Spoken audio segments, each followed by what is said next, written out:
ladies, gentlemen, any and all in between, we are back once again in beautiful Raleigh, North Carolina for another edition of Patchwork. This time, 2026 edition. I'm Dom, joined here by my beautiful co-caster, Nerf. There you go. What's up, man? How you How been, you doing? man? It's been so long since I've seen you, bro. I know. Last time we casted together was top 8 of this tournament last year. And it was a fun time, wasn't it? Yeah, right. Now we get to My cast goodness. the very first block here. It is doubles, 10 a.m. pools. Not everybody's happy about that, but we certainly are because there are going to be some amazing matches, some amazing sets. And we got some teams already lining up to make their names in this tournament and kind of set themselves off on a good foot for the rest of the bracket. Absolutely. I'll take some doubles action whenever I can get it. Had to wake up at 8 for this. I'm fine. I'll do it again. They just have to ask. I won't. So hopefully the action that you're about to see lives up to the hype that I have for it. But I'm sure it will because I've always enjoyed all the events at Patchwork for the most part. I look forward to this every year. I'm glad to be back. It's a can't miss for me. If you're watching Same. at home, it should be a can't miss for you. Please come out, support everything that BuddBuds are doing. Patchwork 2027 will be here before you know it, man. We're going to show you why you should be here this year. That's true. You know, this tournament series has been ever growing, and it is another A tier this year. We know that kind of attendance has been kind of slipping in some tournaments, so to see that this tournament series is still going strong, it's growing, and still bringing the hype, still bringing the top players from all around the world. You know, this is the tournament to be at. If you're going anywhere next year, you should set yourself up. 2027 is going to be your year. If you can't make it out, though, we still want your support here, and if you're watching right now, we thank you for that. Yeah, absolutely. Some tournaments can't hold up their attendance. We went up. We went up by a little bit. We'll take it. Still holding that A tier. We will take it. So shout out everyone in the Carolinas that made this possible, man. That's true. You know, it is such a great region. Yeah, right? I'm very happy to be here. It's now my second home. Like, it's been my second home for a while.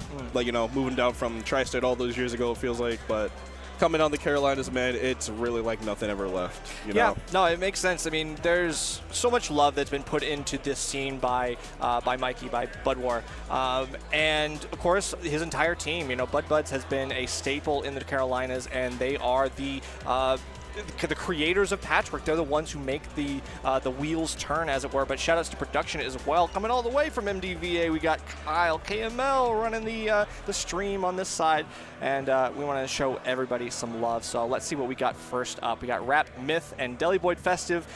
This is this an MDVA team kill round one?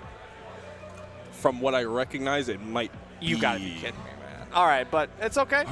Surely they weren't in the same carpool. Surely we didn't all wake up at 2 a.m. and drive down to Raleigh, North Carolina just to team kill each other round one of dubs. Surely. But I did hear Deli Boyd and Festive not exactly the most excited about this one because they know that what they got to deal with. Rap and Myth, we've got at least one Steve on the other side. It's going to be a tough one. And with the, I'm assuming, Sephiroth Toon Link, I think. What a team. Yeah. I gotta. Oh, Kirby. Never mind. This is something else.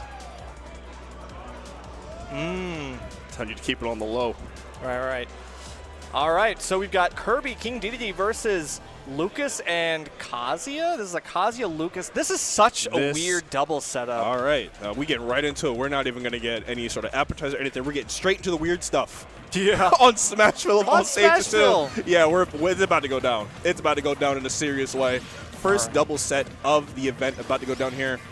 We got, as you can see, what the hell's going on down there? I don't think I want to know, but I mean, it definitely And he's still down there. The blender right now, you got to get yourself out of here. The Lucas still your job's not done. Let's go. Out of here. Forces a low recovery here and still manages to get back with a third try on PK Thunder. Son, if you're good enough, the game, the stage is fully optional. I know. We've already lost 2 stocks in this match, and we are just really getting back to the stage neutral. But it makes sense. This is why we go to Smashville. You know, you've got a very, very hectic fray in the middle, but there's a lot of this fight that's going to be fought off stage. Yep, cause chaos. Whoever can control the chaos usually wins the matches on Smashville. Yeah, it definitely feels like there's just so many moving parts here that all players are really kind of having to gain their bearings. No one really gaining ground yet, but that big Gordo almost taking the stock off the side. Got to watch out on these small blast ones on Smashville. So that's spot dodge on the DDD inhale, but we're going to get another stock fight off the board, and we're getting it right back. Oh my goodness. Green team up. 5 stocks to 3. I'm kind of hesitant to really announce their lead because, yeah.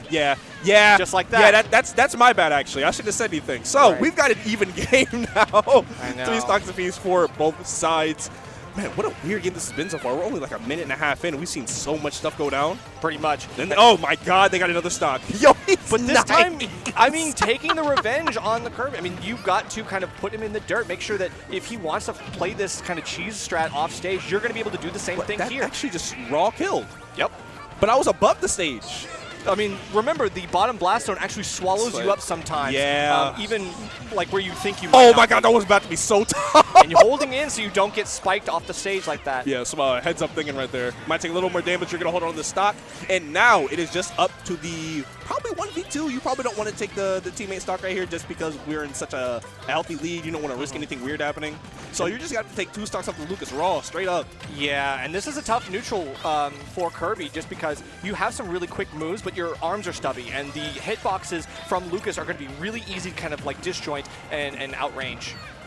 Coming off the ledge with that up air. Bold. And hits another one, too. Ooh! Ah! Yep, that's almost it. All right, luckily he broke out, but now you got to get back to the stage and make something happen here.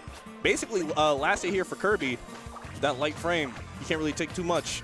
Yeah, you have to give it a wide berth to all of these options. If you get caught by the Zair or things like that, that's an easy kill confirm that could be set up here. You've got to play it safe. This is terrifying, man. Low range character. And oh my God, the pivot grab. Yeah. Going to the down throw, though. I know. Big pivot grab. I was a little surprised by the down throw, too. I feel like back throw might have at least given yourself some stage presence, but it is what it is. Going to have to find another way to close this out, and there's the stock lost. I'm not gonna close the book yet, but I am gonna say everything that Lucas wants to do will kill on accident starting right now. So you got to play this very close to the chest. You might not close the book, but this is the final page. I don't know how much left we've got in the tank. There's a couple good hits here, but the percent is just not flowing. You don't get a high percent combo with Kirby too much, especially on a floaty like this. Oh, the air dodge, no punish. Not able to get anything off it, though. I'll wait. Oh, no. What are you doing? Get back in the stage! All right, can we actually stuff this out? Good stage fight. No tech either. Has to go for nothing. You are too far down. If you tech that stage fight, you couldn't survive. See, now this is the part of the game where I look over to my teammate and I slap him on the back of the head because what are you doing down there? I thought we learned from the beginning of the game that we don't want to be down there. And you want to go back? I warned you about her, bro. You did. You texted her? What'd she say? You don't want to tell me? She said, oh, wow, I just woke up. I slept like 12 God, hours, bro. I slept like 12 hours. I can't believe it. I must have been exhausted. Yeah, all right. Oh, my so, God. Deliboid Fest taking game 1. Good stuff. And Deliboid did turn back to the crowd and say, MDVA GOAT, which doesn't really mean anything here. Doesn't really mean anything here. They're playing for regional pride outside of their region. That's right. They're playing against inter-region. This is inter-regional pride. This is my region is better than your region. It's the same region. Man, what a game. Weird game. Definitely a weird game, but this is a weird set of characters. It is, yeah. There's not a normal character in this bunch. Yeah, no, Double Dreamland and Lucas Kazuya is not a real team comp on either side. And it wasn't really that we saw any, like, unique synergy between the characters either. It was just hands. But these are the characters I'm putting hands on with, you know? Yeah, and now there's a bigger stage, so maybe less hands, but you have to be more tactical with how you play your shots. Yeah, definitely. So we're going to see how the adjustments come in for both sides. It was a lot of split 2v1s and then smorgasbord of offstage shenanigans to follow up. Maybe we're going to get the same sort of deal this match, and off rip, it kind of looks like, oh my God, let it rip. Why not? I mean, you cannot let DDD 1v1 Kazuya because that is a losing matchup. Kirby has to come in and kind of stuff out some of these 0-to-deaths that Kazuya wants to do if isolated. Yeah, but Kirby's also not very good at protecting the president in that sense. True. It's not like, you know, in the canon. True. If you're asking Kirby for help in doubles, you're kind of barking up the wrong tree. But you only need one hit to stop the combo, and I think that's the plan here. If you can separate and you can divide and conquer, you might be able to make some plays here. Ooh, the stall, but you got to get back down to the ground now. Somehow able to do it. And now you have to do it again off stage.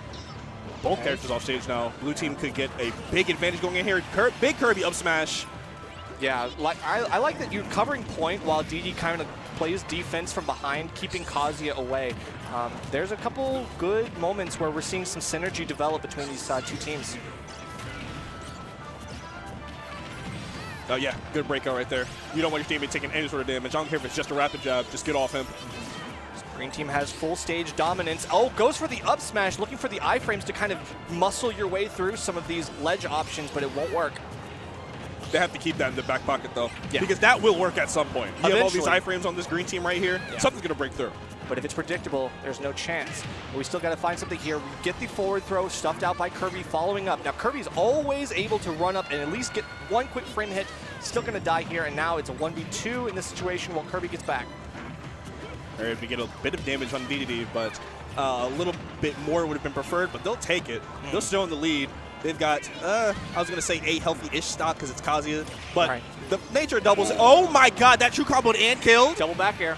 Whatever, man. I mean, big bodies, I guess. I mean, it's probably not true, but it is what it is. No, I mean, that looks super true. It looked Like, pretty I good. have no It reason looked to pretty believe it good. wasn't. It looked pretty good, I'm not gonna lie. But we got Rage Drive, and this might be tough. Throwing out the dash attack just to get Kazuya out. I like that play. And Big that was adjustments. complete dominance. Yeah, 3 big stocks adjustments. to nothing. That's big. We just need to do that again. We need to just stay on the stage and we'll win. Well, we need a bigger stage. I think that clearly True. tells us that we need a bigger stage because the hitboxes of Gordo, the hitboxes of DDD Hammer are obviously enough to kind of throw some wrenches into the normal game plans, the normal team combos. But once they get into the 1v1s, I think things start shaking out a little differently. Definitely, definitely. Is this best of 3, right? Best of 3, yeah. yeah. Best of 3. God, it better be. It better be. Okay, no, now we're seeing the Twin Link. No more DDD. We're putting that back. Yeah, for sure. This is kind of what I expected, but I mean, still a little bit of a surprise from both teams. I mean, this is some crazy stuff. But Toon Link, not really a normal character in his own right either, so we're still back to square one. I think the synergy at least works a little better if you have the Toon Link with the Kirby as opposed to the double floaty and one of them being a big body. So I like the decision a lot more just off that. But even with the new character, we're still getting the same sort of gameplay from both sides, it seems. So we're going to push the other team to the ledge, and we're going to play as much offstage as possible. Ooh, going for some down air loops, trying to get something out of here, but the grounded up B, and then gets stuck in the side B crumple. It was a big parry, too. It could have been a huge conversion, but wasn't able to get anything right there. Is there going to be able to get Now we are yourself- fully split up. Forward air is going to take the first stock for the blue team. Now it's up to green team to respond. Kazuya going high, you got the up B, still trying to find your way back. Great spacing on that up special from Kirby, being able to get that over the ledge, but quick hits, and that's enough. Forward air is all it takes. Light body like Kirby doesn't stand a chance. Ooh, tried to use the reverse spin attack to Edgar Kazuya right there, but thankfully Lucas was quick on the draw, get the down smash trade, and that's going to be not a stock. Good save. I love But now the you have to get back to save. stage yourself. Okay, actually takes the hit on the Nice, chin. nice. Yep, takes it. This is real doubles, man. I like what I'm seeing. It's scrappy. It's fun. We're still looking up for our teammates. That's right. I This mean, is good there's still stuff. the protection coming in, but you're not tunnel visioned. I Yeah, think that's like exactly. the goal here. Is you got to be able to like keep your head on a swivel. Oh, no. Uh-oh, gonna find this save. Oh, the spin attack hit him away so he can actually go save his teammate. And they both die for it. Oh, my God. That's probably the worst case scenario in a match like this. Game's even. I'm going to save my teammate so we can preserve a stock. Right. Something bad happens, and now we're both down. Oh no, but goes straight Oh, off yeah, the they ledge. just go for it every Knows time. You can Yep. go for it. The stock to play with here from Kazuya. Doesn't want to waste time. Poor Kirby. Just getting bullied over here. I mean, this is how everybody takes their revenge on Sakurai. Yeah. This is like, I'll show you. Oh. Almost getting it, but you got to get off the ledge now. Both the teammates looking directly at you. How are you figuring out a way to get back on the stage? Okay, still having to avoid Oh, these no. down airs. There it is, the spike. You still get something here. Has to go for all the Yeah. jumps, and You weren't getting past everything. there's no way. There was a down air on the way and a down smash being charged at the ledge. Go ahead and work some magic. Yeah, between Kazuya at the ledge and Lucas off stage, I mean, there's a lot of long-lasting hitboxes that will catch you. The laggier recovery from like all the jumps and then the delayed up special rising up. Kirby just doesn't have the freedom to play around with off stage like that, like you'd think, right? Yeah. You'd think that he would be one of the most versatile characters off stage with all those jumps, all that vertical recovery. Still, you know, if a good patient strategy is set up on the ledge, that just wins. Yep. You think with a little more airspeed, it would probably do the trick, but can't have anything really. Yep. Not Kirby. Can't give him nothing. Yeah, that's true. That You makes shouldn't, really, because, I mean, you... I mean, Why- to be why fair, would you- if you gave him things, Oh man, it would be bad. I remember when Kirby got buffed and everybody thought that he was going to be the new best character in the game. They're like, oh, he's got like a frame 2 jab, like really quick frame nairs and jabs now. I think they upped the frame difference on those. So I mean, it didn't really pan out. Yeah, because all the attributes are still the same. Thankfully. You got all these good moves, but it's stuck on a character that can't really move much. That's right. And now the meta for that character is just to stand at ledge and neutral B. Yeah. And then grab ledge a lot and plays kind of like Kirby in Melee. Or sorry, Jigglypuff in Melee. Yeah. Shout out Oregon. Oh, I guess they live in Michigan now for school. So shout out Michigan. You're right. Shout out Michigan. Oregon and Michigan is the same thing. Well, I'm thinking about it. I'm thinking about it. Nah, it's not. It's not. I mean, think of it as like on the political spectrum, on the political like chart. It's Where like are we going? You've got Oregon on the bottom left, and then you've got you got Michigan in like somewhere in the middle. What's going on, bro? Doing all right, man. Yeah, we got local commentator. Well, I guess MDVA local commentator. We got our boy Nick District, the GOAT. Shout out to getting here late. I mean, I don't think he's playing doubles. He's not late. Oh, fair, yeah. Only late if I you're just playing assume doubles. everyone up there still plays dubs.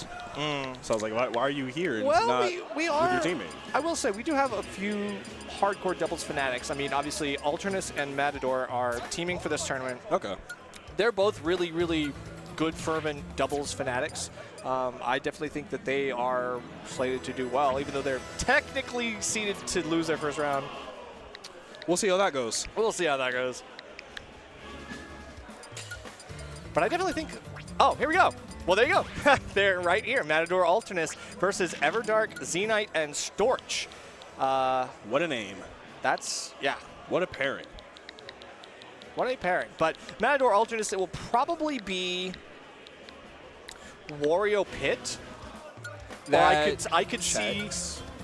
I don't know. Alternus might play Terry in doubles. I don't think we'll see the Mac. Definitely not. No. I wouldn't say definitely not. Can't see it. I'm telling them right now that I can't see it. All right. I better see. I would like Wario Pit actually. I think. Wario Pit, that sounds I think, like a is very the play. annoying team. Wario Pit is the play. Matador, I won't probably switch from Wario unless he really feels like he has to. Maybe he'll pull out like a Falcon or something. But I think that might be in like a break glass in case of emergency sort of button. Alternus, on the other hand, he does play a bunch of other characters. It's been the Terry, it's been the Mac at like singles for most main tournaments. But he does have the Pit. Pit's a great tertiary for him. And I think in doubles, Pit's the play. Yeah, definitely. Terry might be good though. Yeah, I mean, the fact of the matter is Terry is good no matter where you use him. I agree. Singles, doubles, Street Fighter. I completely agree.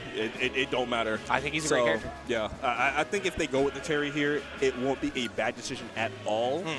But I'm still sitting here thinking about Wario and Pit just comboing nairs into strong aerials. And I was like, you know what? That sounds really attractive, you know? Yeah, but the thing is, I think someone's got to get the kill. And Wario can't be the only one doing it. Oh, no, don't worry. Pit will not do it. Oh, I think he will. Pit will get a lot of damage. I don't think Pit's not a playmaker. Set me up into that up smash. Let's see what happens. Set me up into that back air. Yeah, we'll make it work. Pop up into like a good Wario like back air or something like that, you might be able to find it. Holy hell. It is the Mac. I told you. Holy hell. Never say never, man. All right. Never say never, dude. All right, let's see it. Let's see it. All right, but Rob Zelda, this is going to be tough. Yeah. Oh, my goodness. This is going to be a very another weird matchup coming. I love it. I love doubles. Yeah, you definitely see a lot of stuff that you wouldn't normally see, especially players who play characters that they would never play in singles. They're going to play them here. Matador is running over to protect Alternus's honor just in case. Like, he was very clearly going to make it back, but when you team with Mac, you can never be too sure. All right, still, Alternus trying to switch gears, trying to not mess around with Rob, and thinks that maybe Zelda's going to be the easier target of the two here, I think. KO punch already on deck, though. This is where... that's a team kill early, and they definitely do not need any sort of advantage like that, especially with the KO punch online. Yep. If Matador is able to really set up Alternus into this KO punch, and he might not need the setup. Jaro at ledge. It's in his possession now. Oh, yeah, there it is. Goodbye. And just like that, 2 quick stocks. The pop over doesn't give you the chances. There's not enough hit stuff for you to actually be sent into tumble, so you don't have to tech or anything. You are just stuck. Yeah, there's nothing to influence there. You just die straight up. But they're finally able to get a stock off the board. So blue team still in the lead comfortably, but it's a little less comfortable now. 4 stocks even. But the allocation of said stocks makes me worry for exactly that. Yep, they're going to go ahead and get Storch out of here. And back to a big lead for blue team. Yeah, already blue team is starting to kind of set the stage for some conditioning. They're charging these smash attacks very heavily, and eventually these are going to start working, or maybe they'll mix up the timings. So far, we got a good parry, good misses on some, but I mean, I would just be careful because eventually those things are going to find their mark. Honestly, we've gotten 2 blue screens already. I think they're kind of doing their job because at the very least, even if they're not connecting for the big hits that you're looking for, you're at least setting the precedent that, like, hey, if you try to take this space without asking for it, we will pop you for it. Right. Alternates being able to go low and take a clean recovery here. And then the half waft coming out, very nice. See, I'm surprised, that's like a 3/4 waft if anything, because we're about to have full. Yeah, no, it's still strong. It does not matter. If you give Wario any sort of time to set it up, he will make you pay for it, which is unfortunate for all of us because it's unavoidable, but hey, it is what it is. All right, and then getting the bite, lots of good, easy damage. One, it takes out one of the opponents temporarily while you're stuck in the mouth, but then it also gives you the chance to throw to your partner for a follow-up. Yeah, it's like a peak doubles move, honestly. I get to incapacitate someone and we combo off it. And it's a command grab. I just fall on you with it. Yeah, everyone wants to shield and dubs. Watch this. Exactly. Oh, but through the floor, that was a nice little up air from our friend, I believe that is, I don't know, is that Storch? I think that's Storch, yeah. Storch. Oh, with the up B, from the ground? Oh my God. Grounded with up room to spare, my God. Yeah. That was a pretty bold choice to go for that, but I mean, if you miss, what are you going to do? Your partner's right there to back you up. Yeah, do something about it. No worries. Exactly, what are you going to do? Go ahead, do something about it. Yeah. The only time where Mac is free to just up B. Just like, yeah, I can do this. I can do this right now. It's amazing what this character can do when he has like a bodyguard. Yeah, right. Look at what he needs to be good in the game. He needs it's like tag team match, like tag in. Hit the assist button. Exactly. Well, this isn't Marvel Rivals. It is now. All right. Big W for blue team in game 1. We're gonna go ahead and run that back. Yeah. Oh my goodness, your shield, brother. Don't even think about that button no more. I mean, it's okay. I mean, you can do it. What you can do? Shield. Yeah. Do it. Yeah, do it, bro. Yeah. Do it. I'm so sure, bro. Oh, he took. Okay, he's 55%. Okay, he's but now you look silly. I know you do look silly on camera. You do look silly. I told you not to do it. I was thinking about your sake. You're right. Aura lost. Lost all aura. It's over. The real battle. All right. Shield break aside. Game is starting off relatively even. They've got to find a way to convert that up B. Not killing is what I was going to say, but they weren't able to really get anything there. But at least they got a KO punch off one. I didn't know what he was going to go for. That I was like, was he going to go for the KO punch? But he just goes to the up B. I was like, oh, okay. Still parries on the Phantom. Crazy. Good response to a lightning kick. Just get off me real quick.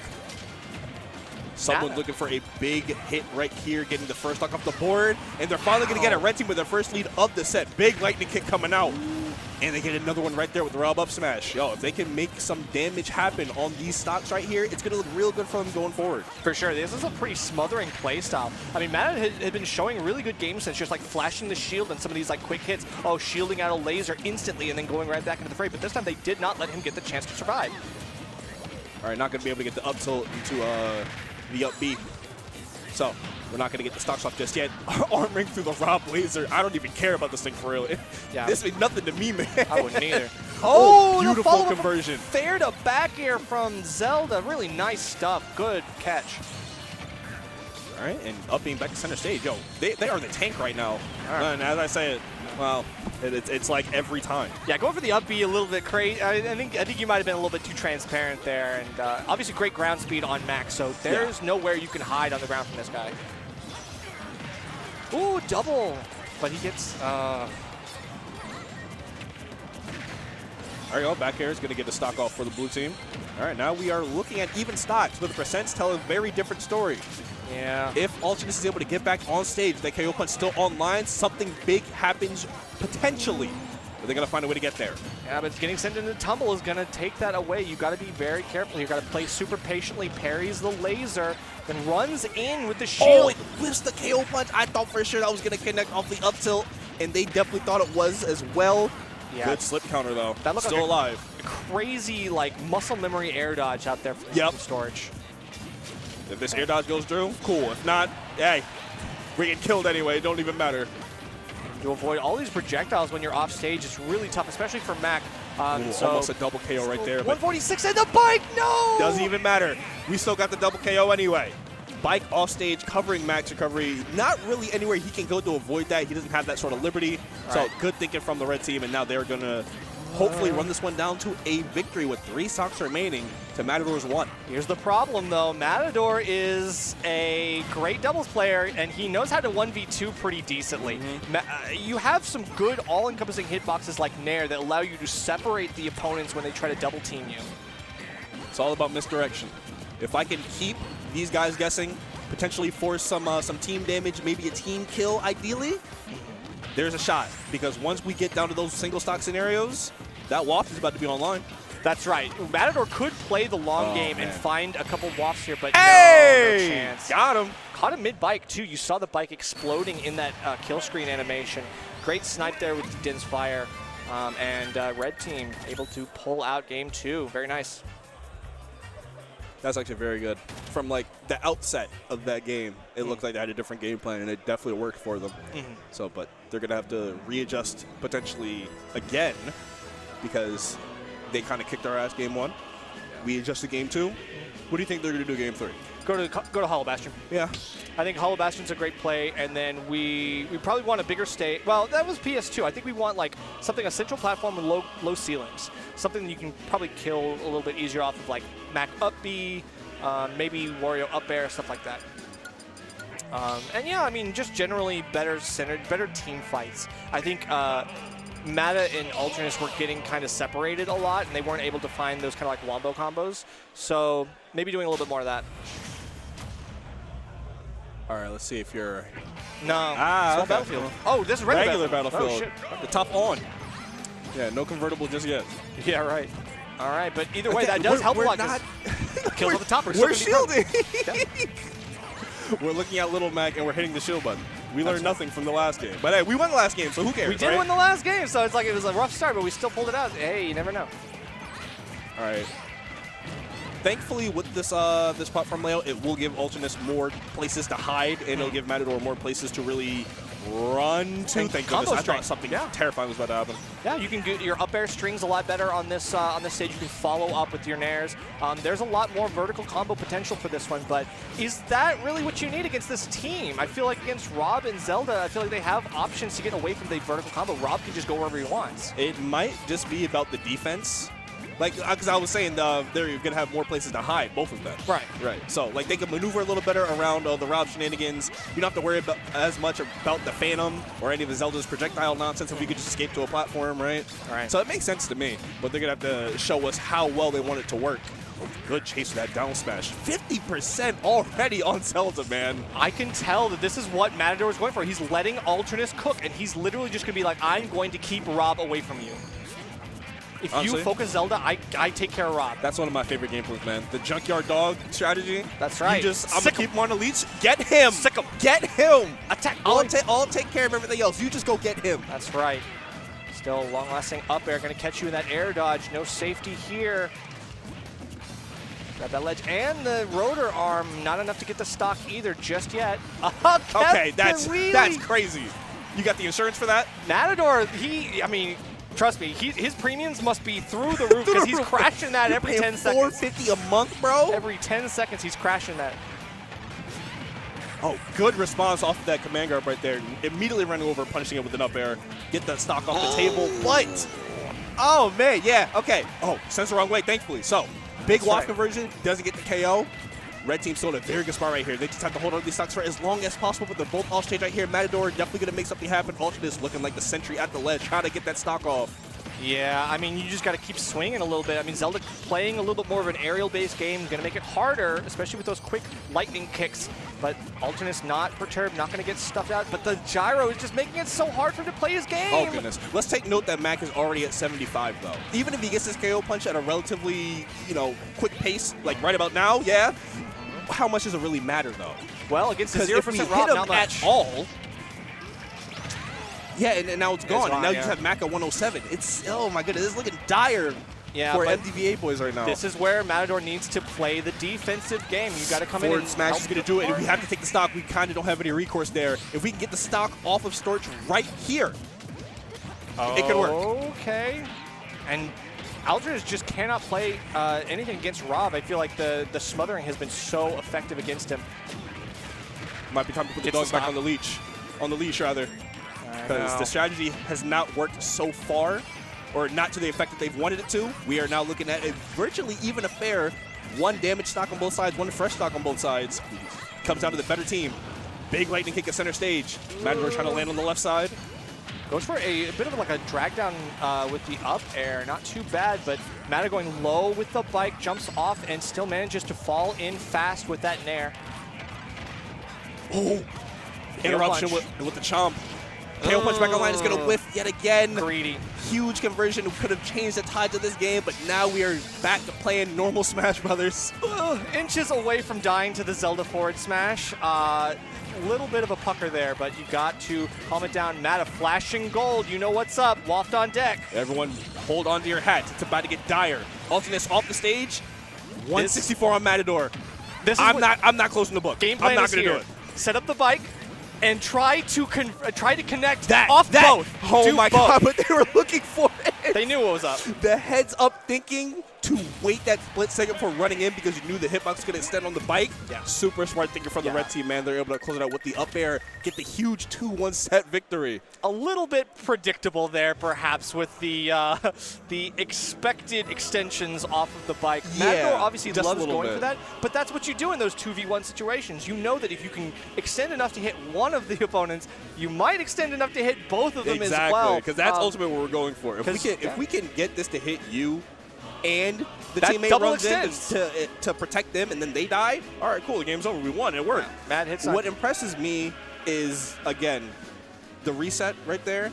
This is probably what they're going to go for. They're probably going to waft right here on bike. You know, we can't get caught by that because that's the only way we lose right now. Yeah. So let's wait that split second and then actually have a punish ready for it. That's the impressive part for me. Yeah, and the thing is, those punishes are usually stuffed out by the extensions. The nature of the extension is specifically so that it makes it hard for them to follow up and whiff punish. Yep. Because it's like, if you go in too early, the hitbox is still active and you get caught up in it. So you have to wait for just the right moment where you know, after the extension, it's over, you can go in and you're safe to swing.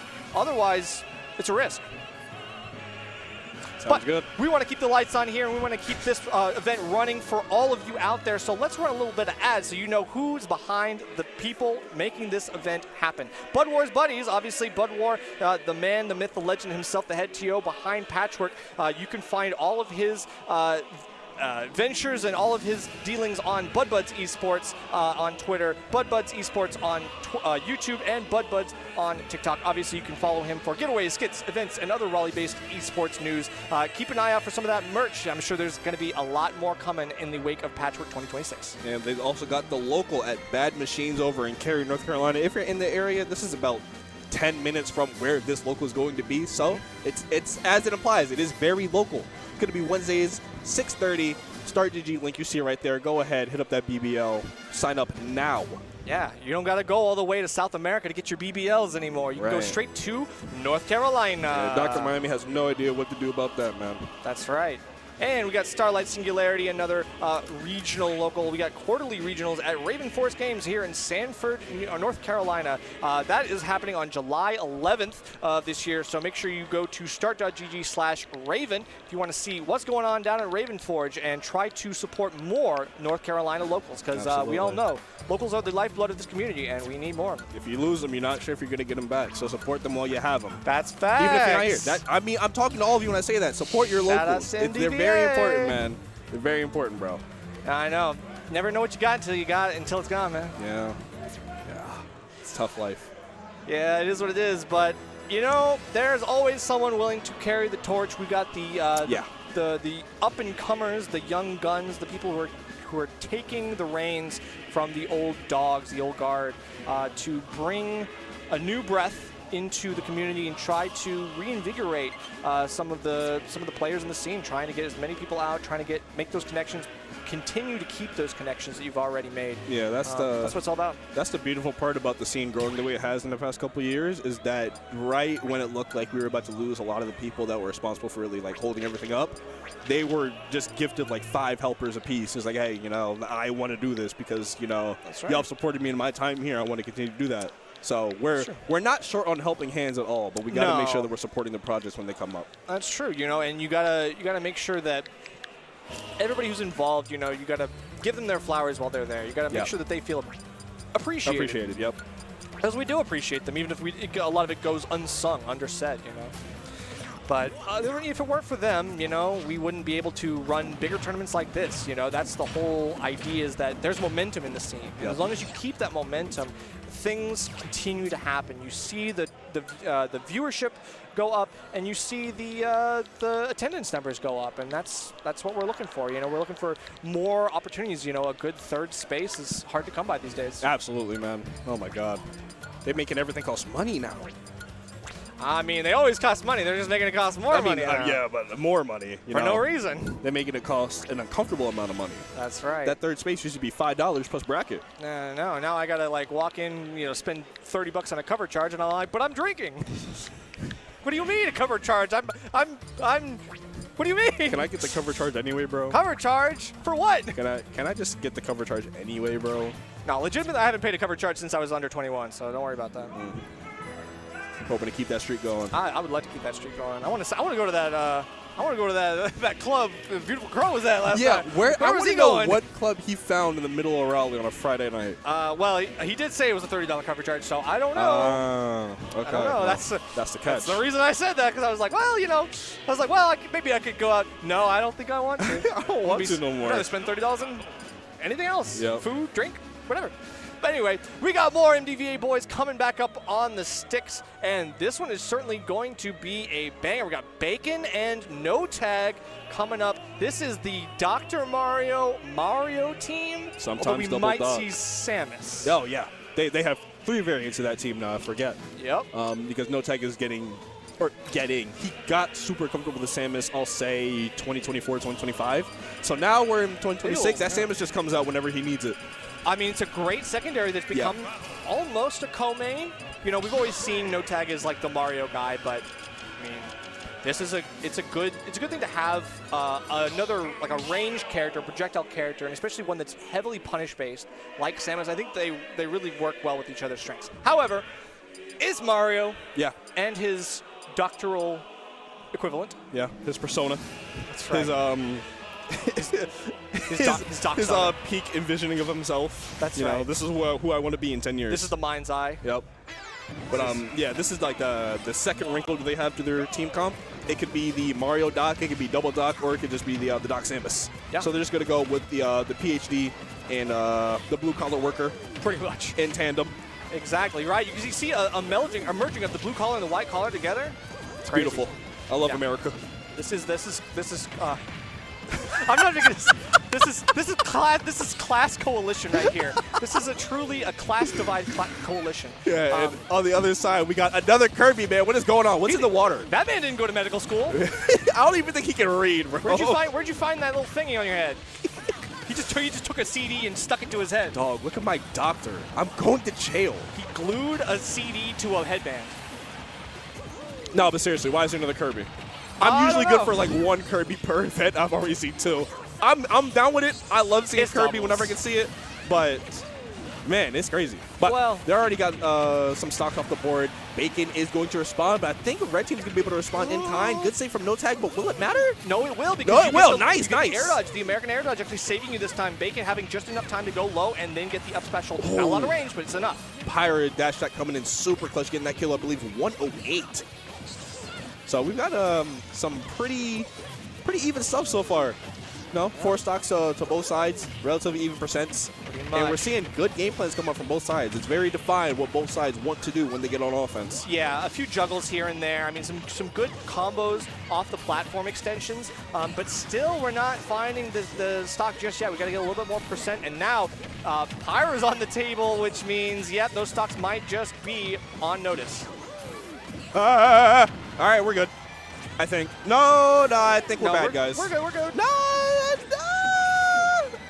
He's not going to get off the ledge, though. All right, now we're good. All right, now I can unhold my breath. Know. That's the thing. In doubles, you kind of squeak by a little bit. Sometimes you're like, oh, well, there's too much for you to deal with, so you got other bigger fish to fry than dealing with Dr. Mario off stage. I'm not a threat. Yeah, someone's going to get him, and then nobody gets him. I'm no threat, don't worry. The clutch footstool? Yeah, that was quick thinking. I like that from No Tag. I do love that. That is one thing that a lot of people don't really keep in mind when they fight these floaty characters with multiple jumps. If you footstool them, even with all those jumps, that's basically a death sentence. That's right. You're like, oh, wait, now I perfectly calculated how much distance I need to use all my jumps and then up B, and then you just drop me down half the time. I don't know. I don't know what to do now. See, I think I'm cooked. The quick swaps as well. Parries in, Oh, then big dies big immediately. Bacon said, yeah, parry that. Yeah. Parry that. Greater men have tried. They can't do it. Oh, no. Regrab? Is anyone watching it? Yes, yes. Good job. I thought maybe you were stuck in shield long enough that it wasn't going to matter, but Bacon still stuck on ledge. Not much you can do there. You know, Mess did a very good job at just like watching him at the ledge, making sure he didn't drop that one, because that was a huge stock for them to get. For sure. Okay. Well, hits here. No Tag still trying to, I think, isolate. I think we're just trying to separate right now. Oh, goodness. Microwave took so much damage in the middle right there. It's getting rough. You want to prevent as much damage as possible since your teammate is already at a percent where pretty much anything Dot does will kill. Oh my goodness, the dash tag actually caught him.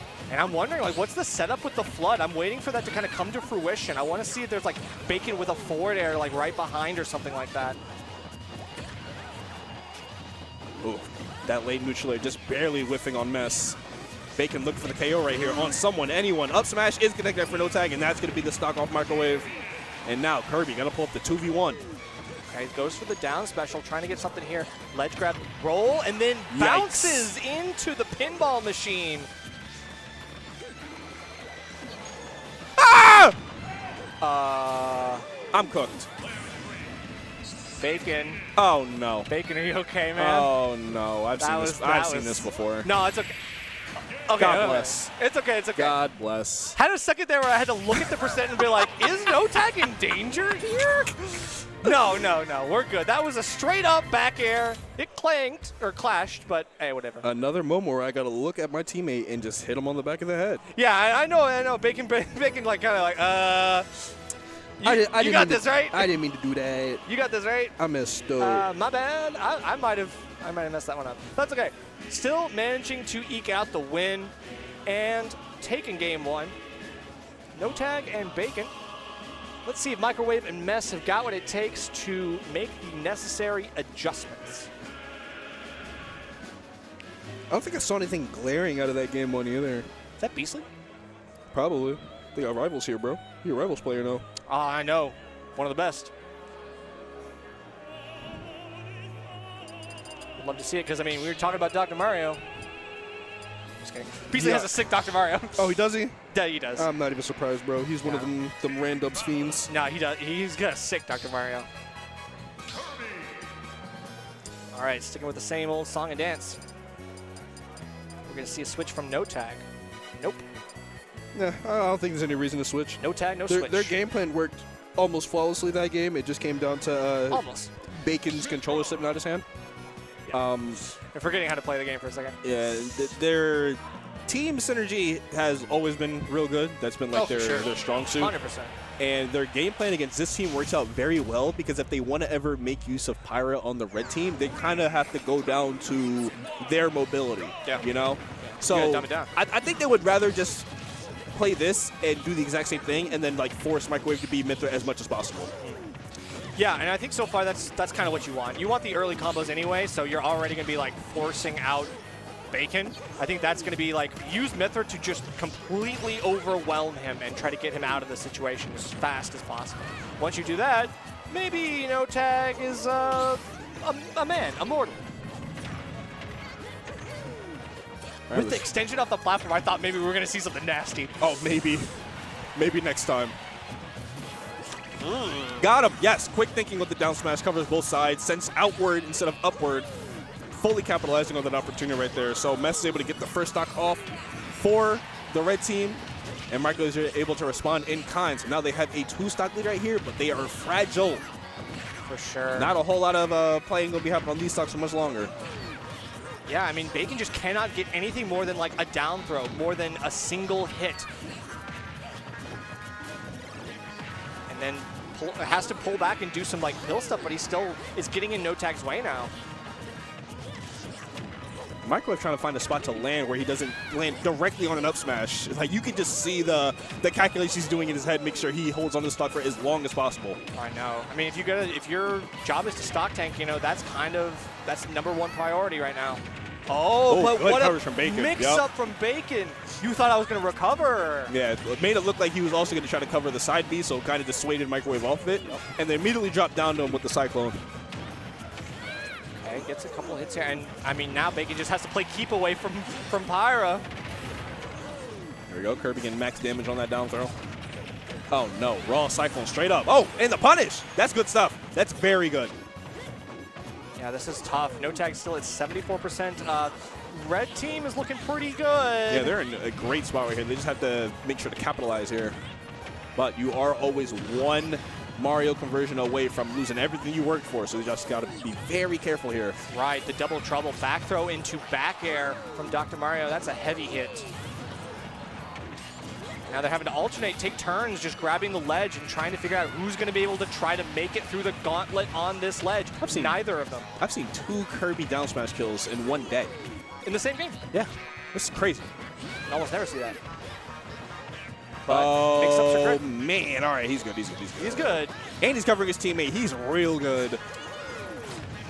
No Tag, that's what are you doing? That's your partner.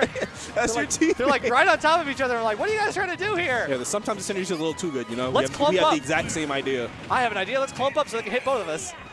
All right, 4 stocks for No Tag to take off right here. It's going to be a tough one, to say the very least. Certainly. I don't know what you do here. I mean, the only bit of solace you have is that both those stocks are damaged, so Mario can get both of them right here. But then what do you do about the next stock, you know? Right. There's nothing. You're stuck in between 2 characters that one which is very fast and the other one which is very powerful. Oh my God, the cuff reads! Oh, I love dubs. Just reacting off of the trip, covering everything, and then Microwave getting the big hit off of the conversion right there. Yeah. No Tag able to recover to the stage. Not able to find the stock on the way back, though. Would have changed his life. All right, okay, double back air. Manages to at least like stay alive, but he's taken about 70% since this 2v1 started. Yeah, so No Tag is starting to bleed out. Yeah, we're kind of at like the maximum. Now we're definitely past the maximum amount of damage that we could take if we want this to be any sort of realistic possibility. And we're not even going for Mithra. We've literally just been on Pyre this whole time. We're like, no. you are my Mithra. Kirby is swordless Mithra. Ah. Tried to parry the 3rd hit. Only got the 1st hit of the forward air parried. So going to go ahead and drop that. Oh, man, that was actually a very good team. Very good game from Red Team right there. Messer Microwave making huge adjustments. Very different game. Yeah. And I think that the synergy just kind of dried up for Yellow Team. Obviously, Bacon and No Tag, they didn't have any a whole lot of wombo combos. They didn't have a lot of like ideas that were able to be utilized. I feel like a lot of the times they were looking for something, but they weren't really able to like. I could see the gears turning, but I could just tell that they were just getting stuffed out. There's so many quick moves from Kirby, like the forward air just stuffs out everything. There were a couple of footstools where Kirby's just jumping in neutral, and like that's kind of safe. Yeah. You can kind of just do that. Yeah. I'm thinking, do you think that constitutes a character change? I don't know if they would want to go to the Samus dock off of the strength of that game alone. I would do Samus. I could see Samus, or maybe if Bacon has something else he could do. I think Bacon could probably pick something else. I think he has a second character. I think he picked up some other character. I don't know what it was though. Did he? I think he was talking about how he's not like solo dock anymore, but I might be wrong. Don't quote me. But they're deliberating. They had some ideas. Yeah, that game clearly put them in a place where they at least want to think about it, because it was kind of like we didn't really have footing in the entirety of that game. Yeah. So we're going to have to talk about maybe switched up, the strategy, who takes point. Maybe we do want to break up the Samus. Maybe we want to go double dock, get crazy with it. Well, the looks like they're going to run it back. pick is an interesting one because we just were on a long stage. But I think when there were no platforms on Town and City, there was a lot of struggles from red team, or from yellow team rather.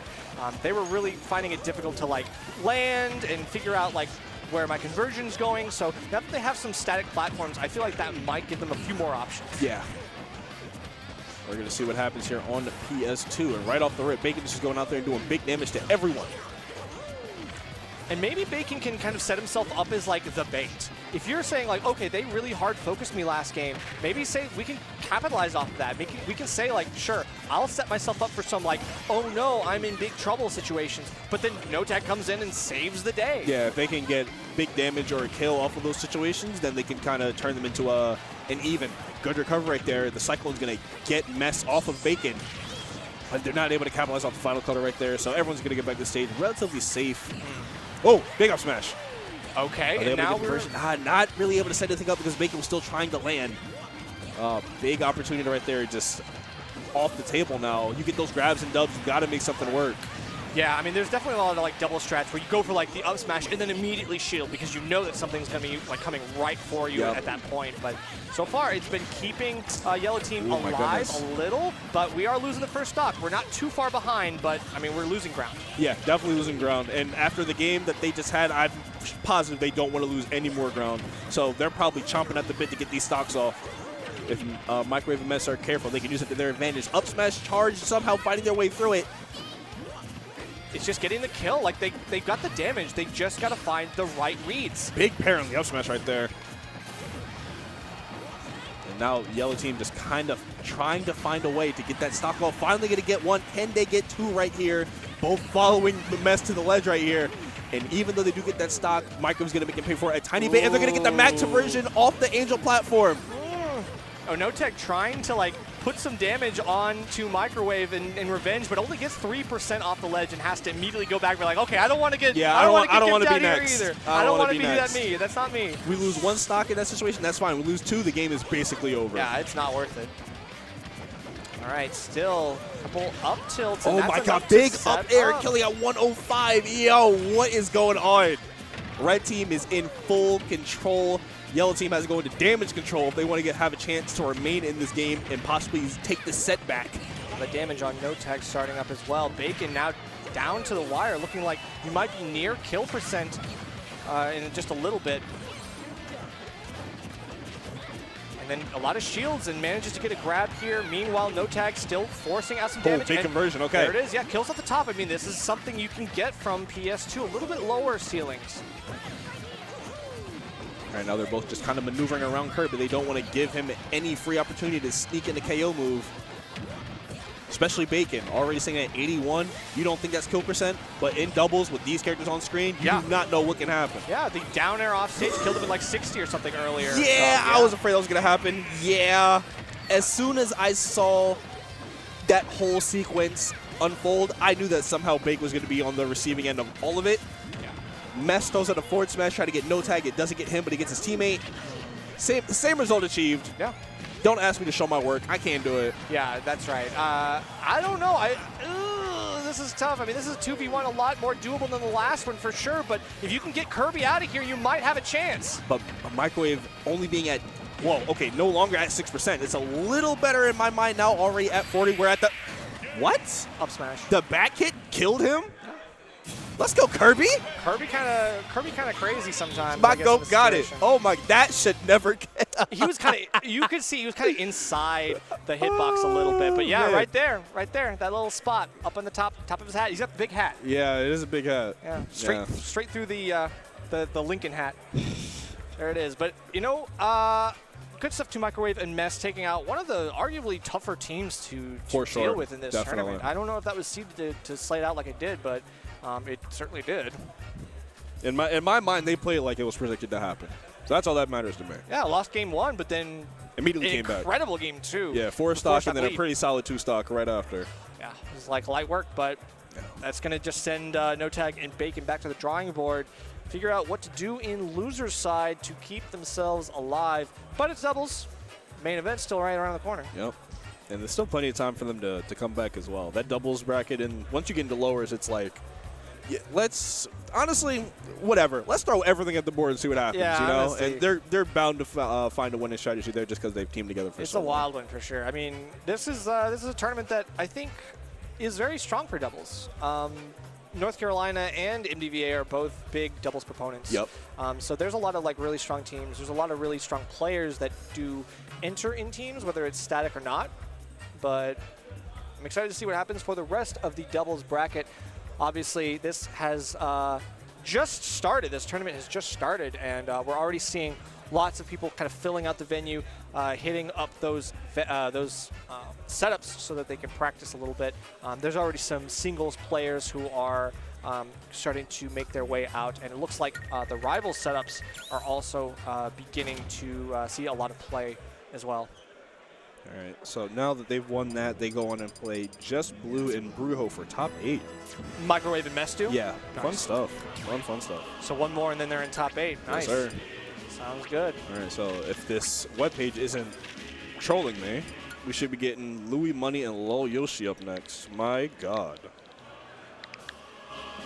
I just Is had to that think about seed that team. Yeah. Yeah, I was like, that's seed the 1, team. right? That's the team. My God, I had to shake that one Wow. off. So They're Louis going up Money, against Lol Chopsticks Yoshi. and Osh 9. I mean, God, I would've Osh said, 9, this is a good set.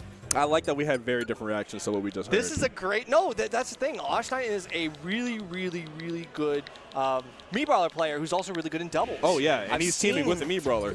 Incredible in doubles. But Lol Yoshi is, some might say, the best doubles player in existence. Yeah. Like, some might say. Yeah, you put Lol Louis Yoshi. Money, if not the second best, is the best. Yeah. Like, if you're making a short list of the best doubles players that we have to offer an ult, both of these guys are on the short list. And now that they're teaming with each other, two paragons of doubles together, It's crazy. this is a force of nature team. But they got to go up against Double Brawler, though. They do gotta go against Brawler. Like, Talking yes. about forces of nature. Brawler, oh, my God. but it's Gunner. Gunner over Brawler. Yeah, fairs. But Brawler cheats. One of them cheats. Brawler cheats. Two of them? That's true. Son, I'm about to see some chicanery. There's only one. No, it's about to get crazy, bro. That's a crazy word to use. There is one normal character in this entire game, in this set. And Louis Money will be playing the Palutena, I assume. Whether or not that will be enough normality to kind of ground this set is beyond me. I'm not sure just yet, but we will find out. And Louis Money, a long travel. I think he might. Is he? Who traveled the farthest in the U.S.? Probably Louis Money, right? I think him, yeah. Probably Louis Money. All the way from NorCal. I don't think we have any super West Coasters. I don't think so Like, either. Nah, it's got to be him. It's got to be But do him. we have any? I mean, I don't. We'll have some international talent. I think. Do we? I think. Let me see. Let me double check. Don't quote me. Because I'm almost positive Don't that quote me. Louis Money has traveled the furthest, but let me check that singles bracket. Yeah, it'd be like a nice little fun fact there for all of our friends, a factoid for all of you out there. If it's true. If it's not, then I didn't say anything. Yeah, I wasn't wrong because I didn't speak, you know? I mean, it's okay. You miss 100% of the shots you don't take. True. You know, if you don't say things, how will you know if they're correct or not? That is fair. Because if I say something and it's wrong, someone's going to let me know. Hold on, am I getting trolled? What is this? Oh, no. I think it's still Louis Meister. Money because Meister is, I still think he still lives in Mexico City, but that's not further than San Fran. Probably not. Either way, they got to fight it out. Whatever one of y'all want to say you travel further, just go ahead and box. Well, technically, I did say he was the furthest traveled from the U.S. Oh, technically, true. I didn't know if we had any We're international covered, we're talent. covered. If we have some international talent, they traveled further. Whatever. Probably.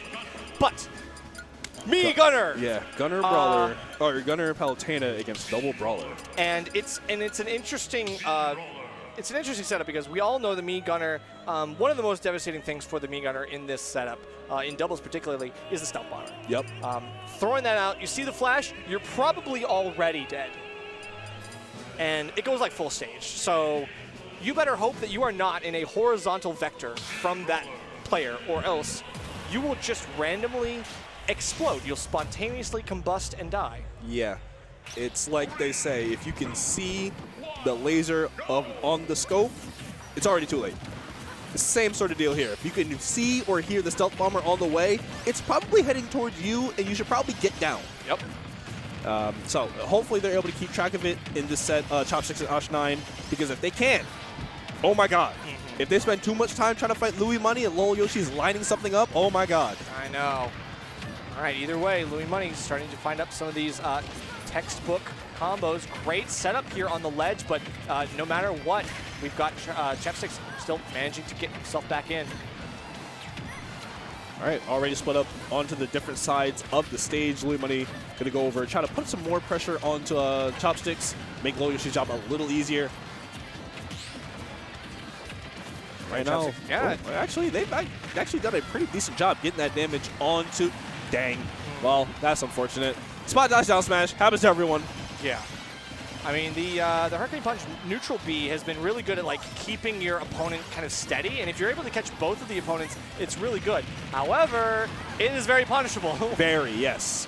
It has that that advantage of being able to basically take someone out of the game for like 10 seconds. But or at least on 3. the flip side, if you are not properly covered, it is a big punish every single time. But I mean, so far, I would say both players on blue team have been really good at setting up these 1v1s. They know it's like, okay, it's Brawler all the way down, so I don't really have to worry too much. It's going to be Brawler no matter what I'm doing. So I would rather just 1v1 and take my chances. Yes. I don't want to get caught between 2 up air thrust airs. All right. Trying to put on some more pressure here. Oh my god, he's already starting. Already trying to line him up. If you're trying to go to that ledge, I had something for you. Got him! Louis Money jumped, and I was like, yep. I'm not even trying to figure out where the bomb is. I'm trying to fight somebody, and all of a sudden I'm dead. It's like the moment where you see someone running you down, and then he jumps over you, and you see the guy behind him with the gun, Yeah. and you're just like, oh my God. I see how it is. What could I have done about that? Man, but that's going to happen a lot if you don't have just like extremely prudent positioning and tracking. Like, you just have to be able to keep up with where Louis Money is and what he wants to do. Yeah. And then also keep out for the sound or just know where Lol Yoshi is. You have to have some sort of like visual or like audio triggers in order for you to keep everything going, because there's just so much going on that you have to be constantly situationally aware of everything. Best thing you can do, which is what really makes this team come devastating, Brawler or a Gunner can't shoot the Stealth Bomber up or down. It always goes in a straight line from where he is. Yep. So if you want to go below it, a little risky because he could just do a little like fall through trick, and you don't want to play that game. So you have to go up. Where does Palutena want you? Up. Yeah, exactly. I don't think you would be doing all that. A lesser known fact is you could just go in. If you go in and bypass and it passes through you, you might just be fine. But that's a risk. Yeah, we were talking about the theoreticals. It's happening right in front of us right now. Red team was able to come out, put out a pretty decent game plan, and now it just comes down to the Osh 9 and Lol Yoshi 1v1. It certainly it's is. over. And I was going to say, like, oh, man, I was kind of expecting that this was going to take a little bit. I was like, oh, Lol Yoshi's at low %. Maybe we'll have to see. Because me, Gunner, is typically in 1v1s not really something you want to do. Yeah. It's like not really a viable like singles character in the eyes of many. But me, Brawler, is sort of going through this like weird renaissance now where like people finally you've got woke up. like Yeast in New Jersey, and you've got a bunch of other people who are really good at this character, and you're like, oh, and then you remember that ESAM was talking about this like a long time ago, and you're like, it's like people. I don't know why it took people so long to like finally realize like, hey, the character that has been doing all these things is kind of messed up. It's a weird character, and we should be talking about it. That's right. Yeah, thank you, France, for that one. Finally waking everyone up. True. Yeah, that's right. It was a French. It's a French invention, much like the guillotine or other weapons of mass destruction. A French invention, much like the guillotine. Yeah, that's a good way to describe Brawler, actually. Yeah, he's very guillotine-esque. But Brawler has been around pretty much since the start. People have been big believers of this character for like the entire 7 years of this game. That's right, since the 1700s. Yeah. Dude, what is happening to you? I I'm just letting the bit run its course. Huh? But yes, Back at it, now PS2. Brawler is here, and evidenced by the fact that there are 2 of them on your screen right now teaming up at an A-tier event. Yeah, definitely a little bit of a weird thing on your screen that you might be wondering, is it real or not? This is definitely It's real. I was talking to Ashton a little bit before the event started. He said that this team isn't like too good, but it is very gimmicky. Pre-Johns. And the gimmick is good. I mean, you think about it realistically. If you look at it realistically, this team isn't like dumb crazy, you know? It's just like, oh my god, we got Thumper 3 times and that's it. That's right. But so if you're judging a team comp based on its like what did I just use? Its gimmick, then it's up there, obviously. Yeah. But if you're basing it off the game plan, it leaves a lot to be desired. No, that's totally fair. If I was running this team, I would also set expectations very low so that if I win, I feel really accomplished. And if I lose, we're just so much better than everyone here, bro. Oh my god, we put these 2 mid-tiers together, we won. Y'all are bad. Anyway. It's okay. We were due for the start. It's okay. Pre-Johns is funny, Pre-Johns, man. Anyway. Get into the game currently happening right in front of us. It is currently 4 stats apiece. I actually don't know if that's Ashton or Chopsticks because they're doing the combined tag thing. That's adorable, but I'm very confused now. Right. I'm just going to assume that's Chopsticks. No, that's definitely. I think. I guess so. I think Chap 9 is Chopsticks, and I think Osh Sticks is Osh 9. I think. Okay. Don't quote me. If we're wrong, it's their fault, not ours. That's right. Blame the players. Meanwhile, Louis Money, the only sensible player here, is going to be just playing as a totally normal neutral. The only one playing a God-created character. Well, God is the character. True. So. Right. Doing a good job staying alive so far, though. Only 65%, and they've been doing a pretty good job at the evasion part of it. It didn't really show in the last game because that. Oh my goodness gracious! Oh, yeah, that killed? Yeah, that was sick. That was sick on both sides. I like what I saw from both teams just now. Huh. But it didn't show in the last game, but they're doing a very good job at avoiding all of the big hits and minimizing damage.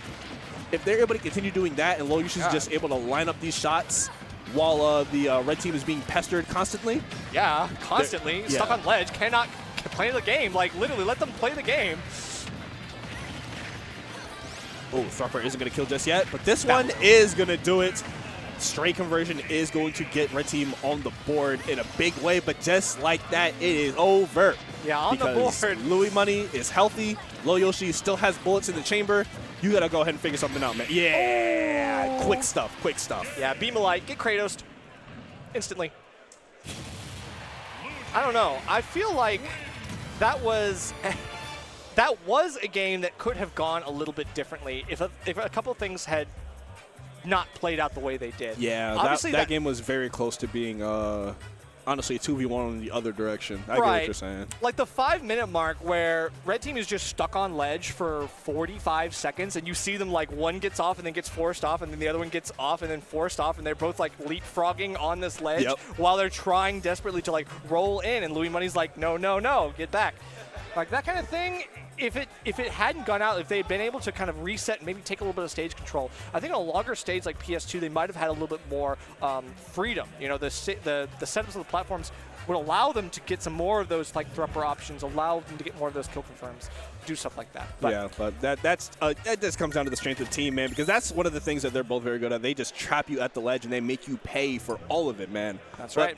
Speaking of making you pay, we're definitely going to make you pay for these ad reads. Let's go, KML. We've got the runner behind the stream himself, KML. Kyle, he's sitting right behind me. He's growing the community. He does all these live productions, and he has been doing this for so long. He is the GOAT now. He has been since from humble beginnings. KML has come up from the dregs. He has become the one true streamer to rule us all. And KML, if you want to support him, you please do so. You can find him on Twitch, Twitter, YouTube.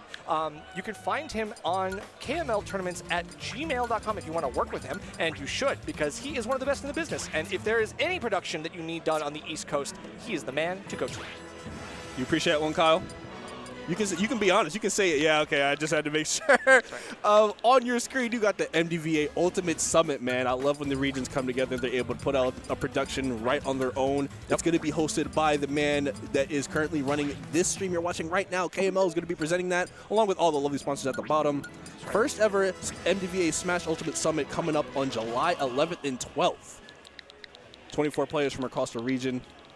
featuring Oolong, Rap, Deliboid, Myth, Ripcord, and more. So make sure you stay tuned. KML Tournaments on Twitter and all their socials for more updates on this event. And please tune in if you have the chance. Yeah, usually we have like a, not a summit. We have like, other kind of like special events, but having a summit is really cool for It's MDBA. super sick, I man. think it's super exciting. But we got Beast in the East as well on July 17th through the 19th in Hampton, VA. Another Virginia production, baby. We've got all of these games: Stride, 2XKO, The New Hotness, Street Fighter 6, Tekken 8.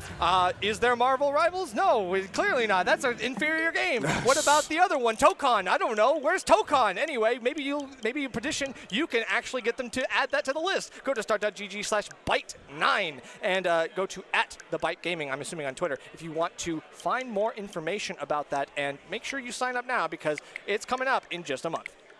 That says 25 different titles, man. There's a lot of games. They're going crazy. There's a lot of games. My God. And no Tokon. Man, that game is not even out, bro. Well, but you just play it anyway. People playing it. People have Doesn't matter. I don't think a game needs to be out to have it at a tournament, right? That we were having rivals. We were having rivals 2 tournaments. This man right here. This man right here. He is right here on camera saying this stuff. Actually, the Rivals beta was out, and they were like, "Yeah, run that at tournaments." Were you one of those people playing the Street Fighter like 2 months early? No.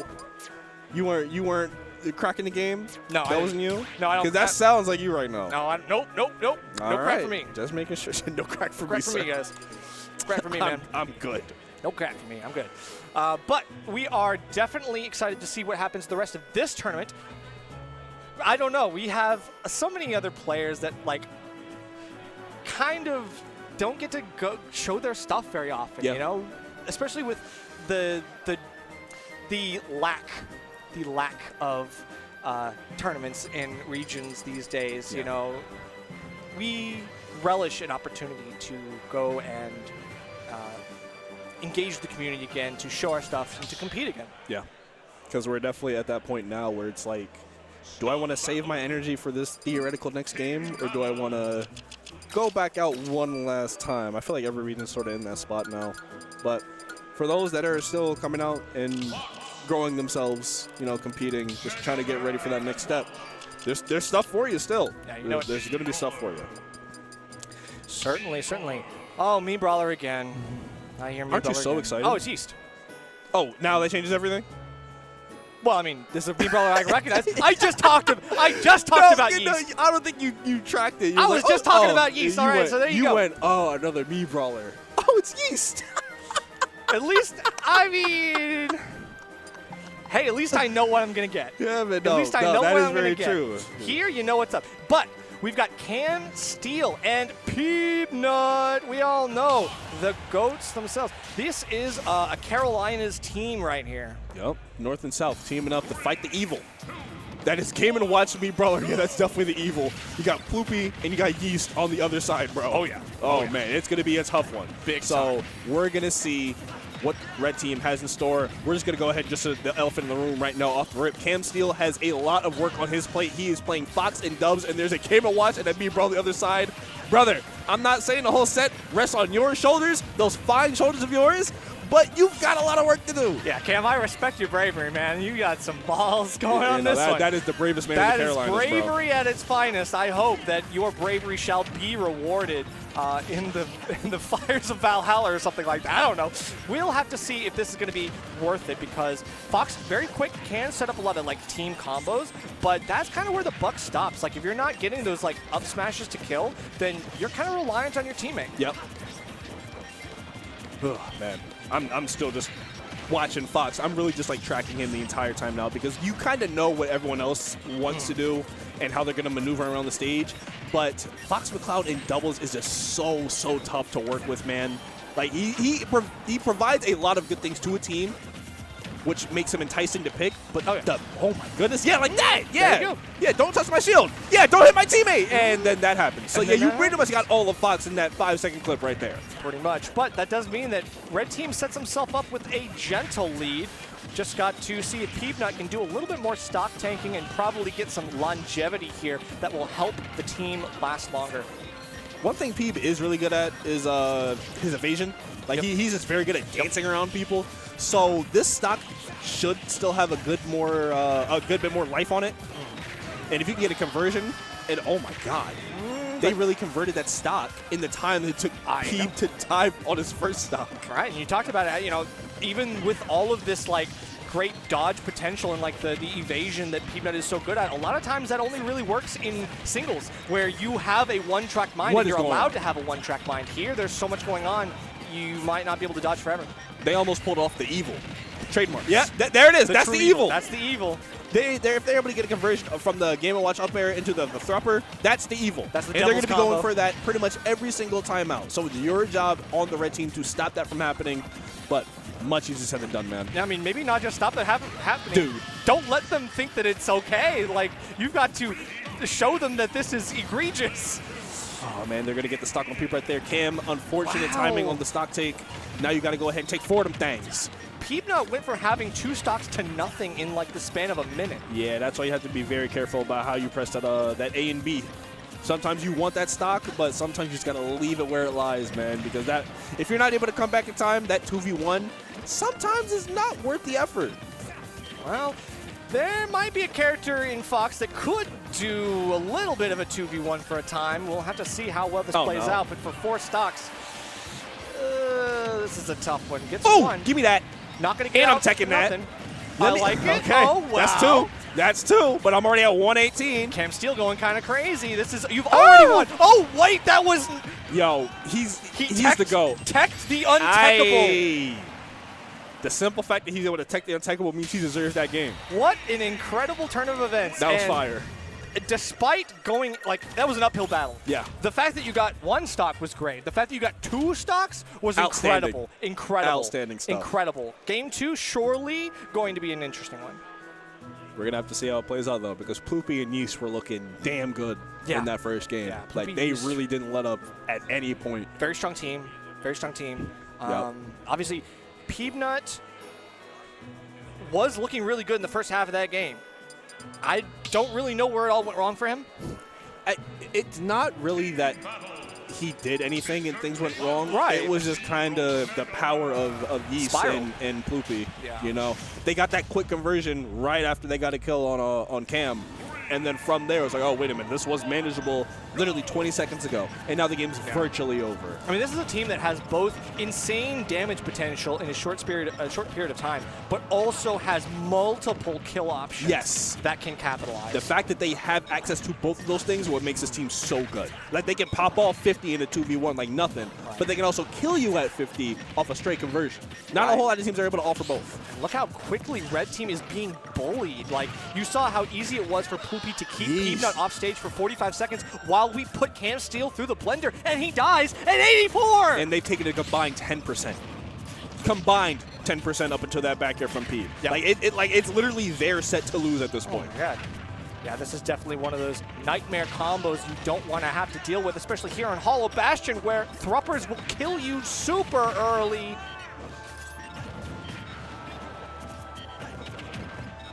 All right, now they're just both trying to maneuver around all these hitboxes that Game Watch and MeBrother have to offer. If they can find it.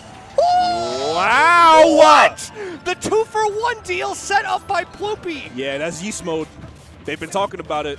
If you haven't seen it, now you've seen it. Oh my God, Yeast is not the only thing rising. Bro, oh my God.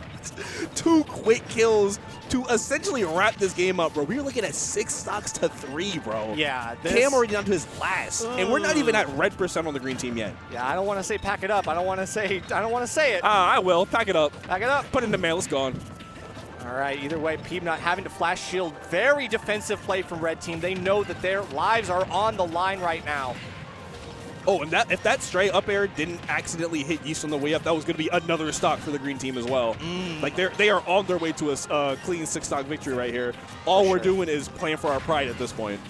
And like the suplex into perfect angle for a potential Game Watch follow-up. Nice. Yep. All right, so we got some stocks off on the table.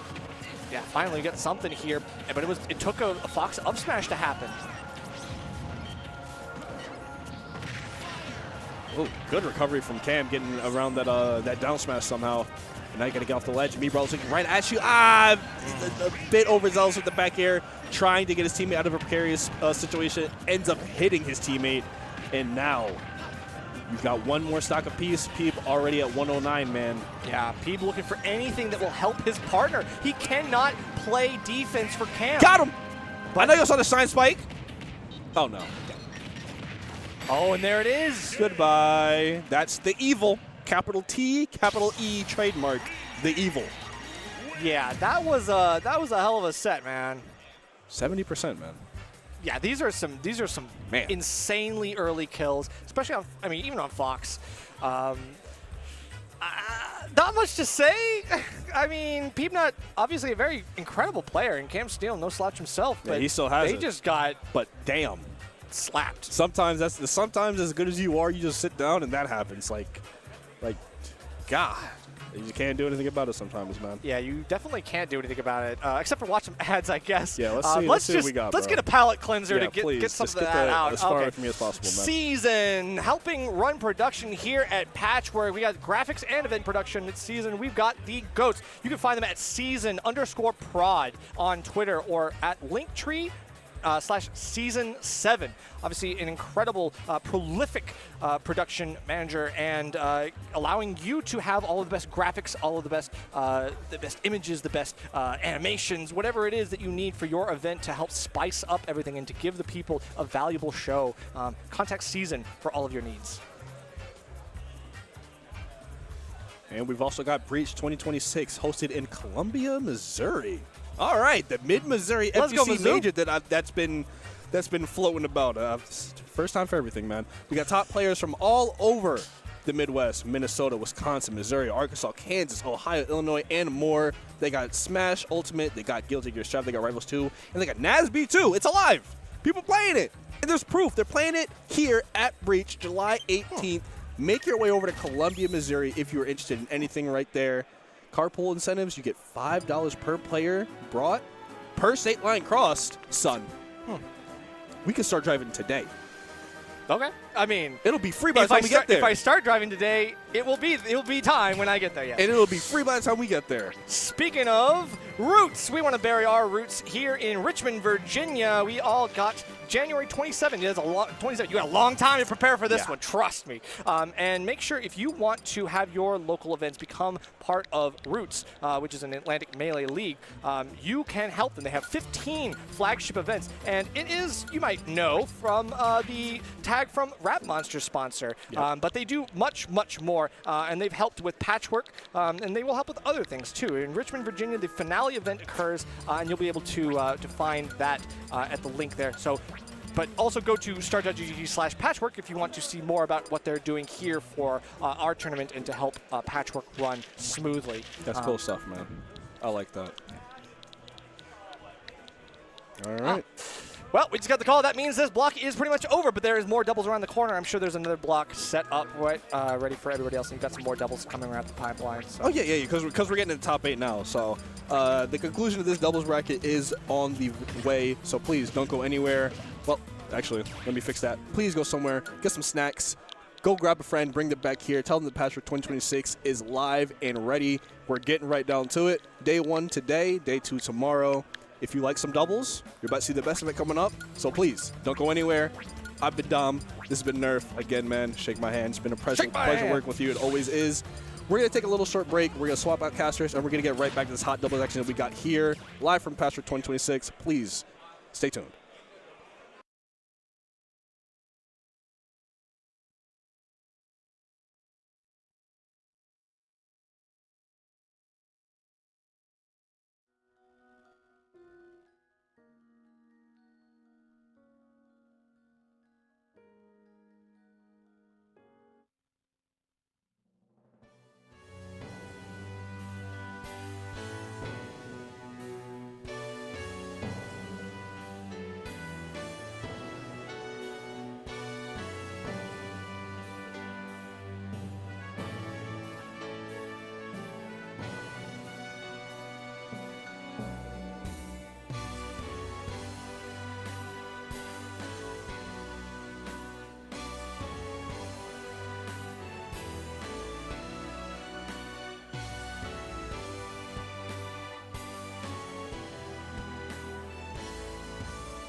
What is going on, everybody? Welcome back to Patchwork 2026. I'm here, Shuby, with Nick District. What's going on, man? How you doing? Hey, I'm doing good. You know, this last second for me to be on this block, but we're gonna have some great dubs action. We're actually not starting with top 8 dubs just yet.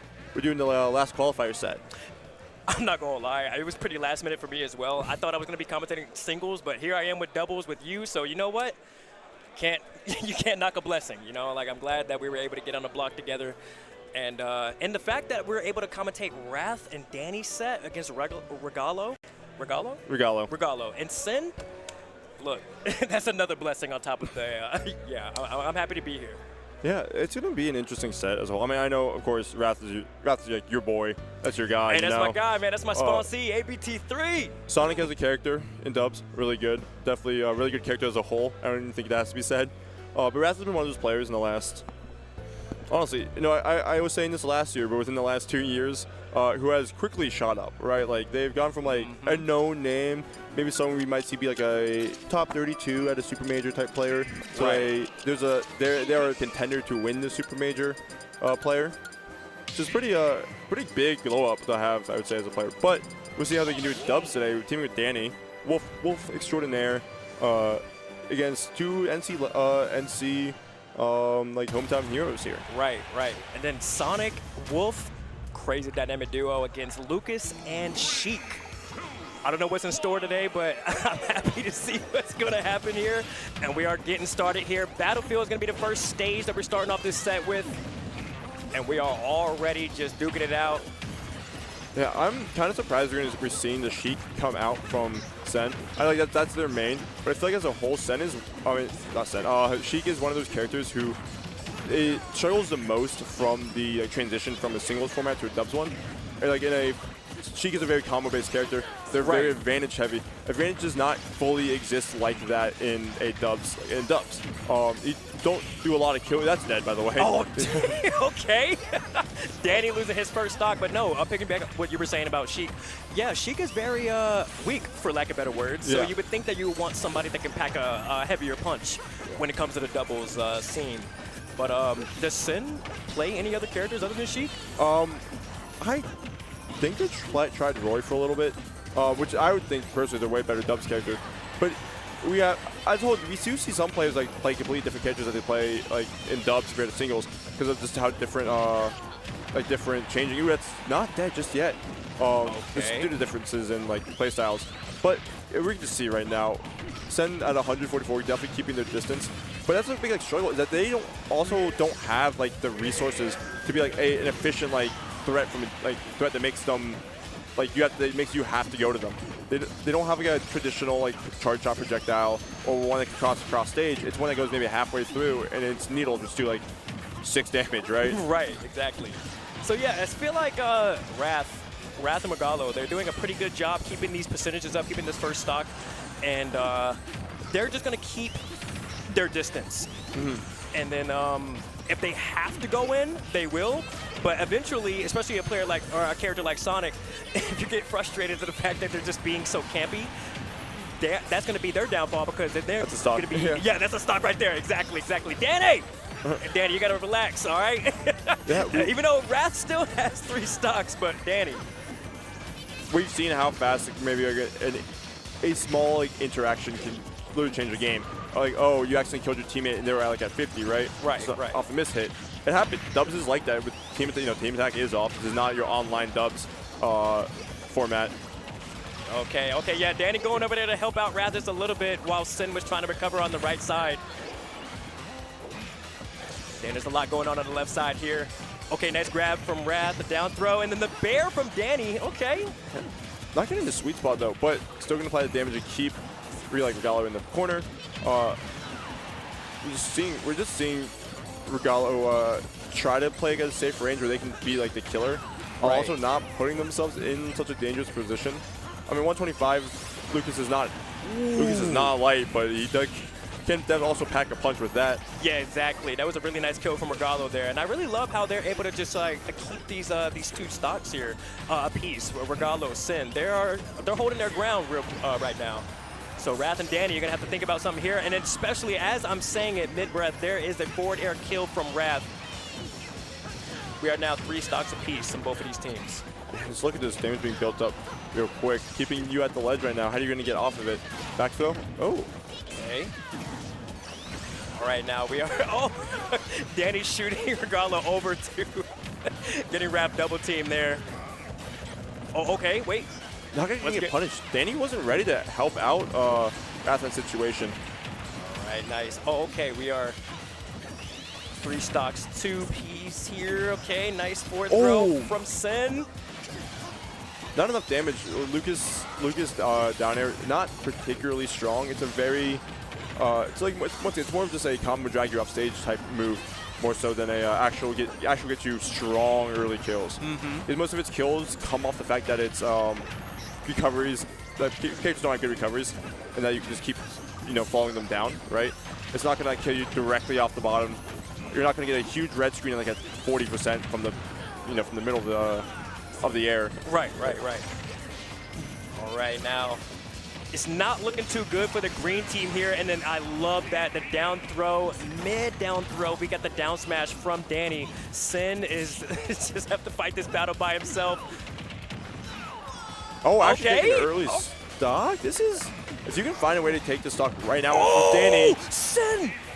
Sin is here to win. Let's go. We are down to Wrath. It's Sin, but it's not looking too good. 126% versus 0. What can happen here? Blue team, green team, let's go. I actually don't. Oh, you're dead. Well, I was going to say, I don't particularly think this is a terrible 1v1 setup for Sen to be in. I think you honestly probably want to fight against Sonic more than you would against Wolf. Just due to Wolf having a few more of those hitboxes you just throw out, they die, more so than Sonic, who does most of the time have to get some sort of setup.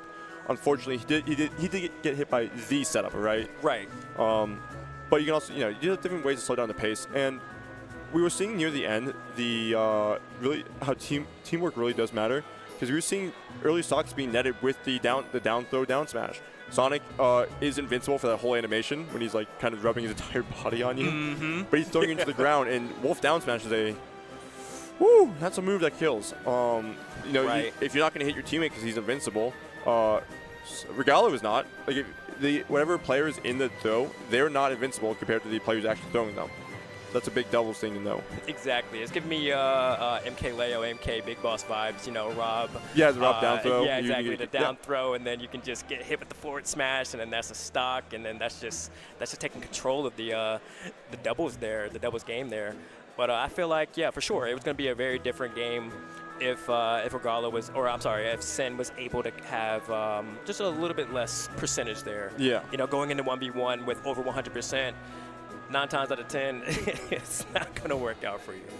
But we are going into game 2 here, so anything can happen. We could go to a game 3. I hope so. I'm not ready for this set to end. And so yeah. Yeah, going to small battlefield, so we're removing that top platform. Gonna have lower ceilings, which didn't really feel like a big issue.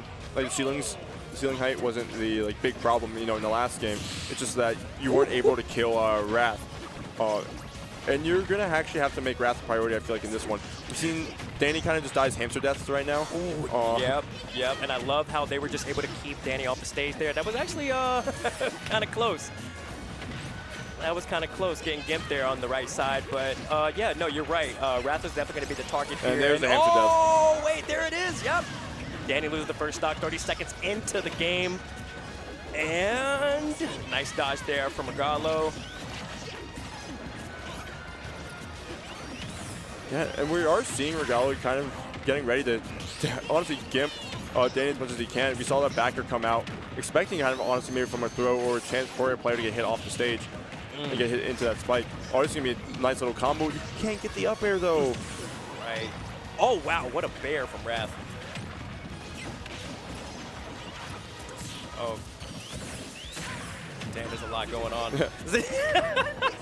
My first stuff was commentator block, and I'm loving this. I'm loving every single bit of it. Did you see that? You want to get iframe him, so you took a stock. This is a real lead, right? Danny's at 98 on his second stock already.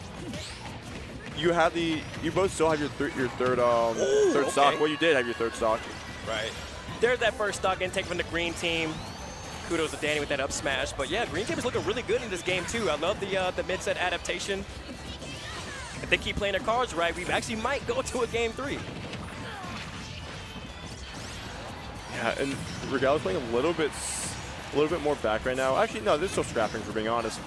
They know they're the one who's gonna have to like, get a kill or whatever. They're gonna have to get a kill.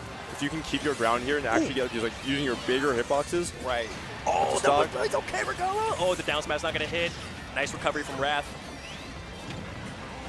Should be fine if you're Sen. 181 right now. I'm actually looking at Danny's last stock, and I'm a little bit nervous because if Danny gets gimped here, it has to take Wrath stock, or if Wrath dies here, and then it's a 2 stocks to 5. Yeah. I don't know if that's going to be a comeback mechanic there. Oh, okay. Regala just didn't press the button there, and I don't blame them. It kind of just was a sudden appearance from Wrath. All right. Green Team is playing so well right now. Sen, Regalo, I love this. I'm loving this. Wrath and Danny got to lock in here. 95% on Danny, 150% on Wrath. We got Sen. I love the defense. I love the defense that you just take that kill as soon as you find the opportunity. Oh, we get out of there, Danny. Oh, wait. Okay, you're definitely going to recover from that. Regalo was handling this 2v1 right now while Sen was recovering on the right side.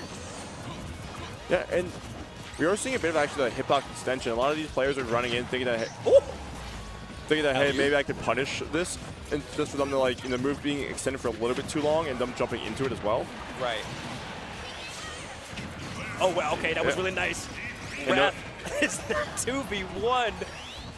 What is Blue Blur to do for the blue team? Getting a side B kill, but you're still, and you're just going to camp this one out. Just waited for your teammate to get back, and here we are. I feel like Regalo's going to take this kill. Oh, actually... Okay, nice, okay. I actually like that down air. I don't think that PK Freeze was hitting. You might as well just do it in case, in case Wrath tries to swing from ledge, you can catch him with the spike hitbox, or at least a hitbox to send him off stage. It also cancels Regalo cancels Regalo's move without hitting him with a strong hitbox. Oh, so if there's a way that Wrath can bring this back, what needs to happen here? You need to take Regalo's stock now, honestly. That, or you find a way for them to kill the other. Oh man, look at the defense here. Okay, nice. Okay. Oh my God! Sen for the win. That was pretty insane. Yo, I love that. Okay. Green Team brings us to game 3. Oh man, what an amazing set that we have here. Yeah, kind of expecting the down air from Wrath. You get out of that situation a little bit earlier.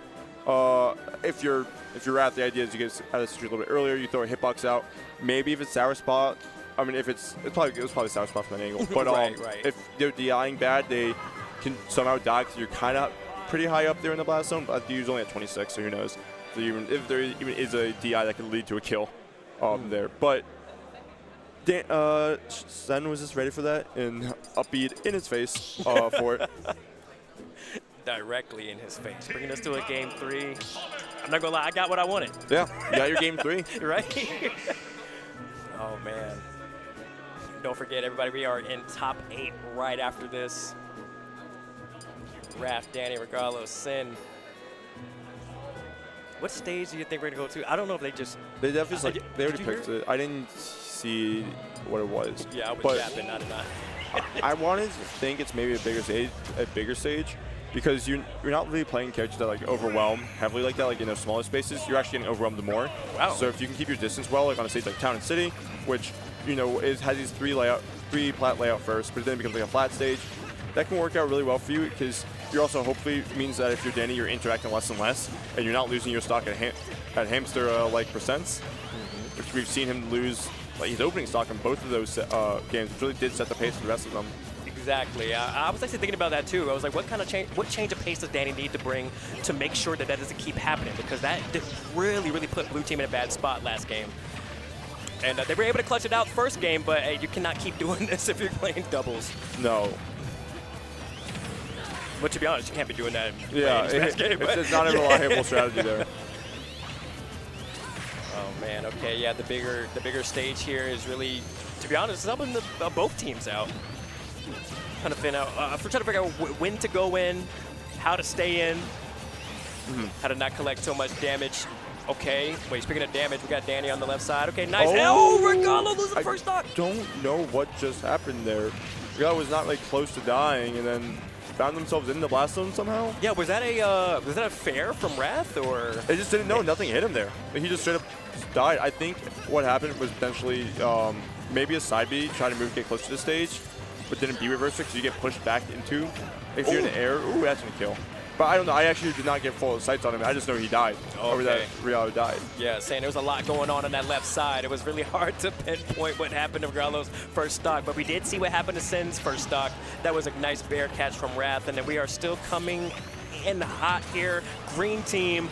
Oh, nice. Okay, Daniel loses the first stock, so we're still pretty even-ish. Yeah. Not the worst percentage deficits to be at. You're still not looking great at having, your main guy who feels like he's been the kill guy with the form of Lucas. Oh, hold on, no jump. Oh, you do have a jump. My bad. But it's a Sin on the right side. It's about to take Danny's second stock.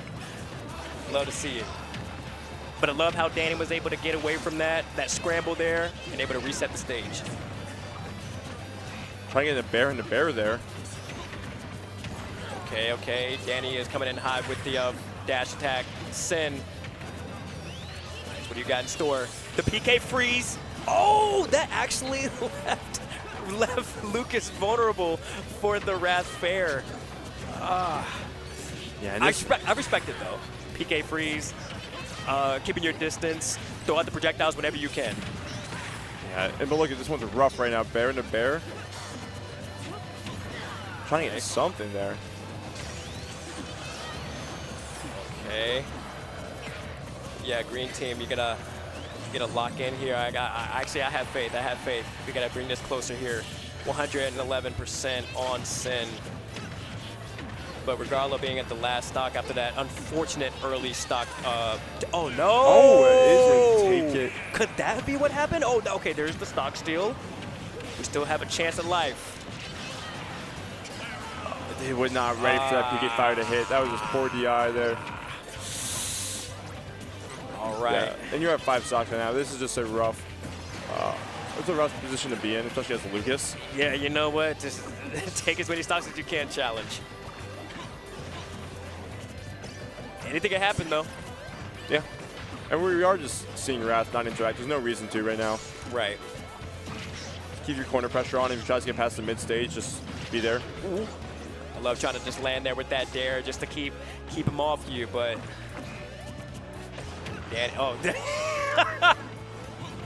Danny taking point at the ledge, and then as soon as you roll in, Wrath is ready for his own attacks. Oh, nice! Okay, Regalo, fight back. Oh my God, trying to chase though. Oh, nice. Okay, we evading the spring there, and we are okay. Regalo's actually fighting very, very well right now. That's yep. And there you have it. Danny and Wrath takes it 2-1. Makes it to top 8. Looks like they'll be fighting. You're fighting the me brawler, the yeast. Right. Yeah, yeast and Poopy. Duo. I actually can't wait to see that. That's gonna be. They're gonna get. That's gonna be an explosive game to say the least. Explosive is right. Oh man, there was so much going on. This is how normally doubles go. Yeah, usually it's just a giant fights. Not really a lot of characters. Not gonna be like big camp. You get a few teams that can be like just camping the other side out, but most of the time it's gonna be just scrapping. And then there's like 5 minute. There's like just 1 minute interactions where it's just someone getting planked. Either having to plank or get ledge camped for a full minute. Right. So much going on, and now we're in best of 5 territory, and this is actually where I love to be. What I like to commentate. And it looks like top 8 is filling up very, very quickly. Louis Money, Low Yoshi, Just Blue, Brujo. So that matchup that's going to be... but before we talk about what that match is going to be, we got some other stuff to talk about. Let me pull up my Google Docs real quick. BuddBuds. These is... Patchwork is presented by BuddBuds. They're the place for all things Smash in the Carolinas. Make sure to follow them on Twitter at BuddBud Esports, and as well as their YouTube, as well as their TikTok as well. You know, pretty hip social media to be on. Right. Look at the merch there. There is an insanely nice color. I'm not gonna lie. Yeah, about to say that's a color that I don't normally, I guess, wear, but I actually really love that color, and I might need to cop that. I'm not gonna lie. It's a cute little design too. It's not even like nothing outrageous. Just a pretty simple thing. All right, and we got the BuddBuds Local here, the BBL for short. The BuddBuds Local is North Carolina's premier weekly tournament happening every Wednesday at the Bad Machines Esports Bar in Cary, North Carolina. Every week features NC's top talent, great production, great food and drinks from the bar, and the last BBL of every month features an out-of-state invader. Y'all, that sounds amazing to bring into the Smash community. Y'all need to watch it there every Wednesday, and also go to twitch.tv BuddBuds, where you can see all the Smash action. Yeah. And Starlight Singularity. Let me just pull that one up real quick. BuddBuds, Heart of North Carolina for Starlight Singularity 2. It's hosted 4 times a year. Happening this one, July 11th, 2026, which is about 3-4 weeks, give or take. It's at Raven Forge Games in Sanford, North Carolina. Start.gg/Raven. Fight a lot of the NC's top talent at their premier regional event. Yeah, there's a lot going on in the Smash community. Y'all don't want to miss it. I'm not gonna lie, I'm not going to. BuddBuds is actually a place or a tournament series that I actually want to go to. I live only an hour away from here. I was like, what am I doing? Yeah. Don't be like him. Be better. Yeah, be better for sure. I don't know what I'm doing. Yeah. So we were talking about how should be getting Bruo and Just Blue versus Low Yoshi and Louie. Just Blue and is known, I guess, more known for his mining skills, which we are actually not going to see at this event. Instead, we're going to be seeing Wii Fit. I think in Dubs is probably has like a top 15 Dubs character, as well as Bruo, who normally we see a bit of the Kazuya, but Kazuya, in my opinion, is not a great Dubs character. I can agree with you on that. So yeah, I feel like the K. Rool is definitely going to make an appearance here and during this set. Yeah, and you get like we were talking about how like Rob, or like in the last a lot of those just throw combos, right? You just down throw with like Rob, for instance, and it parries them. K. Rool has the same thing. You down throw them, you just hit them while the invincibility is still on. But on the other side, we do have I'd argue two of the best, two of like the very worst top 10 Ultimate Dubs players of all time. Yeah, right. And then we have Low Yoshi, the Mii Gunner. Yeah. Not only is the character very, very hard to fight against in singles, but doubles, you just have this wall of bombs no matter where you go, no matter what you try to do. And we're starting off a PS2 for this game one. And we are going with the Kazuya. Brujo is just shutting us both up and saying, look, let me show y'all what I can do with Kazuya. Oh my god, back and forth. I would say with another big thing about Lil Yoshi's set is he runs this like the stealth bomber side B, which in Dubs is so insane because you don't know what's going on half the time. Like, and you're most likely gonna miss it, right? Right. It's the whole word of it is stealth. You're dead. The whole word of it is stealth, but very it's very hard. It's also it will explode you if you get hit by the sweet spot of it. There it is once again. Halfway across the stage. This guy actually got Louie out of a tough situation to be in. Yeah, I definitely see that. And then we are sitting here 3 stocks apiece for blue team. Louie Money, Low Yoshi taking control of this stage. And it's only been a minute in this game. So much going on here. Yellow team is just bringing us back slowly but surely. Yeah. And I was saying a big, like, oh, Wii Fit's like a top 15 Dubs character. Look at that! That was amazing! Even stocks. But, even stocks here. But Wii Fit, the main thing that makes Wii Fit so good in these Dub situations is the fact that you can camp, you have explosiveness of deep breathing, but also the soccer ball. The soccer ball's existence is a pain in the ass in Dubs. Just because it's a pain in the ass to your teammate, and it's a pain in the ass to you, Right. to the other team, because you have it hits everybody. It'll hit your teammate if they get hit by it. Ooh, yeah, you cannot be doing that as Kazuya here. Louis Money was very quick on that trigger to deal with that down smash to make sure that Lil Yoshi was protected.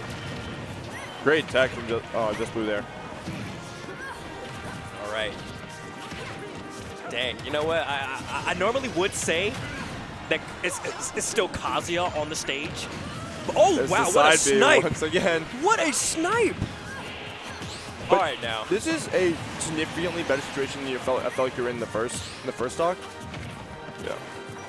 Yeah, 3 stocks to 2 here. Dang, yeah, there's not really much Kazuya can do. I feel like there would be a lot more that K. Rool could do, but you know what?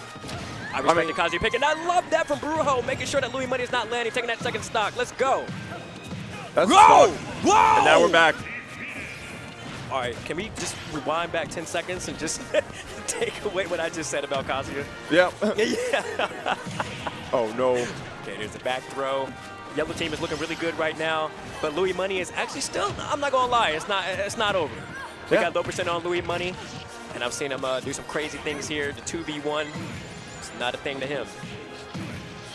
Up B. Oh, no, actually going for the, going for the snare there. Oh! Back kick? Yeah. The Take it. chase down!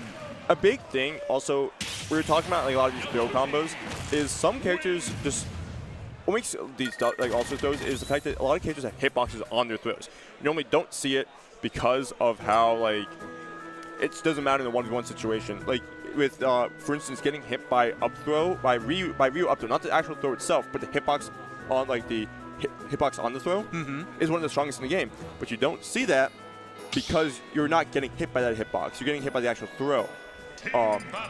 Palu doesn't have any hitboxes on her throws. She's just invincible for it, but she makes it a challenge because if, for instance, if you're throwing someone back and if their teammates there to support them, they can just charge a smash attack and hit you when you finally let go of them. Me Gunner, we've seen like on their back though, they have the laser, right? If the laser, you can't get too close to them. That laser can hit you. Right. Hit you while you're while you're trying to save your teammate. Dang. And then we are going back to PS2 again. Hey, this actually might be a PS2 set. Bear. Yeah, this will probably be a PS2 set unless something drastic happens here. Oh, the reflect! Reflecting it into their own teammate. No, that's not what you're supposed to do! Ah! What a parry. Hey, look, we all make mistakes.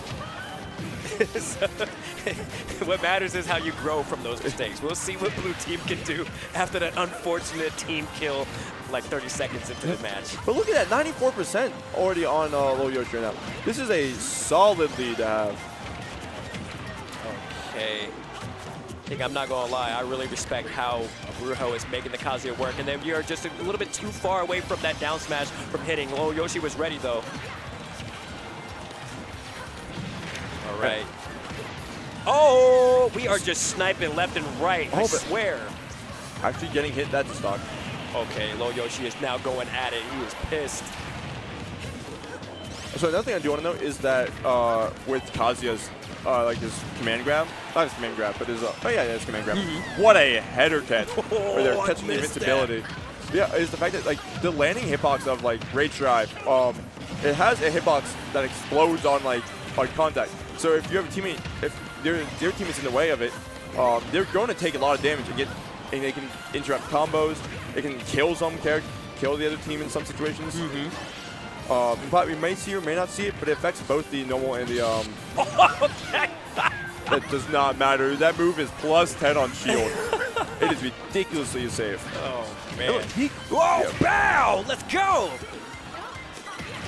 Oh, we are making sure. Oh wait! What happened? I blinked. Well, it's a one-stock game for both players on yellow, at least. We got Stock. Kazuya on the stage, and to be honest, Kazuya wasn't even needed there. Just blue. Just blue. Just blue also didn't mix up the DI on it. They did turn around their up air, so that it just sent like kind of straight up. They reversed it, so it mixed up the DI a little bit. No kill screen, not even sparks or anything. Right? Yeah, exactly. It was a straight, just straight bad DI. I feel like that was a very, very quick game too. Yes, compared to I feel like I'm compared to what telling we y'all, saw in y'all the first watching game. from home. If y'all watch, if y'all went to get some water right when this match started, I apologize. You probably missed the entire game because they are just swinging for the fences here. It's also Lil Yoshi in this that first stock was taken so early because of like weird counter that reflected that. Did he just let a raw F smash hit? Bro. That's exactly what Let he it rip, did. let it rip, let it rip. Woo! Okay, we are just playing with our food here. Brujo is just looking for anybody to get caught in that electric wind god fist. Oh, he even did a slight hop over the with Wii Fit F though, because they do like the volleyball spike. It jumped over the dash attack from Palu. Right. Okay, yeah, that scramble here. Oh, okay. We got the possibly. Yep, That was there's huge. the kill. Lil Yoshi losing the first stock. All right, Brujo is looking to take Louis Money's first stock as well, but Louis Money said, no, let me go ahead and get back center stage, and let's try to recollect ourselves. We can make this work. I feel like a big thing we also see a lot is like those combos or kills off the top, especially from like Palu. Palu's up air, we know, huge, so really strong. I'm kind of surprised we're not seeing more attempts to combo like the up smash or the up air. I mean, they might not even really get a chance to, to do that. There is just so much going on so quickly. I'm telling you, I blinked a couple times and I missed a few stocks. Oh man, okay. Hey, look, when in doubt, just go to the edge of the stage, shoot whatever projectiles you have, and just hope it hits, hope it hits the other team. Now we got yellow team trying to recover back on the right side of the stage, and that's exactly what I'm talking about, the Lil Yoshi wall, the Me Gunner wall of bombs. You gotta make sure you get back, make sure you get through it. The forward smash almost coming from Brujo, and then we have the side B, and is this gonna be the stock? Oh wait, again, what a save from Lil Yoshi. He saw that, he said, not you, not you. We also did see Just Blue put himself out of like an advantage state because he was expecting so maybe like an F tilt or throw an F throw off the crumble. We saw like you saw him jump off stage for a down air. F throw right here is gonna send him out. Yeah. Okay. Hey, look, I actually really like that from Me Gunner as well. Oh, wait a minute, we are way too far in the blast zone. Okay, we are just getting some. Hey, look, I can't ever get mad at you trying to recover and also getting some damage on the way. Damage is damage. Make sure you are hitting your opponent any chance you get. Nice! Fair, nice. I love that from Just Blue. All right. Okay, you're going to have to take Just Blue's second stock now if you want to try to bring this back. Yeah, one shot situation, Fair's a little bit still, but... Oh, I man. just maybe Laser's saving, mixing up some of the that's stock. Yeah, you can just take this one right now. Yeah, what a That's stock though. Oh man, hold on. Can Kazuya do the 2v1? I'm not gonna lie, I can see it happening. It can be done, but you have to find a way to take the stock with this. You're not gonna get an EWGF combo set up. Both these it's not that. Oh yeah, Me Gunner's not fast, but he has. Oh! Okay. Now we're back in 1v1 situation. Whoa! No, Brujo. What do you gotta tell him? Tell him. But I mean, hey, if you're Louis, you're honestly probably a little bit more comfortable right now with this one. You're not having to really worry about a random projectile hitting you or your teammate or yourself right now. Unfortunately, it does mean that Kazuya does have access to auto turnaround if you're back in a 1v1 situation, which he does lose when he gets put into the when there's multiple cases on the screen. Yeah, exactly. And then him going into this 1v1 against Kazuya with over 100%. All you really need is one grab or one electric wind god fist, and then that is going to be the game for yellow team. If you can keep him in the air right now. Oh, nice. Okay, there's the fair. No jump, right? Oh, nice, Bear. Bear, you're going to go high, though. No. Oh, you have a laser. Oh. Okay, try to get that back here, and then we got the raise drive online. What is Brujo to do? What is Louis Money to do? Bro, you're just looking for something to shark right now, honestly. Because Louis is going to keep playing this air game right now. Yeah. You're going to keep playing your distance. You might lose it on the next hit. Oh, yeah! Okay, that's it. There we go. Dang, 3-0 for Just Blue and Brujo. That's Zach. Oh, the double spot dodge, yeah. Oh. So if he spot dodged once, that actually probably would have helped him out there. Yeah, the spot dodge from, because what's his name spot dodge first. There was so much going on, y'all. I really hope y'all enjoyed that as much as we did. That was an amazing set. I got the commentator Wii Fit gameplay. Yeah, we really were seeing kind of just the fact that if you can change the pace that Mii Gunner has to play at, it's hard for him to get anything set up because Mii Gunner is not a good character. That character just, it has its moments, and as a dubs character, it's going to be significantly better than a singles character.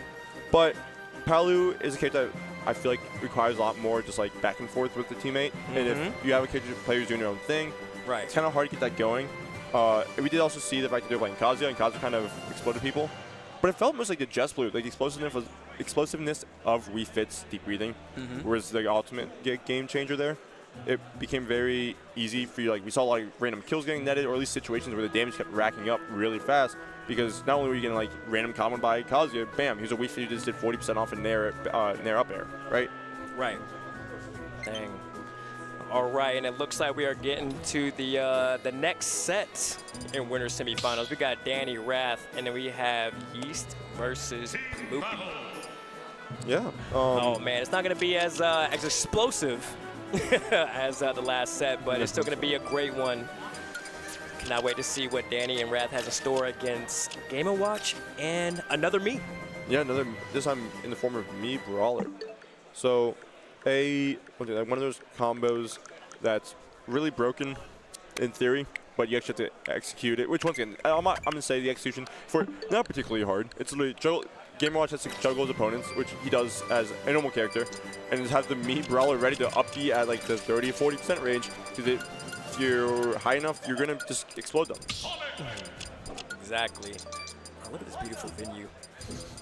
Love coming here every year. Yeah, man. Shout out to Patchwork. Shout out to BuddBuds. Shout out to KML. Shout out to everybody affiliated with this amazing tournament.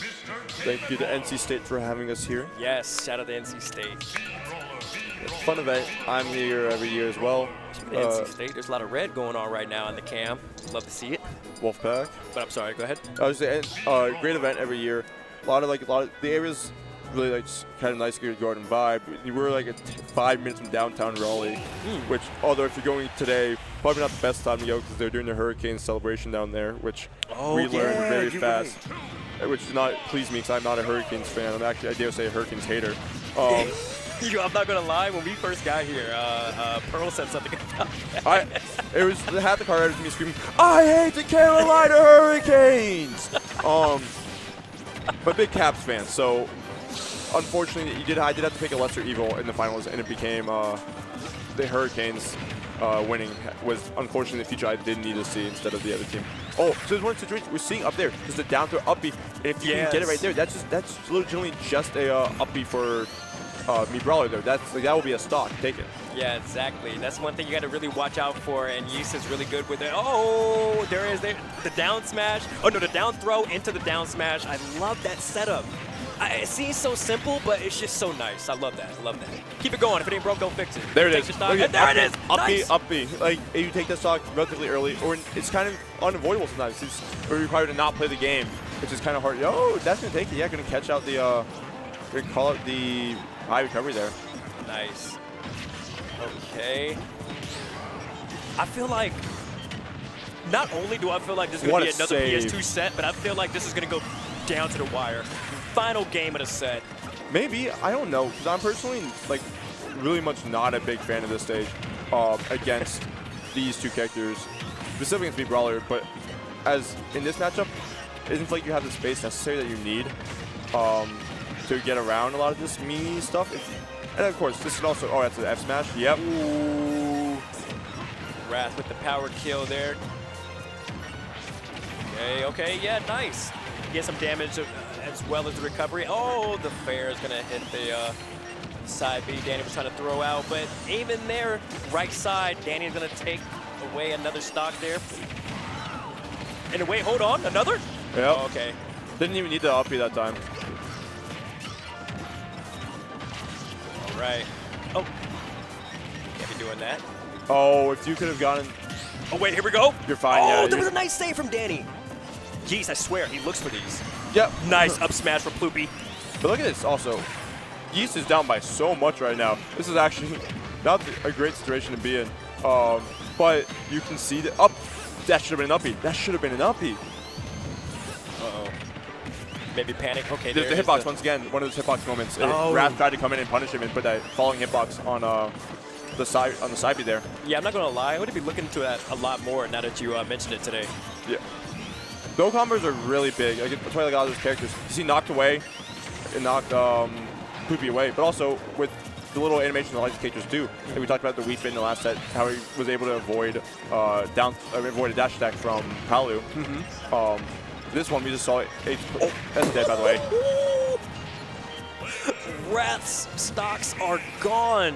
And We there's got no the replacement. 2v1, but it's 3 stocks to 1. And there is Yeah. another up B, and Yeast and Ploopy, they make it work. The Me Brawler Merchant.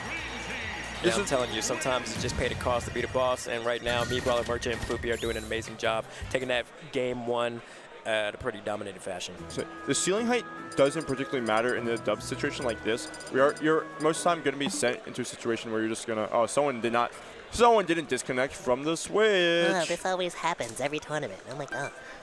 This is where GameCube controller users were always justified here. Right?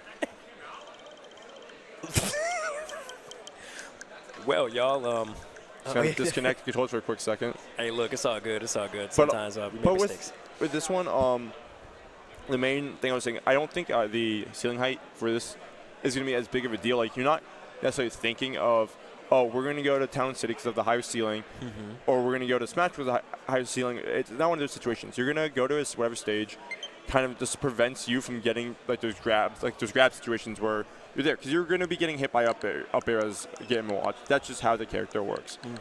You're going to be getting hit by up B from Brawler. That's how it works. But we saw those 1v1 situations when they were able to split them. Yeast was able to get really early kills because of Me Brawler on PS2. Right. PS2 has the lowest ceiling of this, or it's tied with other stages among the lowest ceilings in the current stage list. Platforms are really high, so put 2 and 2 together, it just means you can get the uppy kills without having to worry about Game & Watch and getting you set up. Exactly. I feel like, and yeah, another thing too, like Game & Watch, it's a character you're not trying to get in a blender with. So I feel like if Ploopy can approach with the nairs, and if they try to get away from Ploopy's nairs, then there is the Me Brawler ready to pack that heavy punch, get them on the platform, down throw, up B, stock taken. If these could have gotten higher there, that was 100% the stock. Nair bear and I killed? Okay, hold on. Looks like we got some mid-set adaptation here. Rap taking the first stock from Ploopy here. Oh wait, okay. Don't scare me like that. I know Sonic has one of the best recoveries in the game, but can't be going down too low, I swear. They look for that. Okay. Looks like the blue team is doing an amazing job keeping this control on this PS2 stage here. Oh, that could have been... Oh, dang. I know what Rap was looking for there, but I'm actually, I'm relieved. I'm relieved that green team was able to get out of that. That would have been sick for Wrath. Oh. Team kill, yeah. That's Oh, what a catch straight off the angel plat. He's just not playing. He's just playing to win. Oh. Right, exactly. Okay. Yeah, we're having a party on the left side of the stage here. Yeah, we're going to get back to center stage. 120% on Wrath. Wrath is doing a good job preserving this first stock here. I know green team, I know I would be a little aggravated. I'm like, all right, look, 123%. No character should be living this long. There's a dash attack trying to come out from Yeast, trying to get this first stock. All right, who's going to be the one to take it? Can you imagine Wrath taking another stock? Okay. Oh, Danny's good. This should be a stock. Oh, that was almost a nice catch there. We usually see that move, honestly. Oh. We usually see that move send a little bit more, what am I looking for? Like a little more downwards. And we just definitely saw DI up from Bloopy to avoid the hitbox, like the tech situation. Okay. Yeast is looking lonely on the right side here. I want to play too. It's my turn. This is my turn. Oh, man. Okay, there's the back throw. Oh! Back to that time, to down throw. He got the stock anyways, right? But... Oh, you're no. fine, you got your thing. Oh, the flip. You Yo. did flip, plus you had Poopy there to save you with the. Nice. You had Poopy there to save you with. Yeah, that's actually a really good moveset there. And all things considered, this is not going terrible for either team right now. Right? Obviously, you don't. If you're Yeast, you'd much rather be not at 151. Oh man, can you imagine if Yeast was ready for that up B? That'd have been nice. The up B wouldn't. There it is. He's pulling it. He's pulling the trigger too early. Good mash, but you still have a stock. You just maybe killed you. Oh no, you did get the stock there. Yeah. We are down. We are down to a stock apiece for these amazing competitors here in this game too. Oh, there's a jab block. Oh, okay. Actually, he let. That was actually very smart. He let Wrath take care of it for him. Right. That was very, very genius here. Okay, we are now just fighting. We got 2 different fights going on. Oh, there's, okay, we're down to 11. That's Oh, huge, what a that's dare huge. for Poopy. Yes, that's very huge for green team. What is the blue blur to do for the blue team here? Way. All right. Fair. Oh, wait. No, nice you air have, dodge. what's it called? Yeah, you have a frame 2 air dodge right there. Yeah, you Oh, you made a definitely put that super to good teammate. use. The fair on the. Oh. Oh man. So much going on. So much you have to look out for. Pluby is looking to get these down smashes out. Once that berry. I don't. See, this is a very scary situation for both these teams here, honestly. Because obviously you're in 2v1 if you're Wrath. And then on the other side, you have 2 characters who are not heavy at very killable percents right now. Where like one bad action or a Sonic Bear, for instance, is going to lead to the stock disappearing and then putting you guys potentially in a 1v1 situation. Actually, yeah. So Even like a backfield leg. right now, yeah, Wrath is really just, you just have to keep dancing. You're going to keep that feet moving, you know what I'm saying? Like, you got the speed, make sure there's the back they air. approach to you. And now we're, that was amazing. Nice bear from Wrath. and this is a terrible situation if you're Yeast at Ploopy right now, which is made me a little bit more confused about why Ploopy was like the main guy there. That's it. That's it. Oh, not No, it's yet. not, but you should be able I to was nervous. keep them here. No, actually. Yeah, but to say one more of those, and that's definitely going to be the game for the blue team. But yeah, it's one of those situations where it's so easy for you just to lose the game off of something like that, right? Right. This is such an advantage situation. Oh, that up here would have been 8.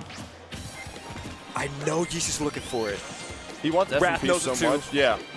FMP definitely takes it here. Oh, man. Okay. Oh, whipping the grab. Great tech. Amazing tech, right? Okay, he's looking. Oh! No Yeah. combo there. But Right. why would you go for that? No I punish! mean, thought maybe he was going to catch Wrath off guard. Oh, there it is. The feet to the face. Oh, that was actually a really amazing, That was a amazing great win. use of patience there. Which maybe, once again, that whole last stock really did show why I was a little skeptical about Ploopy being the Like taking point. being taken point there. Right. Running the being the ball handler there, because you're at the higher percent as the lighter character, who also of the two, if we put in a 1v1 situation, definitely has the better matchup versus Sonic. It's very confusing why they weren't like kind of just throwing Yeast into it or making him run point when you both had like the same amount of stocks. It's a little bit lighter, a little bit heavier, and has more, and just has less percent on him. And and yeah, I mean, it just showed also like how that one like stock situation, like despite them having 2v1, was not really that advantageous. Right. I think it might have just been like a sense of confidence because it was a 2v1. Yeah. And then and Raph did show firsthand that you cannot just assume that things are going to go your way just because you have the extra teammate there. Amazing win again for the blue team there in that second game. And we are now in game 3. And yes, I guess I was right. It's going to be a PS2 set. And we are back at it. And it looks like the first stock is going to be taken from the green team, maybe? Maybe one more fair up.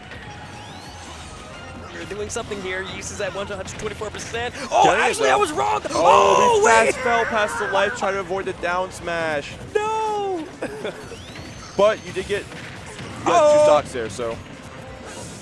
Hey, I'm telling you, me Brawler, to be honest, I don't really see me Sword Fighters in doubles like that, but me Gunner, me Brawler, Yeah, it's going to be some trouble on the stage. But me Sword Fighters just character serves no purpose, man. Yeah. Yeah. The character is more of a zoner than like an actual projectile. I mean, more of a zoner than a sword character, you know? True. But I do like the way, I feel like both the sets we've seen in Danny Rav, I feel like both teams have been like really good at just swatting Danny out. Because it's not to say that Danny isn't a threat, but it is so apparent of who the biggest, like the recovery weakness is, of who you're able to take your stocks off the easiest. Because, you know, Sonic, great recovery, really good at avoiding, that's a stock, yeah. Being able, really good at avoiding a lot of like these gimp situations. Wolf, not really the case, and we saw Game & Watch has that like that edge guard, low edge guard on lock. If he was Right. Yeast is ready for that to stock every day of the week. And speaking about on lock, it looks right now green team is straight locked in, laser focused. We are now 4 stocks to 2. What is blue team to do?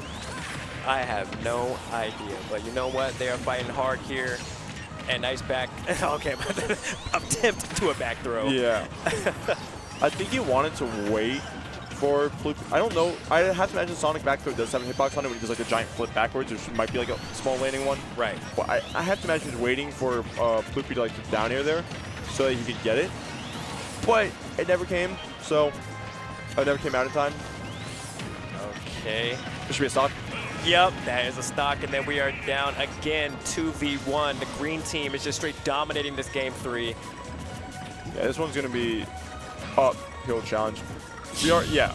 I think having East running center here, just waiting for his moment. Not the worst idea. Let Floopy right now handle the point. Yeah, I think at this point, I feel like they know that it's not going to be as difficult as Sonic spin dashing around them and dancing around them. Yeah, Wolf, you're going to really need to get pretty close to get these pack these punches here, and they know they got the confidence. I can tell they're kind of like playing around a little bit. Yeah. And there's that up smash from Yeast taking that game 3. Let's go, green team. Yeah, and that's going to be putting them up 2-1. And I know they're just talking it out, but I do think, well, honestly, also it depends on the bans. I imagine we're probably running Town, Kalos, Smashville, or some variation of that, maybe Town, Smashville, maybe Town, Hollows, Kalos as our counter picks, right? So I didn't hear his stage move though, so Yeah, yeah. You already know. So I already know what's happening right now. We are sat here at PS2. Oh man. Hey, look, if they're gonna stick what they know, Yep. I guess I can't really complain, right? Yeah. Just saying, we do have a chance to bring this to a game 5. Blue team, they were doing pretty good in the game 2 there, and then like I said, or like we were talking about with Raph handling that 2v1 pretty well. They just really got to be careful. I'm telling you, Game & Watch and me Brawler, it's a hell of a team for sure. Yeah. And I think another big thing was the fact that how early they were doing stock. We saw yesterday what we were supposed to, the upbees and the upbeat, right? You take that's a confirm at that point. Hey, Nick is quick with the info, y'all. We were seeing that they were kind of struggling with that to start the game. Double Oh, Wolf back what a there is the bear! best move in the game. That move is Okay. broken. But yeah, so we were seeing that start to really get picked up in that last game. But also at the same time, Danny was on top of losing your stocks very early to off-stage shenanigans. Danny was also like losing his stock to like those normal like the Wolf troubles that he had. That Wolf has those edge guard abilities of kids like Game & Watch. Not really Brawler, but yeah, mostly Game & Watch. Exactly. Look at this. Okay, I don't know what that smash was doing, and that actually left you vulnerable for that down or for that forward smash there. Fair All is right. and take it, yeah. Okay. Oh, what? I'm telling you, Yeast is so good at these. So good at catching these up Bs. I love it. All right. We are now at even stocks here for both teams. Uh-oh. every time I see Yeast grab on the platform, I'm like, save him! Oh no! Help him! Help! Help! Help! Oh man! Somebody help him! Somebody help him! All right, okay. Get the double up air. See, at this point, okay, wait, hold on. Oh, okay, it was on the platform, so I shouldn't have tripped. I shouldn't have tripped. Right side right now. If you can, you couldn't punish the punish it correctly. That's a stock. Oh! Dang, I'm telling you.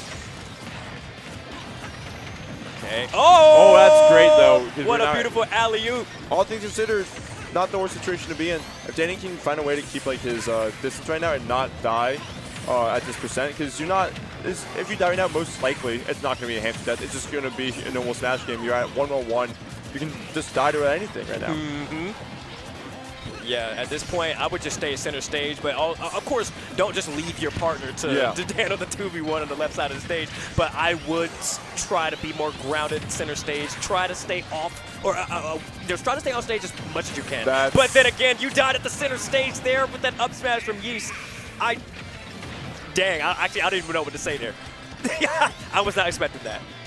Yeah, it also, with the fact that, I mean, it's so easy for Yeast to punish that because, you know, Danny up tilted, right? Right. And it was to catch landing. The main issue is Yeast landed before the move came out. He was able to get a hit. He was able to get a shield up, meaning that move was on shield. It was not on whiff. It was on shield. And that up smash is gonna absolutely punish that if you try hitting it with an up tilt. Jump up. Oh, okay. Low pass here. Yo, if Wrath can do what he did game 2. I mean, it's not super. Oh, that's a stock. Really? Okay. Oh, wait, okay, there's the forward tilt. We are literally just playing ping pong. Oh, and there it is, 3-1. Yeast, Ploopy takes it. They move on to winner's final to fight Just Blue and Brujo, but that's not over for Danny and Raph. They are just going to be moving down the loser's side. So their story does not end here. I think he was just their set does. I think he was still in hit stun during that too. That's the worst part. Is that there was just true lineup there. Right. Oh man, there was so much chaos going on in that set. Yeah. Dang. Yeah. I'm not gonna lie. Looking at the bracket here, me Brawler. Yeah. Against Kazuya and We Fit. And We Fit. That's gonna be a pain in the. Yeah, it's gonna be a pain, y'all. It's gonna be a pain. Like I said, it was a dynamic duo there. Yeast and Ploopy. I really love how they were executing their combos there. Like Yeast was always ready to catch Wrath, Danny, no matter where they were on stage with that upbeat. It was amazing. It was amazing. Oh boy. All right, let me get into this one a little bit. We're putting the script away for the first one. KML Tournaments, everybody. Based in Maryland, the fastest rising production company in the East. Let it be known. Running events throughout Maryland, throughout Virginia. We've seen them as south as Tennessee. They're the ones in charge of producing this stream for you right now. Melee is going on their tournaments. Make sure to follow them at KML Tournaments on Twitter, YouTube, and Twitch, or contact them at kmltournaments@gmail.com if you want to work with them, because they will do great work. Exactly. Shout out to KML Tournaments. Maryland, Virginia Ultimate Summit. Oh, wow. Yes, happening for the first time ever, which the fact that we are 8 years in this game and we have not had a MDVA's Ultimate Summit is insane. When I first saw this announcement, I was excited. I cannot wait to see it. And I really love how the qualifiers is happening too. Yes. Like it's all done through each local right. of the region. I love that. I love that. It's also like we're getting the arcading in there, so it's guaranteed to have an unranked play, which we have had a few already. Like unranked players get in just do it's normal qualifying or actually being invited in some cases. Right. Look at the players: Oolong, Rap, Delaboy, Myth, Ripcord. Yeah, so much more. It's the one time you're actually going to be able to see Rap play in region because he is currently banned. That's not even a joke. He got banned from 2 locals because of grade related stuff. Actually, I did see something about that. Hey, not too much of the Rap, but we love you, Rap. Remember, kids, that's the lesson we learned. Get your grades up. Grades come first. Smash Bros is going to come later. Oh, man, okay, we got the Beast to the East, Virginia's largest FGC regional, happening July 17th and through the 19th. It's featuring brackets from over 25 different titles. Please register today at bytegaming.org. Look at this, Guilty Gear, 2XKO, Soul Calibur, Street Fighter, Dance Dance Revolution. What? Tekken 8, Fatal Fury, Third Strike. There's so much going on in this. Wow. And, of course, Smash Bros. And it's always Smash Bros. You always got to have Smash Bros. Get it, run from it. Smash Bros. Always arrives.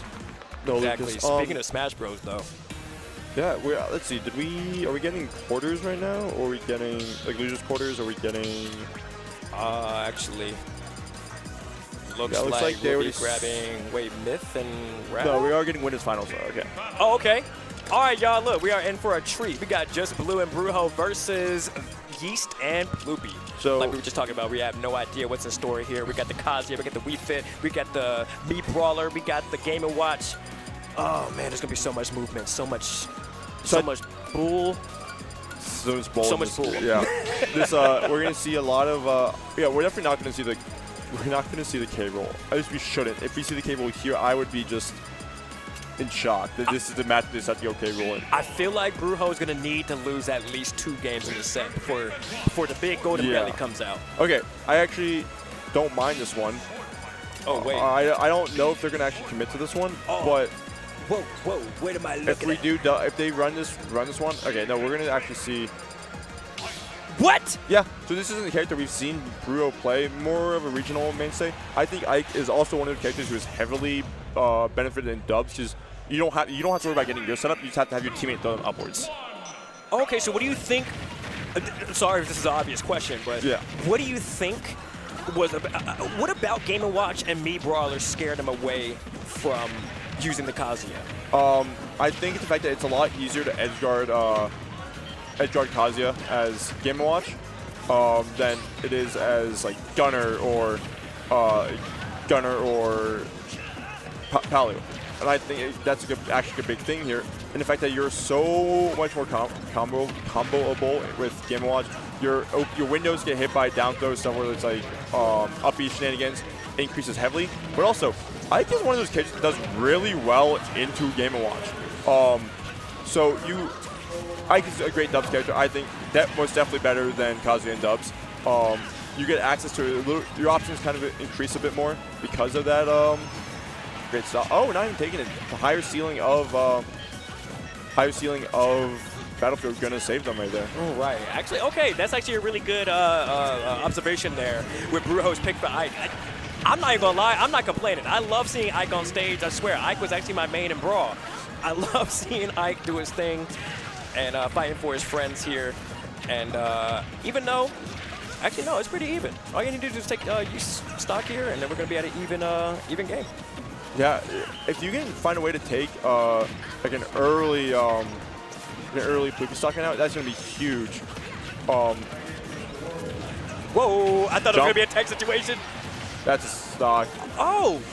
That's a stock. Yeah, you're not gonna be able to do anything like that. Great up smash, yeah. That is one thing there. Actually, I'm a little afraid whenever I'm trying to recover off the stage. Yep, there's your stock. There's your stock. I love how you called that out. I love the how second you saw that up air was coming out, yeah, you're kind of just gone right there.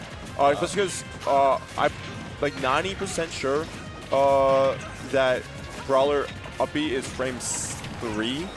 It's either 4. Oh, yep, that was an amazing catch. I'm loving these alley-oops and these doubles. Yeah. I might need to commentate doubles a lot more often. Yeah, I'm telling you, this, that was a big thing. I actually don't like this pick for the stage, at least.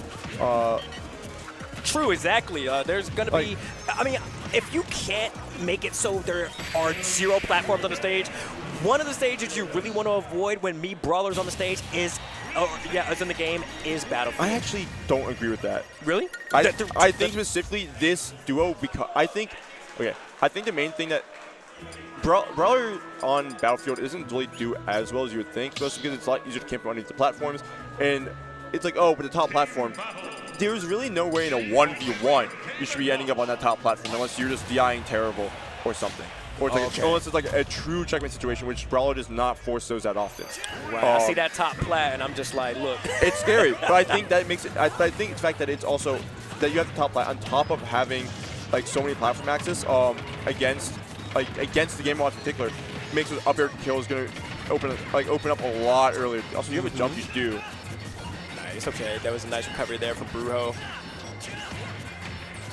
All right, well, we do have a change of pace here. We don't have the tri-plat here, but we are back at PS2, where we already seen how much he was doing on these platforms here. Yeah, look, all you have to do is just keep him in the air. The Thwepper is frame 3, so really fast, and you can definitely act it out specifically fast, and you got it 87. Wow, man. But, hey, this is, that's an early stock to lose it at, but you are at an easy, like a close stock, like a stock chance. If you can find a way to take this stock right now, that's Okay. it.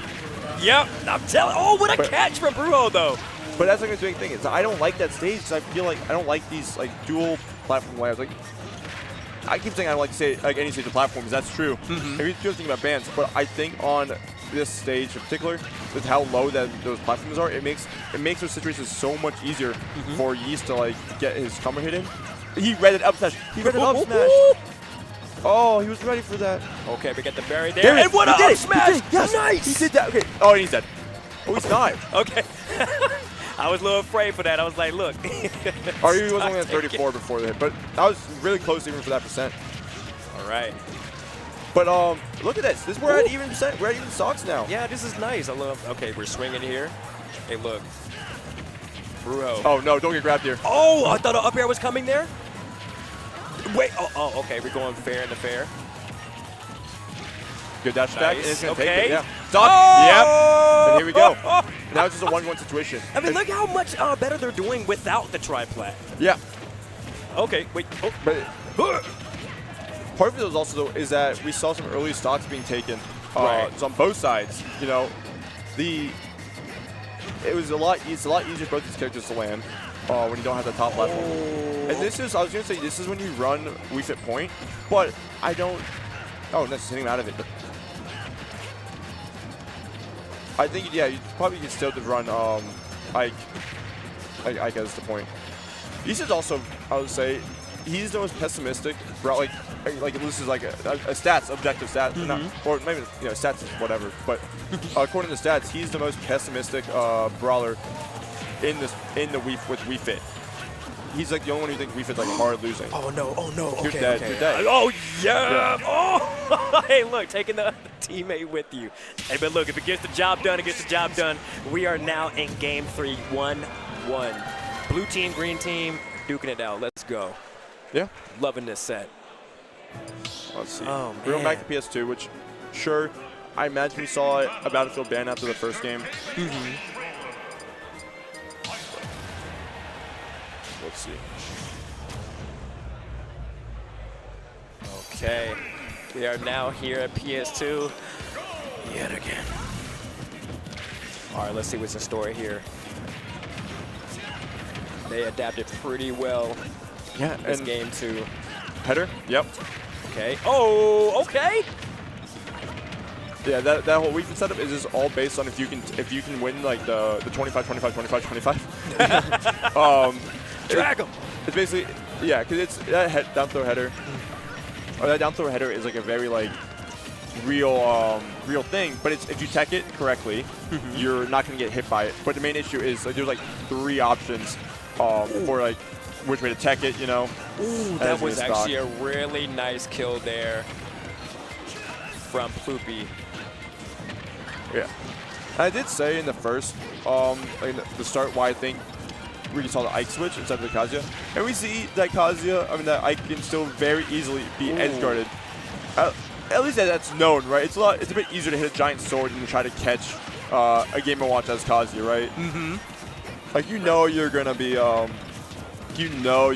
getting hit by some bull as Ike. At least you have a sword to deal with it. That's stock. Yep. I was literally just about to say that, and you're just like, oh, nope. Look, I know what it looks like.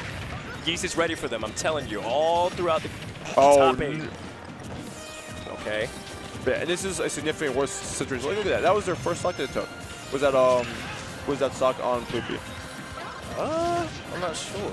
It was. Yeah, as you can see, 1-2. Yeah, But yep. Like it's Yeah, I see it. it's just Nice dash from attack, there. Brujo. Okay. But this one is just so tough to deal as Wii Fit because it's super hard to actually make your projectiles worth anything against Game & Watch just because of... I think this matchup is Wii Fit's worst, and I don't think it's close. I think this is like... Actually, that's a lie. I think it's one of Wii Fit's two -3s, and that's, you might be saying, oh, that's ridiculous. But look what happens when Wii Fit tries to do anything versus Game & Watch, man. Okay, Yeast is whipping that up. He'll jump. Yeah, that's a... wait, hold... don't. Yeah, that's...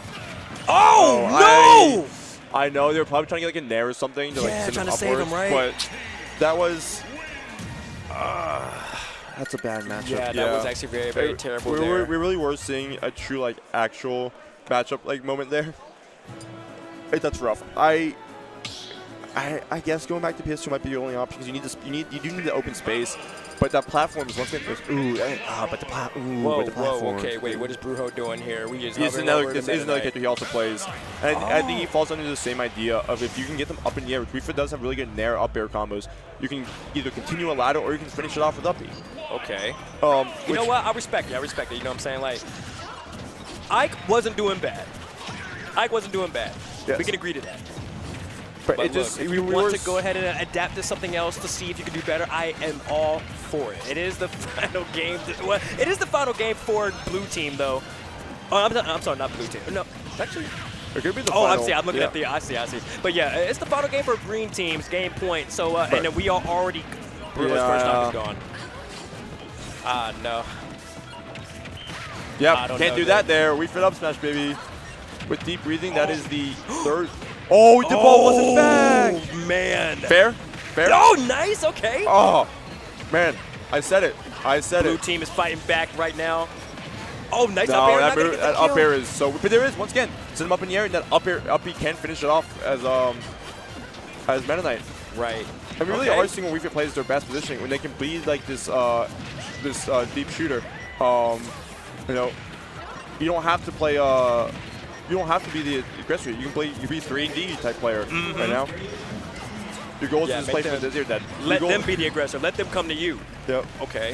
Whipping that up B. And oh man, Poopy comes with the up smash, taking Brujo's second stock. Yeah, this is very hard if you're Oh, look at this damage though. It took 57. Oh, great combo. I love the alley-oop there. Okay. Damn it. Okay, we just hey look. If it ain't broke, don't fix it. Keep doing it. Do it again. Up air? Oh. Getting the fair there on the air after the air dodge. Nice. Okay, wait, is this gonna be? Oh, that! Nice, oh nice. I love this. Wow. Find a pattern, stick to it, and I'm telling you, we can go to a game 5 here. But this is the issue we're running into right now. That's stock? No. But. Oh, okay. Well, You got your teammate back to stage. Okay. But look at this damage right now, man. Oh man. Oh, that's it.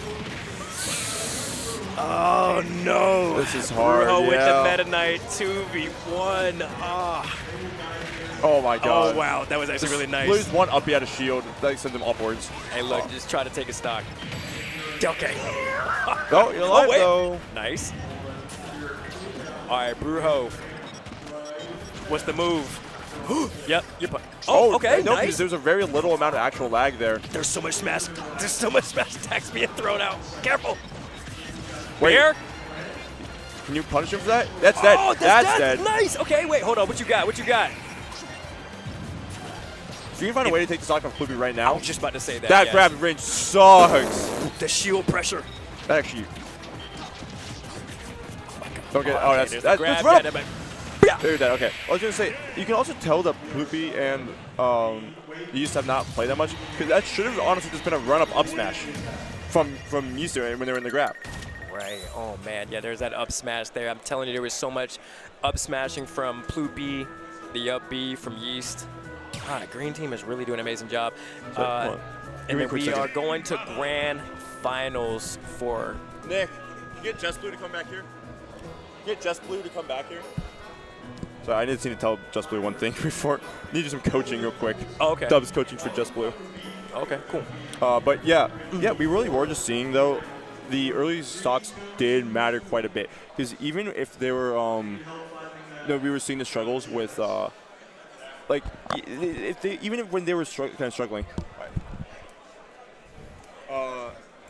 Back throw has a huge hitbox with like an actual hitbox on them. Use that more. They're trying to hit you and you're grabbing. Just throw them into them. It explodes them. Yes, we back because when you jump off them, there's a hitbox in it. It explodes people with deep breathing.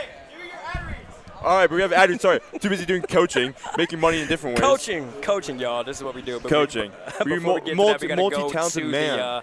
We're going to go to the ads here. We are talking about Season here. Production for Patchwork is brought to you by Season, specializing in high-quality tournament organization and live production graphics across the Midwest. Please join the Discord at Season Plus. And also, don't forget to follow the Twitter at Season_prod. Prod. Short for production, y'all. We do a little bit of slang out here. Let's talk about Breach happening in Columbia, Missouri. July 18th, it's a Mid-Missouri FTC Major. You see the Rivals of 8th or 2, Guilty Gear Strive, Nickelodeon All-Star Brawl 2, which you don't see often that much, but that they do have a really good scene going on there. As well as, believe it or not, Smash Bros. Ultimate. Smash Bros. There's card pool incentives, including $5 per player brought and $5 per state line cross. So if you are looking for like a good road trip, you can make some money doing it, Right. Featuring top players from Minnesota, Wisconsin, Missouri, Arkansas, Kansas, Ohio, and Illinois, and more. So be sure to check that out. Okay, and then we got the Roots Atlantic Melee League. Besides being the inconspicuous name and Rap Monster sponsor tag, Roots Atlantic Melee League is a collective of grassroots organizers, tenured community members, utilizing their resources and expertise to build large-scale community-owned projects. Oh man, this is so much amazing things going on here. Yeah. And then we are teaming up with Patchwork. Look at this. June 20th through the 21st, Raleigh, North Carolina. Start.gg, Patchwork. Please check this out. Yeah, the first stop of Roots, the Atlantic Melee League. Yeah, winner of this looks like gets a spot in the finale, which is happening in beginning of January. Exactly. Don't sleep on all of these, y'all. Yeah, just be sure to, if you're a big fan of Melee, and you want to see, specifically if you're in this Atlantic area, Mid-Atlantic area. Oh, great. So I guess so be sure to check them out if you're in the Melee. But I think we're actually just going to hop off here. I think we're wrapping Dubs up somewhere else. Like we're going to be wrapping Dubs up somewhere else. All right. But that means Singles is coming up. Singles is coming up. It's actually it's going to be an amazing time. Look, Patchwork 2026 was amazing. Commentating doubles for the very first time, and also with you. I know you just you were thrown into this, and I was thrusted, but hey, I love Dubs commentating. It's fun as hell. Heck yeah! Thank you so much. You were carrying with the knowledge. I learned a lot. That's the goal.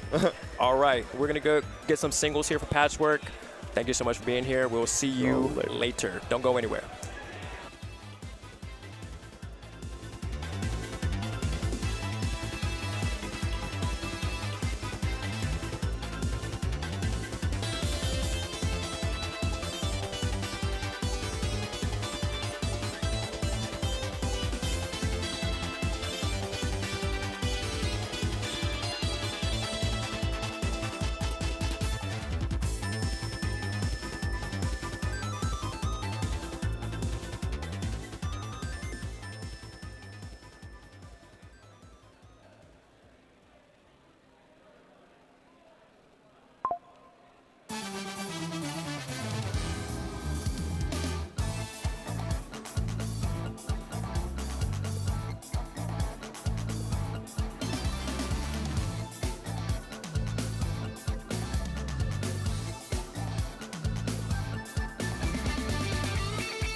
And good Saturday afternoon, everybody. My name is Pearl, and today I am joined by BuddBuds, and we are bringing you ultimate singles of Patchwork.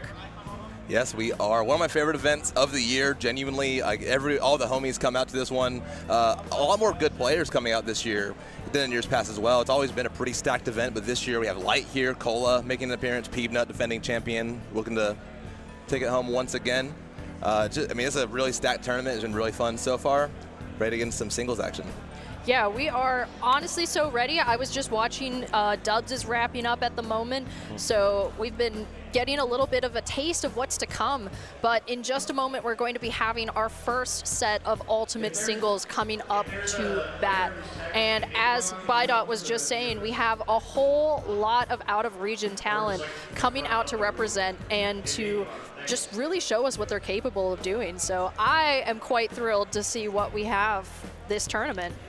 And honestly, this era of Ultimate we're in, it feels like it's like wide open a lot of the time when you go to these events. Like it feels like any of like the top 16 seeds could make a crazy run to win the event. I was just talking about this earlier, but all of the top 8 seeds, or not even the top 8, the top 4, if they are upset, they have a very easy 17th place that they would make. So there are so many potentials for an upset, as unfortunate as it is. Many potentials for a buster bracket for many definitely. of these people. But I'm just eager to see how this top 8 will shake out. But before that, we are going to be getting a bit of a taste with our singles bracket first. And it looks like we have 7 versus Icarus coming up to the stage. All right, yeah, we got the Joker Kazuya here, the DLC, starting off early. Never mind, there's a Roy on the screen. So Kazuya Roy is a very interesting character dynamic to have as a player, I feel like. They both have like very different play styles, I feel like. Yeah, and getting us started, what do you think of the stage pick? Obviously, they're going to be going to a neutral stage, PS2, but it does look as though we are seeing a pretty quick start from Seven, who is already looking to try to take a bit more of the lead away from Icarus, chasing him all the way to this other side of the stage. Icarus not really finding his footing just yet. Arsene, however, might be the thing to change the game. Certainly is. I mean, that's the thing about this matchup. It really is just like a running faucet of damage on both sides. Like, it's just a matter of who sync overflows the fastest. It's just that until they find the kill. Usually from Icarus, it's going to be by way of getting like one of those like lead-ins, like a drag down up air into your kill move. And a lot of times with Roy, you're going to try and catch a down air at ledge. You're going to try and catch a forward smash, catch him slip in. That's kind of the classic, or a jab back air at ledge. He has so many options to kill you, and still it feels like just character-wise, he's like a lesser character than Joker, which is insane. And it's actually going to be Icarus who's taking the first stock. We were just talking about the fact that he wasn't able to do as much that very first part of the stock, but able to turn it around so quickly, and a lot of that being the help of Arsene. However, this could be big edge guard potential, as we were just saying there, for Seven, who is going to be evening things right up. If he can get off of this ledge, that could be very important for him, but Icarus going to make a job of that if he can. Yeah, Icarus has been doing a really good job of catching Seven off the ledge, I feel like, for a lot of this. And it's reflected in the percentage here. Seven finally getting a little bit on the board, having trouble fighting from behind as that Arsene meter continues to build up, too. That is going to be the difference maker. Can Seven, like, make enough happen to Icarus before Arsene shows up, and it becomes a little bit harder for him to get there? Yeah, as you were saying, there's a timing component, and there's an aspect of how much damage he has already taken. It is a comeback mechanic for a character like Joker to be able to have Arsene on his side. But regardless, we see Seven is undaunted in battle, you know, just going straight in onto the Arsene. Already got half of the meter gone, but now this is big upset for the edge guard, and you could see the counter coming straight out from Icarus, which was great, you know, being able to disrupt the up B hitbox. Yeah, very just phenomenal placement there from Icarus. He's been great at ledge trapping and running off to edge guard there, showing Seven there's not really a safe place that he can recover from. He's going to have to like get really creative to make it back, which is easier said than done in a lot of matchups, especially as Roy, when your recovery is as linear as it is. You have to get like really tricky with it a lot of the time. Yeah, you're absolutely right. You know, anything to sort of change up his timing. And we didn't get to see the neutral B at the ledge, but going to be looking for it, trying to take off the stock where he can. Arsene just made an appearance, and with full rage for Icarus, you know, he's just looking to take any bit of extra credit that he can. So 7 needs to close it out, but he's not going to get the chance. Icarus is going to be leading us with a 2 stock for game number 1. Yeah, that was a very commanding win there from Icarus. It just felt like, and that's the thing with Arsene, like I was saying earlier, it's just so difficult to keep up with the output that Arsene has. Like, Roy is able to put out so much damage in such a short amount of time, but Joker can do that to a pretty similar degree without Arsene. And so when you put him in the mix and he can drop all of that on you and kill you, it's going to be really hard. I think what you need to see here from 7 is just a little bit more fault conversions off of these neutral interactions he is getting, because he is definitely getting hit. Never mind. We're getting Kazuya, which, same deal. You are going to want to get a lot off of those neutral wins, which is going to be a lot easier now that you have Kazuya on the screen, as a lot of those combos are pretty hard to drop. I think I can understand the decision to go Roy for the first matchup, but you know, especially if this is a more comfortable character for 7, then I completely understand the decision to make the switch to Kazuya. Unfortunately, it doesn't look as though the Kazuya switch has been doing very many good things just yet, as he has yet to land very much damage onto Icarus, but trying to turn things around a bit. You know, the up B coming out a bit apprehensively from 7, but Icarus still doing a very good job at keeping 7 at an arm's length, really. Yeah. Just makes it back to stage there. He has rage, and that's going to be very important here. One good interaction could do it, but he's not going to get the spike hitbox on that Nair. Ooh. Makes it down. Very, very good positioning here from 7, just toward the tail end of this stock. One good hit will do it, and that's the thing here. You can afford to lose a few more interactions with Kazuya, because on the tail end, you're able to find it. So now Icarus is going to find himself on the back foot. And while I said Kazuya is going to have a similar game plan, Icarus is going to have to shift a lot here. He's going to have to focus a lot more on, like, avoiding those Kazuya hits more than you were on the Roy. This is extremely important because Joker is such a light character, and especially with Rage Drive, which hasn't been taken away yet, it's going to be very crucial for 7 to try to take as many quick stocks as possible. Already at 98% with Arsene, that's a very killable percentage, as we can see here demonstrated with the Rage Drive. 7 is lapping Icarus in stocks at the moment. Yeah, very strong start here on game 2 from 7. I think the swap was what he needed. Maybe just trying to get like a feel out for the character in game 1, see if the Roy could do it. Good tech on the ledge. Now it's his turn to sit at the ledge, see if he can find a stock. Going off to try and find something that's going to give Icarus an opportunity that he will gladly take to take that stock away from 7. Yeah, definitely trying to take whatever bit it is that he can, but you know, we're doing open heart surgery right now. At this point, you're very late to the game. There have been a lot of different things that are going to need to happen from Icarus in order to take this game back. Electric into up smash is going to do it, though. That is 7 taking game number 2, tying us right up. Just taking turns screwing each other up, too. Just both of those games felt so decisive, and now it's like a best of 3, effectively. It's very cool to see. It's just a matter of how can Icarus adjust in this matchup, because it felt like it was a lot harder for him to find openings than it was against the Roy, because I mean, like I said, I've said it a few times now, but Roy, it's a lot. He's not as consistent at getting that those neutral win, or the exercising his advantage state, I should say, as much as Kazuya is, because once he wins neutral, it's going to be hard for him to drop it. I feel like Icarus is going to need to get in there, and it's kind of the shoes on the other foot from game 1. It feels like, because now Icarus is going to need to be the one maximizing every neutral win. I disagree with you about the Roy point, but we'll get back to that later. Valid. Yeah, getting us started for the first time on Small Battlefield for this game number 3. We do see a little bit of a Joker color change, and Icarus may be hoping to have a fresh start for this game number 3, and already getting pretty quick advantage against Icarus, or Icarus getting advantage against 7, because you know he hasn't been able to take a stock just yet, but having him in this position on the edge guard, not able to tech that, still able to recover. Of course, he had his up B, but we are just looking for something that's going to decide this next game.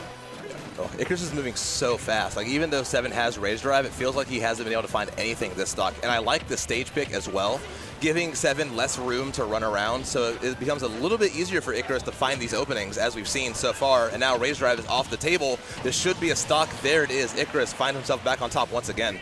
Yeah, that was a great up smash from Icarus, being able to catch the tech on the platform. So really great stock leading us out. And already having Arsene online, you know, going to try to make as much mileage off of that as possible.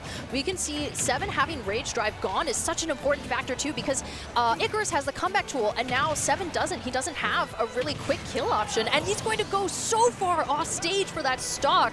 3-1 right now for Icarus, so 7 really has to put pedal to the metal.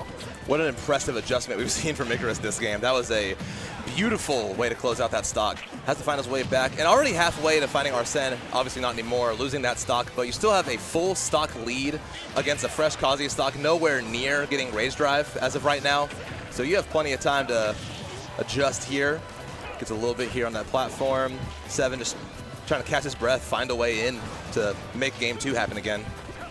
Definitely, and we are looking to see a repeat of that. Just a lot of these grabs have been so important for Icarus, just, you know, able to do sort of chip damage. Wow. And thankfully, you saw the Arsene came out just in time. That's what saved Icarus. And besides that, not burning his jump either. So really great thinking to be able to anticipate something like that. You know, having the damage, Rage Drive is out right now for 7, who's going to be looking to use this. But with Arsene still having some gas in the tank, Icarus is definitely trying to close out the stock where he can, going a little deep and burning out the last remnants of the Arsene. And now 7 is going to be looking to use his Rage Drive if he can make it off this ledge. Not able to as it goes away, still struggling to make it by the stage. And that's tough too, because now you don't even have that for the next stock. If you were able to take that Joker stock without Rage Drive, then you have a strong comeback mechanic the next stock. But then you still have the extra one without Rage Drive. Up B is going to do it, but at 161, certainly not impossible. I've seen Kazuya's come back from much worse, especially with Rage. Yeah, but it's still going to be difficult. The full Rage is a very important aspect to this, because he may not have Rage Drive, but he does have that extra weight and mobility that's going to lend him to being a more formidable opponent, especially against such a light character like Joker. But unfortunately for 7, he hasn't found a way to get back on stage and do very much of anything. Icarus is just keeping him so firmly in disadvantage, not able to make anything back. And, you know, he is, every single gun is going to be taking those little bits away, but, you know, finally finding the solid ground. That is where Icarus is waiting for him to strike. So that is going to be game number 3 going to Icarus. I wonder which is the stage pick we're going to get next. It's a great question. I mean, I feel like 7 struggled so much on having a smaller stage.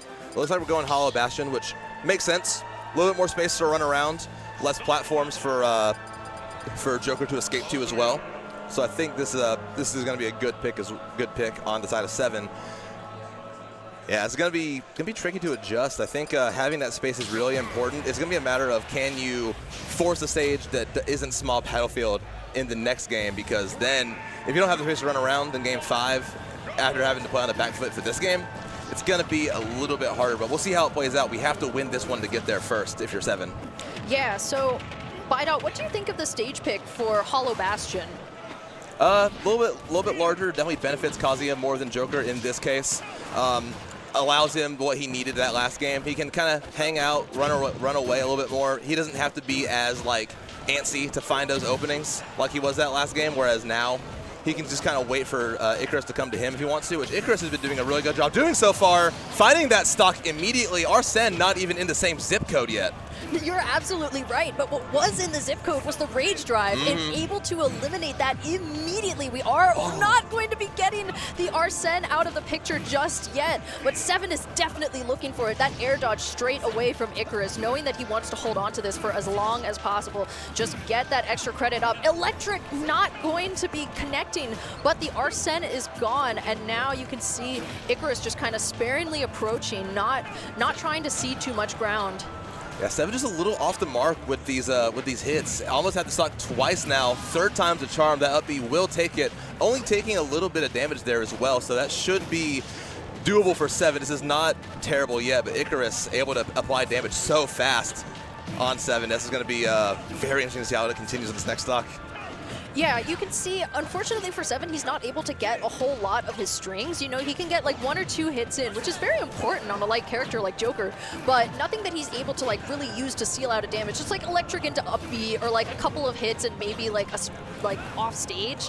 But it's nothing super definitive that's been able to close out the stocks the way that Icarus has been able to do so. But that is actually going to be the first time that Seven has been in the lead this entire game. And now having the Rage Drive, this could be a really good change of momentum for him. Yeah, this could be really big so long as he doesn't drop any of these confirms, which he did a few times there, but not at the end when it mattered most. Seven finding his way to a game 5.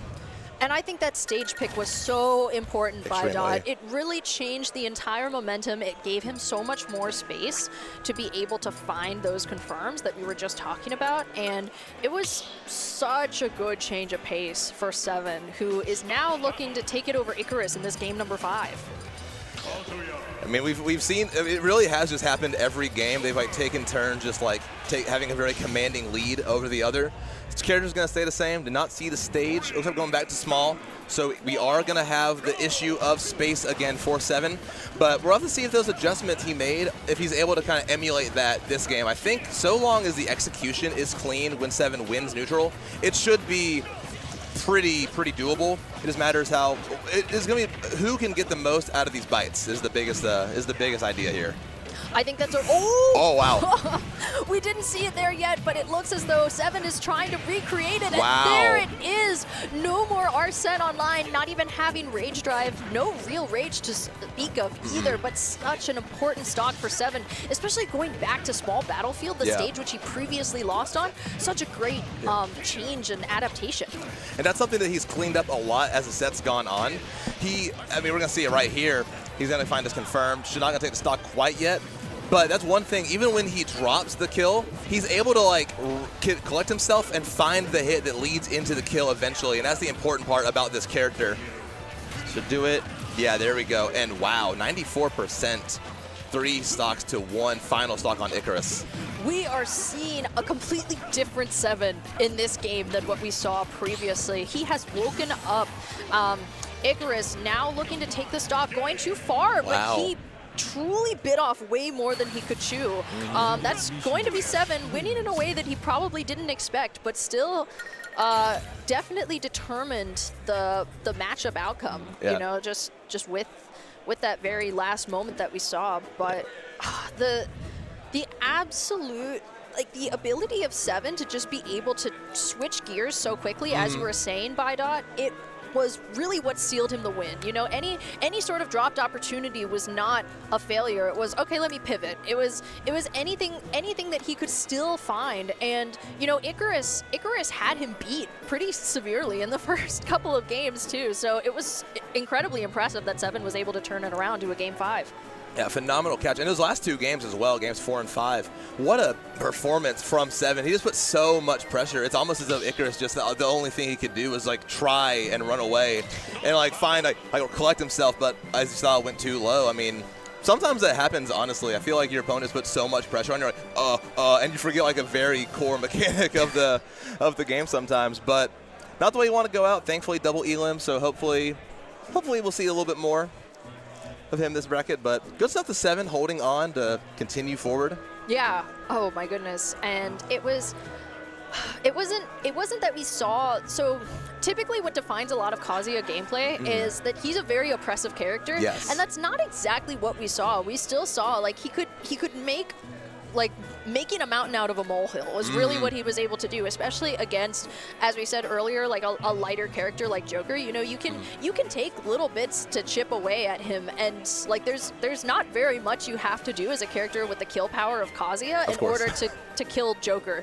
Realistically speaking, you know, even with the mechanic like Arsene, it's if you kill him early enough, it's out of the picture. You don't have to worry about it. Definitely. It's very good. I mean, which, you know, same goes for Joker, obviously. If you can get him away with Razor Drive, it really is just like, can I kill you before your combat mechanic is online, the matchup?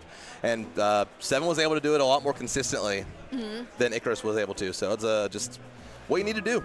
Yeah, it was precisely that. And just a great demonstration of both of them. You know, we this set was brought to you by DLC characters, and that's that's one of the that's something that both of them were able to do, and just a contest of who could do it first. Yeah, a combined 1198 brought you that set. So shout outs to the credit cards all across the world.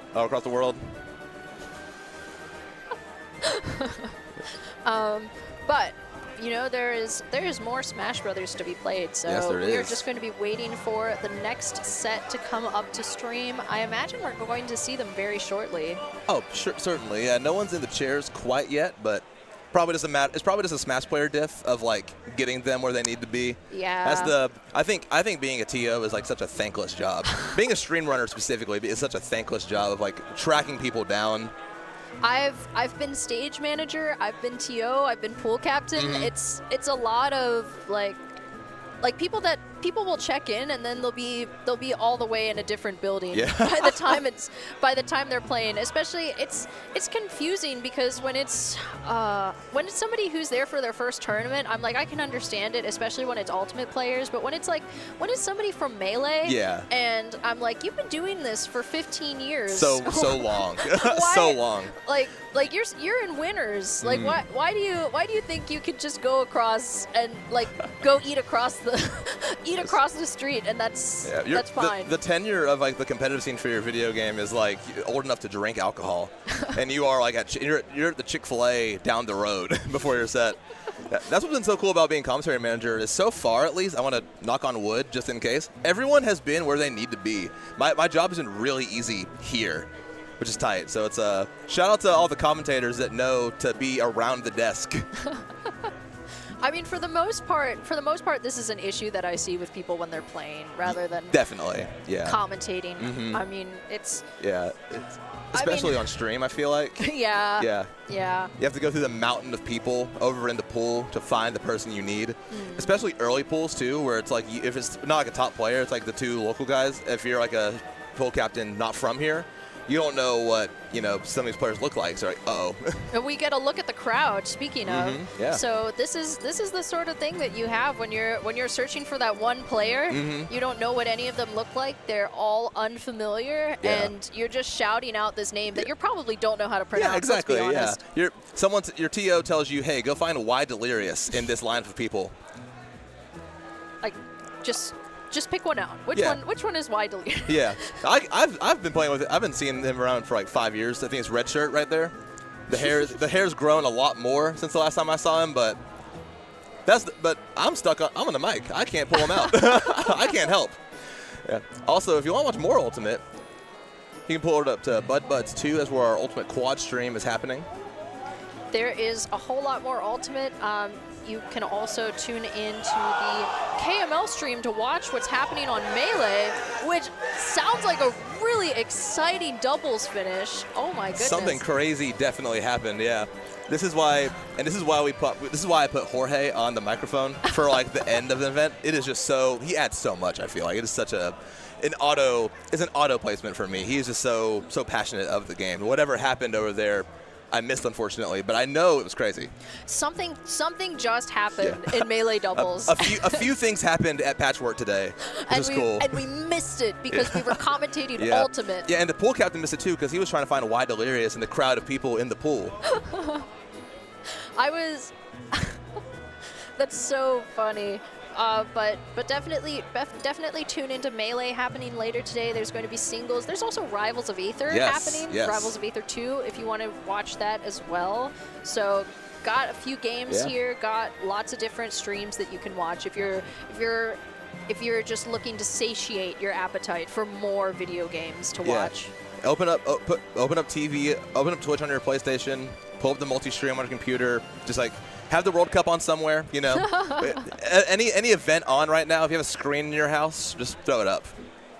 Yeah, I've been watching the World Cup. It's been a great year so far. Phenomenal. I was just talking to one of my Mexican friends yesterday. I was like, "Oh, by the way, congrats on Mexico for qualifying to the knockout round." And he was like, "Oh, thanks, but I don't watch that much soccer." And I was like, Okay, and then I started talking to him, and he was like pulling all these wins and years and names that I was like, okay, well, maybe I don't watch soccer means two different things from where I come from. It's when I find out I'm the biggest soccer LARPer in the world, because like all of a sudden all my homies know like the names of on the team and like, you know, how we did in previous World Cups, and it's like I'm here now.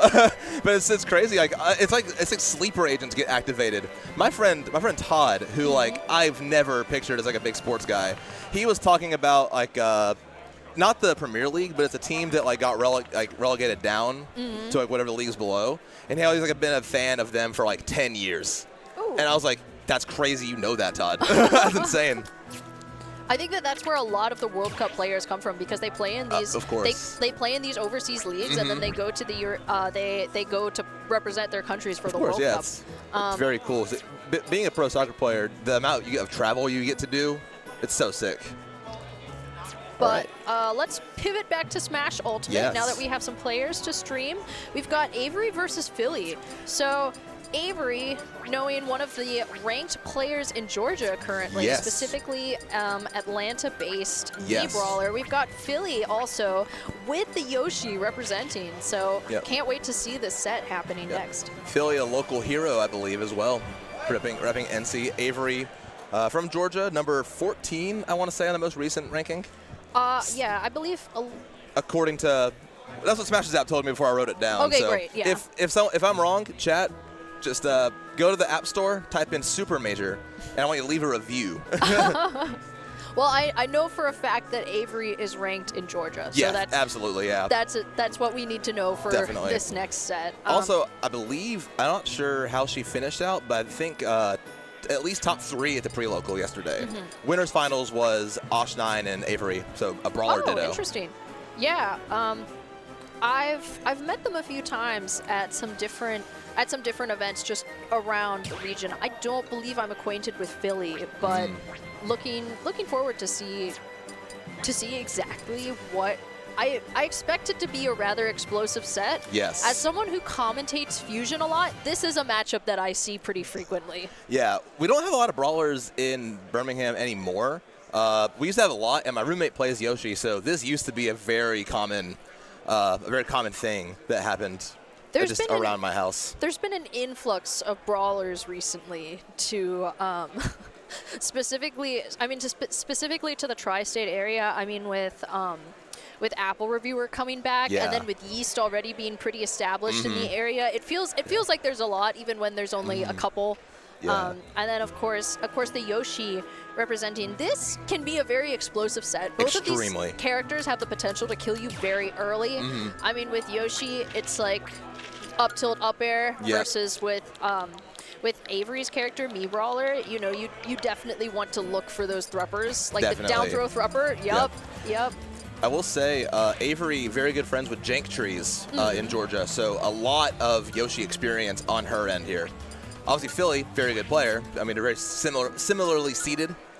So it would be a minor upset if Philly took it, you know, with the knowledge of her Yoshi experience too. True. It'll be interesting to see though. Every Yoshi does have like a little bit of a different style, but could be interesting to see. I mean, obviously, you want to talk damage output. Yoshi is ridiculous. Like, advantage state's crazy. I mean, you can lead into kill from like 0 if you're good enough.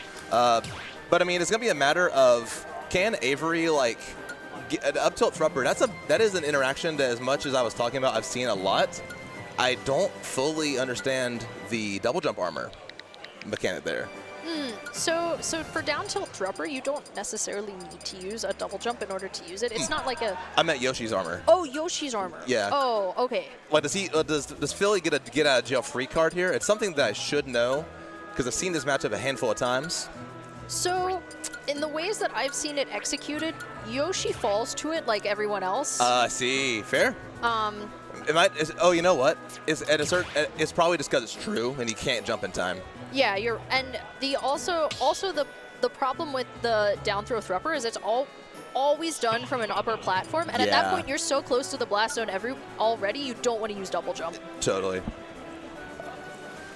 Now this will be interesting to see. I mean, obviously Me Brawler, you're going to get a lot of damage here early, but you also are going to kind of play a little bit of getaway just because of how explosive Yoshi specifically is in terms of like output. Because Brawler is so explosive in that they can kill you really early, but Yoshi's explosive in they can get you to kill percent really, really quickly. So it'll be like 2 types of bombs going off at the same time, which I'm really excited to see as we're jumping into it right now, not wasting another second with a small battlefield start. Okay, so I'm happy to see small battlefield actually, because PS2 would be a terrible stage for both of them. It's just a matter of who can go into the like blast zone for Oblivion sooner, and so that's why I'm very glad to see small battlefield as an option. Yeah. Looks like Avery running the side B, the command grab as well. Just a set 20%, I believe. Just a crazy, crazy command grab. So that'll be very good to rack up damage as well. Yeah, and already we have a bit of an egg leg coming out from Philly, but you can see that down throw, looking for the Thrupper, and that's going to be what does it. The first stock going to Avery, just as we were talking about. BuddBuds. Answered my question. Beautiful. Shout out Avery. Oh, all right, Philly. I like the weight down there because Me Brawler has so many options. What a catch from Philly. Evens it up immediately. So I wasn't expecting to see Avery jump to recover. I was really expecting, like, a stall, because especially when you see that egg lay come out, you need to be expecting the fair. So great stock from Philly, just being able to say, all right, well, don't ever make that a mistake ever again. which plays a little bit into what I was saying. Brawler has so many escape options in the air, but in that situation, it kind of plays as like a double-edged sword, because you can mix them up, but every Yoshi I know for as different as I say they play, they're always going for that forward air. I've never seen a Yoshi not go for it at least 5 times in a game. So hopefully Avery knows better for the rest of the set. Yeah, I think that's a very astute observation of Yoshi players. Looking at it, though, we are going to be seeing another stock taken from Avery. Already 87%. That's like cornflakes to a character like Yoshi. Definitely going to be looking for that stock as quickly as possible. But the shot put coming out, not going to be finding its mark just yet, but Avery still able to get so much momentum from them. It's not necessarily like a tool of arsenal. It's more like a tool of misdirection. It's like, here's the shot put. Now try to hit me here where I've already found something to cover all your other options, and that's exactly what Avery's demonstrating. I love Philly ripping that up smash there, because you have so much time to get away too. It's so safe, and if you catch a jump, then they're just dead. That time going to kill Avery off the top, but already at 89, you were saying it was cornflakes to Yoshi. This is peanuts for Me Brawler, as we see right there. Just going to get that Thrupper, and that's game 1 for Avery. Yeah, as you can see from that percentage, and then especially Avery being able to chase Philly to the upper platform, that is going to be curtains for that first game. Avery with 1-0 over Philly to get started. As we were correct in our assumption, saying it was going to be an explosive game. It was a very hard and fast sort of game. Very short-lived, but. That's the sort of game that I really enjoy commentating, if I'm being at all honest. Totally. I mean, honestly, this is one of those matchups that I feel like they're both characters that I see people complain about all the time. But once you pit those characters against each other, that's low-key some of the best Ultimate you'll ever see. Is like the characters that Twitter will hate when they play each other. It's like all's right in the world again. I mean, we get to complain about these characters. Yes, exactly. And when you pit them against each other, that's even funnier. Exactly. And they always provide so much for us. Yeah. We are going to be seeing a Smashville change of stage. And honestly, the thing about Smashville is it does have those shorter blast zones, especially on the different sides. The left side is going to be the wider blast zone than the right side. Right. But in general, higher ceiling than what we saw previously. So eager to see the use made off of this stage choice. Should be getting a lot here. I do think that blast zone up top, it will be a bit of a benefit here for Yoshi, but also kind of double-edged sword. A lot of Yoshi's kill potential is off the top, so it's they both get a lot off of that top blast zone, so it'll be interesting to see. And just drifting a little too much to the side, Philly not happy about that at all. Avery will happily take that, though. Yeah, definitely wants to have the lead as much as possible for the first stock. Only 57% damage, you know, that's something that Philly's going to try to compact for Avery. But, you know, it's a big change having the platform in the center too. Not going to be getting that Thrumper. You could see the down B coming out from Philly, just like a very get off me tool. Just going to be living another stock, thankfully, for Philly. It's interesting, you know, you see these characters, they both have like such good spacing tools, you know, like they both have those projectiles that do a lot of work for them. But I feel like they almost cancel each other out, and you see them just existing in each other's bubble like the full match. Like I don't think they've been more than like 2 feet away from each other if they can help it. Avery hanging on the ledge a little bit too long, Philly finally getting on the board. Again with that fair, you know, Philly just saw an opportunity and seized it, especially because Avery was up 3 entire stocks and Philly was looking a little dejected there for a moment, but then just like, oh my god, I'm Yoshi. I can just do that. Yeah, I can kill you, it's fine. But Avery going to be looking to still hold on to some of this extra credit, you know, having 3 entire stocks. That Thrumper's not going to be enough to take it just yet with a character like, oh no, he decided he's done. Yeah. Just drifting off to the side. I think maybe he drifted a little too far and just realized he didn't have the jump anymore. Yeah. One of those. So a few more adjustments here to make in game 3. I feel like he's still very much like in this set. It's just a matter of, you know, keeping track of a few extra things here, you know, staying on stage. But, I mean, in general, I think you might, honestly, I would like to see a little bit less in-your-face play from Philly. Maybe just a little, just trying to slow the pace down a little bit more, because as the set has gone, as we can see, Avery has been winning the explosive game so far. I agree with that, and I would like to add specifically off stage. Yes. Because that is where, like we saw with the last stock, Avery was able to just take away Philly's jump, and that's exactly why he couldn't recover. You know, any sort of like hit while you're off stage, jump is gone, and Philly was too far out to be able to recover. And something like a change of momentum, a change of pace is going to make it more difficult to lose your resources like that. So I think maybe just a slower game plan, dare I say, for the Yoshi is going to be the medicine that the doctor ordered. And we're kind of seeing it already. Philly starting to adjust, trying to stay a little bit further back, not approaching as much. And we're kind of exposing that in Avery as well. You know, both of them kind of waiting for the other one to flub here. And maybe Avery wasn't really holding forward, just kind of like reacting to Philly, throwing out something that maybe wasn't as safe as he once thought. As that catches gun to not kill off the top. Great DI from Philly.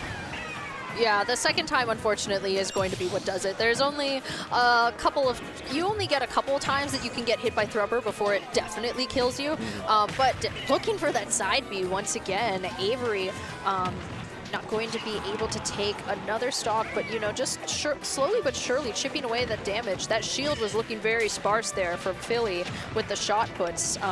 But you know, having Avery off stage and then utilizing the flip jump because she did not want to get that fair again. Definitely not, definitely not. Just good mix-up of all of your options that Mii Brawler affords you. Ooh. I am liking this from Philly, though. We're seeing a little bit more passive play. Of course, not working out in the end there, but definitely looking a little bit more like game 1 Philly as opposed to that last one. Avery setting a trap there.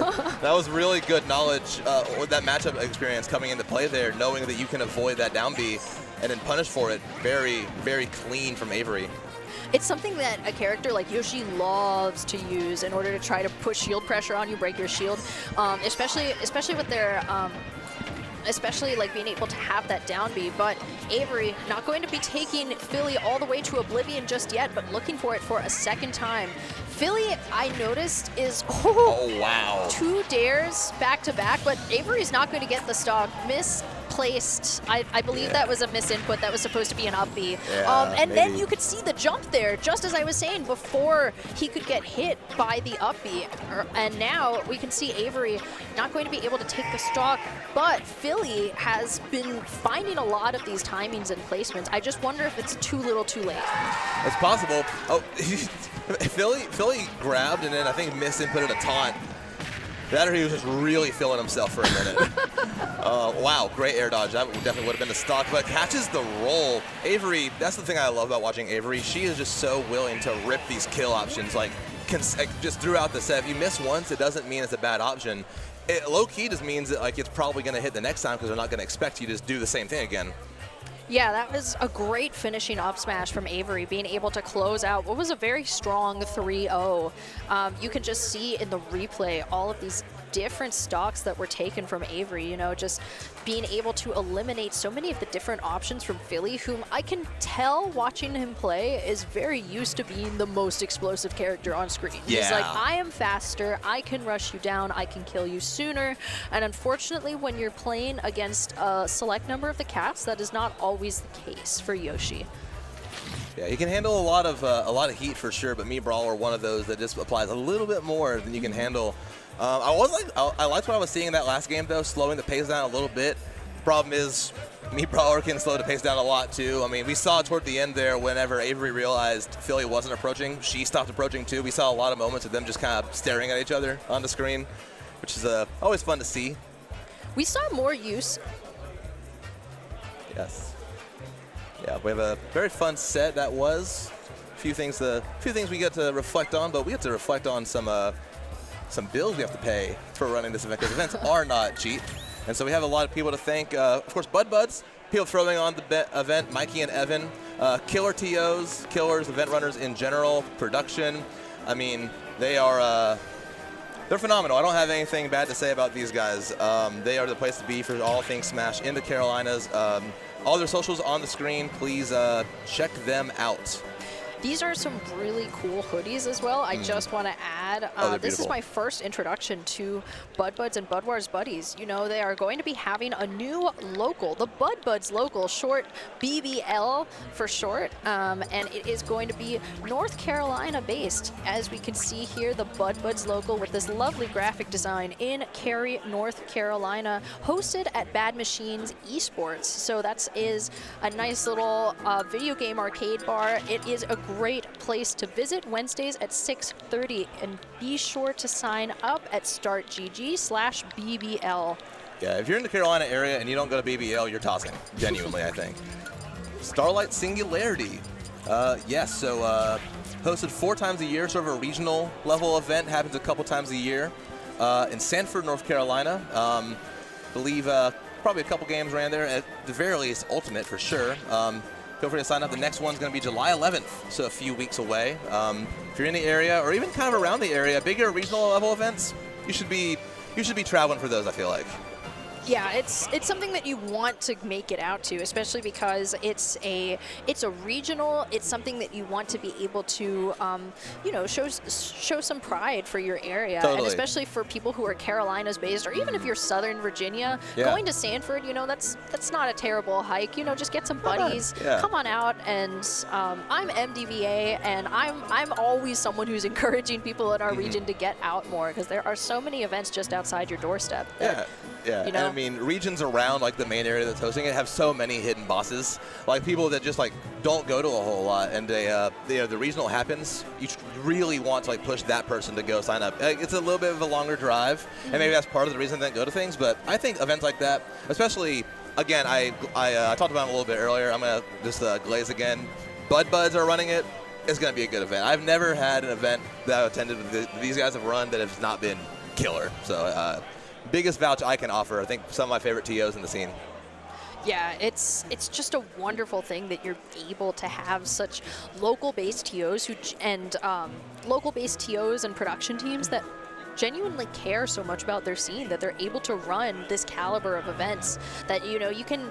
It's a thing of only recent history where people have been able to have these VODs and have these tournaments that they can look back on. That it's because of your TOs and your production teams that you're able to have that. Yeah, thank your local TO today, genuinely. I mean, every region has like killer TOs. I mean, you wouldn't have like a scene in your region if it wasn't for like at least one good TO in the area who's like willing to take time out of his life, or you know, his or their life, to run an event for you. And we have a couple of other players coming up to the stream. It looks like Drevis on the left and Stars on the right. Yeah, so Diddy Cloud. Yeah. We've only gotten like really explosive sets, I feel like.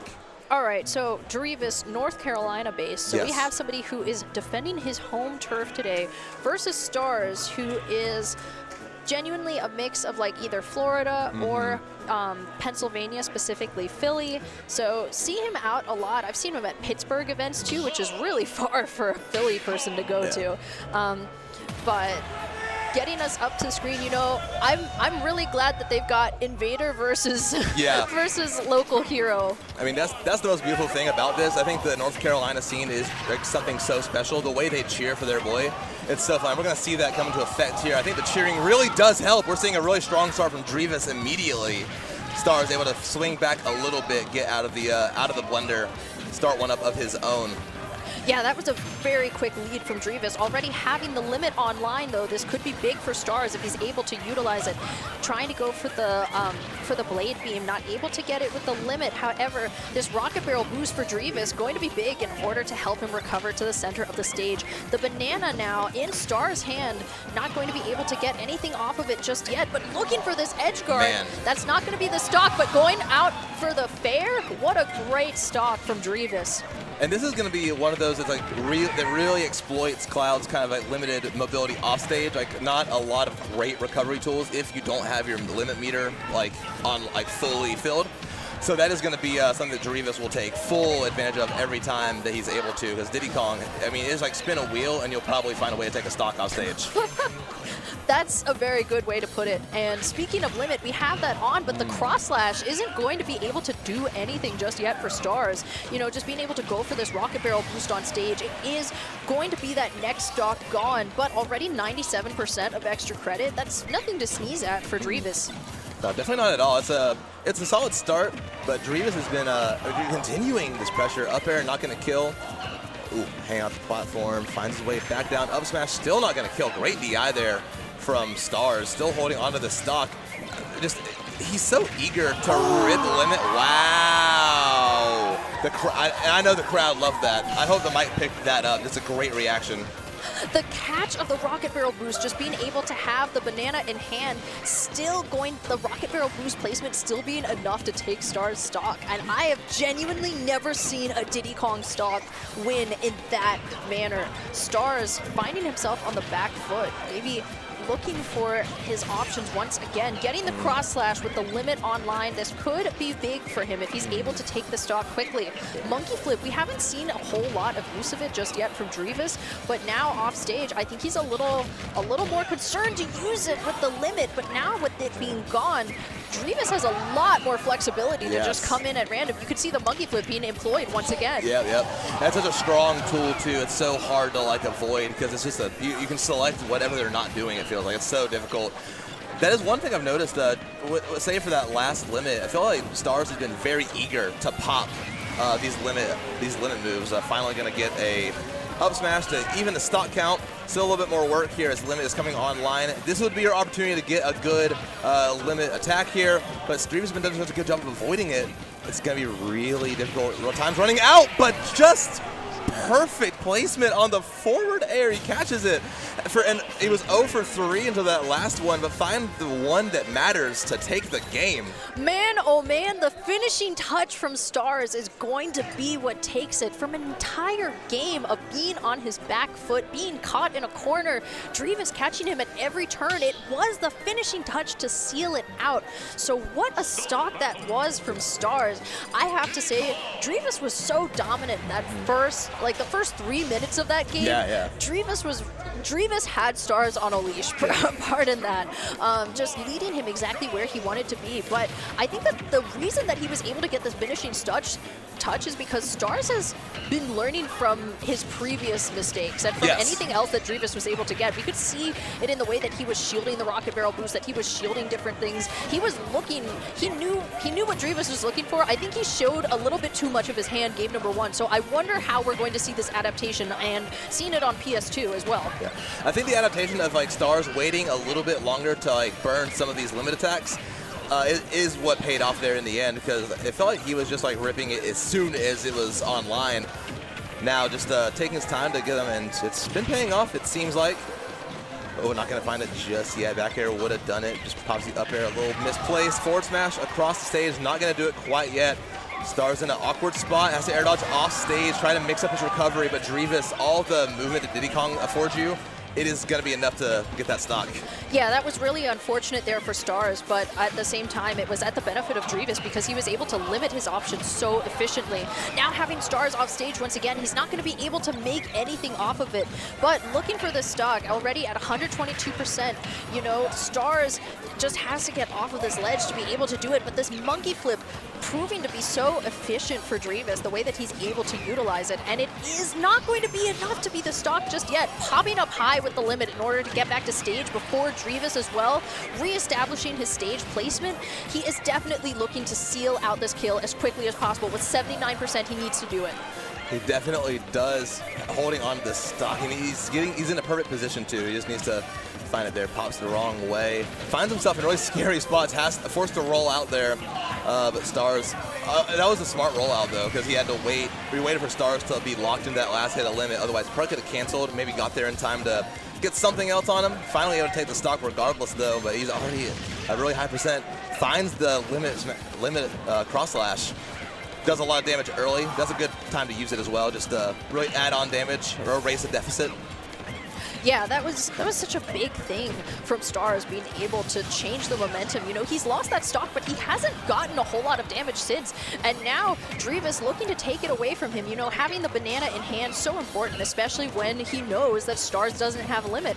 But at the same time, Drevis finding himself in a bit of a corner, still going to be looking to take this damage where he can, but not able to get the up smash, pivots with the monkey flip, and is now going to take the stock right off stage.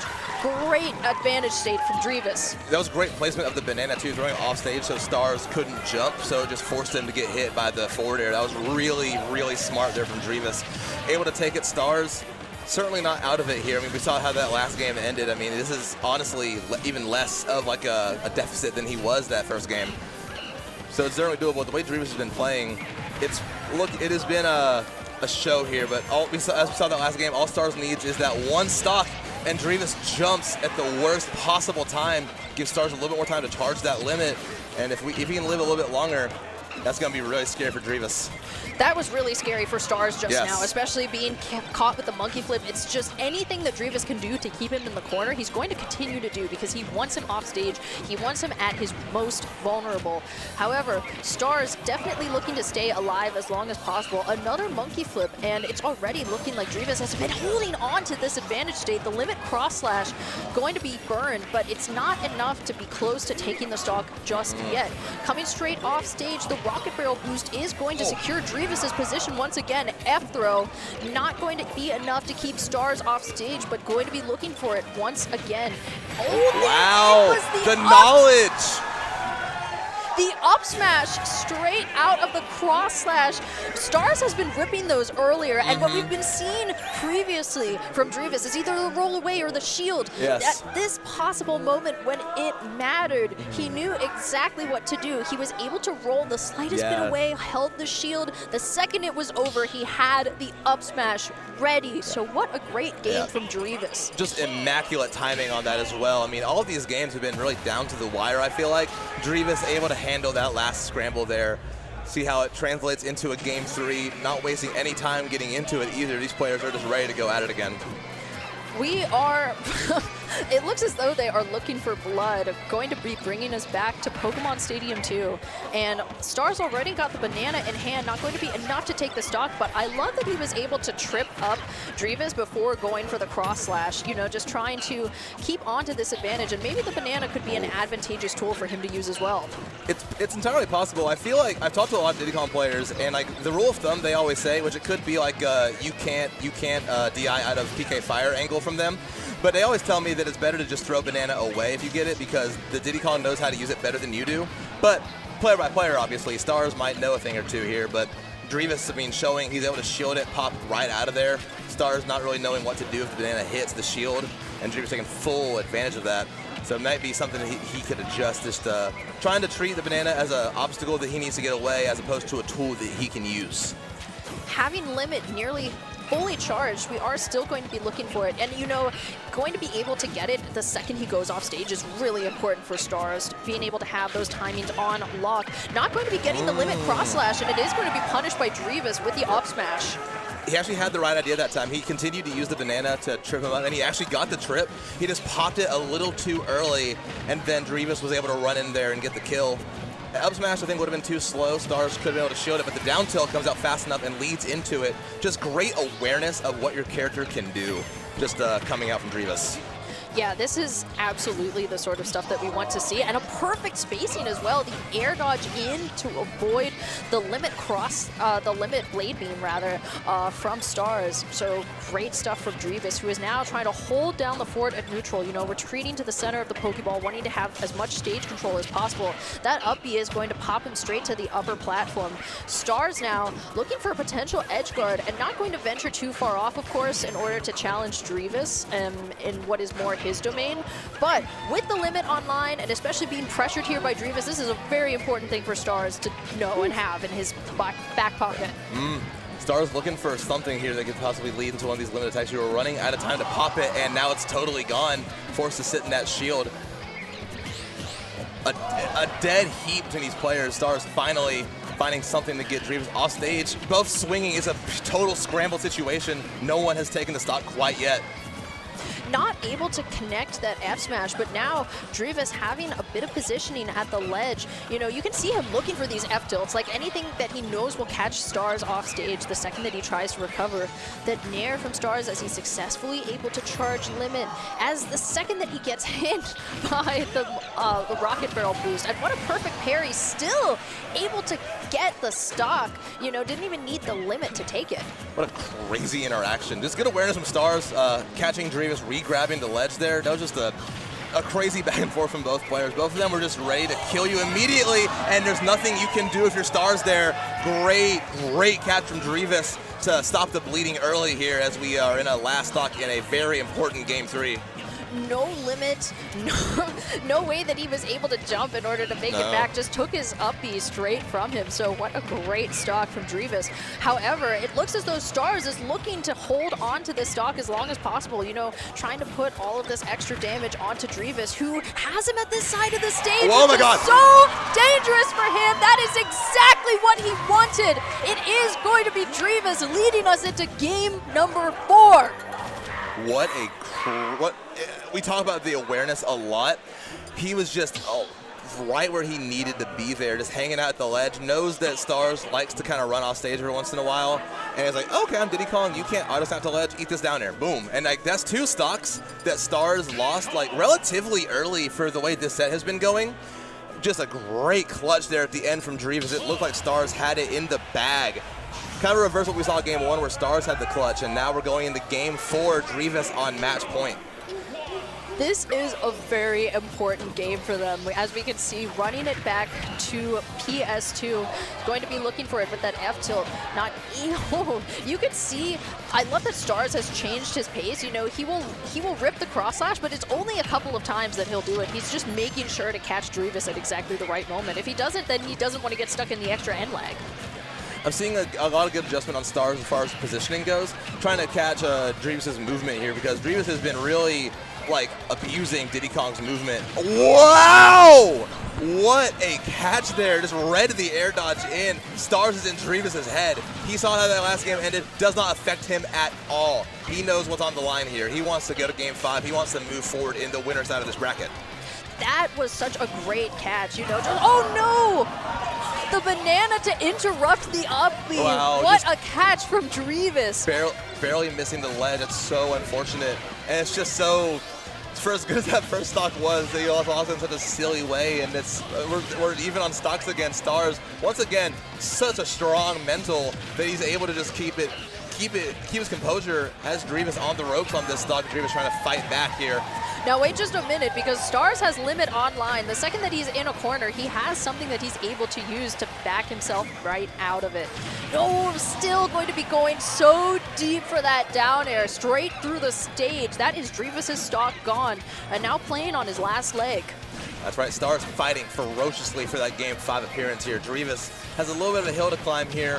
I almost wonder the psyche here if you're like worried about a Game 5 or if you just want to like chill for a minute, maybe see what happens, obviously play to win here, but you know, you don't want to burn all that gas and then end up going to a Game 5. We'll see how it adjusts. Trips on the banana, though, and Stars is continuing to apply pressure. He has not slowed down a minute this game.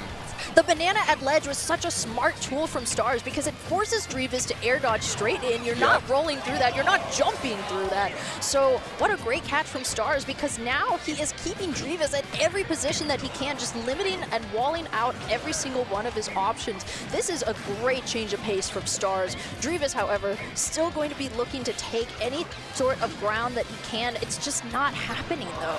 Yeah, it's been really difficult here for Drevis. Stars, great up B, just hanging right into the stage to avoid that banana. Forward smash is going to delete that shield. Charge limit for good measure, finishing touch. Do it for the aura. Who cares? We're going to game 5. Game number 5 for Stars, and what a game that was. Every single little lead. I mean, we saw earlier from Drevis the way that he was able to take Stars first stock, you know, just having the banana in hand, deleting the up B from him. I mean, even with a loss of a stock like that, Stars was consistently 3 steps ahead of Drevis that entire game. And that is exactly the adaptation we need to see. Some deep breaths coming in, Drevis getting some oxygen to his brain, getting his oxygen everywhere it needs to be, and we are going to be going right back to PS2. Yes, might as well stick around here. Not a lot of stage interference here. I think both these characters like it. No reason to go anywhere else here. Just letting the gameplay speak for itself. I mean, and these players too, they're so, right in this moment, so evenly matched. They both have the clutch gene. They both have like this ability to pour out damage like at will. Their neutral is impeccable. Their advantage rate's impeccable. Their positioning is incredible. It's just a matter of who wants it more at the end of the day. As corny as it is to say, I can't think of another factor that is at play here, Pearl. This is such an, I mean, I'm glad you pointed it out regardless. You know, having the sort of mental stability to be able to find a stock like that in the advantage state that he had. You know, the limit is gone, but still that down air just going to be so quick at taking away Drevis' stock, who might be looking to do it if he can get Stars in the corner himself. Yeah, and he's at prime position too right now. Stars gonna go high. Drevis kind of let him get center stage here for free. Has to just find something here that matters. Stars has not found a lot of hits though. Drevis adding on the damage. Oh, I love the aggressive option. Knew Drevis was gonna stay on stage, so he had the freedom to like go in and attack him. Drevis is able to find the kill at the end of the day though. Yeah, being able to know that Stars would go straight to the center of the stage, that was a great up smash from Drevis, who is going to get caught by the up B from Stars. You know, you can see continuing on with this, just keeping him in the corner so consistently. Stars going to get briefly interrupted by the banana. Now having some little, like precious little time that he's spending at the ledge. You know, Drevis had him trapped in the corner so consistently earlier, but now having the limit online, this is so big for him. You know, 2 stocks apiece. Winner takes all. Oh, I love the idea. Went for a very smart catch. Just a little low. Execution a little off. Drevis able to live again for another day. And I know he's thanking his lucky stars for that. That gives him so much more opportunity here. Otherwise, it would have been really difficult to come back from that catch. Stars still playing his heart out. Same can be said for Drevis. Has him at the ledge. Hangs a little too close, but I like the trade here. Another forward air should do it. Stars forced to air dodge left, and we have a 1-stock lead from Drevis going toward the tail end of this last game. You can hear the North Carolina crowd cheering for their boy. 1 more stock. Indeed. Oh my gosh. Drevis having Stars in the corner once again. The F throw keeping him exactly where he wants to be. Oh, Followed into the F tilt. It's going to be the dare that does it. Drevis with a game 5 win over Stars.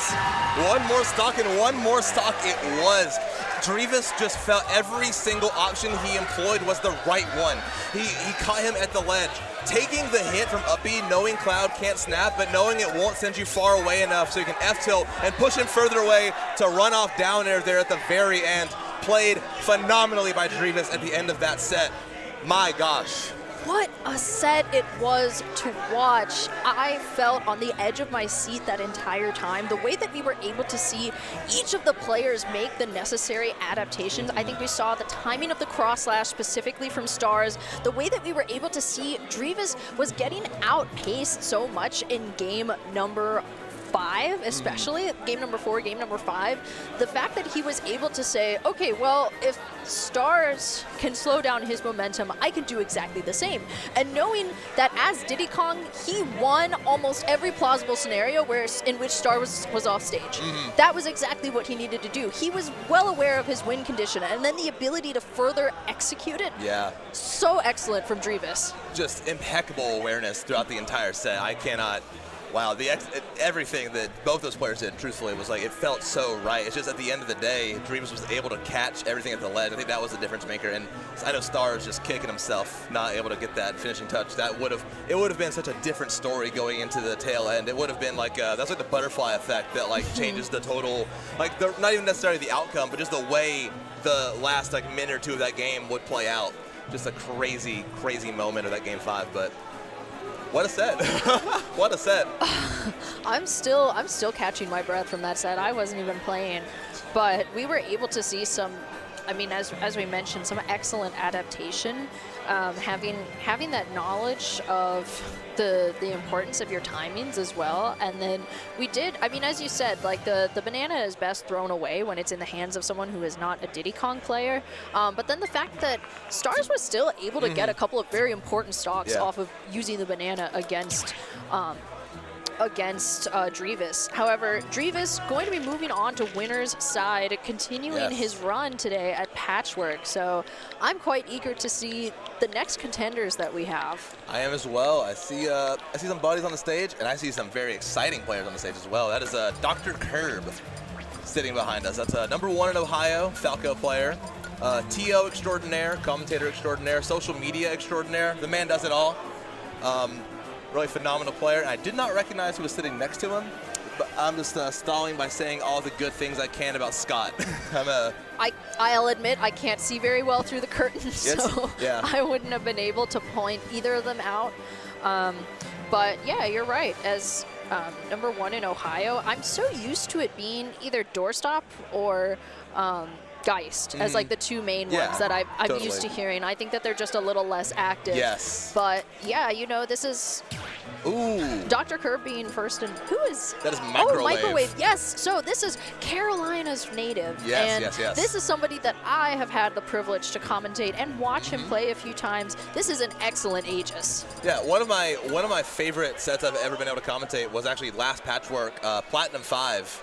And Microwave went to Game 5. It was a very, very long set, but it was a Game 5, very intense set.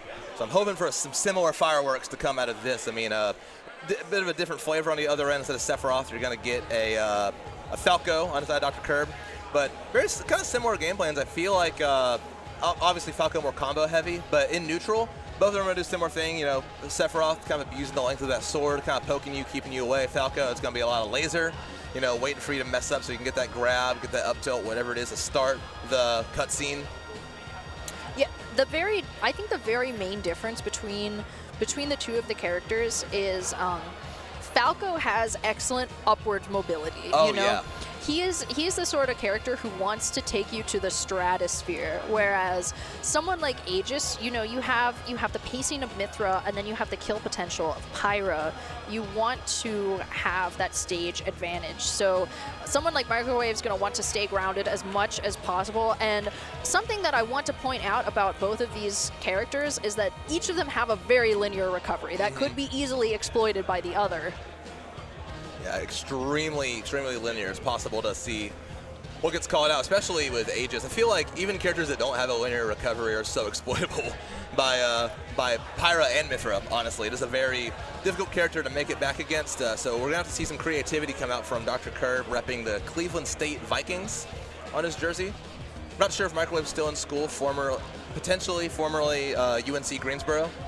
So some collegiate stuff here. I'm sure they've run into each other a few times in some of those matchups and, you know, the crew battles and whatnot, but we're hovering Ken. I'm sure that's not the case. I'm pretty sure we're not going to see the Ken. I think that's just where certainly not. Yeah, it always trips me out whenever they just kind of rest their controller for a minute on like a super what would be like a out of left field character, and I'm like, no shot. I'm farming like the GR Smash, like top 10 times a player picked an unexpected character at this event. But no, it will be the Pyra Mythra as it should be. Yeah, that's exactly what I was expecting to see. I have had a chance to commentate both of these players. I believe the last time I commentated Dr. Curb was at a Pit Smash regional rushdown. That was the last, I mean, I remember he got second at that event. Yes, lost to someone from my home region, Oolong. Let's go. So no bias, of course, but so I don't remember the last time I was able to commentate a Curb set. I want to say maybe like Helheim in Cleveland because he was there, but he was also competing or running the event, so I am not 100% sure. I watched him play a lot, though. The first time I met him was at a Louisville event, Control the Commonwealth. It was one of his first events. He made a really good run, and obviously he's only leveled up since then. So this is like kind of like the culmination of that almost, for me anyway. yeah, and getting us started pretty quickly. Let's go on to Pokemon Stadium. It is looking like it's going to be it's a pretty dominant showing for starters from Microwave, but we knew that this was a strong opponent. The side B not going to be just enough to make it back to the stage. You can see he's going to stage and not trying to snap to ledge, which I think is an important distinction from Dr. Curb, but Microwave still going on a rampage right now. Yeah. You know, this is kill percent for a character like Falco. Certainly, and we already see it switch to Pyra too, so Microwave knows, and he's just going to look for that kill. But this is the opportunity for Curb. If he doesn't die immediately, this will happen where you get like the difference in weight that makes it easier to combo. Microwave option to go to ledge. They're not going to get the kill. Back here going to do it all the same. Curb finding a good amount of percent there, hopefully able to convert into a stock. Potentially good landing fair. His positioning is really impeccable. Catches, forward air should do it, yes, and trading stocks immediately 1 minute into the set.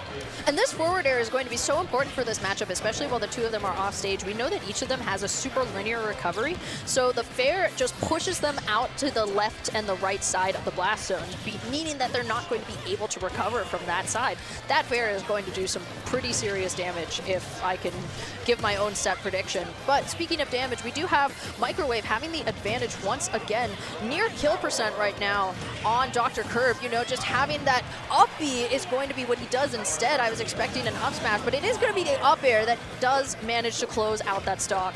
And see, that was the piece I felt like Microwave was missing, that first stock.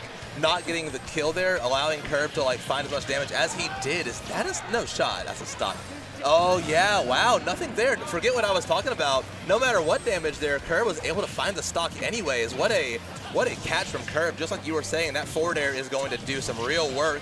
Potentially seeing it again, switches just in time though. That is going to be the bread and butter of Microwave off stage, is like swapping at the perfect time. It's just gonna be a matter of can Curb call out when he does it or when he doesn't do it. It's gonna be really tricky. Great DI to catch the stage. Microwave still struggling to get off that ledge and out of this cutscene. Yeah, looking to take that center stage once again. Microwave actually going to be falling to the side B from Dr. Curb, still looking to hold him on, but you can see he's already changed his pace already. You know, you get a little bit of the sound with the side B where it's charging. Great foresight from Microwave. Now having that advantage, and it is going to be the up air to seal it out. He was falling behind for just a bit at that last stock, but Microwave going to be taking game number 1. It's just so hard to pressure Mythra. That is so. I know what Scott wanted there, just to like kind of keep some pressure, force like a bad option from Microwave. But the foresight just came in, and he was able to reverse the situation and win the game off of it. It's just finding the. It's still possible, but it's just so much harder to put that pressure on Pyra Mythra than it is like every other character in this game. So that's gonna be something that he needs to keep in mind as the set's going. It feels like he has the right idea for just about every other aspect of this set. It's just going to be what he does with it. Yeah, and I wondered, I mean, because we did see a little bit of an advantage there from Dr. Curb that last game, just the way that like the final end of the tail end of that stock, you know, he was really starting to feel himself in the change of pace, but it does look as though Microwave is going to be leading us the same way that he did in the previous game. Oh, good landing behind there. Good movement here from Microwave, just keeping Dr. Curb off, like on his tiptoes, but able to find the combo once again, just evening up the damage here. They're forcing him to the right side.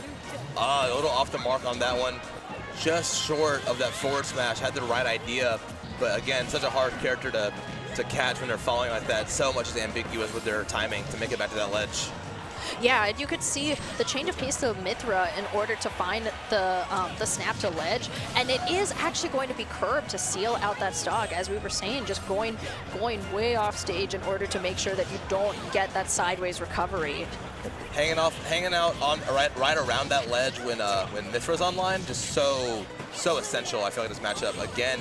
Microwave is doing a really good job of noticing Curb is like not catching or like not calling out the switch correctly, and so he's able to just kind of abuse the switch a lot of the time, so Curb isn't able to find that kill. And that's such an important thing to take note of as well. Because what we can see here is it's that up tilt, it's the side B from Curb that are his really important combo starters. But it's something that Microwave has also started to become aware of. That was a great grab into up throw, you know, wanting to keep Microwave up above him as much as possible. But Dr. Curb, unfortunate air dodge there, as it's not going to lead to any respite, but a great charge from the side B. Not just enough to take the stock just yet, as Microwave able to make it back, but what a read from Curb. That is going to be another stock on the board. That timing was ridiculous too. That was a crazy call out from Curb. I mean, I feel like that is like kind of the Pyro bread and butter, is like up B off stage so you can't. Dr. Curb saying you can't and losing the stock for it. Very, very great catch there. And in the lead here, it almost doesn't matter though in this matchup, I feel like. Depends on what you can do with it after. Great DI on the up B.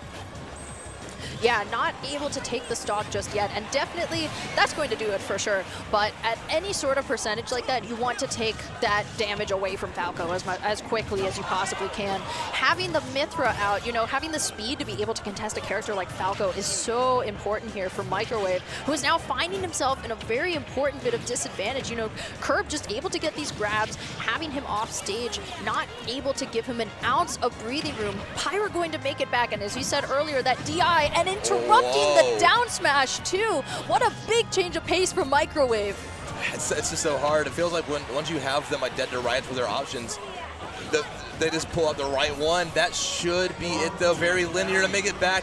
Sour spot down air will definitely do it though. Much too low. Dr. Curb holds on to win game 2. Yeah, those last 2 hits, actually, I mean, even before that, Microwave wasn't making it back. He was just way too far out there. Dr. Curb sealing out game number 3. That is 2, 3? 2, yes. Yes, 2. Sealing out game number 2, and what a different change of pace. You know, we could see Microwave fighting back. It was very neck and neck for a lot of that game. But ultimately, a lot of the different adaptations that we saw from Curb were very much like his bread and butter combo starters, like that up tilt. And then I think something that was so important that we saw was he was grabbing at ledge. Any interaction that you could win at ledge, especially as a character with a very exploitable recovery themselves, just being able to take that option away from Microwave and say, okay, well, now I have you in the corner, so what are you going to do? Yeah, and he's so good at abusing you in the corner too. Curb has just been a beast in that position of the field. But obviously, both games have been really close. It's definitely one of those that's too early to call. Get your parlays while you can. Mid-game, it's dead even. Now, I don't encourage sports betting, but if you're someone who's interested in watching, that's your business. However, we have we can have the neutral being established once again. A big change of pace in order to get the Pyra out already. You know, sacrificing some of that speed for an earlier kill, which is what you definitely want to be doing. I think we're going to be seeing the switch once again, making it back to the ledge, but Curb still going to be looking to seal out that stock where he can. Unfortunately, finding himself in a bit of disadvantage here, as he is sort of, I mean, Microwave has really changed the pace a lot in order to make sure that he's not going to either side of the ledge when he doesn't have to. And it's such an important thing for him because he was losing those interactions earlier. Oh, I like the idea from Curb. Whoa! Somehow doesn't die for that either. That was so close. Just able to clutch with the clank on the down smashes. Still alive too. And finally gets it with a back air. Curb able to survive that crazy situation just the whole way through and takes first blood for it.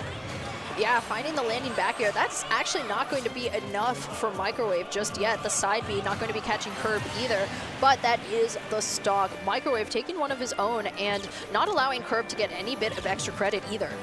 Not even a little bit. Class is over. Go home. You take it again in the summer. We don't care. Figure it out. One thing I will say about Curb and his neutral here, I like that he's like playing a little bit outside of the Pyra mid for a bubble. I noticed that last stock. I feel like a Microwave. Like, oh wow, what a catch by the way. He would have had that first stock a lot earlier if Curb was playing just like an inch closer, but he was positioning himself really well. That stock, though, Microwave very aware of where Curb was playing and kind of came to meet him, and it paid off because he took that stock really quickly. That was such an important stock for Microwave, too, because you could see that Dr. Curb air dodged, and that was the thing that sealed his fate, really. You know, you were looking for what you think is the safer option, but speaking of safe options, Curb still finding the tail end of the back air to close out the stock, and Microwave trying to recover high so as not to deal with him at ledge. You still have to deal with him at some point in time. It is so crazy how like consistent these players are once they get that first hit, and like continuing to apply the pressure here. Curb opting to go high, but puts himself right where Microwave wanted him. That forward air will definitely take that stock, and Microwave goes up 2-1. Great stock from Microwave. Dr. Curb, knowing that he has such limited mobility with his recovery, opting to recover high, knowing that it's his only chance to go back to stage, and getting snuffed right out by Microwave, who is going to be taking us to game number 4. Yeah, the only thing you have there is the skill check of like, hey, I know you can kill me here. Do you know you can kill me here? Of course Microwave knows he can kill you there, and he does. So we're going to game 4. Microwave favored, of course. But, I mean, I love what I've been seeing on both sides of the monitor, so I think that this should be a very entertaining game 4, regardless of the outcome.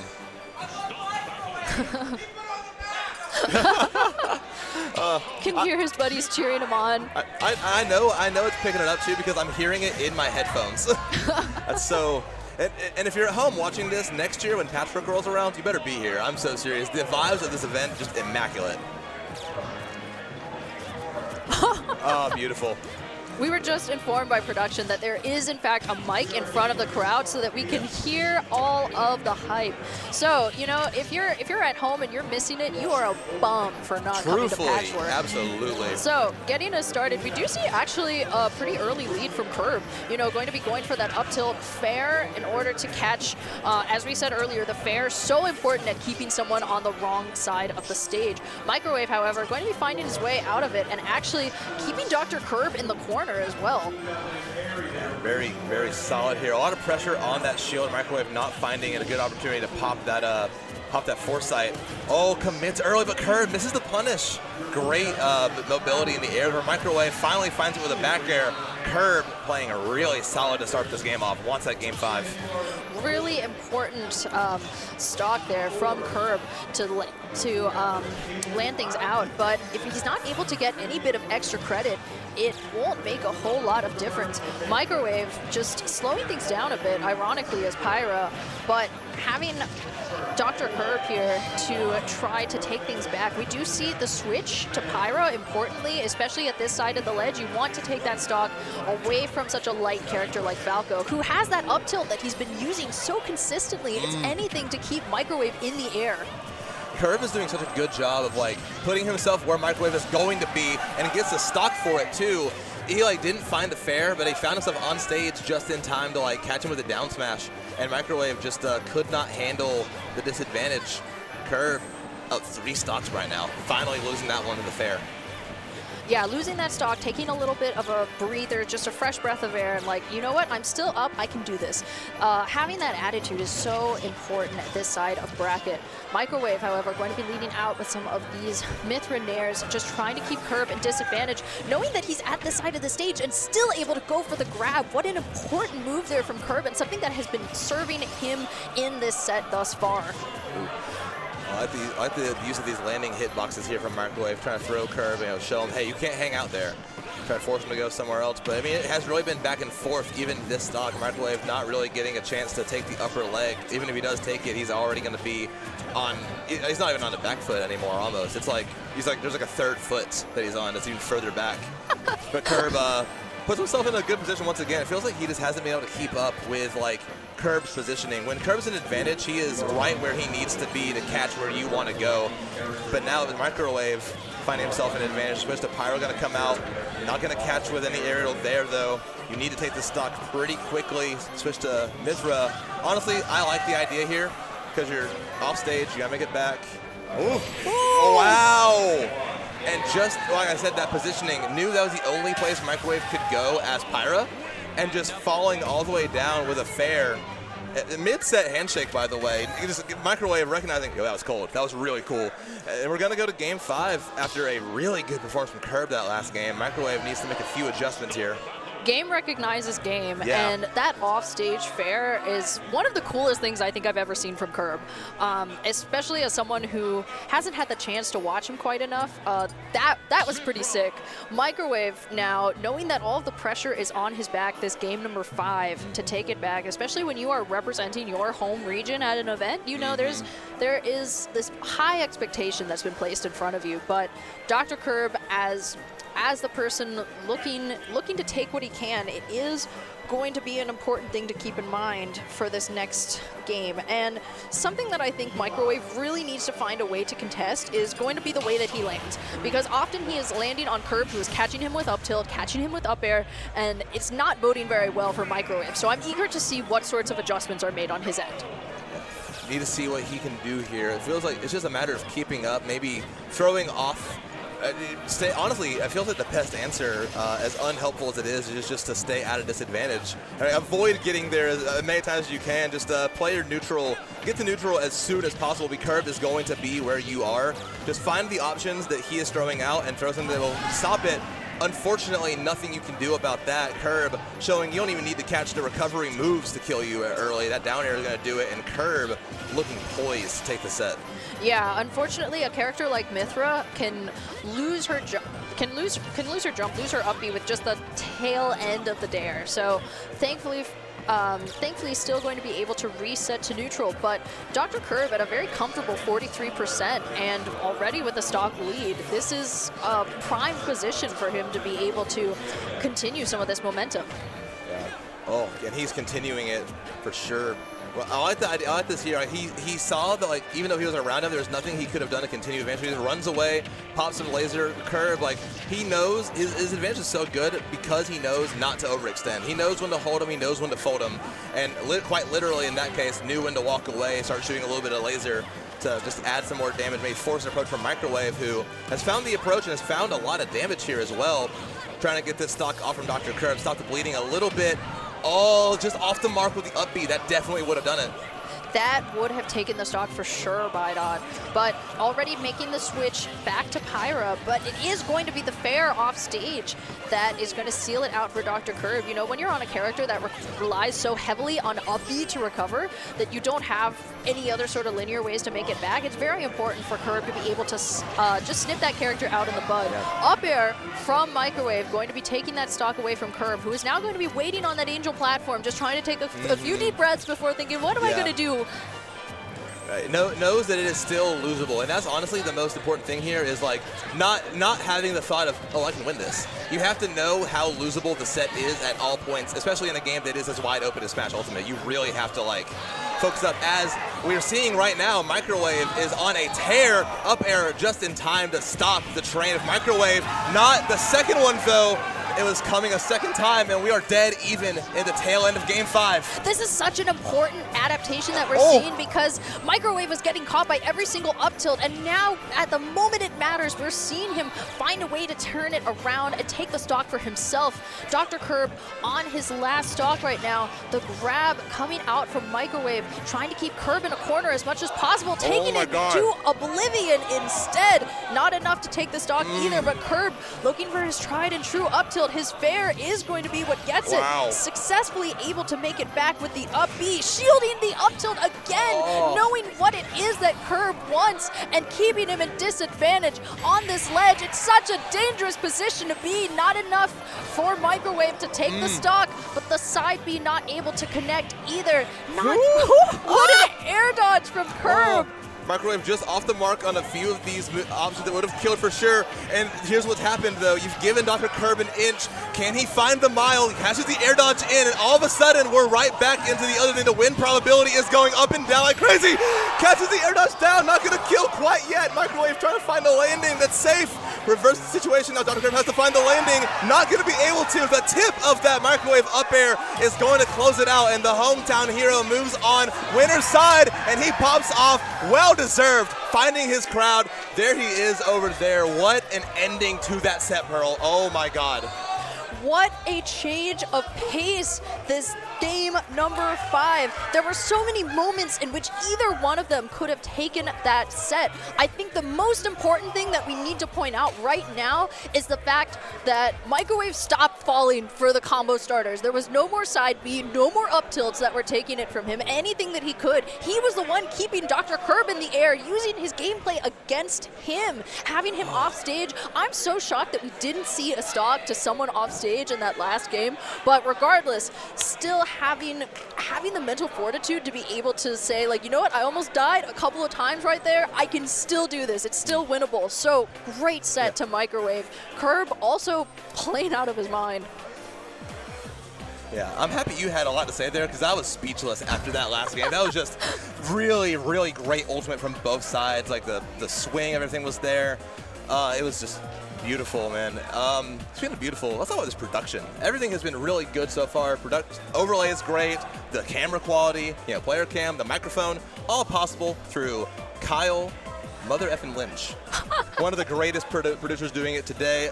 Greatest tournament runners. I mean, MDVA, you're obviously very familiar.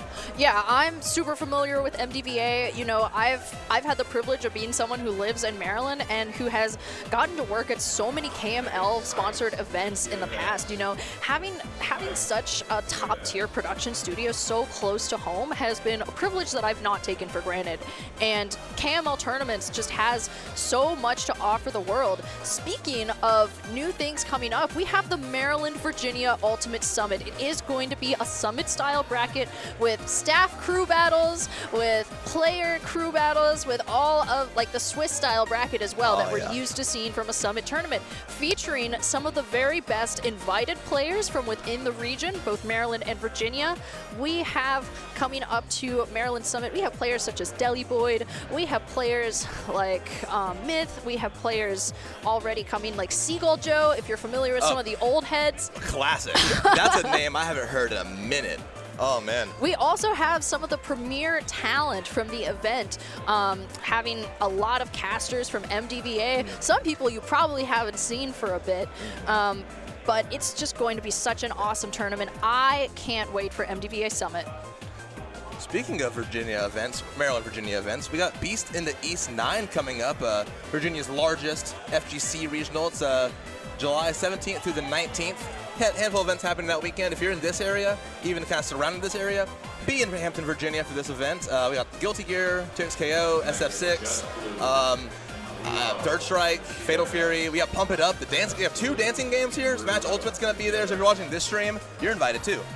Yeah, I was just in Hampton, Virginia before coming down on my road trip to get here. It's a beautiful area. You're only like 30 minutes away from Virginia Beach. You have so many local activities, lots of seafood if that's kind of your vibe, lots of local bars, did some karaoke one night. It was a really awesome time. So definitely if you are looking for, if you have a craving to go to Hampton, Virginia, I seriously recommend Beast of the East. Great area. It's going to be an awesome tournament.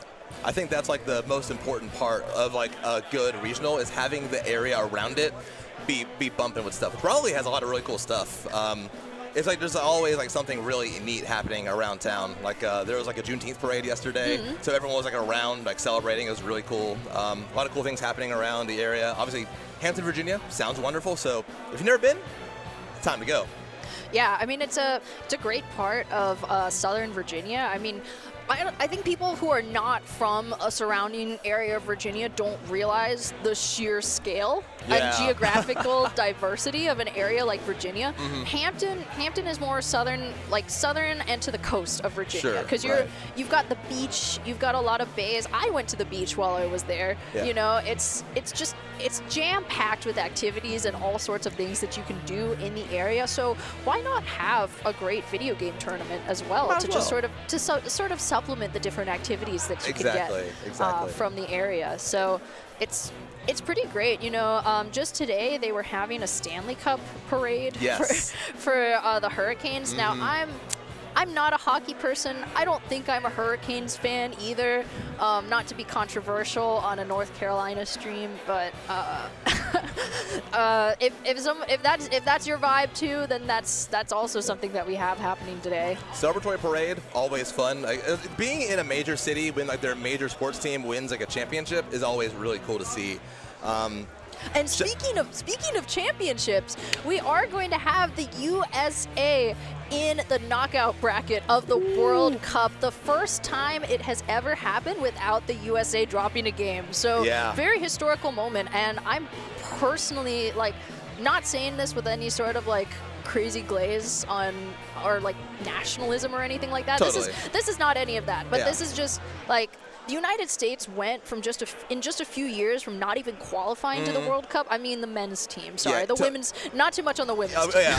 Generational soccer team, obviously. The men's team having gone from not even qualifying to the World Cup to now having a spot in an undefeated team for the first part. But we have got a couple different players coming up to the set. Two players whom I know pretty well. We have Gremlin and Wrath. So Florida Ness, who has been playing for several years, really was one of the late starters in Ultimate. You know, he only really started playing post-pandemic, like 2022 or around that era, like 2021, 2022 was around the time that he started. And Wrath, whom you've known pre-pandemic as well.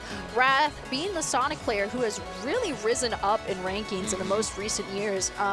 Always been a pretty dominant player, but especially recently being able to be ranked in the top 20s of players worldwide. It's just an incredible feat. Obscenely good player. Crazy that you're like the 19th best player in the world and you're still like the second best Sonic player. It's just such a strong character. Very, very cool graphic, by the way. Again, shout out KML. Possible upset factor 8 if Gremlin is able to take this. So a lot of ifs, obviously, things to think about here. I'm into the stage pick. I think that obviously this benefits Sonic as well because you have all these platforms to run to and like hang out at. But I think this gives like Gremlin a lot of chances for extension opportunities. You obviously get the 15 seconds of FD between transitions. Very interesting pick here for both parties. Yeah, this is looking like an interesting start and pretty even to get us started. You know, Wrath being the fastest character of the game, he can slow it down as much as he needs to do so at any given moment. But Gremlin, being a pretty floaty character, has been doing a pretty great job of staying out of disadvantage.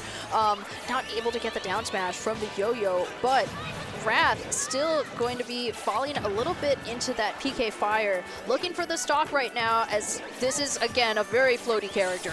Extremely floated character. That was what a back air from Wrath.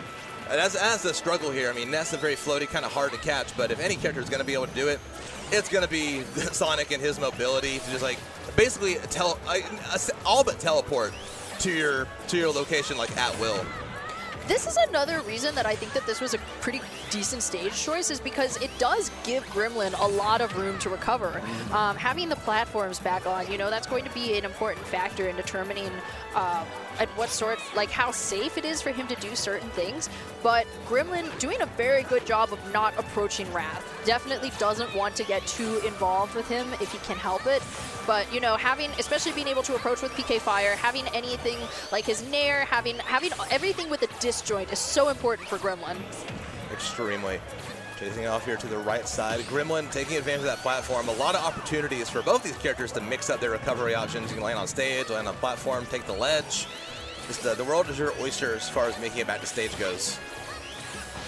Yeah, again, these multi-hits are so important for Gremlin. You know, having these nairs, something that he can hold out and like sort of discourage Wrath from approaching him willy-nilly.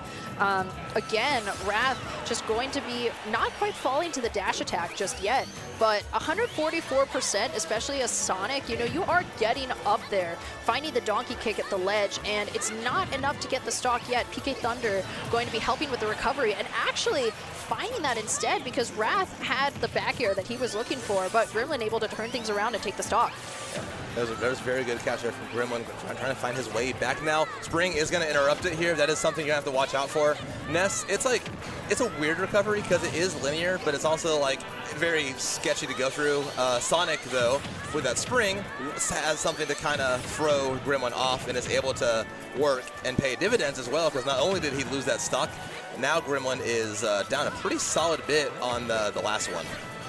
Yeah, it's something Wrath has been slowly chipping away at this damage. You know, they were pretty even first stock, and then the longer that Gremlin takes to get the stock from him means Wrath gets even more time to sort of build up his advantage. 2 full stocks, and Gremlin hasn't been able to give him so much of this as a scratch, this whole stock. You know, Wrath just finding solace on this underneath the platform, having all the time in the world to just sort of do what he wants as he's not forced to approach. Right, and being under the platform here is so good. I mean, in general, in Ultimate, it's really good to be under, but Sonic has so many things he can catch you with, and Ness, like, you know, it's like, he doesn't have anything fast enough to deal with Sonic coming through the platform, so really good spot to be, kind of as a Gremlin trap, trying to find a way down. And, I mean, we see the lead that Wrath has procured for himself here. Really solid. Oh, wait. Down smash. Throws him off a little bit, but Wrath able to make it back in time to shield that forward air. Gremlin, right idea, just a little slow to get there. Yeah, the down smash being a good change of pace, but it is going to be Wrath's back air to close out that stock, especially from the center of the stage. That's not something you often see, but a character like Ness being so light and floaty, that is going to be what closes out game number 1 for Wrath. Of course, having the ability to take a pretty quick lead, you could see a very clear change of pace. You know, game number 1, he was playing a little, or like the first stock, he was playing a little faster because their percentages were so close. But at the point that he had an entire stock lead, he was like, you know, yeah, I'm all right. Like I don't have to outrun the clock. I can still close this game, but you know, I don't have to approach you. I mean, work smarter, not harder. There's no reason to approach Gremlin at that point either. Just take your time. I mean, you're not gonna time him out, but Gremlin probably won't like wait you out either. So it's like you have to, you know, that's like the Wrath bread and butter that, like, you know, we've come to know and he's built a career off of, and that's why he is up 1-0 in the set right now. So is that catch there. Another forward air catch him at the very end, and that's, again, the negative of that up B. It's just very hard, especially in this matchup, to like get back. The Sonic has projectile, but he's able to catch you from so many different positions off stage too. I think I'm seeing the change of the stage pick here coming into full advantage for Wrath, because you could see 2 times he was like having the F smash and then being able to catch Gremlin off stage with the fair, knowing that he's such a light floaty character, saying, whoa, okay, I really don't need to wait for you at all. So important lead from Wrath, and I do believe that this was that I can credit some of this to the stage choice as well. I love, God, Wrath, it's so funny watching Wrath like just run around, like not even like play, he's not even playing neutral with him. Like, he's basically forcing you to like swing and hope it hits, and he's like not even trying to punish you, he's just running away. It's just so silly to watch. But I mean, it is the game plan for a lot of Sonics, is just like avoid the other at all costs until you know you're going to get a lot out of it, which Wrath has been able to do so far. Gremlin a little committal on that up B. Wrath just runs in there, gets the hit he needs.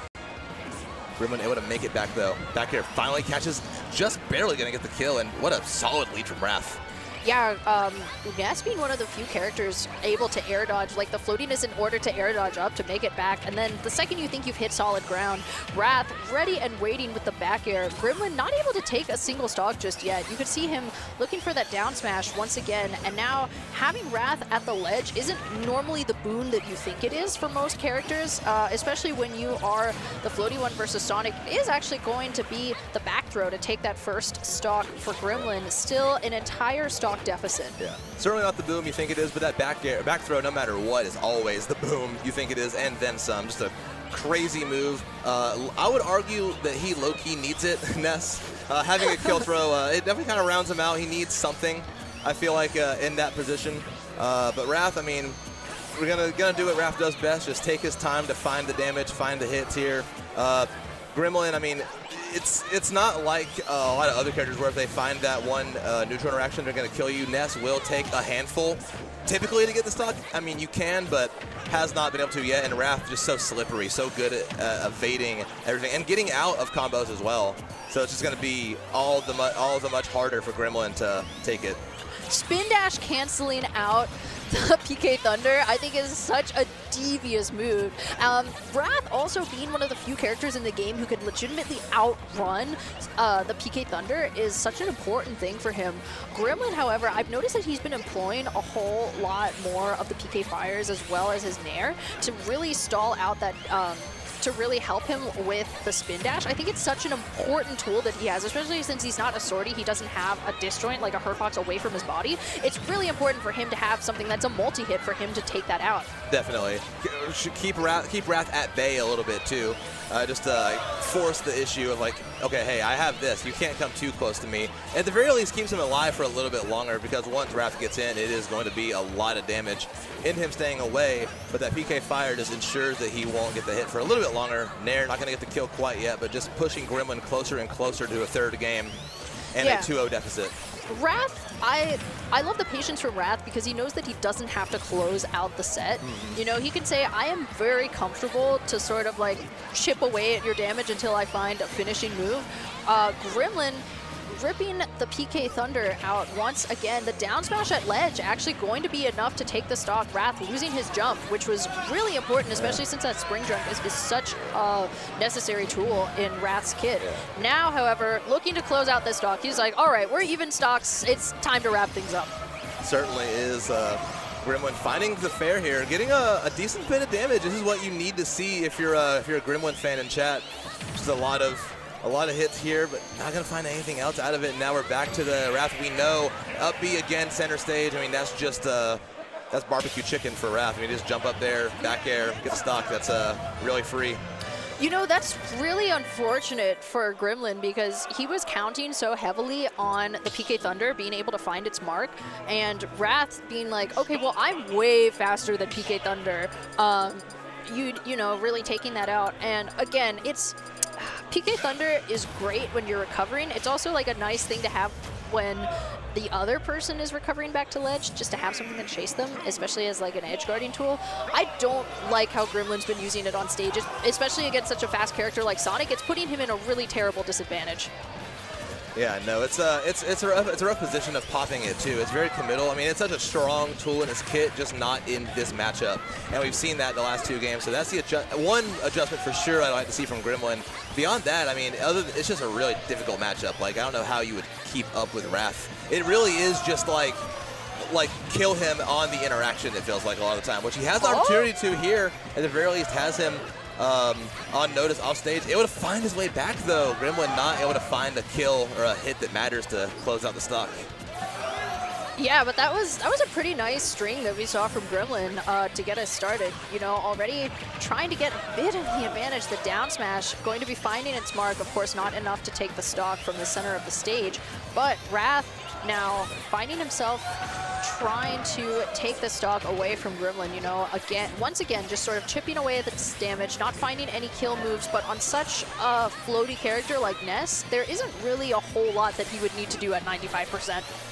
Definitely not, no. And he's just gonna hang out. I mean, Wrath also knows the situation right now. It's like it's closer than it's ever been right now. So he does kind of have to play the runaway game harder than usual because Gremlin does have him, like, not quite kill percent yet, but definitely knocking on the door, and like a good Ness interaction can lead to it. Able to catch him with the PK Thunder this time. I mean, definitely works every once in a while. That's 2 in a row. Able to outrun that time. And if you miss one, I mean, even at the tail end, Wrath has enough time to get to you, and the situation has been totally reversed as Wrath aiming to get this stock has him right where he wants him. Not going to get him. He's just far enough anyway. And Gremlin loses the first stock once again. That was a really important spring jump off stage from Wrath because he was able to use it just enough to send Gremlin far enough that he wasn't able to recover. But then again, it's clearly not a fluke, these PK Thunders that have been hitting for Gremlin most recently. So I've maybe forcing me to eat my words a little bit. I still stand by what I said. However, Gremlin has been keeping this a much closer game. Certainly. Yeah, I think the difference here, honestly, is like he's hitting PK Thunders now. I think like if you pop in this matchup, it really is just like if you use it, you better hit it, and that's the difficulty sometimes is you just don't hit it. And then if you miss it, that's like Sonic, or Wrath, excuse me, I don't know where I am. Raleigh, North Carolina, Wrath's on screen. And he will catch up to you, and he will more than likely kill you like he did that first stock. And once again, just stand far away or recognize the situation that Gremlin has made the necessary adjustments to keep this game close, that he can just kind of stay a little bit further away, milk the clock for all it's worth. Yeah, I think that it's a super different adaptation that we've been seeing from Gremlin, that he's like, okay, well, I'm sure of it now that I can do it, and especially taking away those other options. And what a great homing attack there from Wrath, especially that he was able to stall out the PK Thunder. Gremlin goes for it again, and he has the fair to interrupt him. So what a great stock. And Wrath still having full rage, but not a single stock gone. He was so low in percentage, too. That was shocking from Wrath. He has just been taking stocks at will off stage. It has been really difficult. Gremlin, I don't even know what adjustments you can make at this point. It's been really difficult because they have to take 3 stocks. We're down to 3.5 minutes already. I don't see any reason for Wrath to change up the game plan at all. Everything has been working really well. Just avoid Gremlin. Eventually, he will commit to something, and Wrath will be able to take the stock and the game and the set. Yeah, and Wrath looking to do that at this side of the stage, you know, way past full rage at this point in time. The air dodge is so unfortunate for Gremlin. You know, he lost his up B at that point in time. He had the air dodge. He knew he wasn't making it back. Wrath said, all right, let me put you out of my misery. GG's. Yeah. This is a good track down there from Wrath to close things out. I mean, yeah, that was a very dominant performance on the whole from Wrath. There was nothing it felt like a Gremlin could do at any point, really. It's just a shut down Sonic. And that's the reason he's like a top 20 player in the world right now.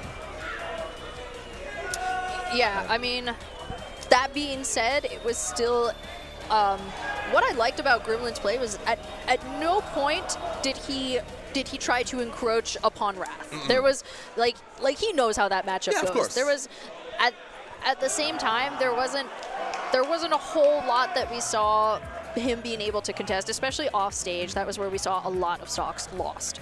That being said, we have some more interesting events to talk about. Yes, we do. Just gotta rub my hands together. Yeah. Before we get to the event, shout out to Season, also producing Patchwork here. They specialize in high-quality tournament organization, live production graphics across the Midwest. They're the ones bringing all this, the beautiful, I've always said Patchwork has phenomenal overlays, everything, all the little artifacts they add on screen. It's just so clean, so fresh. I feel like a lot of tournaments, they have like the same very esportsy feel. So for Patchwork to be as vibrant as it is, very cool. They know their audience when they're making graphics. So if you're running an event, you need some branding for them, hit up Season. Yeah, and coming up, another event happening mid-Missouri named Breach, hosted in 2026. It is sort of like the event that we saw earlier, the MDVA Summit, because it is specifically for players from this region, having players all the way from Minnesota, Wisconsin, Missouri, Arkansas, Kansas, Ohio, Illinois, and even more. This is an event for the Midwest.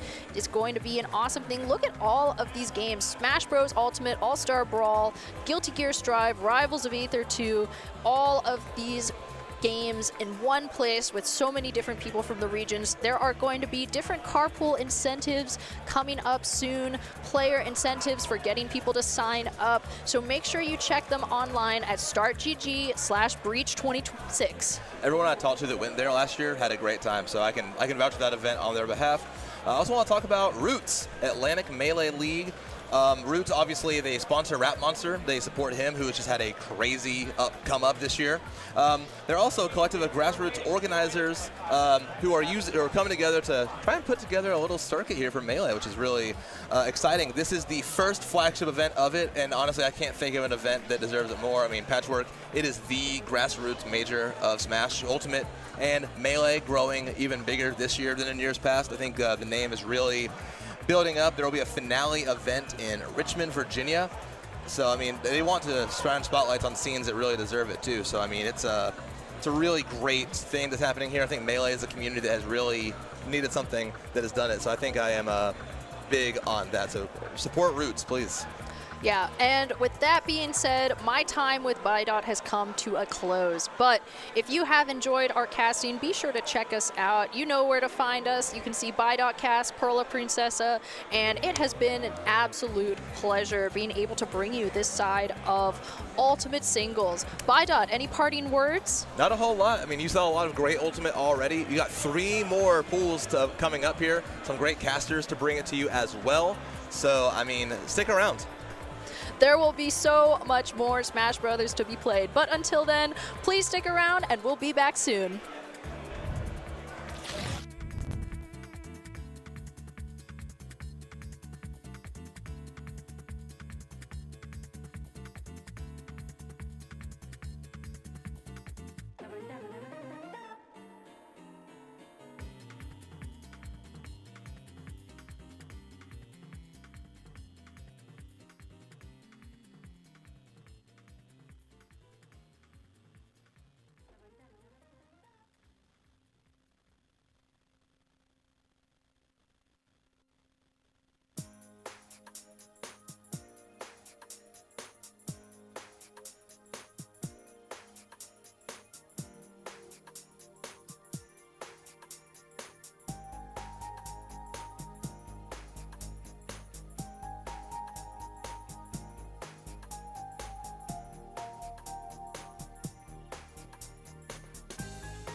Hello, everybody. We welcome you back to Patchwork 2026. I am Finesse. I am joined by the wonderful Roku, and we are about to get it going with some more Smash Ultimate pools.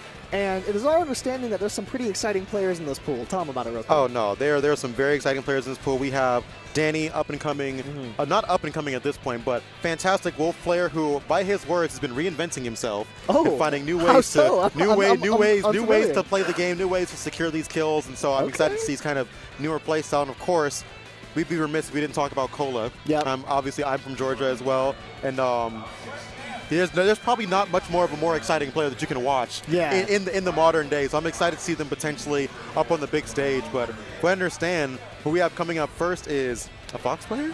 Yes, we have a Fox and a Min off the rip. The Fox and a Min. Cam Steele been around for a minute. Yes, a hot minute. Hasn't gone to a whole lot of events in the last few years, but very happy to see him here, kind of coming back out again. Yeah, we saw Cam Steele and Peabnut on the stream earlier running doubles together, and that warmed my heart.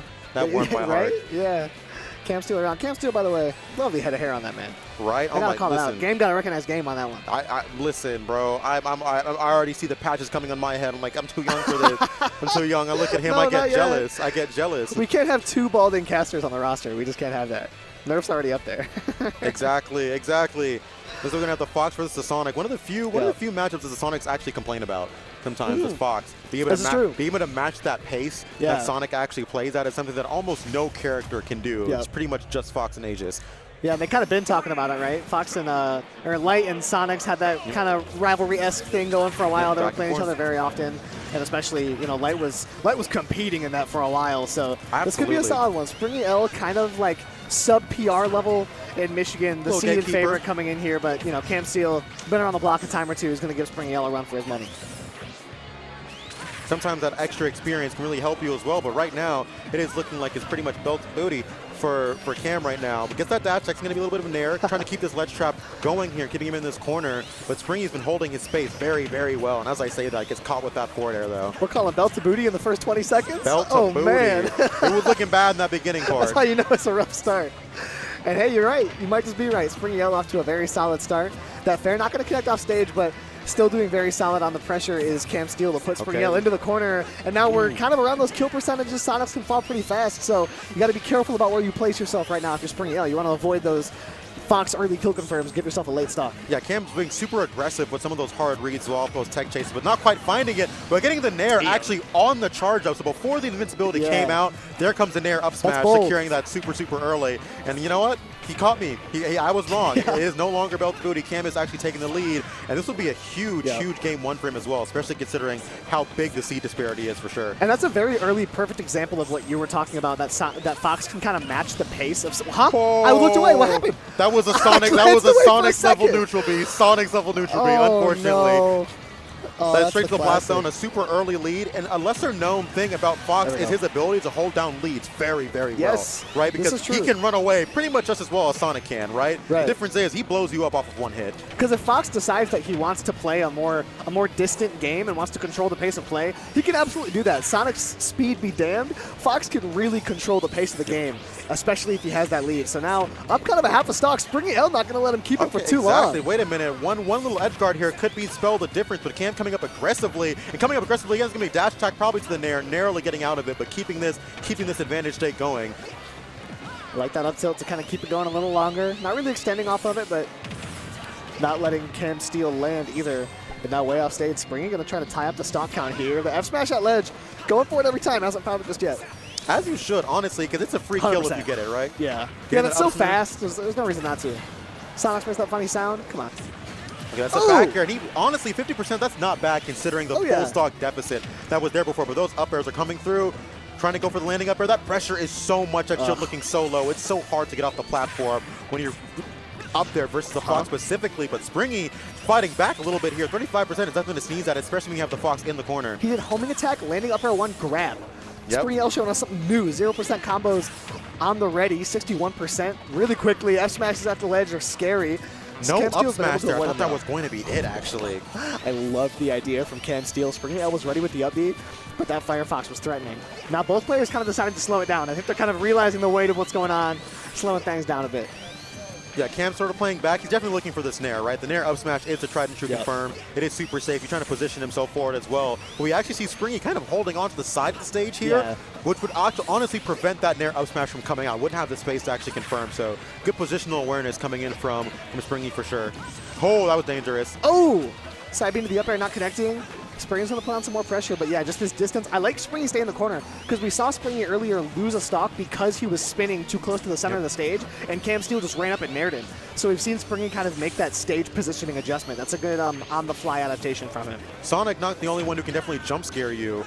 Yeah, Fox very good at it as well, because most of the times, you know, the Sonic just rip that side with the invincibility, but Fox can be in your face immediately. Speaking of in your face, going for the Randy F smash, you can see that Cam Steele is kind of getting a little bit impatient here. Yeah. That probably could have been an even bigger punish from Springy L. A lot of people don't realize how laggy that Fox up smash is. It is so ridiculous. It's like one of 32 or something. Way off stage, though. This should be the stock in theory. A nasty angle required from Cam Steele, but a down air. Springy L trying to make it happen right there. With the back air. That is going to be that game one for Cam Steele. You said he needed the nasty angle. He broke out the mangle, bro. Oh, he certainly broke out the mangle. That was the disgusting angle to get. Avoids the ledge trap as well and punishes that super aggressive get up attack. That's going to be game one. Game one for Cam here. Listen, he may be Unk, but he still got what it takes. Oh, yeah. Still has what it takes. Unk busted out the protractor, found the exact angle he needed for that. The exact angle he needed. Springy L put far too much dip on his chip, got a little risky. Tried to maybe get the people going, get a little exciting early on, but just did not work out for him. That up smash, though, that was a very important comment that you mentioned, though, because that is one of the only smash attacks in the game where you can basically drop shield and do whatever you want. yeah. Like, and lets me know that they do know how to balance top tiers. They choose not to sometimes. Shows us a little something. They can drop shield, pick your nose, do a dance, wipe your butt, and then hit it. You can do whatever you want when that move misses. But Springy L didn't take advantage and lost the game because of it. And we're off to a little bit more of an even start. You know, we saw Springy L kind of put the hands on early on before Cam made that comeback last game. We're seeing hands back and forth right away. Early charge on the F smash, he just held it. I love the immediate double dash attack as well to cover that air dodge out. Sonic having one of the best air dodges out as well, but Fox is just so capable of covering options like that so well. Speaking of coverage, in that tech situation, that chart spin dash is ridiculous. He can catch the roll in, he can react to the roll out. Springy L has so many options there and reacted to a T there to get that punish. I love what I'm seeing from Cam as well with these recoveries too, right? Angling it so well to avoid getting hit by the F smash. It's so difficult to do consistently, and he's been doing it just about every single time. Yeah, that's a product of the experience we were talking about earlier. That type of consistency recovering is one of those things that is guaranteed with experience. Eventually, you're going to lock down different angles and different recoveries. As we see a scramble situation here, both players touching 100%. And we see that downer. That's what he was going for earlier. And Cam Steele's ready for it. The disadvantage on this guy is unmatched. The up tilt, the spot dodge cancel up tilt, something we rarely see from Sonic players. Springy also super intelligently holding out on that initial side B from the ledge that we saw there so that the up air wouldn't confirm. So he gets a lead. Okay. It's still a lead. It's still a lead, but there goes the stock. And after an ill-advised spin dash, he's going to get another one anyway, honestly. If it doesn't work the first time, go ahead and rip it another one. See, and that's the time I would like to see Springy L get a little nasty off stage, you know what I'm saying? Right. That's the opportunity. That's where Fox is at his weakest historically, right? The down air hasn't been doing the trick for him. He has a few other options. Sonic has no shortage of multi-hit moves that can block a Fox's recovery, He has the fair. He even has the back air if he wants to go deep. The spring did great work earlier on. Springy L has so many chances to take early stocks off stage. I'm just waiting to see him find that consistency. And there's that air dodge you were talking about. And the crazy, that's up smash out of shield. Funnily enough, knows that Fox's dash attack is that unsafe, but not quite the up smash. That's interesting. Right. Because how often do you see Sonic up smash out of anything, really? Yeah, exactly. You don't see it often. Okay, great pressure. We find the F smash. We've been looking for it. Can we find the stock? The homing attack. Goes inward. Oh my! Actually gets back to stage first, but the pressure is still going right now. That's the quintessential Sonic kill yourself move. Yes. And he didn't lose the stock for it. Springy L counting his lucky stars and putting Cam Steele up against the ropes right now.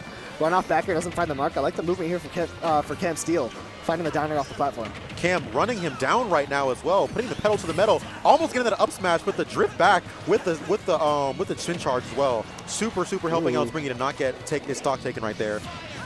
What a oh my god! It's just gorgeous. These angles are just so great for Cam Steele. Super familiar with the way that the bottom of PS2 works as well. Obviously, you're going to be familiar with PS2 if you play Ultimate, but Cam Steele is just finding these angles from anywhere. These spin charges in neutral have been some of them have been like, what are we doing? And other times I'm like, you're actually a genius. Oh! You mentioned it That's too. what I was talking about. Sonic having no shortage of options. Just go out there and edgeguard Fox. And honestly, it's kind of like shades of watching like ZSS like flowcharts from the Brawl days, where it's like, honestly, Sonic can pin you down and force you in situations where the edge guard is just guaranteed. There's so many spots. I saw earlier it was Wrath versus Gremlin on stream. It was Sonic's That was Ness. even worse, actually. Oh my god. That matchup was straight up -2 for Ness because of how nasty that offstage thing is. Fox can have a similar level of weakness. One thing I haven't seen Springy L doing as much that could really take him over the line into getting a dominant set win here is once Cam Steele is forced to up B straight up, the F smash timing is tough. Just drop that spring on him, man. Just drop that spring, force a bad angle. That could put Cam Steele in an unrecoverable spot with simply the press of a button. It's like an infomercial. So from what I understand from actually watching Wrath some is that sometimes the spring just clanks with the up B. It's really with weird. the charge of it too, or like once it's already out? Once it's already out. Okay. So you have to be like super quick if you want to get super quick with it. I see. That's surprising. I didn't know that. You know, Fox's up B has a strange amount. Wait a minute, that should be a stock.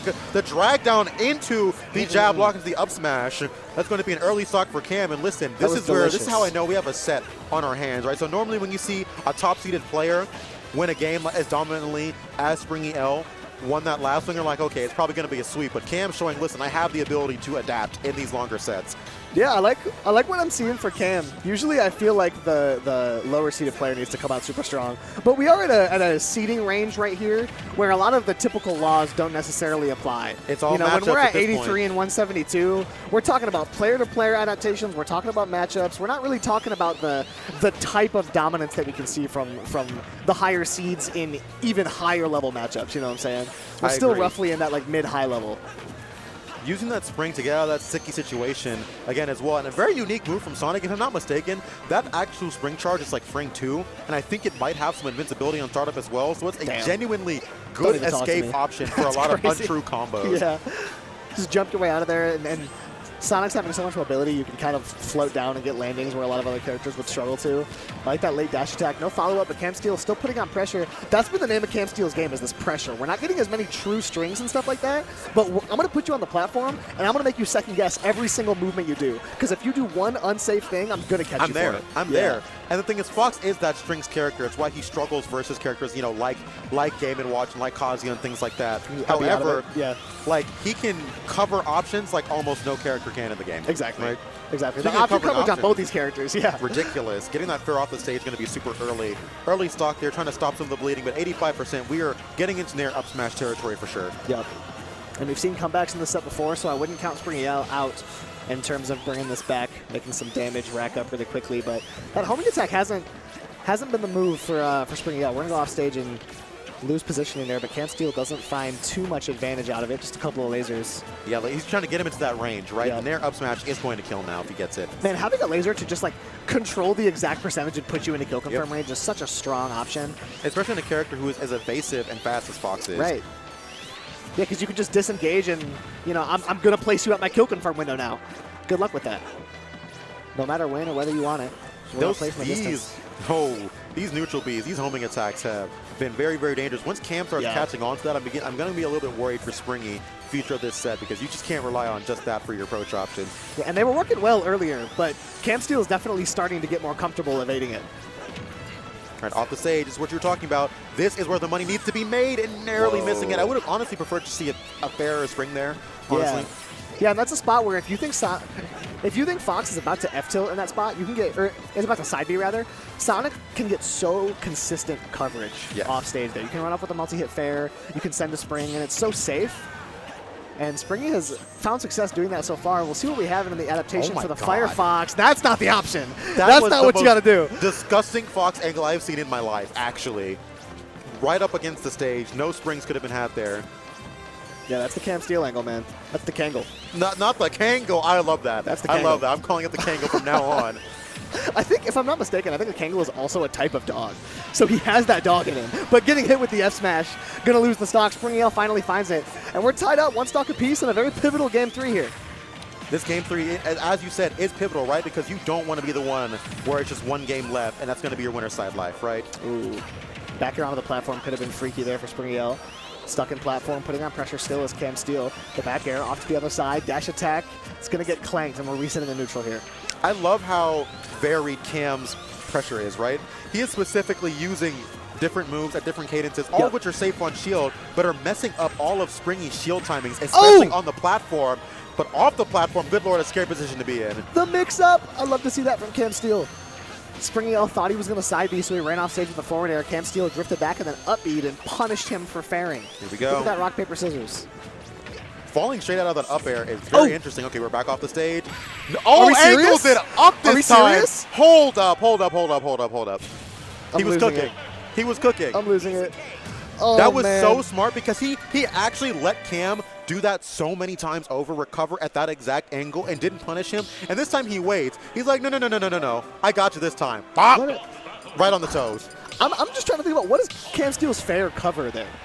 Like, what is that fair for? The fair was to stall. Fox stalls with that fair, and he falls so fast. It's a legitimate mix-up, because if you swing something, he can fall and punish you after using that fair. I see that. And that makes a lot of sense. So Springy L, very ready for it, clearly. No, he was letting him get away with that multiple times throughout that game, and now, honestly, because he waited for that punish, he is now up 2-1 in this set. He does have a hard advantage here going into these next couple of games for sure. It's very smart. I was talking recently about how impressive it is when these good players can hold on to a read like that. Springy L was waiting for the ability to take a game, but Cam Steele off to a hot start again. The extension onto the platform and send you to the stars. Was that up tilt into weak hit nair up smash? Bro, it sure was. What game are we in right now? We're seeing some creativity. Fox, one of the few characters who can be able to be creative in ways like that as well. One of the few characters who's able to be creative above 100%. Yes. You know what I mean? A lot of other characters have that one kill confirmed, but Fox has options. All right. Not gonna punish the spin dash. There's gonna be back off the stage, recovering high again, but actually going over Springy this time. Oh. Springy once again using that up B to get out of dodge. It's such a good option, especially versus a strings character like Fox. Going to be the up air. He's probably going to go for an extension here, but is not able to get it. Landing down with that nair super aggressively. Springy stuck on the platform, but comes down with the back air. Going to get that stuck and kind of stop the bleeding before things get out of hand. Oh, I like that up B to try and cover the timing yet again. Cam Steele's been going for these. You got to imagine it's going to hit eventually. It seems like such a great coverage option. Just hasn't quite landed. Tech chase. Cam Steele still chasing. Not going to threaten off stage. Oh. Yeah, the spin dash is not what you need. Good lord, these spin dashes. Listen, spin dash giveth and spin dash taketh away, all right? Yeah, it seems like Sonic's would have taught you by now, you know what I'm saying? Those offstage spin dash stock losses. Bro, he is still dying off stage. That's the crazy part. He learned from the best. What can I say? That up smash actually negative on hit, taking a punish for it. He got punished for landing up smash at 0. This Fox champion is so confusing. All right, waiting for it. I'm getting the parry and actually no punish. It's better, unironically, for you to just spot dodge it. 100%, which is, funnily enough, usually spot dodge is just generally better than parry in general, which is a hilarious thought. Yeah, right? Parry should be such a more beneficial thing than it is, but just isn't. Up tilt into forward tilt. I'm loving how unique Cam's pressure is. I was about to say that. He understands that his character has so many safe on-shield options that he's kind of just abusing it, right? He's like, I'm going to land with nair here, back here, back here, right? Because he can open up Sonic in very unique ways, and eventually he just starts grabbing. Yep. Again, the mix-up on the up B angle. That's the Kangle. See it come out time and time again. Getting the back on the spin dash, too. Are we probably looking for dash attack at the ledge here, but actually uses a get-up attack. I was not ready for that. Yeah, the very rare Sonic get-up attack. Okay, he figured out how laggy Sonic Fox up smash was. Yeah. Ran off the platform and back-aired him for it. He checked the frame data in between games. So honestly, I would too. FrameData.com. Oh, minus 32. Oh, okay. It might be 28 or something. I don't know. Very minus, I'll say that much. I like the neutral get up from Cam Steele. Super quick. And he reaps the benefits of it immediately. Up tilt back air punishes Springy L for overextending. I'm not going to lie, I was not expecting him to go for back air there. I was expecting nair, forward air, a lot of Foxes. Like that getting that confirmed specifically is actually quite difficult. Fox does not have the most amount of air drift, and when you get it so close to the side of the stage, you don't really have very much stage to actually run on to get there first. So him getting that, the bear like that, beautiful stuff. Not easy. Cam Steele's ready for it. Going into this game 5 action. This would be a pretty. I would expect the shoe stats, the upset post. Yeah, the right. Upset post if this were to happen. We'd for see sure. it, the upset factor 2 or something. I would say so. Yeah, I think about 2 stages for this one. All the way to game 5 here in this round 1, or I guess winners round 2, but the first set here in Wave B Bulls as Springy L is going to draw first blood. Oh, I love the song being played too. Listen, it sounds to me that Springy trying to put the pedal to the metal right here. We're seeing a much less passive Springy than we did in the last couple games for sure. We sure are, which makes sense in this game 5. You want to come out with some speed, but it's Cam Steele responding very well. Dash attacks and nairs galore. Oh my Up airs God. are going to threaten to kill here if Springy L isn't careful. And this is where things get scary, right? Oh! I ran up and charged it that time, waiting for it. Cam's getting very comfortable working around these neutral Bs for sure. Yeah, and the more he gets comfortable with that, the scarier these big punishes can be for Springy L, because he's been sending out that neutral B as a neutral option a little bit too often. Here we go. He's looking. You see him. He's looking for the nair up smash. I was going to say, what move do you think Cam Steele wants here? I wonder what he's fishing for. Could be anything. As you can't be too telegraphed with it, because if Springy L knows what you're going for, he's not going to get hit by it. He's going to play careful. He's going to play more of a left and right game. He's not going to let you hit him with the up and down. The problem is, Fox has the lead here. Oh my God, I love that. I love that. Limiting the options of what Sonic can actually. Oh no! It's I a got ledge so drop scared. too. That I could have been a was way so bigger scared. punish. Yeah, no. That looked like a tournament winner right there. Yeah, it definitely did. And here's the thing. So, Cam is perfectly happy letting Springy do this. I Right? was He's like, just about to say listen, that. I have the lead. You have to come to me. Yeah, you can sit here, you can go side to side all you want. Eventually, you're going to have to try to get me in a precarious position. Speaking of precarious positions, off the stage, not going to get the up air he was looking for. That up air back air would have been pivotal. Yeah, falling out of the up air was huge there for Cam Steele. Not only keeping himself on stage, but keeping himself in a much closer percentage. Not exactly at a kill confirmed window just yet, but we're going to see an up air into a fair. That could have been nasty there for Springy L, but the fair comes out, maybe even wanting another up air. The shield pressure is going to be so safe for Cam Steele. Stands on a platform and waits for a single slip, the slightest error. Cam Steele is going to pounce all over it. Cam actually reacting to that whip forward tilt on reaction with that back air is so crazy. Speaking of crazy, reading the aggressive off the ledge option and trading with the back air onto the nair. These two just can't break away from each other. They're just staying so close. Whenever someone takes a lead, the other one responds immediately. This has just been so back and forth. Getting that nair, going to get the jab. Big damage. A little bit of bread and butter combos right there. Cam Steele really wants to hit something sick with that up B off stage.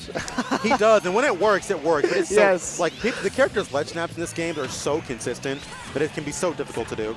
Oh, that could have been a huge punish. Cam Steele not finding the strong hit on nair, therefore not able to get a big punish off of it, but still attacking on damage. 63%. Cam Steele's going to walk you down if you're not careful here, Springy L.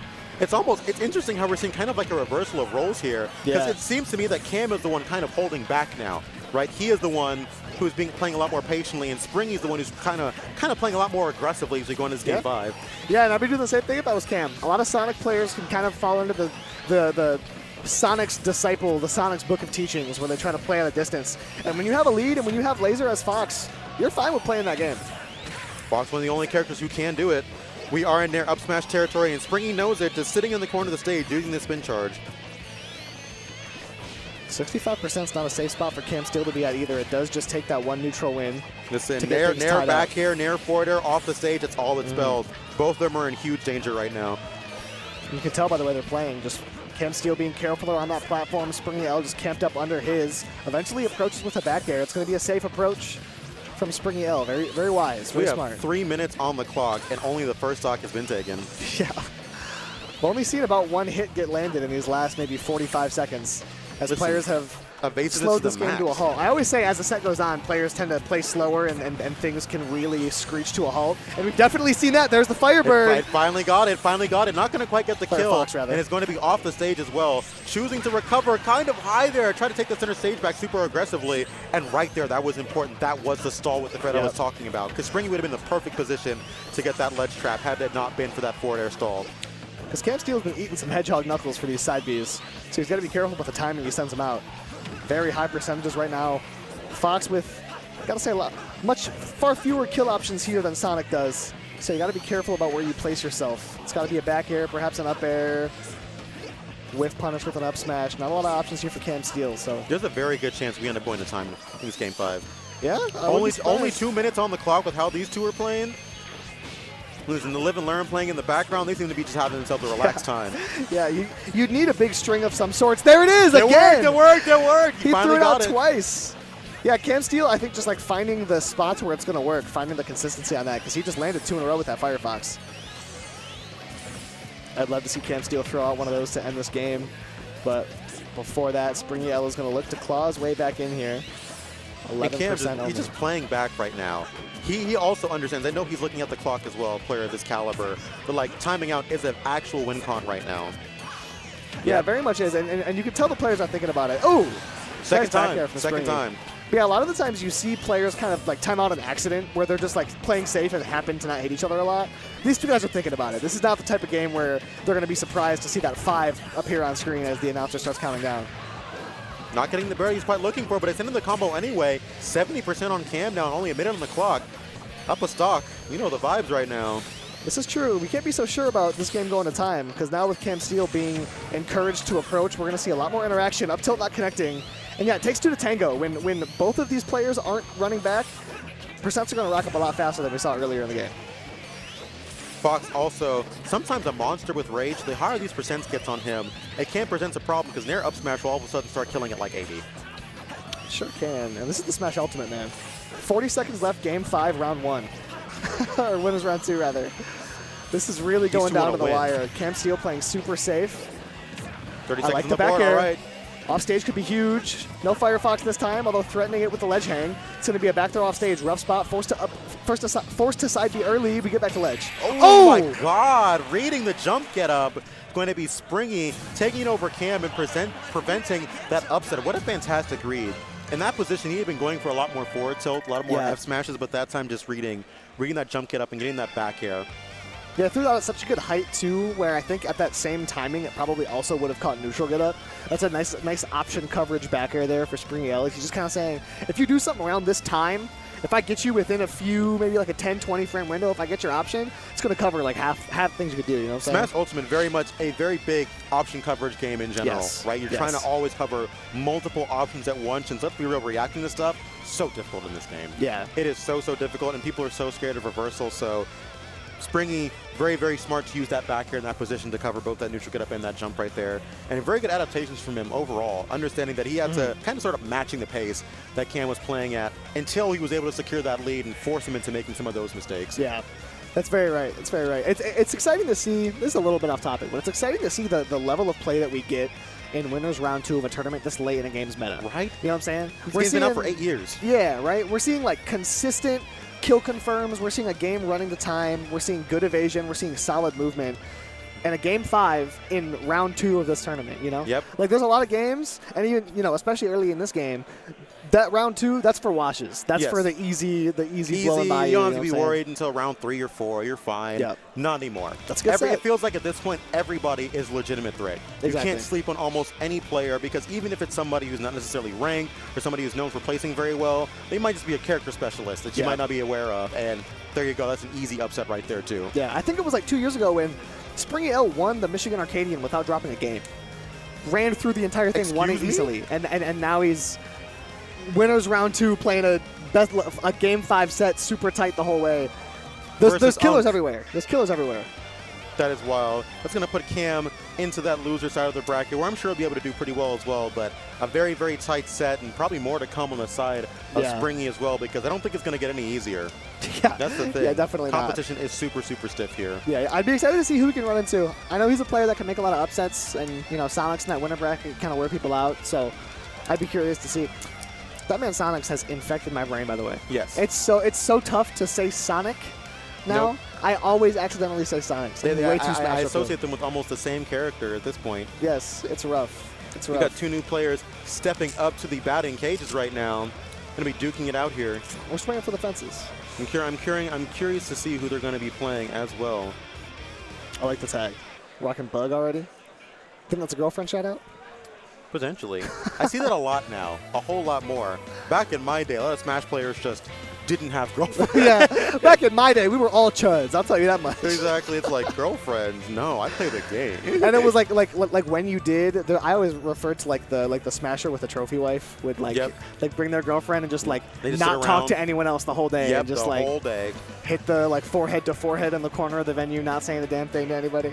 We got Soda Juice versus Weezer on the Kazuya Mishima. Talking about a character who has, in my opinion, like infinite potential. I think you've only seen a drop in the bucket for what this character can do, because every new week there's something else or some other messed up way they found to get a 0 to death or a crazy confirm or something like that. Yeah, which is interesting because in the grand scheme of the meta, we've kind of seen Kazuya not fall off, but we've seen a smaller presence of Kazuya at the top level.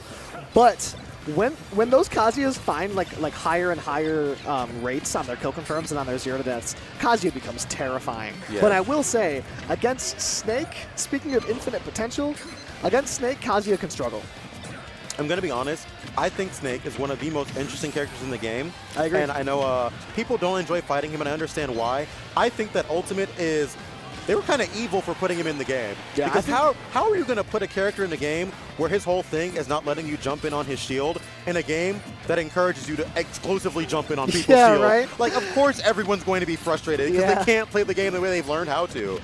I think Snake is probably the most interesting character in Ultimate's top 10. Yes. I think Snake is Absolutely. so interesting. Like, until you get to maybe like a Diddy Kong or something like that, Snake just creates the most interesting situations and fascinating games, and again, scales infinitely. Yes. We're seeing a hot start here. Again, we've been talking about upsets. Cam Steele was trying to make one happen against Springy L, but couldn't finish it off. Soda Juice is off to a good start again. A good start here against Wizard. Oh my god, damage! The grenade's still in hand too. What are we gonna get? Nothing quite, but getting this ledge trap still and holding down this center stage positioning. I cannot stress how important it is, just in general, for almost any character to hold that center stage down, right? Because when you hold down center stage the way that we see that Soda Juice is doing it here, it gives you, that's an upbeat, yeah, it's gonna be a kill. It gives you all the options for defensive options that you don't have when your back's to the corner. Yeah, not only do you have the extra defensive options, but as Snake, your opponent almost is on the defense. When you're just standing in the corner, your opponent kind of has to run away. Because you have so many different ways to pressure the platform and to pressure the space under the platform. There really is not a safe spot on the stage against this militant. He applies pressure just by existing. Yes, 100%. Like you can't exist peacefully around him. Everything is littered with explosives and kill moves. As I say that, dropping down with the C4 and getting the kill super early. Soda Juice once again camping this platform as well too. Kazuya can struggle versus that, especially with all the grenades coming out. Like the Nikita to put on pressure, we're playing at a long distance here. Soda Juice not really wanting to engage and just tacking up damage from a distance. I like the nair in the opposite direction, knowing that the grenades are about to come through. One of the few characters that can actually punish Electric when Godfist out of shield, almost dying to that reversal up B as well. Going to come down probably with a Hail Mary of projectiles. Yep, here we go. Landing down and immediately just going for the second Electric when Godfist to cover the spot dodge. Such a scary option. Yeah, send confirm as we saw earlier for Weezer to get that stock. But Soda Juice still in a dominant position. But that rage could drive you crazy at any moment. And Nikita comes out first, though. Soda Juice taking the win here in game one. Every single Kazuya. Kazuya's only won one thing, and it's disgusting, and it's that singular laser off stage. Every Kazuya at every single level, I have to do this right now. Meanwhile, Snake being one of the few characters that's like, I have the perfect projectile for this exact moment. Yeah, and not only is it going to hit you, but it's going to kill you. Yes. And it's going to kill you early. That probably would have killed at like 90. That's the ridiculous part. That move, like, it's so interesting to have a zoner as unique as Snake in Ultimate, who clearly has very substantial weaknesses, right? Like, not the best in the air, not the best ground speed as well. Yeah, the movement in general not the best, not the best out of shield options, but has so much depth that it can put you in so many unique situations that like he just overcomes all of that, and despite that, it's still like an amazing character. Yeah, Snake's ability to kind of like chess match his way and force you into a difficult situation. You know, like when you're playing chess, you have the same moves as your opponent, and you can force people into wacky spots. It's like if a chess piece suddenly developed an AoE attack to take out multiple pieces at once. Snake has that, and like he can put you in so many forceful spots. Had an explosion around him. Yes. Like he goes across the board and then blows up that part of the board. Yes. That's exactly what watching Snake is like. It's like those kids playing tic-tac-toe shotgun. Exactly. You're cheating. Him every time he pulls out Nikita versus a weak recovery, he's like I could play chess or I could pull out a bazooka. Yeah, there are quite few characters in this game that force checkmate scenarios. Snake exists in them. Snake, and the crazy thing is, even if he doesn't get you off the stage, right? His ledge trapping, some of the best in the game, C4 at ledge, or roll distance, grenade at ledge, up smash at ledge. What do you do? Like, he has no lack of consistent killing options. It's funny you say that. I was going to say a phrase I hear against Snake often is, what do I do against that? The situation usually is, you should have won neutral. Yes. The moment I hit you into this corner, your options were gone. Yes. It's like, why did you put yourself in that situation? That's the actual answer. Yeah, what did I do in this situation? Don't be in it. Avoid the situation entirely. So much damage. And that's one you got to avoid entirely. That's a good example of what I'm talking about. Snake is standing between 2 grenades and the C4. Weezer just a little bit too aggressive in that corner. Leave him Back alone. up. Let those grenades explode. Let the situation reset. Weezer's aggression is not giving him any favors here. And I love how these grenades are also very much protecting Soda Juice here. Notice how he's playing around them, right? He's putting himself in between those 2 grenades like you mentioned. Oh, no. Okay, no cripple, no cripple. You sounded so wholeheartedly disappointing. I was scared because I was like, oh God. I'm like, look at this fantastic defensive play. And then the Kazuya hit 1 electric wind God Fist. And I'm like, oh, okay, this just might be GG. Yeah, right. Especially on that platform. It's like, we're so close to the blast zone. It's like, anything you have is going to send me up there. And both players glowing red in 2 different ways. As Soda Juice has to be very careful with how he interacts. Ooh, careful. Not the only one who can sling out some kill moves. Going to be an easy WGF into that up B. And this for the first time in this set going to be Weezer up. Snake going to be the one forced to do, once again, that neutral B. It's like the Green Goblin mask. It's like, do it. Do it, bro. And it's like, no, don't stop. Stop doing that, actually. It calls to him. He can't resist it. It's going to be the C4 going off for sure. Using Snake's ability to B-reverse those grenades to land on top of a huge threat that is this Kazuya. Oh! Not going to be a kill. Didn't get the dash back as the F smash, so not quite, but 116% is nothing to sneeze at. Kazuya, known for being a character who can 0 to death you, but let's be real. When he messes up his combos, he still does like 80%. Yeah, exactly. 0 to death be damned. The up B comes through. Man, this Weezer up B is doing numbers right now. What we're seeing too is that, like, Weezer is having a much easier time of actually getting these strings, getting these punishes because of this stage, right? Before, Snake had 2 platforms to camp on and to work around. But if Weezer just holds on to center stage here, oh, what? Are you serious? Why did it blew up immediately? Okay, interesting fact, little known Kazuya thing. He has the highest multiplier on his reflector ever, reflecting a grenade explosion at Snake, who is one of the heaviest characters in the game, and having it kill at 90? It just gets killed so early. And am I wrong, or did he not cook that grenade? That the grenade exploded on impact instead of bouncing off and then waiting to explode. I don't remember if he did, but either way, that's ridiculous. Yeah, look, and it also first of all, it like shouldn't light kill. speed. Second of all, why did it blow up? Third of all, why did it reflect at far above the speed limit? That grenade was traveling at terminal velocity. Yes. That was unbelievable. Like, I know he's probably scratching his head, but back to the stage conversation. Weezer was able to hold down the center stage, and Snake could not work around the platforms like he normally would on your small bats, on your PS2s and stuff. And so that stage was working very well for Weezer, as well as getting some cool extensions off the platform too for extra punishes. And I would expect to see a stage probably like Battlefield or Small Battlefield. Oh, we're actually Smashville. I was not expecting this at all. Interesting. These single plats can be dangerous for Kazuya, but I think Soda Juice just really wants to dodge the flat stages. That feels like the reasoning. I do understand that. Yeah. I do understand dodging the flat stages, so probably see the casual bands of FD Kalos Town, it's interesting. The usual. It's interesting. I know a lot of the times you can actually take Kazuya to Kalos, unknown to a lot of people, because and camp him on those side platforms. Because he can't hop on those platforms. Yep. But neither can Snake, so that might be why we're not seeing that stage. Nice up tilt comes through for Soda Juice to put on some damage. And the smaller stage is going to make it harder for Weezer to find these approaches like he was so comfortably last game. Because with that platform, with the size of the stage, there's never a safe spot to be. Like what I'm seeing here, that's going to be a back air, though. Easy. Every time a Snake goes low, that should be their life, right? Yeah. Got to challenge them every single time for that, and Weezer not showing any hesitation whatsoever. And actually hitting the lasers this time, what do you know? I like that from Weezer, just unflinching in the face of the offstage pressure that Soda Juice was throwing out. Just waited at the ledge, stayed patient, kept his head cool, and dropped off and got the back air. One of the characters that has one of the most dangerous spot dodges in the entire game. Because, like, what do you do versus spot dodge cancel EWGF? Yeah. It's horrifying. Yeah. Both these characters, truly, because a Snake spot dodge and the up tilt is also very threatening. Spot dodge up tilt has genuinely called me slurs in the past. I'm not gonna lie. My move is not okay. If you don't have a forward not in Pride Month. Yeah, that's what I'm saying too. Like, come on, guys, this is not fair. This is not fair. This should be an easy back throw. Yep. Down throw up, so probably would have gotten the kill there as well. Yeah, with some pummels. Oh, there we go. There we go. I like the Nikita to kill off the side of the stage. We were talking about how strong that is earlier. But now a very stark percent disadvantage here from Soda Juice. Yep. After a win in game one, It was Soda pretty Juice handed has win. lost the momentum. Yep, that win is gone. Honestly, I think it's the stages, right? I think Soda Juice would feel much more comfortable on a larger stage, Yeah. but let's be real, you kind of have to ban the flats. I almost wonder if, since those games, the dual plats and the Battlefield have been banned. Like those are, we are not going to see those stages again. No, we're not going to see those stages. And honestly, we might not even see the next game at this rate. This is ridiculous. And Weezer seems to have gotten very, very comfortable navigating around the absolute minefield that Soda Juice is putting out. But as I say that, this percent is kind of racking up. Soda Juice not making it easy. Patience from a distance here. The laser does a great job cutting through a lot of Snake's Oh, projectiles. no. We saw it early. We're not going to see anything to take a stock here. I like the patience there from Soda Juice, but not covering anything too threatening. Falling out of the combo, but still losing the stock. Why did that jab hit Soda Juice when Soda was literally behind Weezer? Yeah.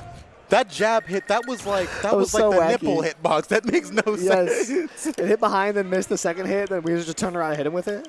It looks like we're gonna Change some settings. take away some controllers, perhaps. Maybe a little bit of Interesting. interference potentially. You ever see Whiplash? So that's Yes. what it was. The seat height. The Yes. seat height. Now you'll play better. Back to Hollow. That's all I think about whenever someone changes the setting in between games. You better come through. Oh, What? we have a banjo? Okay. I was gonna say, why would you switch Are we serious? from better banjo to banjo? Like, I don't. That'd be really. I was gonna Like, say. what advantage would banjo possibly have over Snake? I don't get it. Can't think of a damn thing. Just trying to Wonder Wing in neutral. Like, what are we doing? All right, we're staying on the tried and true. The reptile's gonna bring us to the Holy Land, hopefully, for Juice fans out there. I'm liking what I'm seeing so far from Soda Juice already, where he's playing a lot more around the platform, like on top of it in that center stage area, because that is where Kazi's going to struggle the most. He needs to hold down that center stage in order to prevent Kazi from getting these crazy combos. And holding it on the platform is an option, especially if you can control all of it with that C4. Yeah, I loved that pressure from Soda Juice just now. Forced Weezer to stay in shield for so long, and then landed with the back air, and then sent another one off stage. The sequences here from Soda Juice are nasty, and now still at ledge is Weezer. We committed to a Nikita. I don't love that, but Soda Juice still in a great spot. Oh, that was close. That was almost a kill right there. Soda Juice not being afraid to rip some of these dash attacks as well. As long as you cross up Kazuya, he's actually not a character which has fantastic options to deal with those cross-ups as well. Yes, this is true. This is true. And then Soda Juice, what I love about that last stock, he's just pulling the string constantly. He's putting himself in a spot where Weezer thinks he's going to hit him, and then he backs up and detonates the C4. Yep. Or he backs up and drops a Nikita, or he backs up and pulls a grenade. Just really keeping Weezer on the hook right now. Oh, I love that option to jump behind the grenade that's sitting there being cooked. Look at how Soda's holding down the center stage right now. There's a C4 there. There's a grenade there. It's impossible for Weezer to feel comfortable existing anywhere right now. Yeah, we saw game one on PS2. Soda Juice kind of existed in the corners. That is not what we're seeing right now. We're seeing Soda Juice kind of plant his flag in the middle of the stage, and Weezer had a really comfortable time approaching against that in the first game on Hollow, but that is not what we've seen so far in this one. As scary as it is, Damn. you cannot be afraid to stand your ground versus Kazuya. Because Yeah. if you don't, you end up in the corner, and then let's be real, you're just not getting past that. It's like trying to, when a German Shepherd is misbehaving, you got an alpha dog on it, bark yep, back. exactly. Bark You back can't at be it. scared when Kazuya's barking at you. You got to bark back. Listen, you have to bury your fangs at the monster as well. Yes. Let him know that there is something else to be scared of. And that's what we're seeing right now. But speaking of being scared of, this rage drive is online. What and the hell? I right now am scared. Oh, no. Where have I seen this before? Yeah, right? Way above stage, Weezer playing patient. Knows the C4 is there and it's waiting for it as well. And look how Soda is playing around it. In between these grenades, just like we saw in that first game. Just approaching That C4, slowly. yep, just waiting. Weezer Yep. playing around it. Probably going to see another C4 on the platform. Oh, no, I don't like that. Huh? I'm scared. He got under the electric wing God Fist. Going Why really can a character high. this tall? Low profile? Oh, no. Yeah. Yeah. You know, live and learn. Live and learn. You say, oh no, like you witnessed something so sad. Oh no. Yeah, you know, I because don't I'm believe seeing it. somebody who's thinking so much right now, Yeah. right, about how to approach this, and I was like, oh, you just got EWGF. I'm sorry. Sounds like you're watching your kid fail a test. Yes, Come on, it buddy. actively feels that way You sometimes. tried your best. You tried your best. 202% down throw into up tilt is a true confirm right now, but you also do have to grab Kazuya. But going and just getting that missile, and this right now, this is the winner's side live. This is winner's quarters for Soda Juice. So if he wants to make it into Game 5, he's going to need to hold down this platform for his dear life. All the way down to this last stock. Percents could climb really quick. We're on that platform. Why did they give this character a command grab? I have to know. Right? Oh, off stage again.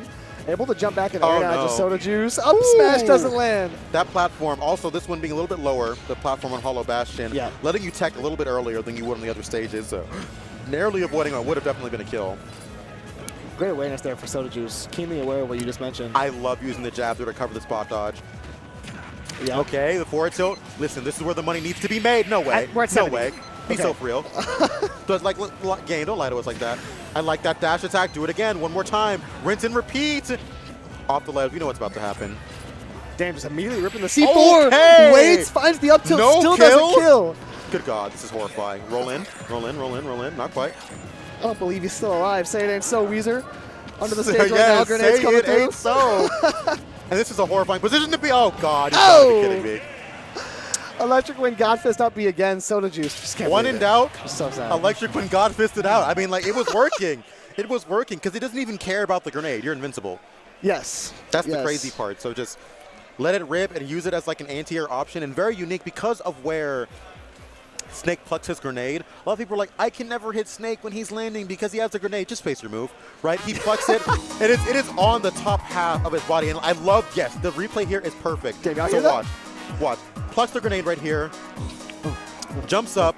Immediately, look, pluck the grenade. Pluck the grenade in the air. It Yeah, doesn't true, matter because true. he hits his toes.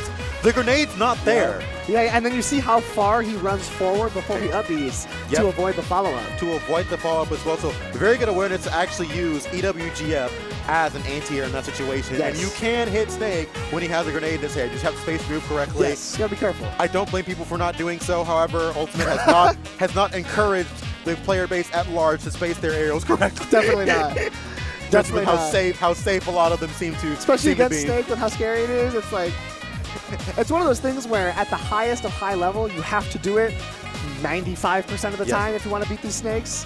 But really, there's so few chances to practice precisely placing aerials, you know? No, it's so few. And even tough. when you do not place them like as precisely, right? Yeah. Usually you have spot dodge as an out. Which Yeah, is like, you do. You that do. is different You can from land a every spot other dodge. Smash game Yeah. that we've ever had, right? So the game, people have been conditioned to play a certain way, jump heavy, aerial heavy, and Snake very much shuts down a lot of that play. But Yeah. this Kazuya showed that they have the ability to make those adaptations, and that was super important. It was finding fun. All right, we are getting word. We do have to give some shouts to the people that are keeping the lights on. We have Yes. some great sponsors for this event. Firstly, we're throwing out Budwar's buddies. You gotta give some love to BuddBuds, as Budwar is the one putting on this event. He is the TO. Follow them for some giveaways, skits, events, and other Raleigh-based esports news. Follow all those socials. And you see that merch coming soon? That merch, listen, That's a I've been great trying color. to branch away from the black and white really badly Yeah, as get of some color recently, and I love the pastel look of that. I might actually have to cop some of those myself, I'm not Hey, gonna lie. You're doing well today, might I add. Thank you. I'm trying, fit I'm is fresh. trying. Speaking of which, they do also have a local here in Cary, North Carolina, right? That local is the premier weekly tournament, happens every Wednesday at the Bad Machines Esports Bar in Cary, North Carolina. I do love tournaments at bars. It's Esports always bar. an amazing vibe, so you can catch that high-level NC action on twitch.tv/BuddBuds every single Wednesday at 6:30. And I'll tell you what, you would indeed catch me tipsy in bracket. Oh, that's what much. makes it fun. I can tell you that much. We also have Starlight Singularity, July 11th, 2026. Quarterly regional event at Raven Force Games in Sanford, North Carolina. Start.gg/Raven to get yourself involved in that. Listen, I'm a big fan of the quarterly regional format as Me well. too. I'm with it. It I'm gives with it. players who don't get to travel very much an opportunity to really go Yeah. and show what they're made of and show how they've been improving. So go ahead and check that out, guys, if you'd like to as well, for sure. A lot of tournaments around here. A lot of tournaments. Oh, North there's Carolina so, holding it down. they are Yeah. holding it down, honestly, all across the southeast. as well. Yes. People have been competing so vigorously. Everybody wants to be the best. And just like you said earlier on, too, about the level of play that we're seeing early in bracket, right? Like, Game 5 didn't used to be happening. Like round 2 in a bracket, that used just a sweep. We whatever. didn't even need it. We're going best of 3. Yeah, why would we play 5? Why would we play easy sweep? And now we see why we have these best of 5 sets, because players are going the distance. Players are going the distance. And speak of the distance, we have Kola versus Fantasia. I'm not gonna lie. This is a rough pull. Matchup wise? Not just matchup wise. Kola, for a couple of years, the Michael Rice, the teaser, was living in Georgia while going to Georgia Tech. Right, he was there for about 2 years, and he pretty much just thrashed all of Georgia while he was there for 2 years because, like I said, the game encourages you to jump in on shield, right? And Samus may be no Snake, but she still has up B out of shield. Yes, and so all of them got very, very familiar with that matchup, Kola included. It's crazy how prominent Samus was in NA and like early Ultimate. Like every region had a top tier Samus. Yes, you had Advo in the Midwest, you had Icy Mist in the Northeast. You had a good Samus everywhere. Yeah. Yara, obviously, in Japan, and Siskui over in Spain. It's yeah, like literally everywhere. literally everywhere, right? But people have been learning, and her top-tier matchup spread can be kind of rough. And speaking of rough top-tier matchup spreads, this is one of her really rough ones as well, due to the fact that this is a unique option that only Aegis has. Mythra can foresight charge shot and get an approach off of it. Yes. So I need to call attention to how sick production is, by the way. Look at these overlays. I need you to peep the patchwork designs on the characters up top. Look at their little button eyes and stuff. Yes, they have one for every character alt, too. Yes, Kazuya looks so mad in his too. Oh, so yeah, funny. he looks angry. Peep the upset factor possible on the top left. We have all the information you could possibly need. Thank you so much, production. Listen, so much love put into this, and you can tell, right? People care about the results of this tournament. The armor on that was ridiculous. It's too much. Saibie going all the way through basically a max charge shot to put some damage on the Samus. And that's a great thing that Aegis has in this matchup that a lot of other characters don't have. The ability to just eviscerate Samus corner pressure. That is the Samus thing. That is what Samus is there to do. It's that is her win con. Yes. Her win con is I push you to ledge by using my aerials that also just push you to ledge, and then I ledge trap you. That's what she wants to do. Oh no, that's just a death. This is where she kind of starts to struggle as a character as well. When she is on that back foot, much like the other zoners, much like Snake, can be kind of difficult, as well as when you start to space around her up B, as Aegis can do so well with that fantastic disjoint, becomes that just that much harder. Oh, that's going to be a dare just like that, and those tilts coming out as well is not going to be enough, and Cole is keeping up this pressure. And you can see Fantasia just trying to keep the space in between, but Mythra runs you down. Yes. Mythra runs, you do not, there's nowhere that feels safe for you to be. You just go corner to corner, side to side. Mythra moves like Brunson in the playoffs. We're walking you down every single time. It's constant. And now the Pyro's going to come through. That's the shooter. We're going to take some early stocks with that, but Fantasia getting a nice grab to put off stage. But man, that side B to disrupt off stage pressure. Fantasia needs to find a response to that ASAP. And it's not just disrupting that stage pressure, disrupting that coming back to stage, right? It's also the fact that if used on Samus' shield, it locks her in shield, which lets you get an approach option onto her. And that's the hardest thing to do, is trying to approach Samus in that mid-range, right? It's not only disrupting stage pressure, but totally reversing who is doing it. Yes. All of a sudden, Kola has you in shield. And that's where she never wants to be there. She never wants to be in a situation where she has to up B, and that's going to be a jab out of that shield, going to get the kill right there as well. Samus is a very heavy girl, but Mythra's jab, Pyro's jab kills early as hell. That thing killed big ass Samus at 130%. That was crazy, maybe 140. Mythra back on deck, up smash, gonna connect. We're gonna take that stock. Rarely do you actually see that move, fully connect in general. Yep. Yeah, that's like the quintessential multi-hit that doesn't work in this game. A little known fact about Samus as well, which is why we saw the foresight come out there. A lot of her combos, especially versus Hurtbox shifty, especially versus Hurtbox shifty characters, are not true. Very string-esque characters, especially past those 20-30% ranges. So foresighting out and leading to all of this out of one foresight is super, super unfortunate. And we're not even done reaping the benefits of it. 115%. Kola's trying to chase down, doing so effectively, but Fantasia gets a nice little schmicks. We're still going off stage, though. Still Kola's in the corner. This is... And as strong as Samus is out of the corner, when she's fighting you when you're in the corner, is as weak as she is trying to get out of it. We see her trying to vie for the center stage control, and she's just spent most of the entire set trying to get off ledge. Yep. Normally, that's what she's doing to other people. Stuck in this corner, that parry from Kola. That could have been S-Smash right there. That was handsome gameplay from Kola. We're off stage. We're staying on the Mythra. We're switching to Pyra. I can do it with whoever I want to do it with. We're still putting on the pressure in the corner. All right, that's going to be, okay, so unique interaction. Kola did some super special things this set that I really want to point out. Okay. So, one, there was one interaction, and every Samus will do this. Every good Samus will jab your shield to see how you react, right? Yes. Jab, wait for it. Jab is actually a -10 move, right? So because that's a little worse than I thought it was. I'm not gonna yes, lie. jab 1 is -10, and if you want to do jab 2, it takes even longer to come out because it's an overarching move. And if you want to do it into anything else, it actually has more end delay as well to cancel into something else. The first time Fantasia jabbed Kola's shield, Kola jumped backwards. That beats every option she has.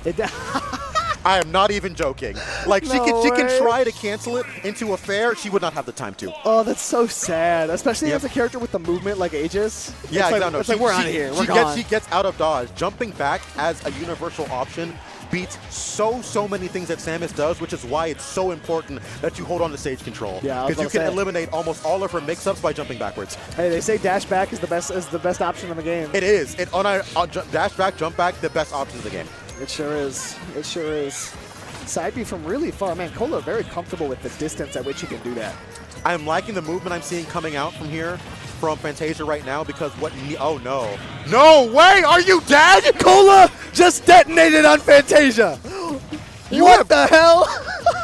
Bro, he spiked him at 40. That was 40%. Why aren't we taking the footstool? Help! And it's so dangerous too because I hate to say this, Samus' roll not the best as well. That spike might have hit her regardless. True. That's the horrible part. But still, that at 40 when you're, a super heavy, let's be real. True. And I was praising Fantasia for the movement because the movement was great. What you have to do in this matchup is use those B reverses to force Kola to miss things like nairs and dash attacks. But Kola's just been on top right now. And it's crazy to say that this is going better than game 1 after looking at that. Like, at least the stocks are kind of even, right? Unbelievable. Progress. Yeah, I'm still on the come down from the way that first stock ended. I don't remember when Kola died. And listen, that's why we're behind here. And Fantasia's up there because I'd be shook as hell right now. Yeah. I would not be able to continue playing. I think I would have been an extension off screen of the force of that F smash, and I would have fallen off stage. Yes, exactly. Wobbling my knees back all the way home into the up B on the platform. I love that. Those windows are super wide on Samus, being so big and tall and floaty as well. Yeah, the frame traps are disgusting. Those are some modern architecture windows. They are spanning floor to ceiling. Huge windows on those confirms. Easy tech chases. Yep, it's going to be an up B, a quick little 44%. And we saw what happened the last time she was at 40. I'm still shook. Watch out, Fantasia. You are at kill percent. Exactly.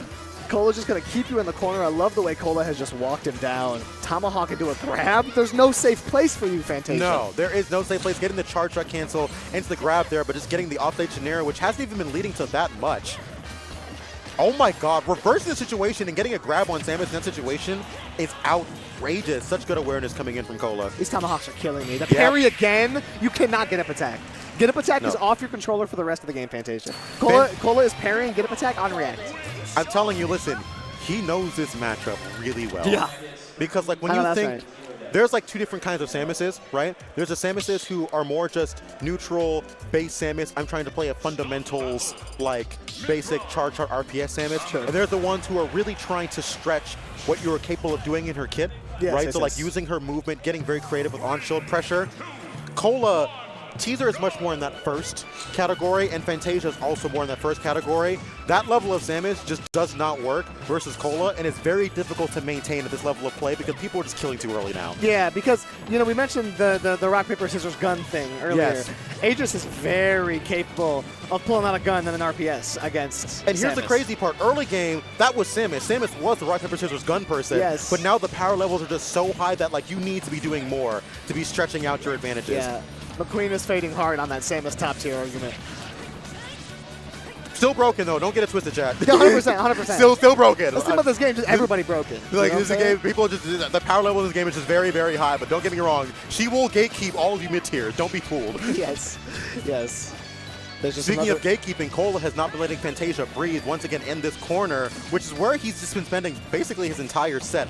And that's exactly the stuff I'm talking about. You need to present those threats in those situations. Like, I'm on the ledge. Look at my charge shot. Wow. You threaten the charge shot. You get back center stage, but it doesn't even matter. You just get down thrashed anyway and lose. This is 2 million PSI submarine, 40,000 feet below sea level pressure. Yes. This is hard, tough pressure from Kola. He's all over you. Yep. Using the dash attack as well, Kola is super, super aware of just how much Samus has on lag on those moves. Forward air is actually -11. So a very punishable move as well, especially when whip not on shield. You got that frame data on deck. I was after beyond ultimate frame data. I was actually the de facto Samus representative after Teaser left Georgia for about 2 years. So that's why I know this. I've taught just about everybody the matchup in the state as well. I see. So this is something I'm very, very familiar with. Yep, drifting back on that back in order to avoid that up B being super, super small as well. You see Kola trying to exist in that airspace around Samus and daring her to swing something. Yeah, and Kola's been doing so effectively, but Teaser's moving pretty well on the second end of this song. Oh yeah, I said Teaser. You got me tripping talking about Teaser so much. Yeah, Fantasia was moving very well at the second end of that stock, and was able to find the kill connection to boot, and now we're in a pretty decent spot if you're Fantasia. What we need to see from Fantasia right now more than anything else is going to be being more aggressive off the ledge, which I know is scary, but you need to present some sort of threat to disrupt Kola's timing, as well as forcing Kola off of the Oh my god. Having the knowledge to do that is just outrageous. Genuinely. That is so ridiculous. I don't even tell people to do that. I like the patience off stage here from Fantasia. It's not going to allow him to get back to the ledge there. Going super deep to avoid that up B. Smart stuff. We got ourselves back to ledge, and we can manage to get center stage, but still Kola's walking you down. The ability of Mithra to just whiff and still be able to punish is what kind of keeps her relevant in this late game ultimate. Good God. She almost got out of it. Yep. Almost. Not I need to see more of that, right? Put on some of that pressure, because even like locking Kola in shield gives you some more time to have more options, right? Right, and it's so scary to do in this matchup because you don't want to waste your charge. It's so tough to get any level of charge shot going. Yes. Off stage is where she's, funnily enough, has the most reliable time doing it. Yeah, this is true. This is true. And mind you, Cole's been doing this well so far. We haven't even seen him foresight a single projectile yet. He could be using that to approach for free. I didn't even think about that. Yes. That's very He is doing this well without even like abusing without Samus' like strongest tool. Yeah. The counterplay, the baseline. Yeah, that feels like a great level of counterplay. Kola not even tapping into that. Perhaps saving that second form for if Fantasia proves he's worthy. You know what I'm saying? Right now, it's looking pretty ugly. And getting the F smash, though, on the spot dodge, pretty good read. And this is the closest Fantasia has been throughout this set. And listen, although Mithra has been commanding the stage presence for the entirety of this set, Samus can push her off stage one time, and it does get risky. Yeah, a lot of times these top players, you can see them kind of get stronger and stronger and age like fine wine as the set goes on. But Fantasia is looking really solid right now. The missile to put on some more pressure, but eventually going to lose anyways. That missile was a very good option to use there, but as we kind of mentioned before, rolling away, just running away from Samus in any quick form is such a fantastic way to shut down her mix-ups. Yeah. Like she can't dash grab you there, she can't dash attack, she can't charge drop. She's just not fast enough to get to you in time. So if you have that space, because you've earned it by holding down center stage, holding that stage presence, you can just eliminate her mix-ups. This is where you have to be scared, in that corner specifically. And Fantasia giving up that stage control is not what you want to see right here. And the grab coming out, getting punished. It's a bad time to do that, because Fantasia is currently in the first... This is the first time he's been in the position to take a game here. With Kola off stage, the side B comes through to bail him out yet again. But the bomb doesn't allow him to fully get stage pressure. We're down to a neutral situation. Fantasia's going to shield it. What do we got here? 170 or 157? Okay, Fantasia, what are you made of right now? How creative can we get versus somebody who's very good in this matchup? I love the Zair there. That's a great Zair to stuff the approach. The spot dodge, knowing the Tomahawk is coming, but still going to get caught with the up air. Fantasia, close as he could make it, was not able to take a game off of the Kola. Not quite. Kola obviously very experienced in this matchup. What we needed to see, and this is what I was talking about this before, the differences in the kinds of Samuses now. Fantasia, very much an old school Samus in the way that he plays and controls the characters. The reason that players like Siskwi and Yara have been able to do so well going into late game ultimate is they are making the character, for lack of a better term, look strange. Such movement. The movement, Samus like move. the movement and forcing, essentially faking people out, right? Yes. Forcing them to whiff, forcing them to be in positions where they don't want to be and swinging where they shouldn't be. That's where they're getting a lot of their value, as well as looking for even earlier ways to kill specifically at ledge. Yeah. Because now we don't really see Yara and Siskwi doing as much of the, okay, I rinse and repeat at the ledge over and over and over again, right? What we see them doing is... What we see them doing is those charge shots into F smashes or those charge shots into back airs and stuff, and getting those early kills. Because like, if you're not killing early right now, you're just not killing anymore. Yeah, That's 100%. 100%. This game is all about taking stocks, so All about it's whoever can do it early. But again, we're going to pull it to a few shouts to the sponsors. We have a lot of lovely people coming together to make this event happen. Firstly, we have KML Tournaments, production for Patchwork. I was just shouting them out. Yep. I was just talking about how good everything looks. KML is doing a lovely job today, and Patchwork is brought to you by KML, the leading Smash broadcaster and production team from MDVA. If you like what you see here, consider following their socials. You can see them up on the screen. Specifically, though, do hit that KML Tournaments on Twitter, YouTube, and Twitch, or contact them at kmltournaments@gmail.com.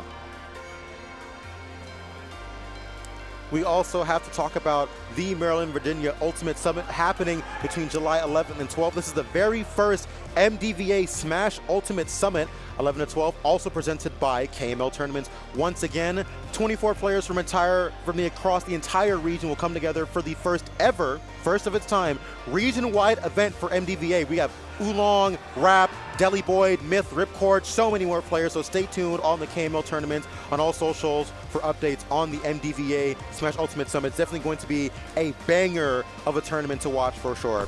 I love a Summit-style event. I love a Summit-style event so much. Finally, we're going to kick it to Beast in the East 9. It is Virginia's largest FGC regional. It's happening July 17th to 19th. We have brackets in over 25 titles. That is ridiculous. So just ridiculous. How many TOs do they have? For the love of the game. Right? They gotta have so many. Is that DDR? I see. They have. We have a DDR bracket. Wait a minute. Maybe I do have a chance. Get out there and start dancing. Register today at bytegaming.org. Not Start GG. Can you believe that?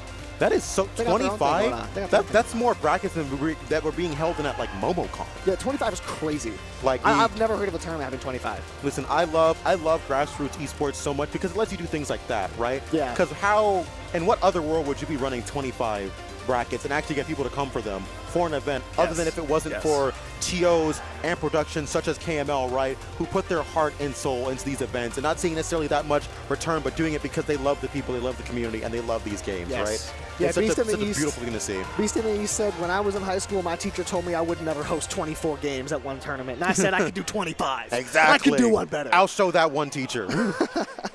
There's always a celebrity with that story about that one terrible person teacher. Yes, I was talking the other day, Pearl, the caster, of course, went to the same high school as Victor Oladipo, basketball player, and he came back and he said, you know, my teacher, one of the teachers at the school told me I would never play in the NBA. This is for you. Victor Oladipo isn't that old. That teacher was still working there. She was in the audience. And I feel like if you as a teacher tell a student they will never be successful, the moment they get that first million, you should lose your job immediately. You should just get fired. Absolutely. You should be allowed to stay there. Absolutely. Because not only are you being rude to these kids, but secondarily, you're wrong. No, your projection skills are just way off. As a wise man once said, let your haters be your motivators. And honestly, if I was able to come up like that, I would go and talk my talk too. 100%. Come back and say, look what I did. Peep this teach. Cross over his teacher. You see just how many people here have come out to support Patchwork. This is if I'm not mistaken, the third year that this event is running, and only more and more people have been coming through and stepping up to the plate. Is that Danny that I see? Oh, wait. Yes, it is Danny. You mentioned earlier you wouldn't be surprised to see more Springy L. I'm not surprised at all. Actually, no, I don't. No, it's not. That's the curly hair. Danny, if you see this, I'm sorry. Don't crucify me later. Yeah, that's your guy, Danny. I believe him. That is my guy. I love him. I believed him. No. That is Just Blue, another up-and-coming Steve player. We're seeing a whole lot of people realizing just how strong this character is. Yep. And saying, wait, I think I can do that too. Yeah. And you can. Guys, listen. If you want to win, if you want to be the best at Smash Ultimate, there is a very consistent list of 4 characters that you can do it with, and this very much is a character who you can do it with. We have only still scratched the surface of what Steve is capable of, and he's already undeniably the best character in the game. Who are those 4 to you? Is Sonic included? Sonic obviously incredible, but kind of like a harder character to pick up. Hard to pick up, but you can do it. I think those 4 characters are Steve, Min, Sonic, and I guess like 5. Gotta get like Game & Watch and Rob. Game & Watch and Rob. Like those are the characters are like you it's really. It's a good 5 with that. It's a good 5. You can do it with Snake as well, but you will have to work like extra hard. That ain't Steve though. That is not Steve. Yeah, we see. Who's that? Wait a minute. The Wii Fit trainer. Okay, I like okay. it. Shout outs Chunky. Yeah, true. Big shout outs, Chunky. Okay, off that stage. Honestly, this is not a fantastic matchup for Wii Fit as well, but maybe just more comfortable. I know a lot of the Steves aren't very fond of the Sonic matchup as well. Yeah. Yeah, it could be tough as we see Just Blue coming in obviously is a huge seeding favorite. Yeah, but upset factor 4. That's a huge one. yeah, not running the Steve, so it could be a little bit tougher. Funnily enough, Wii Fit Trainer, unironically, having more zoning tools than you would have on a character like Steve. Steve known for being hey, approach me and forcing you to approach. But Wii Fit Trainer has the Sun Salutation, has the soccer ball as well, which is super, super strong, especially off the ledge. So some unique tools that only this character really has. Yeah. And then once you do finally get in, oh yay, now you have to deal with a deep breathing Wii Fit, which can be just as scary. Deep breathing Wii Fit, listen bro, I play Mewtwo. Deep breathing Wii Fit is stuff that I see in my nightmares, all right? All those combos, those 0 deaths you see, they're all true on me. It just works. Yeah, yeah. I don't care who you play, deep breathing Wii Fit has to be in your nightmares no matter what. You see that? That's neutral B dash attack. We're at 40%. Yes, 2 moves, by the way. Hidden like Ganondorf with 2 moves, except a way better character, which is crazy. Oh my god, the damage! 90% on Springy right now. Damage so high, I turned you French. Exactly, I right? can't believe that. We're swinging baguettes right now. Oh, the side B spiked him! The DBZ, not what you want to see. Springy, no! Springy took an L right there. Good lord. Double parry? Hello. 21%. Listen, the nickel and dime this character's able to do, it doesn't really feel like nickel and dime. It feels like quarters and dollars the way the Wii Fit Trainer hits you. Yes, we got investments on those nickels and dimes. That's what I'm saying. Like, oh my god, please! Wait a minute. Bro, he wants the set to be over. Speaking of over, I think he wants it to be over as well. Using that spin dodge off the side of the stage again. Can I say something as well? Springy L is on a collegiate team with a PR Wii Fit in Michigan. Okay. So what you're watching right now is Just Blue's Wii Fit against a very experienced opponent. Springy L knows this matchup, but Just Blue is walking him down right now. This is rough. Because when I saw Just Blue on the Wii Fit, I'm thinking, okay, we got upset potential here. Yep. But Just Blue is moving. No, and that's the thing. We were talking about this before, how I was talking about this off stream. If you're playing an unfamiliar character that kills early, the matchup doesn't matter if they're not familiar. Yes. Like, if they don't know, like, it genuinely doesn't. Very true, very true. Unless you're playing somebody who just shuts you down completely like Game & Watch or something, but there's only a few characters like that in the game. Yeah, but there is familiarity here. But Just Blue is playing different right now. The cross-up back there. If I could get a replay on Roku that. just had a heart attack. I did, because it was a Sun Salutation cancel. Look at this mix right now. So it gets the deep breathing off. Fades in with the Sun Salutation B reverse. Psych, I'm actually not. Oh, what you grabbing, bro? What are you grabbing? What are you grabbing? Oh my god. End up with some toes on your forehead for your misses right there. Like, God, he's gonna let him stand on you like that? He's gonna let her stand on you like that? You know what I'm saying? Yeah, I'm guessing he's like, you know what, actually that's what I wanted. That was my plan all along. Thank God, I'm so glad. Why'd you think I was grabbing? He's like, this was a win-win. That was my objective. No. Either Wii Fit stepping on me or I'm winning. Exactly, exactly. But yeah, we're going into this game 2, and listen, we know that Springy can adapt. Springy has proved that can adapt and can adapt to the adaptation. Springy L can be Springy Dub at any given moment. Absolutely. At any given moment. With that Wii Fit trainer, that deep breathing is out, you have to be scared, right? Yeah, able to get the deep breathing instantly at this time. And as I say, that's coverage I was 70% talking though. about. The coverage on tech chases is so solid for Springy L, and we're seeing consistency. Yeah, Springy L kind of opened with a little bit too much aggression, and we're kind of resorting back to the consistency. Sonic, one of those characters, being one of the only ones that can genuinely tech chase you from like anywhere on the stage. Yeah, it's kind Sonic of ridiculous. And Min-Min, perhaps. Yes. The 2 most adept at doing that. Yes. I like that, just kind of putting on this pressure into the corner. We got an F-tilt to send off stage. As Springy L is looking very solid. One thing we saw him kind of weaker on against the Fox player, whose name I'm forgetting right now earlier, was the offstage pressure. That was Cam Steele. Thank you so much. But the offstage wasn't as strong as it could have been. That's an F smash. That's death. Oh.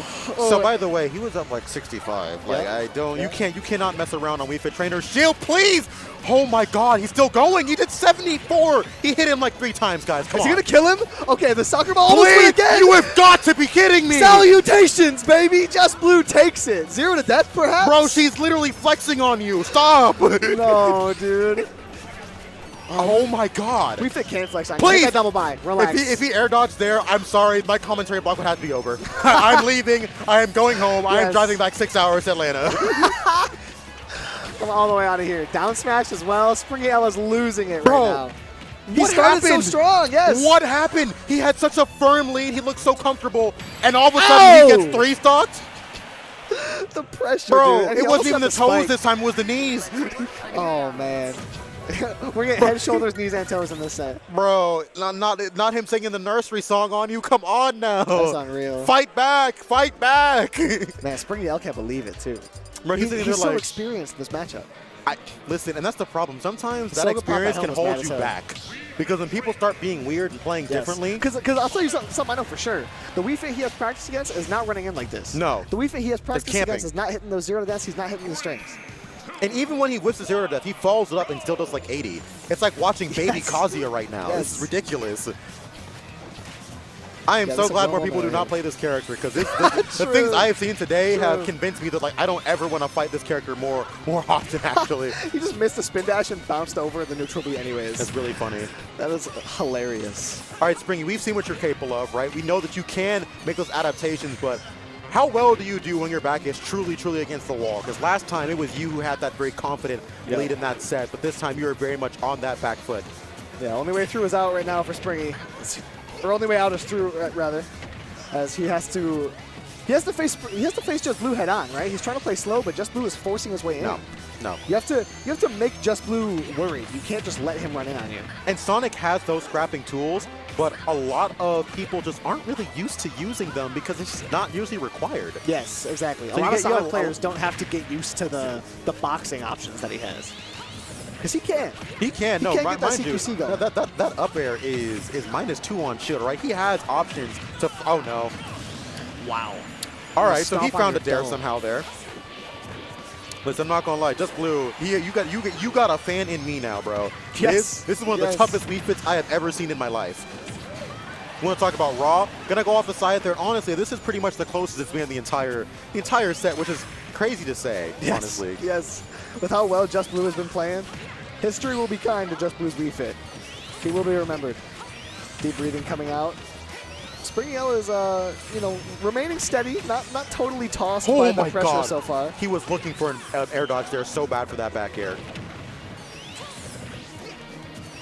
They're walking up calmly. I love how Just Blue is playing around the spin dash, right? So obviously Likewise. spin dash loses invincibility after the start, and Just Blue has been walking back, oftentimes with crouch, to try and whiff punish the spin dash from Springy using it from too far away. And Sun Salutation is such a good option against Sonic.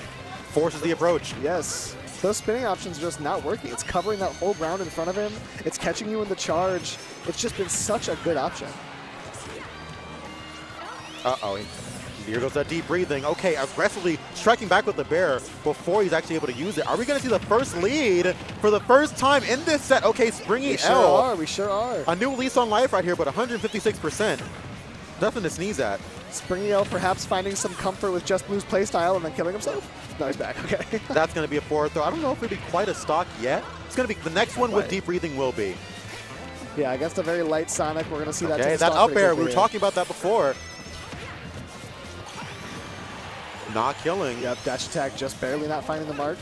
183%, but down here to get out of disadvantage. Springy L doesn't throw that often. He saves it well, but Doesn't back air on actually a get the shield was jump. great. Yep, doesn't get the jump cancel on that side B, but this pressure is being put on, and this is how this matchup is supposed to look, right? Wii Fit is not even really supposed to be on the ground very much or able to be. Sonic's juggling capabilities against this character are kind of outrageous because Wii Fit has problems fighting her way back down. Oh no. I got scared. I Not did. the platform, not the platform. Yeah, but Springy L should just be able to walk Wii Fit down and just make that ground a no landing zone. And we're seeing a little bit more of that as Springy L kind of settles into this matchup. But is it too little too late? You know, we're already in game 5. Sun Salutation saying Salutation Sun yet again, sending him back. So here's the crazy thing, right? Oh no. Here's the crazy thing. If Springy wins this, you know the Steve is there, right? True. This is just the secondary. True. This isn't even his final form, Springy. You gotta watch out. The aerials are coming through. He's mashing these buttons. Can't find an option though. He is looking for the reverse hit of fair to get the spike to the confirm, which is an outrageous thing to be looking for in neutral versus Sonic of all characters. But we see him turning around and doing it over and over again. How did that up air miss? I'm lost. We also saw Spuriel timing the release of his charge dash with when he got hit by the soccer ball to send it back. Another bit of counterplay Spuriel might be tapping into. The spring could be huge edge guard here. needs to happen now or never. Oh, that's unfortunate. Oh, wait, weak hit, we're good. Not quite. He's Again, been though. face checking these spin dashes. Oh, that's a dash attack. That's death. That's hilarious. Somebody popping off from the crowd. Like, listen, that was like the most dominance that we saw all day. Stop that. Actually, no. We did just come from Kola versus, honestly, that was less dominant than this was. It's a crazy thing to say. Yeah, I think I agree. Like, Fuzzix was getting kind of close at some points. There was a moment where it looked like Fantasia might be like bringing it back and winning a game. Even in this close one right here, I didn't know that I fully believed. And here's the crazy thing, right? So he goes for the spin dash. You're like, okay, I'm a Sonic. I'm going to spin dash in the corner. I'm going to wait for the soccer ball. Listen, I'm going to jump over the soccer ball. You forget. Wii Fit Trainer becomes a runner and a track star. That's no longer Wii Fit Trainer. That's Usain Bolt. Yeah. When she does that deep breathing, she is gone. Yeah, she is in there. That is Wii Fit trained. We are Wii Fit athlete now. Was looking very, very good. And now we have one final shout from production, from the people, bringing us to you. First of all, we have the season. Production from Patchwork, also brought to you by Season, specializing in high-quality tournament organization and live production graphics across the Midwest. Go over there, join their Discord at discord.season.plus. Follow them on Twitter at season.prod.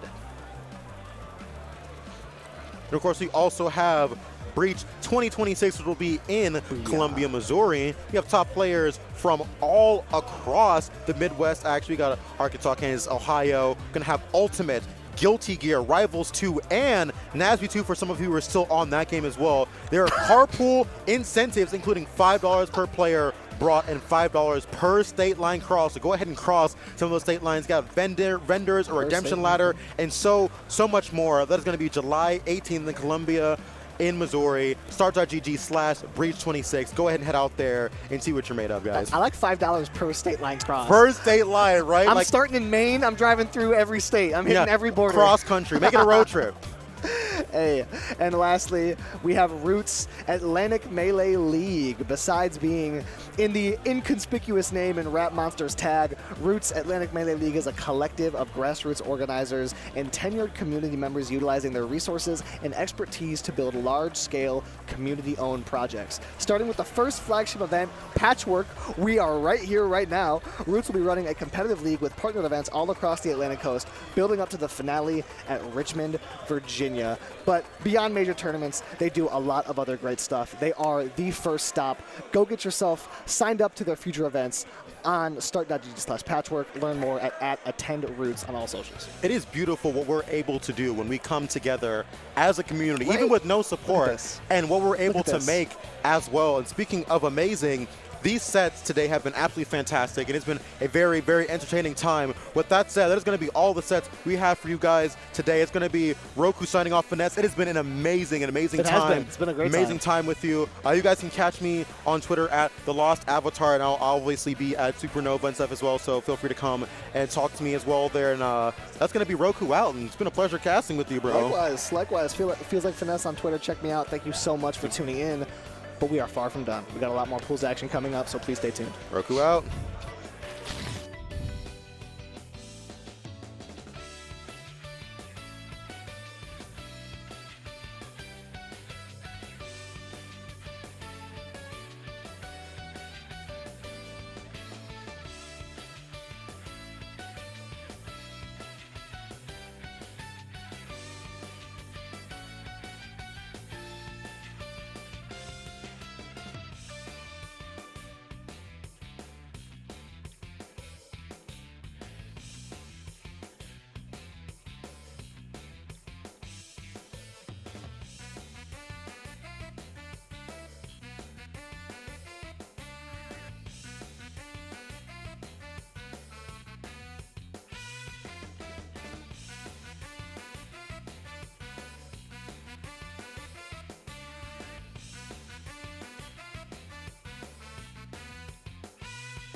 All right, welcome back to singles, everybody. We got a little caster change. It's myself, MF Joe, and my good friend here, Campaign. We're gonna have some great sets to come up here in a little bit. It's been a great day so far. Any sets that have stood out to you so far, Cam, that you watched or anything there? Man, the Microwave and Dr. Curve set, that was a good one. That was fire. Dr. Curve, #1 in Ohio, I think as of right now. Really strong Falco player, and then Microwave, who is, I've heard a few things, few whispers in the background here that he might be the best player in North Carolina right now. He's getting there, yeah. He's been like in the top 5 for a while, but he's been winning pretty much the majority of brackets he's been entering recently, so it's great to see that. Yeah, man, it's been so live in here. The energy at Patchwork every year is just so electric. I mean, you see in the screen right now, towards your right is kind of where that stage and like big projector are for Ultimate, and that area gets so crowded when the sets get heated. It does, and it's been so great to see like those big sets where you have different groups. Oh, we have this person from NC with this person from Tri-State, and they're kind of duking it out. Exactly. And it's cool seeing the groups kind of backing their people. And speaking of here, we have Master 1801. This is one of the best players in NC, really in that top 10 pretty consistently, up against Y Delirious, one of the best players in Tennessee. If you've played Wi-Fi, you've probably fought Y Delirious once or Delirious. Twice. Yeah, no, very strong Terry player indeed, and Bila Terry. I mean, this is an interesting matchup. I think it's just going to be so explosive both ways. When Terry's off the stage, you got to think they're going to be a little scared, but on that stage, Terry demands so much respect. Absolutely, and this is a matchup that Master has a lot of experience with. We have a pretty strong Terry named Moxort, who they're in the same region, same area of NC, and they played probably over 50 sets at least. They've played a ton, so I know that Master is happy to play against Terry, and we're getting into it here now. There's Bile's character. Don't sleep on him. Don't sleep on this character, Violet. They will blow you up. Exactly. As soon as you sleep, you'll be put to sleep. That's when you get run off the stage so quickly. But starting off here pretty quick, a little bit of damage going in Y Delirious' favor. There's the crack shoot. Right, hit the shield, crack shoot. That's really, it's going to be, as a slower character like Byleth, how do you maneuver around this crack shoot range? That's going to be a big part of it here. Getting off ledge. Finding a couple of nairs to begin here. Yeah, and here we are. This neutral will definitely be kind of that mid-range. And like you said, that crash shoot's going to be a little bit of a contest, difficult to contest for Byleth, but that mid-range is where she's the most comfortable, I say, in this matchup. But again, it's just going to be really tough. You're going to have to play so preemptive to avoid that crack shoot. Exactly. Just the ability for you. Are you going to be able to get the move out in time? Not if you're reacting. You have to be putting it out, like you said, preemptively.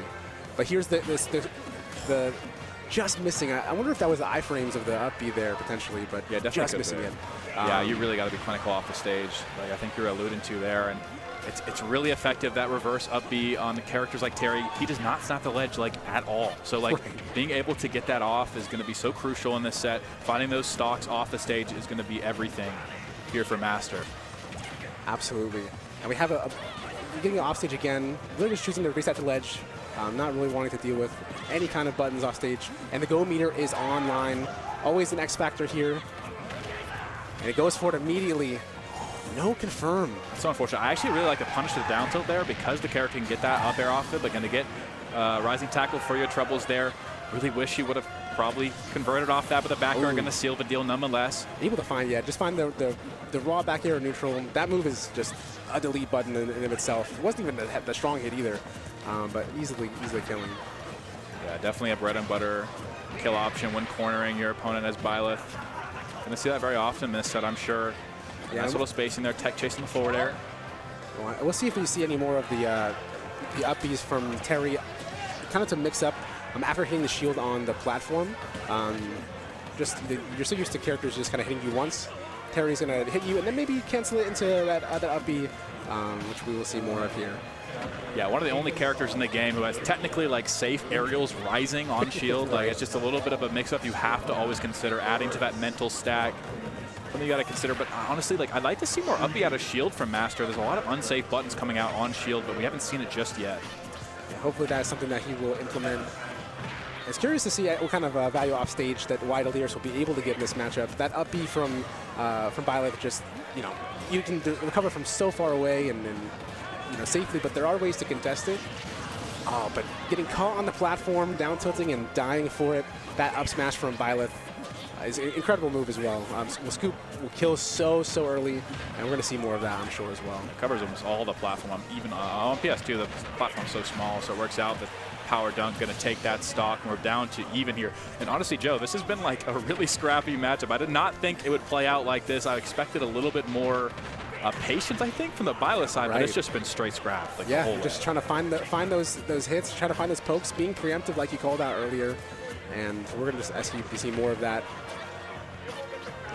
Yeah, honestly, if you just completely avoid the mid-range in general, I guess you will eliminate that crack shoot mind game. And there's an interesting kind of punish there as well from Master, able to punish the crack shoot cross up with that down tilt because of the range.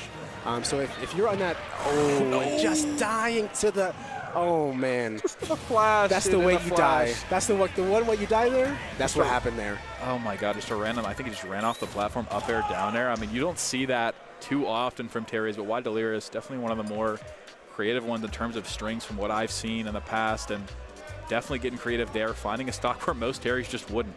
Absolutely, and that's what separates the best players of a character from the great ones, is being able to find those confirms where maybe another Terry would never have found that, like you said there too. So I would love to see that. We'll see how Master responds. Again, confident in this matchup. He showed some good knowledge and some good overall feel for it. But sometimes if you get spiked at, sometimes you get spiked at what, 70%? Yeah, you just die of the blast zone. And you die, That spike doesn't even like send straight down. Right. It gets sent so far away. Because if Byleth doesn't die of the blast zone, she's living there. Like 100% of the time, double jump, up B is going to make it to the ledge. Exactly. We're back on PS2. I don't mind it too much. Yeah, no change. Like you said, a really scrappy game, really even from the two of them. And we'll see. Get an early combo, 50% before 10 seconds are up. Yeah, so classic, honestly. And just so much damage coming through the PS2 platform, being a little bit too high for Terry to full hop onto. Saving Master so much damage there. Could have been. And really going for it all there with that F smash. Yeah, I think we didn't really see any edge guards last game, and I'd really like to see Master find this stock somehow here, but not quite going to see it. Maybe thought that Wide Delirious would take more time back to the stage. Finding the down tilt to punish. But we've been on this, we did 100% from Terry to begin, and now 100% right back with no interruptions. Yeah, that really down air solid, can come out and be a factor to deal with. Oh, so tough there. I mean, it's really tough there because that is a ton of shield damage, and a lot of the time it can get broken in that situation, so you kind of have to pick something, but, didn't quite work out for him, got caught. Exactly. Now you're in dangerous area here when Terry's got this go on deck and the down tilt, forward tilt into the Buster Wolf. Going to do so much damage and just racking it very quickly, and we've got to really find a way. It's basically 2 confirms, so we're back over 100. This is the not the comeback meter. It's the go win more meter right now, and he gets another one. Oh gosh, it all happens so fast. It's like 3 openings, and your stock is deleted. Yeah, and all Master can can do is laugh, like accept it. Try to get this stock off as soon as you can. And hopefully next stock kill before 100 as he gets the fair to punish that crack shoot off of the ledge. And like you mentioned, getting those kills before 100, very possible for Byleth. You can find those good conversions, but I mean, oftentimes, Wide Delirious is living with just a sliver on the side of the blast zone. You got to think maybe just a little bit more damage, and this game would look so much different. Absolutely. Finding that crack shoot, that burst option that's just so integral to Terry's game plan and converting it. It does everything for him, man. Combos. I mean, sometimes the combo's out of it. It's very rare, but but it always, the neutral tool and a combo finisher always a really good option. Sending straight up into the air there, a nice juggle situation for Wide Delirious. Gets the grab, throws him off stage. This left shot is dangerous. This could be it for Master for game 2 if he can't get out of the corner, but gets out of that power dunk. He does SDI in to not die to that. And finds the soft hit of that back air. Wide Delirious again going low. We're just going to take it back to ledge. Let's keep it patient on. Just not able to find any value off stage this set so far. I like the aggression though. I like how Master's kind of going off the stage, really taking some risks here. I like to see him do it more often when not, in such a desperate situation, because I think there's a lot of ground to be made off the stage.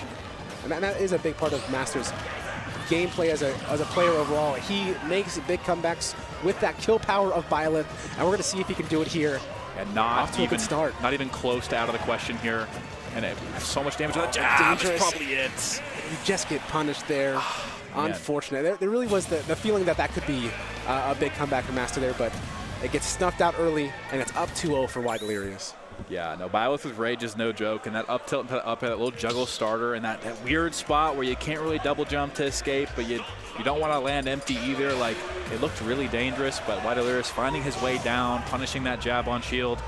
Going into game 3, Master has his back against the wall. What will he do to change things up? Not changing the stage. We're going right back to PS2. But we'll see. I think that a big part of this here, there's so much early value from that go meter last game. It might be easier said than done, but doing your best to avoid giving your opponent the chance to really have that, just that 200% he basically got from different go supers. Yeah, it was insane. That second stock turned the game so fast on its head, and really the whole set on its head. And really, really nice.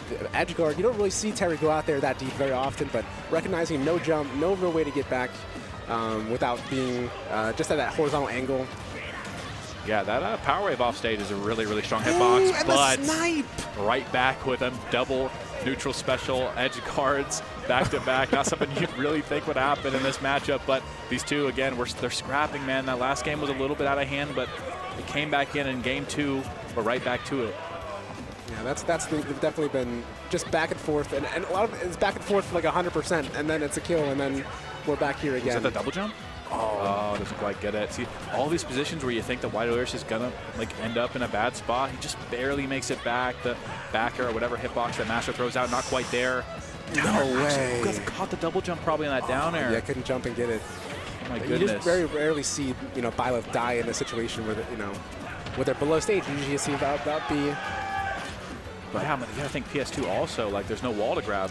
Exactly. She would have lived on any other stage that had those walls. And so maybe it would have been worth, exploring a different stage. But again, Master here, no stranger to comebacks. Let's see if he can do it here now. Just awkward percent. Terry's so heavy. I don't think you can really find a stock with anything besides a smash attack, maybe a sour or a strong back air in the corner. And anything you hit is going to activate go meter. And honestly, at this point, anything can really kill. But especially anything go meter wise. Yeah, when it rains, it pours here with Terry, and I think that's what he's thinking about. But really nice shield pressure in the back air, calls out the jump. That was not really an option he showed throughout the entire rest of the set. There was not really a jump caught with that back air, and he played very, very solidly. Really pushed his advantage. I like this dash back in. Ooh, yeah, I really like that. Like that down tilt on shield's like, hey, what are you doing? Okay, he backs off, doesn't do anything. You're like, okay, so he's scared of me. Exactly. All right, I'm going to give him some space to make him feel comfortable and then immediately take it away with the back air. That's just really smart play. And there's just no real way for you to get past that kind of onslaught that Wide Delirious really put through Master through. So good set from both, really enjoyable. It felt closer than a 3-0. It really was. It's one of those that you go back to your friend and you say, oh yeah, it was a 3-0, but it was close. I swear. But yeah, going at about BuddBuds, right? BuddBuds, absolutely. Yeah, Budwar's buddies, man.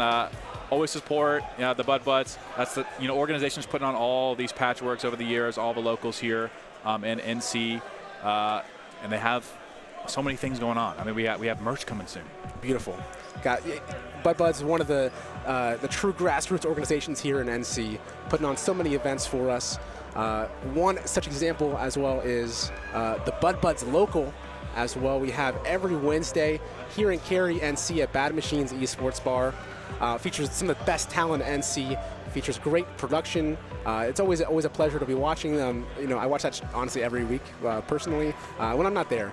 They also have really fun kind of side things that they add to it. They have an invader once a week that they kind of pay to bring to the local. It's really a very great local there. Yeah, absolutely. And next up, I think we talk about Starlight.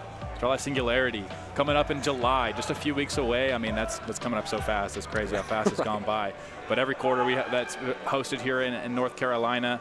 Man, it's come out and see North Carolina's top talent. It's a premier regional in the area. We'd love to see you out there, man. Absolutely. It's in a really central location as well, so really good for people to come from all over NC. So if you're in the area, if you're in NC, circle that on your calendar for Starlight Singularity #2. always more time for more Smash, right? We got Patchwork, Starlight. I mean, what's going? It's kind of like a, we're kind of in a. Summers are kind of slow, really. I think it's towards the end of the season. Ult rank's kind of cooling off. A lot of players, I mean, Patchwork is usually like a last stop for a lot of these top players to really cement their placements for the season. And a lot of players, we'll see if they can make those marks this weekend. I mean, there's a few people, a few dark horses in this bracket. There really are. There's some great, some great top-level talent. With Light, we have Peabnut, we got Lima, we have Louis Money. Just some of the best in the whole business. But especially, I think that Patchwork as a major is really showcasing NA's top talent to a large degree. So very excited to see what shakes the rest of today in this pool that we're commentating. The next pools throughout the rest of the night, and especially top 96 tomorrow. Yeah, that's when it really starts to heat up. I think that honestly, like when it comes to tournaments, like the top 8 is phenomenal. Most of the time, you have some stinkers here and there, but like a lot of the top 8s are great. But I really think the most enjoyable sets are often at these like smaller, like mid-level majors, I call like a Patchwork level. Like that top 96 is always where a lot of that juice is. Absolutely. You have a lot of the local people playing some like, it's like the Georgia's like top PR, like not top PR, but somewhere in their PR versus like some of the North Carolina PR, the Tennessee PR, like the all these like surrounding areas. That's when those really heated matches happen. And we talked about it earlier. Like you get those groups of people that have all carpooled together. They all come to this event together. Just cheering for each other. I mean, the energy is palpable. It's insane. Truly, and yeah, and it's a different kind of energy. I think that those matchups like. You're with your friends who've been grinding for so long, and you talk to them about this matchup. You said, hey, Terry this, Terry that, Violet this, Violet that, and you kind of theory-crafted with them, and to see them succeed or sometimes fail, that is always the case. Yeah, when your practice partner loses to your character, your main, right? It's like, oh my goodness. But like you said, like you see the whole journey, right? When you see those like your peers, the people you've been going to locals with for years. You've seen where they come from, where they started, what got them there. Like, those things are really cool. Like, a good example for me, like Ploopy. Ploopy's from Kansas. I'm from Kansas. Ploopy's from there. And seeing them, like, oh my God, I used to destroy Ploopy. I have a winning set count lifetime on Ploopy. It's like 7-6. I'm never letting her get that run back ever again. I used to destroy them with Sephiroth. I just counter their Game & Watch over and over and over again. But eventually they started beating me. I'm like, all right, let's relax a little bit. I moved away from Kansas City. I had to dodge for the rest of the time. But no, that's the cool thing about it. I mean, that's truly what it's all about, right? That's the community around you. Yeah, that's what makes these events fun. That's why I like events like Patchwork, because they still feel like a little more, close knit, a little smaller, like, but not like you still get that top level talent. You still get all of the high octane competition at the top. But you get a little bit of that extra in the middle, you know what I'm saying? You do. That's the way I look at it. And speaking of, you mentioned, seeing people kind of grow, people kind of, improve in the scene. I saw a little peek of what our next set might be. Looked like it was potentially Carr versus Spickles. So Carr, I'll give you a little background. I want to say he's 15, very young kid, kind of showed up at the BBL, shout out to the BBL, and started taking names, and there he is. Yep. There's Carr on the left and Spickles on the right. Carr, Lucina main. We're used to kind of these, these young kids who are, they're a prodigy, they're this, that, and they have this ability. Maybe they're playing, certain characters. A certain tier. A certain tier. A certain tier Lucina, right? You got the Fundies, the OG, the 2019 top tier. Carr's been, doing really well in NC recently. He just has to, get a ride to all of his tournaments. And then we have Spickles here, one of the best players. And, we saw Spickles with that run in Japan. He was taking names left and right, so it'd be cool to see him continue that momentum he's kind of been building up these past few months. Yeah, I mean, Spickles is an insanely good player. I mean, it's one of those things that when you see him make runs, it's like, you don't expect him to make that crazy run, but when you see it, you're like, yeah, that makes sense. Yeah, no surprise. that lines up. This guy's so explosive. Such a strong player. I mean, Luigi, talk about him, like, in the meta. Like, Luigi has had like the opposite of the Lucina effect. Like Lucina is still very good. I think most people understand Lucina is strong. I think she is underrated at this point, but Luigi at first is like, it's Luigi. Like, I heard people were telling me Luigi dash attack sucked, and I was like, all right. But that, because it did in Smash 4, right? Or in previous titles. I don't know if Smash 4 is that bad, but in this game, like, insane move, right? And all of his moves, like, are just so nuts. And over time, people are like, man, like, maybe the punish game being that insane is is actually enough. Like, he is slow, his recovery is a little bit wonky, but like, gets his hands on you so easily, and once he does, man, it's just curtains. And a character like Lucina, we're going to see that at play. He's going to try to stay in the air, wall him out, and it's going to be difficult, though. Yeah, and with Lucina, her X factor of this matchup is, can you get that value off stage? Can you get those edge guards? Lucina is still, one of the best edge guarders in this game. I think she's like low-key top 3. She might be. Because she's so, like you said, she's so floaty, and her up B is instantaneous on the ledge. Like, back air is amazing. Kills so early. Yeah. She really is one of those characters that can punish, as well as having a counter. Maybe not something you want to have to use too much because it's not the most reliable. But it is a tool that you can utilize for that side B if you could put yourself in that position. So it allows you to tank it, right? Yeah. Exactly. So I'm excited to see what Carr can do. Again, one of the young up and comers here in North Carolina. And we get to see him play against one of the best players in Georgia.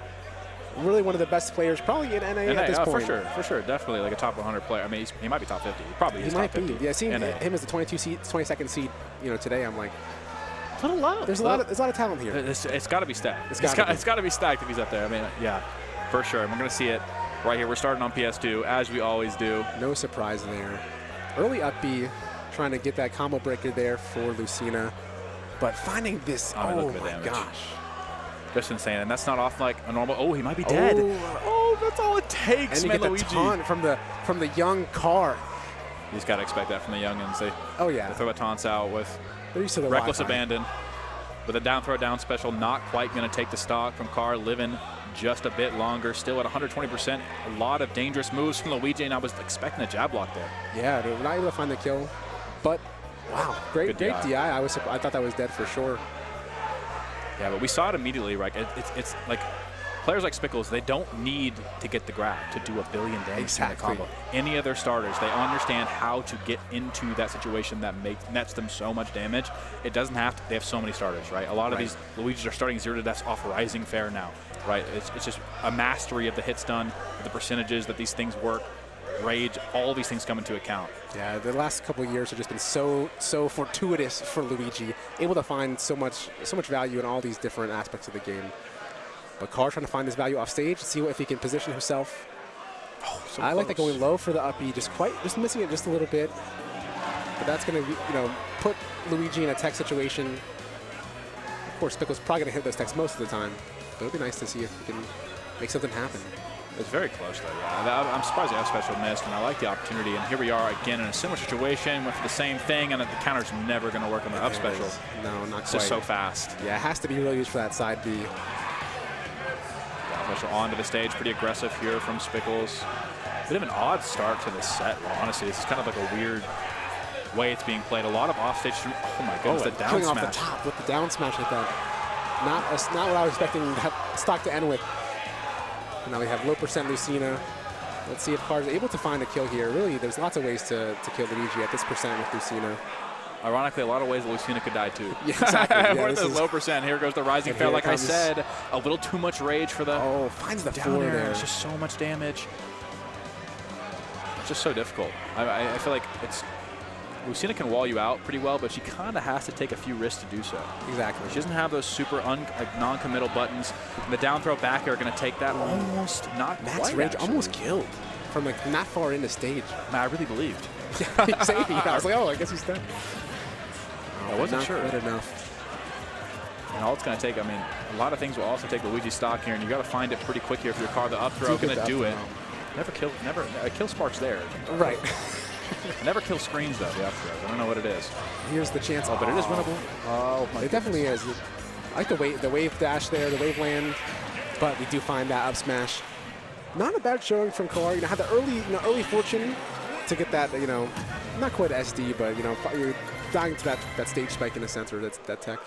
But Carr's locked in. That's all I know. Speckles is thinking he's considering what's next. Carr, he's not phased at all. Yeah, immediately after that set, I think I saw him twirl a finger, running it right back to PS2. But what I think I saw in that game was I feel like Carr is expecting Spickles to respect like him in the air, but Spickles just isn't. He's saying, I'm going to make you demand that respect, but I'm just going to swing. Like, I'm not going to let you empty land. If you don't throw a button, I'm throwing a button out. And I feel like Carr's got to find a way to make him respect his space. Like you see it right there, like just dash up smash. Like he doesn't care. Like what's the risk reward? Like he's going to get hit by a couple hits, a string or two. Like it's not going to do that much damage. So like you can just take these risks if Carr is not going to be clinical off the stage. Exactly. But here's the chance for him to do so. I think he saved him. Oh, the up special going backwards. A little unlucky there for Carr, but I like the idea, right? But the execution just has to follow through. Exactly. I like that. The execution looking good right now. I love the weight on the down air to cover the platform. Covered everything. Covered every option. Really? It's really, really nice. Well played by him. And let's see if we can take the stock off stage. Nice. I like the nair there. Covers a lot of options, and we're seeing Carr kind of heat up, find his way in this set, and it does connect, but the tech's always going to come through from Spickles if you send them into the stage. Interesting to see if there's a way for him to somehow position to send out, but much easier to send towards the stage by just grabbing that ledge. But off stage for Carr here. And the damage is racking up here for Carr, but can he find it really nice? The tornado almost pulled him off the stage. That was a little scary right there. But Carr in a decent position here, better than he was last game, I'd say. And a down throw to start it off. Expects the tornado, doesn't come. Yeah, very, very patient for both of them there. Haven't really shown the tornado out of that kind of situation, but waiting for it just in case. You're usually expecting it from the average Luigi, but Spickles is not the average Luigi. And there goes that quote-unquote bad dash tech, almost killing there. Yeah, really nice for catching those landing, especially in a matchup like this. And the down special going to catch Carr out. And that second stock is gone, and we're at 0%. We're in danger zone against Luigi. Love a down tilt, chases it, doesn't quite find. Oh, looking for the side B. I like that. If you catch that double jump with the side B, you will take the Luigi stock, but it is a bit deep to go for, especially when you're down a stock. That's a really nice backer that might just do it. Just might. Yeah, great stuff by Carr. You know, showing the ability of Luisini here to really pressure Luigi off stage in this matchup. On stage, you're scared, but once you get him off, you really are able to figure out where do they want to go and put that back air there, put that that down B there as well. Yeah, I really feel like Carr's found his groove. I think he's found the actual game plan that he needs to employ to take a set here. Absolutely. I just hope that he can find a way to make it so he takes this game, doesn't put himself in a 2-0 deficit. Good deficit will make it very difficult. Going for that F smash to try to catch the neutral get up.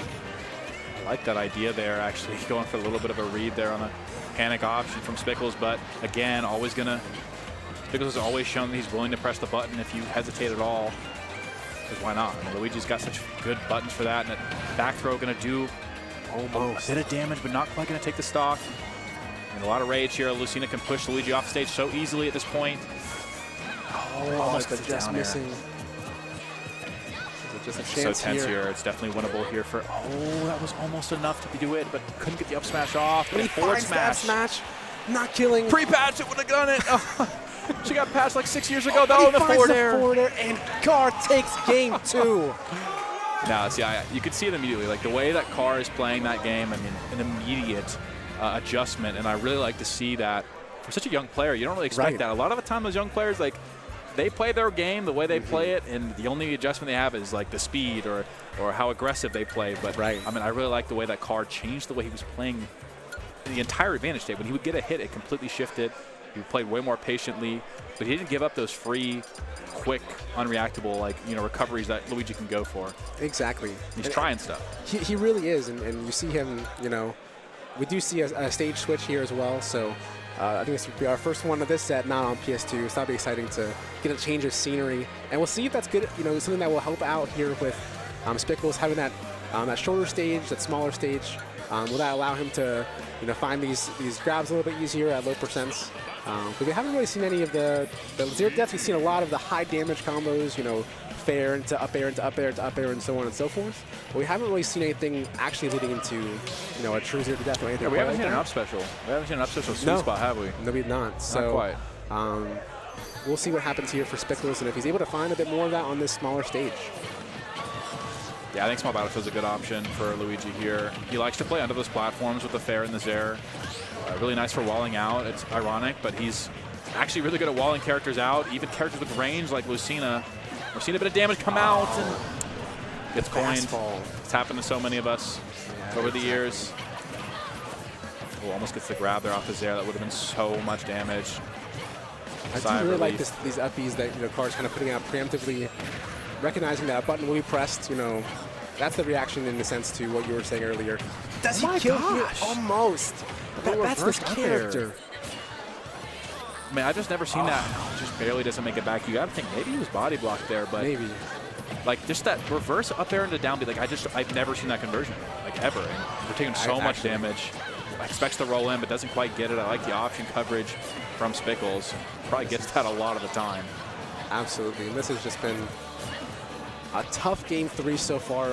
Only a minute in, but almost curtains on this particular game. But he does find, there it is, able to turn around with that down B, that counter, and does find the stock here.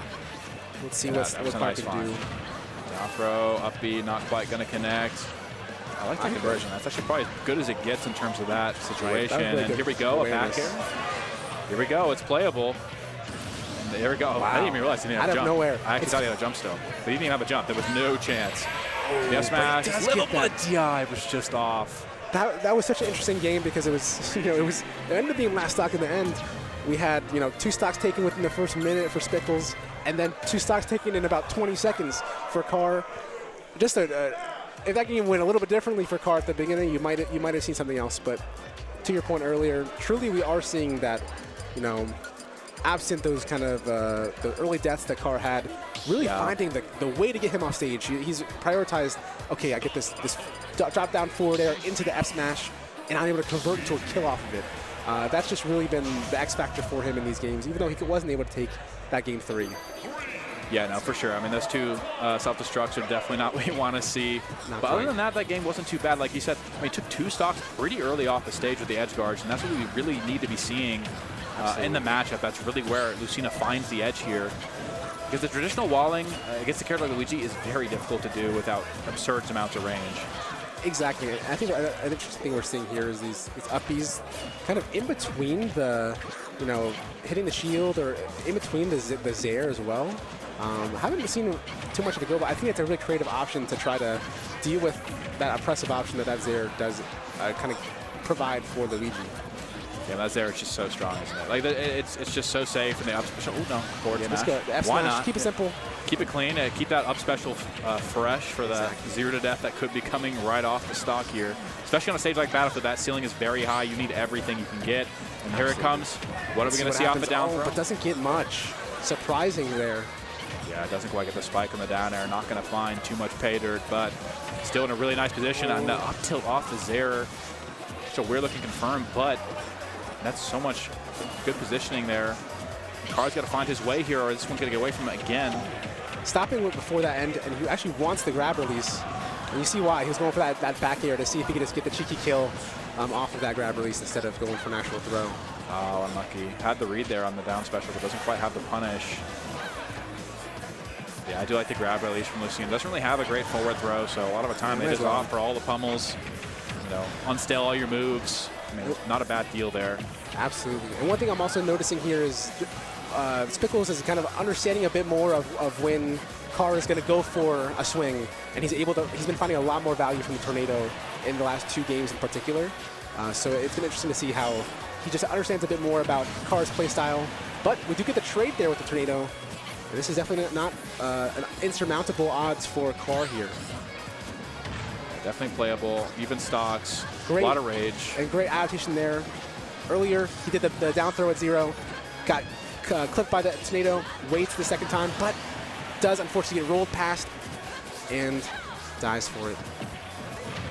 Grab at 0, smash, right in the center of stage. Is that going to be it? It's not quite, but it's going to be 60 damage. Doesn't quite find the reset there, but still a ton of damage mounting here for Carr. You got to find this stock relatively soon, or this one's going to get out of hand. You're going to rely on that rage on that last stock, but I don't think that's a bet you want to take here, and you're back against the wall. It's a good job of trying to control that center stage, but clanking with that Tornado. It's just so smart. I mean, the way Spickles uses Luigi's tools, it just really, it's interesting, but it's honestly just super impressive. The down air, up air, going to take the stock. Don't think it was supposed to. I don't think it was supposed to, but makes the DI a little bit. I think that move sent straight up, though, so I'm not really sure. And Anyway, I mean, we're in a position where it's playable for Carr, but it's got to be so careful. A lot of his out-of-shot options are going to be dangerous. He does Smash not going hardbox to take shift it yet. just enough to not get hit by that by using that neutral B. The down smash won't kill just yet. Oh, The down but throw, this down might B. be It's going to be it. tough to find the stock with it, but the DI looks like it was mixed up, and it was. I think that might just kill anyway, but that DI, I mean, not quite there. It switched sides just at the end of that animation. It's so hard to react to that. Great work by Spickles, you know, taking it 3-1. A little bit of a scare there from Carr. You know, great showing. This might be his first major, maybe second. He hasn't really gone to too much. Yeah. So it's really cool to see him up on the stage here at Patchwork 2026. A love letter. I love that that little tag. It's poetic, man. It's just really it's is. the Patchwork vibe. It fits right in, and yeah, like you said, I mean, Carr was playing. Like I think he really had a decent amount of adaptation there. You don't see that from young players so often, and Spickles really had to dig in the bag a little bit to keep up with that. But honestly, he was in the driver's seat for a majority of the time. But Carr got a game on him. Like, that's something a lot of players won't be able to say in pools. And I guarantee you he won't go out so easily in losers either. Definitely not. Yeah, I'm excited to see what Carr can pull together in that losers run. Hopefully make it out to day 2. But one of the coolest things about Patchwork, and I always love talking about this for anybody who's watching from home, maybe you're close by, you want to come next year. Everyone plays day 1 and day 2. We have a redemption bracket here at Patchwork, which I think is one of the coolest things that we do as a major. Everyone plays day 2, whether you make top 96 or if you don't, you can enter into the redemption bracket, get some great games playing as well there. Tell them what this is for. Oh man! And one thing you want to talk waiver. about, we do also have. I'm gonna hold this up to the camera. We do have a waiver. This is an accident waiver and release of liability form that will come into play for a few of our competitors later on today. We have an NC Smash tradition called Pepper Smash. How it has happened in the past, and I think this time as well. It's an 8-player free-for-all. Yep, it is. Every single person has to eat a Carolina Reaper right before playing. The winner historically has gotten a cookout milkshake. That's what you're playing for. That's what's on the line. Reprieve. And if you don't know about a Carolina Reaper, it's one of the hottest peppers in the world. Look up the Scoville. You know, if you want to look at the numbers. Every year, we need this waiver because every year people oh yeah, I'll do it. They eat it. They go ahead and they start to play, run immediately to the bathroom. Immediately, they're throwing up. It's crazy. And we'll see what happens later on. There's a chance that the commentators might also be partaking in Pepper Smash, is what I'm hearing. I'm one of the commentators on that block, so we'll see what happens. Oh, man. But one of the coolest little traditions we have here in NC, every year at Patchwork, it's gone down, I think, probably the past 10 years. Really? At older regionals and just roll with it and so on. So I didn't even consider, cool. I didn't even consider the Carolina part of the Reaper that would make that applicable to this tournament. I was like, oh, that's a fun idea, but I'm like, oh, Carolina. Exactly. Oh, duh. Obviously. Because there was a guy who used to grow them, and then he would just bring them. Yeah. No, Mikey. I know Budwar tried to get that. Yeah. Didn't quite line up, but we did get some in time. Yeah, that'll be a lot of fun. I'm sure it's going to be insane. I'm excited for it. I'm not sure if it was streamed in the last couple of years, so I'm excited to see what it's like. I don't even know what the stream is going to look like. I have no idea. So I'm very much looking forward to it. But I do actually have to put my own name on this, so let me go ahead and let's see here. Offer yourself to the Patchwork. I'm commentating that Pepper Smash later, and like I said, they want us to go ahead and partake. And look, you might want to clip me because I'm I'm not built for that, but we're gonna try. Look, what day is today? 20? Yeah. Can we get Sean Evans out here? Can we get Sean Evans I out need Sean Evans. Bring Kiki Palmer as well. He made me feel good. He made me feel better about it. I'm sure he'd tank it with ease. We can tank it. We can. Yeah, he'd be fine. He'd be like, oh yeah, I'm good. Like, this is just Tuesday. Yeah, it's all good. I do this. Asking us interview questions like, Sean, please, Sean, I don't need to do this right now. There's layers to that, right? Like you're Sean Evans. You're doing, if you don't know at home, it's hot ones. We've all seen it. You know, the hot wings interviews. You're not only eating hot wings that are really hot, and I'm sure he's a little used to it by now, but you're interviewing like A-list celebrities. Yeah, it's like, oh yeah, I've heard to the Rock. The nerves, plus the heat, plus I mean, at least you're on like even ground. That's true. Footing. What a cool idea! Like, I mean, it's genius. Thought of that. It really was. It really is genius. I mean, so lightning in the bottle, as they say. All I know is just don't ask me a question if I'm eating this Reaper. I probably won't be saying very nice things. So don't ask me any questions. I'm like, Cam, stop! Please don't talk to me, please. I gotta focus. I'm busy. I gotta focus. I'm drinking my milk. I'm drinking my milk. Leave me alone. I always love on the hot ones. They always have the Like they're like, oh yeah, I'm just gonna drink water. I'm not gonna drink water. I'm not gonna drink the milk at all. I'm not even gonna touch it. Me? I'm touching the milk. Look, the milk is. The water don't help either. The water doesn't help. It makes it worse. The milk can actually do something, but it's just like it's a bit of a fake reprieve. Right. Very much so. Man, look at this. We got Beastly on the screen. I mean, recently ranked number 9 in Rivals 2, controversially so. Controversially, because you look at the number 9, and I'm going to go to bat here for Beastly because I agree with a little bit of his outrage, but number 9th in Rivals 2, and you see on his placements, first at Genesis X3. How are you number 9? I don't know. It's crazy. But anyway, in Ultimate, a phenomenal Diddy Kong player. And we have Rap on the Kazuya. Now, this matchup is actually really, really good for Diddy Kong. Very much so. Yeah, this is one that we've seen a lot at the top level, obviously between Riddles and Tweak. And it's definitely one that usually goes in the way of the Diddy Kong. Yeah, but not always. Not always. Kazuya can always win. That's something to always keep in mind. Very much. But Tweak always, not always, often getting the better of other Kazuya players that he plays against. And a nice little opening there. I thought we were going to see a Nair down air there maybe, but. Right. Yeah, just Diddy Kong's mobility in this matchup, and the ability also to have so much pressure from far away with that banana. And I guess you can also probably talk a little bit more as a Kazuya player playing this matchup. I think that Diddy Kong just has that ability to just maneuver around, be everywhere that Kazuya doesn't want them to be. Monkey flip. There's just so many different tools that Diddy Kong has for this matchup. Yeah, and honestly, like what Kazuya likes to play against are characters that like to jump in, right? And he likes to catch them with electric, right? So one of the best, arguably the best anti-air of the game, and reasonably so. And the thing about Diddy Kong, he doesn't really jump into you. Like he jumps around you. He throws his buttons out, and the up smash is going to take that first stock. But 100%, and definitely not out of range here. But But like Diddy Kong just operates in spaces that like Kazuya struggles to cover. He really has to go for those straight hits, those forward airs and stuff, which are great. They're still good, but it's just not really your comfort zone if you're a Kazuya player. And Beastly that plays makes so fast too. I mean, absolutely, this guy's nuts. Just such an impressive player, and it's been really cool seeing him succeed so much in Rivals as well. It's just been great seeing all the Ultimate players and just different players from all different games do so great at Rivals, and Beastly definitely chief among them. Like you said, number 9. Number 9. Proudly number 9. But I mean, here, a little more even than I expected early on here. And Rap not doing too poorly here for this matchup, especially.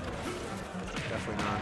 But I don't know if Rap mains Kazuya, but I know they definitely play a bit of it. Definitely one of their 2 main characters for sure. That is most definitely the case. I'd love to see how we can get this edge guard here. Ooh, I love the idea of the peanut pop gun. I just love how it changes like the trajectory. Oh, it's such a cool move. Diddy's got a lot of tech. A lot of people don't even really know about it. You kind of just watch them move, and they move so smoothly, and you're like, oh. And then you pick them up yourself, and you're like, oh, wait a minute.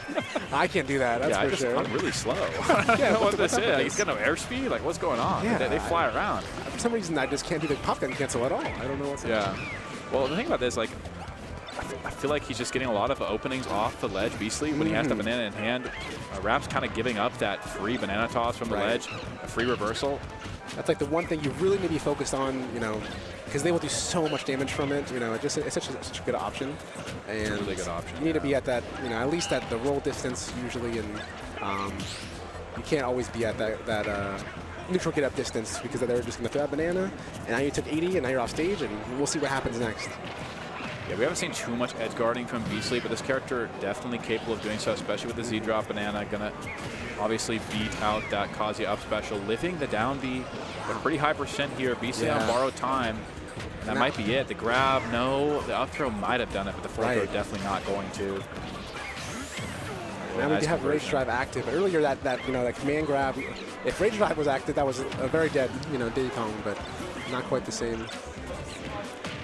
Yeah, this is the down tilt back air, clean conversion there from Beastly. Going to wrap up game number 1, no pun intended. Sorry, that's pretty good. Yeah. I'm sure he's heard that so many times. I didn't even mean to do that. Sorry, Rap. But, we have to see how Rap can adjust here because, we're going to stick on Kazuya. What are we thinking here? It definitely looked playable. Like, it was never super out of reach, but Beastly, again, looked like he was in control for a majority of that. first game. It'll be interesting if, you know, if Rap can become, you know, a different man but the same beast. Yeah, or if I don't even know where I'm going with this. I was trying something. Game 2 here, switching over to Town and City. It'll be interesting. This is a stage that obviously Kazuya likes a lot because of the different transitions. You're able to have that FD moment pretty consistently. Also being able to kill with the kill power, killing off the side early is never an issue or never something you're mad about as Kazuya. But also, it's not a bad stage at all for Diddy Kong either, having that extra room to maneuver. So it'll be interesting to see how this stage change impacts. Going for that down air, that was a dead Kazuya. That spike is just so absurd. He went for the down air, then landed next to him, and with the landing lag, like body blocked him into the banana. He tripped again. He couldn't even punish it if he wanted to. That was so funny. A lot of weird quirks like that for Diddy Kong players to mess around with. And yeah, no, Town and City, this matchup, I mean, Diddy's will often gladly let you take them to town as Kazuya. They don't really care too much. Like, I mean, they can definitely get 0 to death, but I think Diddy has a frame 2 air dodge, so he's not the easiest character to 0 to death either. A little tighter than other characters. But he just likes this layout so much too. Like, Diddy loves FD, Diddy loves to catch your landing. Like, he's fine with it, and there's enough platforms to play around. I don't think he'd like FD in this matchup, but I think there's enough here for him to maneuver. So he doesn't really care. I don't really even know what he would ban versus Kazuya, to be honest. The down tilt back air again, lane conversion. He would definitely have to down, like, you'd have to DI that down and away to get away from that conversion, but you're just not really ready to do that in the corner a lot of the time. It's unreactable as well. Right. You have to reactively do it. Oh, beautiful. And 56% after the hit. And there's just no way you're coming back from that. That spike, again, is just it's so strong. So powerful. It's so strong. It's so this little satisfying, monkey. too. How can he do that? I don't know. He's got the hands on him, man. He does. He learned from his, I don't know what Donkey Kong is, his like uncle or uncle something. Yeah, maybe they're friends. I don't know. I don't know the They're lore. friends at least. We need someone in the chat's gonna have they were like, the Donkey Kong lore. He's like, dude, these guys don't these know comms anything. off, give me them off comms. They don't know the lore. All I know is he's not Donkey Kong Jr., so he's not the son. That's all I know. We know that. That's the worst defense you could give to a Donkey Kong fan. But the worst defense you could give to a Kazuya player is a Diddy Kong in their bracket, and this is really not looking very fun for Rap here. And this one's getting away from him even worse than game number 1, but finding able to find the kill. Finding the nair there. Has the banana in hand. What's he going to do? You can actually electric with items in your hand, believe it or not. What? You don't have to drop them. I don't know. It's crazy. Sakurai just forgot. I never knew that. I'm I not guess sure. you only would really know that if you play either Kazuya or the item character. He was on to Kirby Air Ride by that time, so yeah, that's what we got. That's what we got Powder Pass 2. Yeah, they should put Kazuya in that game too. We'll see how they like it. Oh, and it does kill. Take it on town. Yeah, I was actually surprised. I didn't expect it. Especially with no rage. But Beastly really showing a mastery of movement, a mastery of this matchup, and doing really well to keep Rap just always on their toes, never really comfortable. These guys are having fun. They're having fun. They're laughing about it. They're having a good time.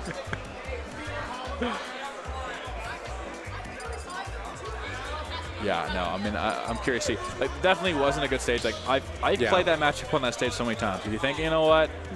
I like this stage, right? I like this stage. I should play this stage. It's a lot of things going on stage right now. I'm not really sure. I'm not sure where we're going to end up. And Lucas comes out. Now this is we're deep in the depths. The bag's really deep. When you're reaching for the Ridley, look. You might put the Ridley down, man. We don't need to see that out here. Oh, that's almost an optimal starter there for Beastly. That would end up being so much damage if you converted. But still going to be a decent amount nonetheless. And game starting out very strong for Beastly yet again. Just 81 off rip. In disadvantage still. Just the biggest problem. He's just not taking any damage, right? Like, these conversions are all straight hits. Like I said, it's really hard to find those big combos. Exactly. Like stuff like that. There's weird interactions like that for Kazuya, that could be a death. And Beastly makes up his DI, doesn't go to the platform there. And you would think that banana would be such you got banana as Kazuya, like, you're about to die. But the electric just doesn't hit when he's sitting down. You can do the crumple punch after that. That's what so it's just about doing a different one. That's the one you got to do. But I think he just did electric too fast. Yeah. If he waits a little bit, it might hit him. I don't know. There's a lot of weird hurtbox stuff with it. I think they tried really hard to make it not hit off the ground because that would that's fair. It would just be insane. Thank you for that. Yeah, Sakurai was looking out for us. A little bit. For everyone that ever fights Kazuya, even Kazuya players. Right. Nice little, oh my goodness. The forbidden combo. That's what the Wind God Fist into Wind God Fist. You've never seen that in your life. And you know what? It was low-key a great conversion. Yeah, low-key. Oh, but he God, does nice get S-guard. That was a nice really S-guard. beautiful. I love seeing that. So Rap saying it's not over yet. You're counting me out. You thought I was pressing Ridley. I'm sticking with Kazuya. Let's see what we can do. Another Wind God Fist, but finding the electric. Nice little parry there. Going to look for the back tilt. Doesn't quite find it. Down smash going to whip. Could have been dangerous. Let's see what Rap can do here. Here, this game more in reach than anyone has been so far. Absolutely. 2 stocks on the left here for each player, but electric up smash could take it right now. The banana could definitely as well. If you could find that Demon God Fist. Yeah, it'll be interesting to see if we're able to get anything going here. Get the momentum button. I'm surprised we didn't see an F smash there. I think that might have taken it. But maybe. Not sure. Beastly probably knows better than I do. Yeah, you're so right. I don't even doubt it. I'll trust him. I'll trust his judgment. Finding the up smash. And Rap is potentially on the last stock of his loser's life. If that's up to him, it won't be the case. Let's see if we can get anything off of this banana. Nothing quite.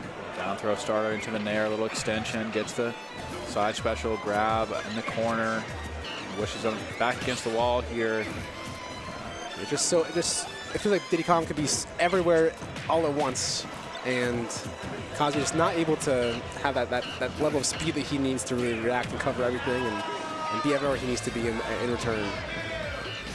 Yeah, a lot of movement, a lot of movement feints, a lot of fake. Just yeah, like that. Like exactly. It could have been. I'm surprised there's no F smash. Maybe there wasn't time for it, but. Down air, gonna dodge that one, and the up special into the ground. The forbidden kill move. From the barrels. Great play by Beastly. I mean, the barrels are crazy. Like, they really are. The Diddy Kongs have really started. I mean, some of them have been specialists with the barrels, right? Or they get hit by the barrels and they're controlling it. Like, they're countering projectiles by barreling and, like, hitting you. But most players weren't doing that, like, at a large scale. But you see, like, I mean, this move's huge. Like, watch how this move, like, hits him. I mean, he's, like, you know, not super high off the ground, but it's pretty generous hitbox. Especially if you hit like a platform, it covers like a good space. I mean, think of like C4, right? Yeah. Like, it's kind of like that circle of death. Like, just kind of has so much damage. It kills. Does damage to himself. Yeah, but like you know, 7. it does a ton. It's like 20 damage. That's amazing. Well, again, great stuff to Beastly. I love the controversial number 9. And we do have a few things to also discuss. And we're going to start off with KML Tournaments. Production for Patchwork, proudly brought to you by KML. They are the leading Smash broadcasters and production team from MDVA. And this is a call to anybody who runs tournaments, anybody who's interested. If you like what you see, you like what we have going on here from KML Tournaments, contact them on their socials, follow them. It's at KML Tournaments on Twitter, YouTube, and Twitch. Or you also can email at kmltournaments@gmail.com. Look, it's beautiful. Everything that KML ever does is just so great. I always am excited when I'm at home watching KML tournaments. It's been great to be a part of it here today. Yeah, next up, I mean, speaking of, we have the MDVA Ultimate Summit coming up, and that's also presented by KML Tournaments and many of the TOs from the MDVA Ultimate area. 24 players from across that region are coming together for the first ever region-wide event for MDVA of this kind. Players like Oolong, Rap, Delaboy, we just saw Rap on stream, Delaboy, Toon Link, Myth, Ripcord, and more. Like, stay tuned. I mean, like we said before, follow KML Tournaments on socials. They will keep you updated. They will keep you in the loop for this event, and I'm sure it'll be a blast to watch. That's coming up in a couple weeks. It is. And speaking of coming up in a couple weeks as well, we have Beast in the East 9. This is Virginia's largest FGC regional. It's featuring over 25 games. Let's look at the screen. You got Guilty Gear, 2XKO, Soul Calibur 2. We got Street Fighter, and of course we have Smash there in the middle. They got in DDR. addition to a bunch. And DDR. If you got the moves, come out to Beast in the East 9. Register today at it's bitegaming.org, B-I-T-E, Beast in the East. And that would be a great event to go to if you're in the area, in the East Coast. Should be a really fun time for anybody who's interested. For sure, man. Like so many games there going on, man. Like it seems like such a large event. I mean, yeah. Like I'm trying to see how many can I enter. Can I do DDR? Can I do Street Fighter 3? Like what's going on? You know. See, I love events like that. Like they're just like there's a lot of the serious games. You know, the 2XKOs, the Street Fighter, the Tekken, but we got DDR too. Hey, you can, and I'm sure it gets serious. Like, don't get me wrong. If you ever watch like the competitive DDR, like that is no joke. Yeah. They're like holding on to the back of the Bro, I never knew you were supposed to do that. Yeah, I had no idea that was an option. When I played that, man, I was just moving around. I don't know, man. I thought it was supposed to be like that, but apparently your feet got to be free. Apparently. And look, if your feet aren't free, you're going to be free in that tournament at DDR, so yikes. Up next, we have another top 96 qualifier on winner side. This is Myth versus Endothea. So Endothea has been the #1 player in NC multiple seasons, not always consecutively, but for multiple seasons the last couple of years. Myth, I'm not as familiar with. Looks like they're from DC, also from MDBA. I think they're also at that summit as well. One of the players listed for sure. This is almost like a preview of that summit in a few weeks, so definitely check that out as well. But Endothea, one of the best Game & Watch players in the world. He's taken sets off of players like Zamba, taken sets off of Kurama, many other players. And typically if you're like, oh, who's the highest placing player at this event from NC, it's either Endothea or Chugs almost every time. So it'll be interesting to see how he handles Myth. Starting here on small battlefield. Yeah, this is a matchup that, honestly, it can go either way. I would say it's Game & Watch favored, but like we always say, I mean, the Game & Watch is featherweight. I mean, he's real light, and Kazuya racks up damage so quickly. And any of these like large tray hits like that Dragon Uppercut he just went for there could take the stock. This advantage state, this is what we're going to look for a lot for Endothea. We're going to try to get Kazuya in uncomfortable positions and just do a billion damage to him, edge guard, all these things. Very difficult to deal with as Kazuya, but the Tekken music is playing. Anything is possible. Absolutely. And anything's possible if he gets this rage drive, but doesn't even go for it, decides rather have the damage. Let's see if he can find this kill for either of these players. Both that kill percent and really nice.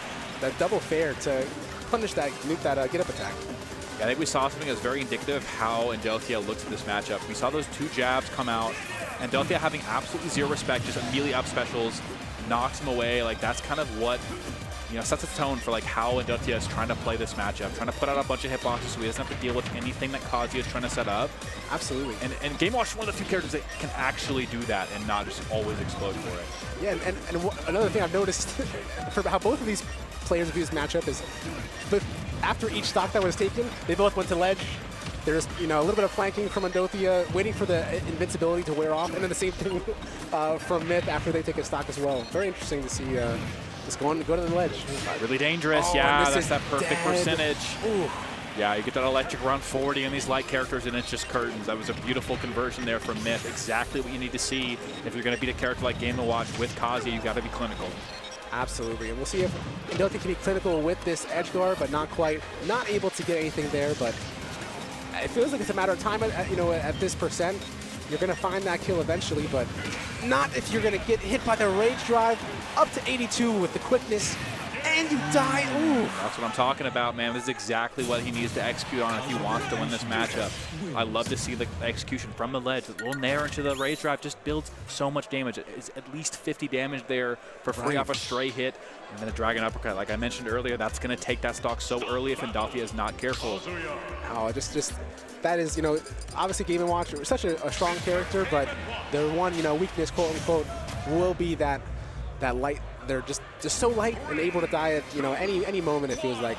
And a character like Kazuya, sometimes it just feels like you get hit once, GG's, go next, let's go ahead and keep it going. But just like GG's go next, we got 62% off of just a nair. Yeah, that's just how it goes for a Game & Watch. And I really think that the adjustment that Endothea has to make is not a difficult one. You just got to have a little more respect for what Kazuya is capable of doing to you. Right. Play a little bit safer, maybe a little more aggressive off the stage. You could also do that. But like situations like this, we just go for the bacon. We're not going for the forward air ledge traps. We're not swinging for the fences. We're just taking our damage. Exactly. The up airs are coming out. There's absolutely no risk, and there's so much damage building. Does get that punish with the forward air, but yeah, you're right. Just take what you can get. Oh, and getting scared by that that down air, and it does end up leading to his death without that tech. Oh, but We're good. We're oh good. yeah, I forgot who I was watching. It was a little scary, but if he doesn't have the blast on his back, but but he that's- dies. Oh my gosh. We're not good. We're not good at all, actually, Joe. We might be dead. We're bad. We're bad, actually. That's just the speed at which I feel like I looked away for a second, and immediately we have a dead game and watch. So We were laughing about how he made it back, and then he just instantly died. He I died. mean, what can you do?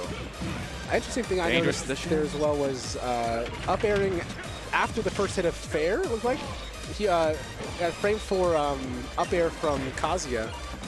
I'm not sure if it interrupted or if it just didn't hit, but it seemed like almost a combo breaker if you get hit by that first part of fair. And another death here from Endothea. Yeah, if you get hit by that first hit of fair, you can definitely up air. You could if you're ready for it. And that up air is so strong for Kazuya. It's such a useful tool. Oh, and dies off the top to that down smash. Trading, good trade for Endothea. And we'll see, again, going right to ledge. All you really want is find that one nair. You're able to do so much damage. A lot of lights are coming out. Close. You don't want to be even close to this Kazuya. And He's dead. That's definitely another it. one. Yeah, because I think he dropped off the ledge, double jump there. So even if he doesn't die to the last one there, he cannot make it back without a double jump. And we're up 2. I mean, this is how quickly these things can happen when you don't respect the Kazuya options enough. Exactly. Like, he can just kill you. Like, if you're not careful, he will take your stocks with the swiftness, man. You really have to respect it. And I think Endothea is reeling about, man, I really threw that game a little bit, man. Now I'm really back against the wall. We got to win 3 games in a row. Now, it's definitely possible, but it's careful like Kazuya, man. These small mistakes, they can snowball so quickly. You really got to lock in now. Absolutely. And this is the first set where we're really on upset watch. You know, the Myth, the 42nd seed, Endothea, the 23rd seed, down 2-0. I know Myth is hungry for this victory, and we'll see what can happen here if Endothea is able to stop that from happening, able to get this reverse 3-0, or if we're going to have a nice little upset from Myth. Yeah, I think we want to. I'd like to see more off-stage play from Endothea. More strings that push Kazuya off the stage. Because Game & Watch is so good at that move is actually really safe. A lot of people don't know. It's like it's like minus 12. Yeah, like it's actually that's crazy for an F smash that kills you at 40. Yeah, no, but like you really gotta push that advantage state here because in this spot right here, the only option that Kazuya really has is air dodge or down air or just empty land, and a lot of those times can be covered by 1 or 2 moves. But like I want to see him go for this and out. This is exactly your moment. You've got to push this situation. It's a little bit of back air, not too bad. The forward air not going to be what you want to see coming down, and up B, you're going to take it like just so quickly. Like, you don't capitalize on those situation, and suddenly you're dead, right? It's going the other way. The forward tilt going to take it though. Endothea not falling out of this game just yet. Yeah, not quite. It is interesting. We are seeing there's so much other damage being done, but just not able to ever get in those advantageous positions. And the more chances you give Kazuya, the worse. The worse it is. You need to keep him in disadvantage forever, and you don't want him to ever have a chance to press that Electric Wind God Fist button or any of his other amazing moves that will just destroy a character like Game & Watch so quickly. Yeah, and I think we're just not really seeing that in the side special. A little bit of a misinput there, I'm sure, and it's going to cost him his stock at like 70%. It's not something you want to see here. If you're Endothea, but Myth taking commanding lead here in game number 3, threatening a 3-0. It's on the way. Electric going to hit on the platform. It's so rare, but it actually connects in that spot. Dragon Uppercut not going to get hit by the bomb, but gets punished for his troubles. Really, really nice. I want to see more of that bacon. That's a really good option versus Kazuya. That's too much. Those little small mistakes, man. This would be such a different situation if he connected that back air. And when we get it here, Downer not going to connect. Oh, had the right idea, but almost dies. Barely lives. But this is scary against any character as Game & Watch, but especially Kazuya. Anything will kill. I think we're going to see a lot of kill moves coming out from Myth, a lot of up special, maybe a couple straight back airs, just looking for it. And the up smash is just another one of those options that's going to take the stock, catching the dare on the platform. It's going to cost Endothea his winner side life. I know that is definitely disappointing, and like I said, usually Endothea is one of the champions for NC, so I know he's upset. He does not want to be in losers this early, but I know he has like the capability, the the endurance, the passion to make a run. So excited to see what he does in losers. But shout outs to Myth for that early, that upset. First one we've seen in this block. So shout outs to him. He was just playing it just so, just fearless. He's just threatening. Just so threatening. Yeah, but just completely fearless, right? Like yeah, Myth just playing like so. Like he wasn't fighting Game & Watch. Like he wasn't fighting. Right. He didn't know who Ndakia was. Like he's just playing his local, and that's just how it takes. But absolutely, that's all it is sometimes, man. And getting into a couple other things. Moving on from that set, we've seen so many good ones today. But another person that's helping us see a lot of sets there is Season, right? So Season, a company from based out of Missouri, really, Springfield and St. Louis now, doing production for Patchwork. Today is on Rivals, Rivals 2. He specializes in high-quality tournament organization. He runs events. He does production for events. He does graphics for a bunch of tournaments. He just finished a commission, I think, for EVO, actually, for one of their overlays. So he's getting up there. He's doing a lot of things. So you can join his Discord at discord.season.plus. A little bit of a mouthful there, but I'll let Seven know that feedback there. He's one of my good friends, so I can let him know. That's love. But on Twitter, at @season_prod, get this guy to make your overlays. They're insane. The overlay you're seeing on the screen at Patchwork, that is all Seven. Wow, amazing. I love it. And up next, we have Breach 2026. It's Mid-Missouri's FGC Major in Columbia, Missouri on July 18th. We have top players from Minnesota, Wisconsin, Arkansas, Kansas, Ohio, Illinois, Missouri, and more. Midwest. Shout out to the Midwest. SSBU, we got Guilty Gear Strive, Rivals. There's even NASB 2 with this as well. Shout outs to the NASB 2 lovers out there. It's fun. They have carpool incentives, so if you're carpooling, you can get some $5 off per player that you're bringing. Also $5 off per state line crossed. I love that. That's awesome. There's also a redemption ladder after the main bracket as well, and much more. So take a look if you're interested. Columbia, Missouri, Breach 2026. And lastly, we're going to talk about Roots, the Atlantic Melee League. Besides being the inconspicuous name and Rap Monster sponsor, Roots, the Atlantic Melee League, is a collective of grassroots organizers and tenured community members utilizing their resources and expertise to build a large-scale, community-owned project. And we're starting with the first flagship event at Patchwork. Roots will be running a competitive league with partner events all across the Atlantic coast, building up to a finale event in Richmond, Virginia. And beyond just major tournaments, local scenes across the region will also be able to opt in to the league to shine a spotlight on your scene at home as players compete for additional spots at that finale in Richmond, Virginia. Wow, that's an amazing. I love stuff like that. The focus on Melee too. I think it's just so cool to have a league like that on the East Coast. Yeah, absolutely. Shout outs. The East Coast, to me, I'm not from here. I'm from the Midwest, but I think seeing that unity that you see across the East Coast. These people travel to each other's events all the time. There's so many people here from the tri-state area, MDVA, all that stuff. I love to see it. And we love to see you guys at Patchwork. We love to see you guys watching us from home. But we're going to sign out for now. Our next wave is coming up so soon. I have been Campaign, and this has been MF Joe. Thank you all, and we'll see you in just a few minutes.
Hey there, everybody. Welcome back to Patchwork 2026 here in Raleigh, North Carolina. It is a lovely day outside, but we're here inside for some more Super Smash Bros. Ultimate action. I am Let It Rain. I'm joined by Kevin with a K, and my man, how you doing? It's a pleasure. Finally hopping on the mic with you. Holy hell, I just looked at the camera. We look great. We look nice. Damn. Woo. Not on top of like the beautiful collateral and Yeah. like the overlays and everything that you've seen, the hand like drawn, stitched character icons, the camera and the lighting work. Immaculate as well. Yeah. KML I and love BuddBuds always doing their best. The floral shirt as well. Thank you. Repping Thank you. It's very beautiful. I love tax evasion. Me you know, too. You know the vibes. Me That's too. that's the vibes we're bringing to here today. That's you know? the. If you want, can we fix our names by the way?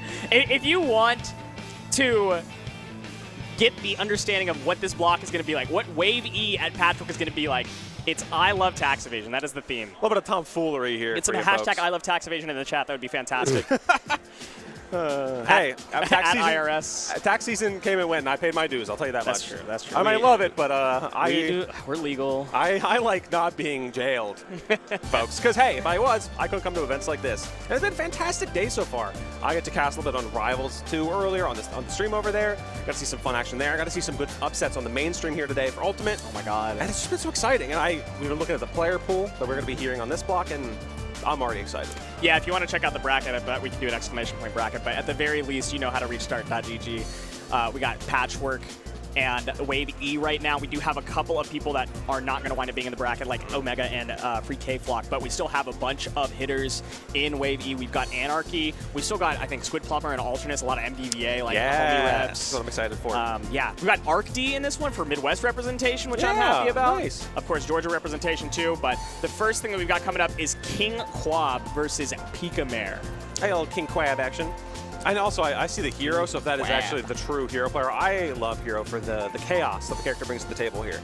It's always fun, always vibrant. It's also, it sets the block off right. You know, that's what we come to expect here. Because this is, of course, going to be the last singles pool for Ultimate here today. We will continue on with like 96 and so on and so forth tomorrow. But until then, this is kind of the final chance to see who from this pool will get to move on to this bracket tomorrow. Yeah, I would like to believe that Hero, as a character in general, brings a lot of chaos to the table. But Sephiroth is going to be the lock-in for the moment against Rob on King Quab's side. Going to PS2 first, long stage for the Sephiroth to play. The sword does not cover a good percentage of this stage, and Rob's speed in the air is going to be something to behold.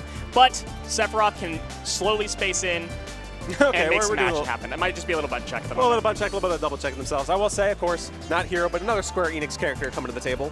And as a Square Enix aficionado, I still love to see it, folks. Because we were talking a little bit before about Flat 5 also being in this pool, something to look forward to. But I'm excited to see a different Sephiroth in action because, man, it's just fun to see this character. The stocks of Sephiroth, I feel like, have just been on the decline for like a long time. And we haven't seen, like, Ned quit, Tweak doesn't really play the character anymore, despite having pretty high, like, hopes for the character.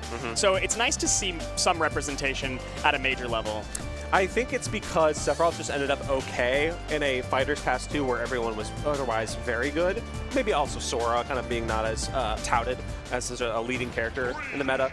But I would love to see Sephiroth get his day, get his flowers as we jump into this game one, especially tried and true PS2. We're into the vibes, folks, and we're jumping right into it. Getting quick into it now. Of course, Rob has some pretty good scramble moves up close with down tilt, forward air, but you want to ideally just be out of the sword range. If you can get past the mid-range and not let Sephiroth poke you out or get burst on top of you, you're going to be fantastic with your projectiles playing it around gyro. But I love that Peabnut is just trying to play the corner pressure super duper hard, and King Quab has to burn the entirety of the fuel to get back to center. He's just cornering himself again.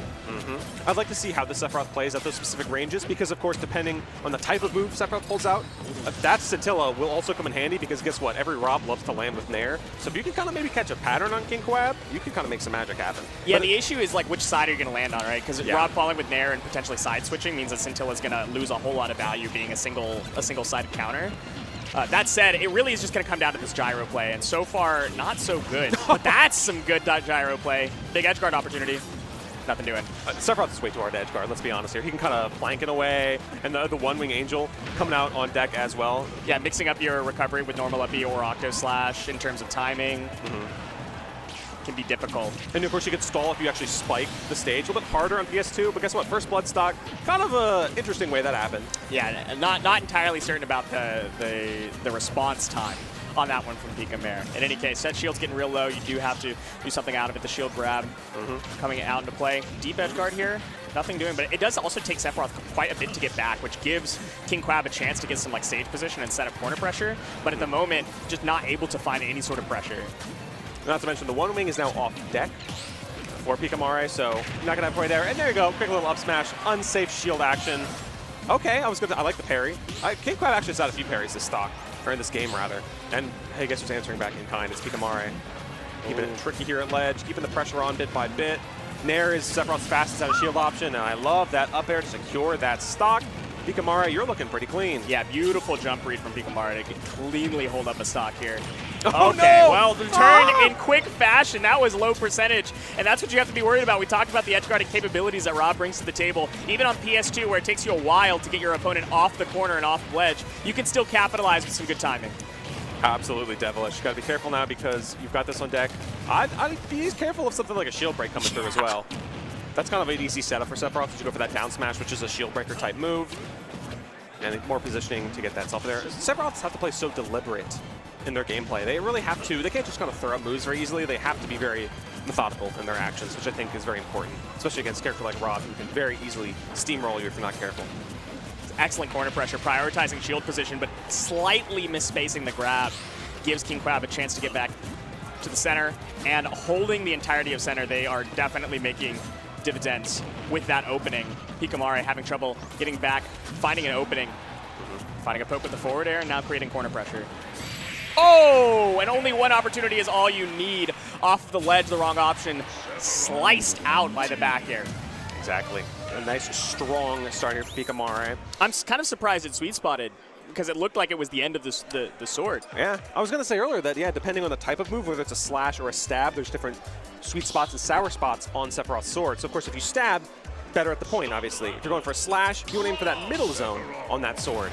So, got to be a little precise, a little bit careful, getting that sweet spot on the back air, maybe because Rob is so large. That's true. It could be more forgiving because of the large hurt box. And we're running it back to PS2 for this game, too. I want to see if maybe King Quab can make some adjustments, perhaps. Because you got some good call-outs, you just need a little more juice. I do find it interesting that we're not looking for a different stage, but I do think that PS2 generally should be Rob favored. It takes a lot for Pika Mare or Sephiroth in general to like close the gap on a stage so large when you have decent speed, decent options to space out your opponent, and gyro to play around. But so far, so good. Pika Mare finds one opening and takes it all the way to the corner quick. A little bit of a whip grab there from Pika Mare.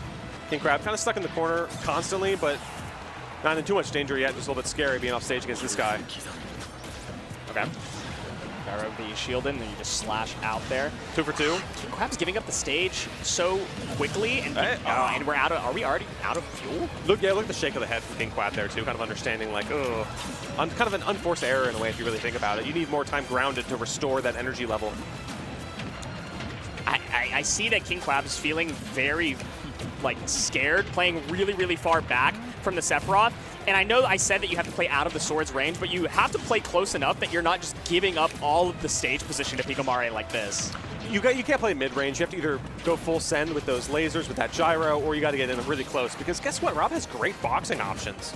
You can really be able to just scrap and throw hands. The problem is whenever Pika Mare is so methodically and slowly working their way back to the center stage, you have to be able to create these types of situations where you're creating shield pressure with your boxing options, that you can find grabs and convert.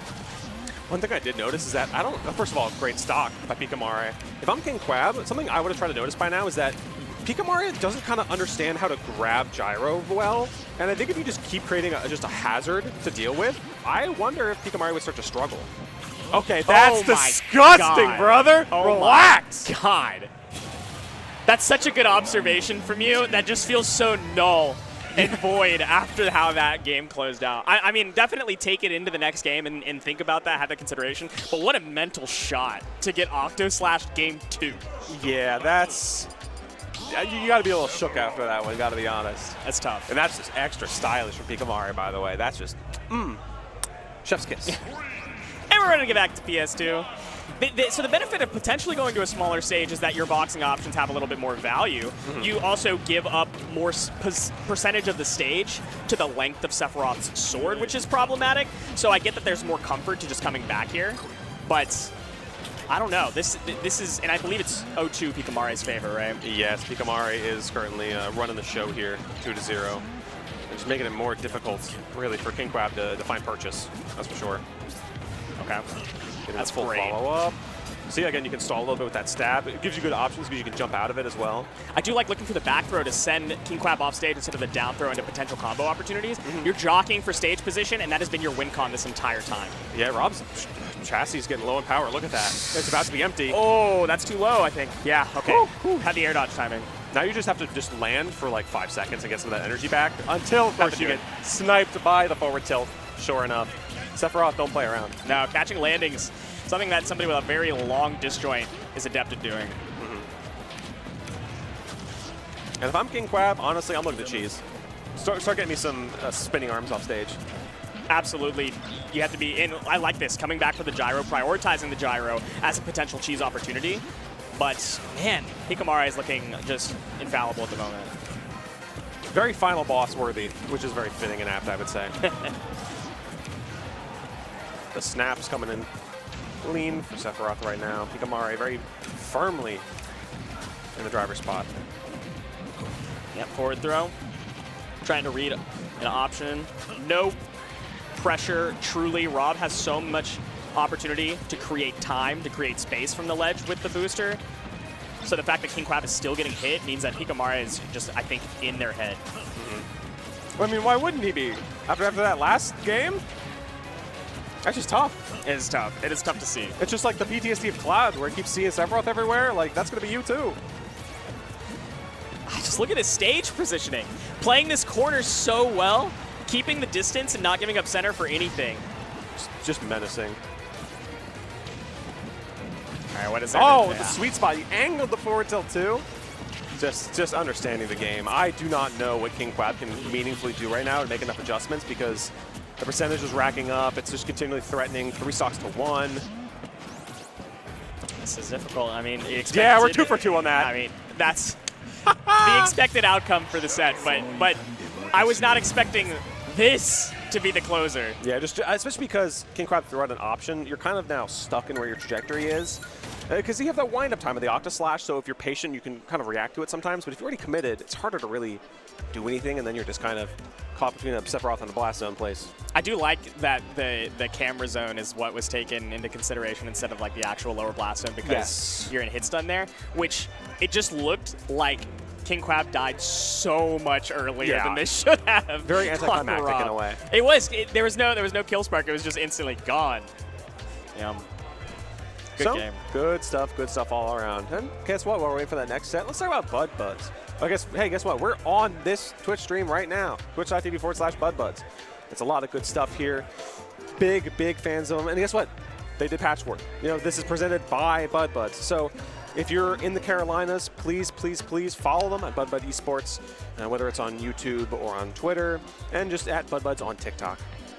And look at that, maybe some merch coming soon. Look gorgeous. At that. Looking kind of nice. Gorgeous. Nice. BuddWars buddies. Follow for giveaways and skits and the like. But also put on by BuddBuds is, of course, the BuddBuds Local happening in Cary, North Carolina. It's their premier weekly tournament. It happens every Wednesday at the Bad Machines Esports Bar. Every week features North Carolina's top talent, some great production, food, drinks from the bar, and the last BBL of every month features an out-of-state invader. So if you want to catch high-level North Carolina action, you can check out twitch.tv/BuddBuds, which, you know what? Here's a cheat for you. You already are. Yeah, true. You're already there. Just follow. Maybe hit the bell, and then every Wednesday you'll be able to see. Start.tg/BBL, by the way. In case you guys love BBLs, okay. Tune in. Chill with that. Starlight Singularity coming up in July, folks. It is a regional that happens 4 times every year, right at Ravenforge Games in Sanford, North Carolina. So it's going to be fun to see the top talent. It's just a nice regional. Go to star.gg/Raven. Go ahead and register yourself if you're in the area. And if you want to maybe come out of state a little bit, like we've had for this Patchwork event. Show some love. Come out to a good event. Again, it's a quarterly regional, so maybe not this one, maybe go to the next one. Happens 4 times a year. You got time. You got space. You got time. You got opportunity. If not for this one, then for the next. Absolutely. Got a lot more action coming up for this last wave of singles pools. You've already got so many people locked in for the next stage of bracket. Yes. And we're still so early on into this pool. It's like a lot of people on the top side of bracket are probably just waiting to see who's going to come out of this one alive and who they're planning to play in their path. Yes, top 96 will start tomorrow. So if you're still in bracket right now, you're trying to punch your ticket in. And of course, we talked a little bit earlier, we do have some people that I'm looking out for, like MDVA, some Squid Plumbers, some Alternates, some good fun people like that coming up. It's going to be fun to see. I really hope to get to cast some of the homies, you know? Yeah. See how the out-of-region players do. I mean, we saw Myth beat Endothea earlier on stream. Oh so, my goodness. Like, that was just, that was a super nice one. That was a 3-0 too, like, jeez. The heartbreaker for me earlier was watching Dr. Curb versus Microwave, the Game 5, where Dr. Curb was up 3 stocks to 1 and got, unfortunately, reversed on. It was very close. But speaking of Dr. Curb, the doubles partner of Dr. Curb coming to the stage, and one of my personal favorites to watch, we've got Fass on the screen, Fox player, and little known fact, one of the best beatboxers in North America and all of the U.S. And you have a little bit of hidden knowledge about beatboxing. That's so true. I trust. also, yeah, and part of that scene. But yeah, that's incredibly talented player and competitor across multiple different avenues, not just gaming, but also entertainment. So can you imagine to see losing and then they just start doing like a beatbox diss at you? That would be just humiliating. If Fass is any more disrespectful, I feel like that was potentially on the table. Like but that's just stunned on someone like that? Oh, that's crazy. Oh, it's ridiculous. Oh, that's so funny. I'm excited to see what they bring to the table, especially because we don't see a lot of Pichu anymore. That's true. Character that's definitely fallen off because initially they had some nerfs going into like the first couple patches of the game. Still does pack a punch, I think, of course, because it's not as much anymore. People maybe drifted more towards Pikachu or maybe some other characters as well, but I like that someone's sticking out with the little rat. Yep. Lil Dill coming to the table with the Pichu. I'm excited. I haven't gotten to watch a whole lot of Lil Dill, and I've heard only wonderful things about the Pichu gameplay, and we're getting right into it. Small battlefield, finally. Yeah, something a little bit shorter than PS2 as well. Well, I mean, yeah, Lil Dill on a little guy. Love to see it. And then, as you mentioned, Fass. Definitely a face to look out for this bracket. That's good corner pressure at the moment. This isn't particularly a great matchup for Fox, like in theory, but that's kind of the situation when you're playing against the Rats. It's all about the theoretical victory, right? Execution is a whole different story. Exactly. The Rats are just so daunting, I think, for a lot of character matchups. Whether you have like a predictable recovery or you're kind of weak and disadvantaged, it can just be a nightmare for these guys. I guess one of the benefits here is that Pichu is just absurdly light. Like, just, hey, immediate up smash as you get close to me. I take that stock. No big deal. I expect to see more of that. I expect to see some easy Fox aerial to up smash conversions throughout this whole set because that's kind of the bread and butter. So going up right now, Fass is chilling. Yeah, you do have to be careful when you're playing a glass cannon against a glass cannon, especially when one of the glass cannons already hurts themselves. There's such a low percentage that you actually need to get your opponent at when they're already dealing damage to themselves to be able to confirm with like a late nair into an up smash or something of the like. These guys are glass houses, but they're so eager to throw stones. And sometimes you just gotta throw some stones. Who doesn't love it? Oh! And 2 for 2 on the up smashes. Nothing needed to set it up, really. Like, we're just throwing them out. Boulder on that one. Yeah, Hail Maker. Trying to return fire, but nothing to do with those rocks. Trying to follow with these opening options, just trying to create some more extra credit, but very hard at that high percentage. Find footing and then find some sort of opening, especially with a lot of rage. It can be difficult to find some early combos with Fox, but getting over that, restarting the stock, and suddenly we're back to what we were seeing in the first one. If I'm Lil Dill, I'm like, how do I get you off stage and just like get that advantage state rolling? Because that's probably going to be your best bet at evening up this game very quickly. Let me just get Fox off stage. Maybe I get a dare spike. Maybe I can just kind of keep pressuring you. Ouch! Not teching equals 3 for 3 on the up smashes. Fass very firmly kind of taps in that game 1. My goodness. Yeah, that was swift. Missing the tech, and Fass isn't missing a beat. Very, very fast. Game 1. You do have to be worried. One thing I want to be paying attention to, one of those stocks and a lot of damage was dropped down because Lil Dill was looking for nair out of shield and didn't understand that a lot of Fox's like falling aerials are safe enough on shield that you're not going to get punished. And if you nair on shield in front of a Fox, you're getting up smashed. Yes. That's what happened stock 2, and that's what we saw stock 3 to start some damage into that tech chase onto the platform, or that tech that was missed rather. So we have to be very, very careful about what we're doing out of shield. I know that Fox's shield pressure can be really, really hefty. And as we go to Town and City, you'll at least be able to create a little bit more space for yourself. A little more space for yourself, not to mention smaller side blast zones and higher vertical blast zones, which means if Fox is aiming for those up smashes, you actually get a little bit longer. And if you're Pichu, you like to, KO people off the side, maybe a little back air action. That could be more of your avenue to get some stocks quicker this time around. Woo! That was late dash attack into dash up smash. We saw the KO sparks, but at 100%, Lil Dill living. That one's not going to work, though. No, nope. Delivered and gone. create a little bit more action, but that spot dodge provides just enough time for that very fast jab to come out from Fox. Create more space on the stage, and I like that we're just playing around and playing this bait and punish play style when you're ahead of stock. Yeah, like you don't need to force the issue if you're winning. It's true. You get to determine the pace of the match all you want, which is yeah, such a boon to be up a stock like this. So right now it's a very clean game too right now for Thas. Lil Dill fishing for a lot of dash attacks and missing, finally finding a dash grab to start some action. But man, it's like Thas is playing this distance that's super uncomfortable. The burst range for Fox can be super difficult to deal with, but that up smash was just going for a hard read, feeling himself maybe a little too much. The power being stubby, like Pichu, it's really just a bane of this. I mean, we talked about Fox being at a disadvantage here, but it can be very dependent on how things are going. And Thas understands the name of the game, that's for sure, because you've lapped a stock right now, and you might make it too if you just get a quick up smash. Ah, there you go. Just holding shield, waiting for some pressure on that burst option. There's no reason for you to over-aggress on this Pichu. You will have to approach at some point, but you've got 5 minutes on the clock. You've got time. Take it. There is the snipe on that back air I was hoping to see. Take it again. Smaller side blast zones, kind of KO'd at that point anyway, but at the same time, you need every stock you can get. Keeping the pressure on. Okay, re-cornered himself, but Thas able to find his way out with an air. Oh, just, again, raw up smash. Yeah, just waiting out the missed tech and then just waiting for the roll option. Understanding that Lil Dill's got to pick something. Neutral get up is too scary when Fox is right on your face. Trying to get some combos going in a little bit's percentage. Okay, cross up F tilt, sure. That's Ooh. crazy dangerous. I wonder if that was just supposed to be a combo break option.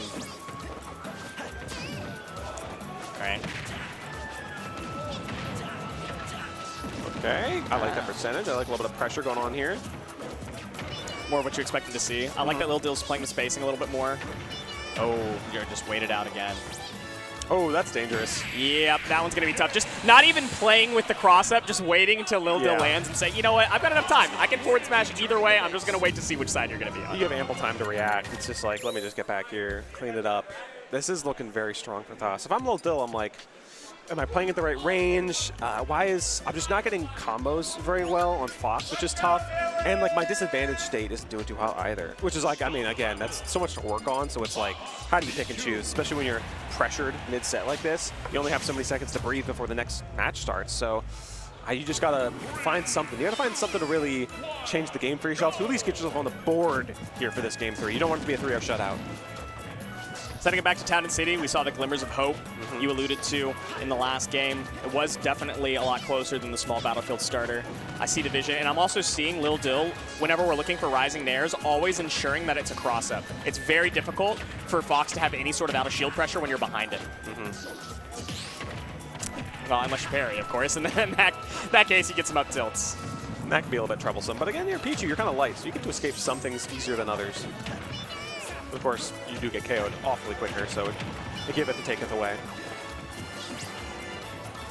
Ledge pressure. Multi-hit means you got to parry, but it's not quite enough.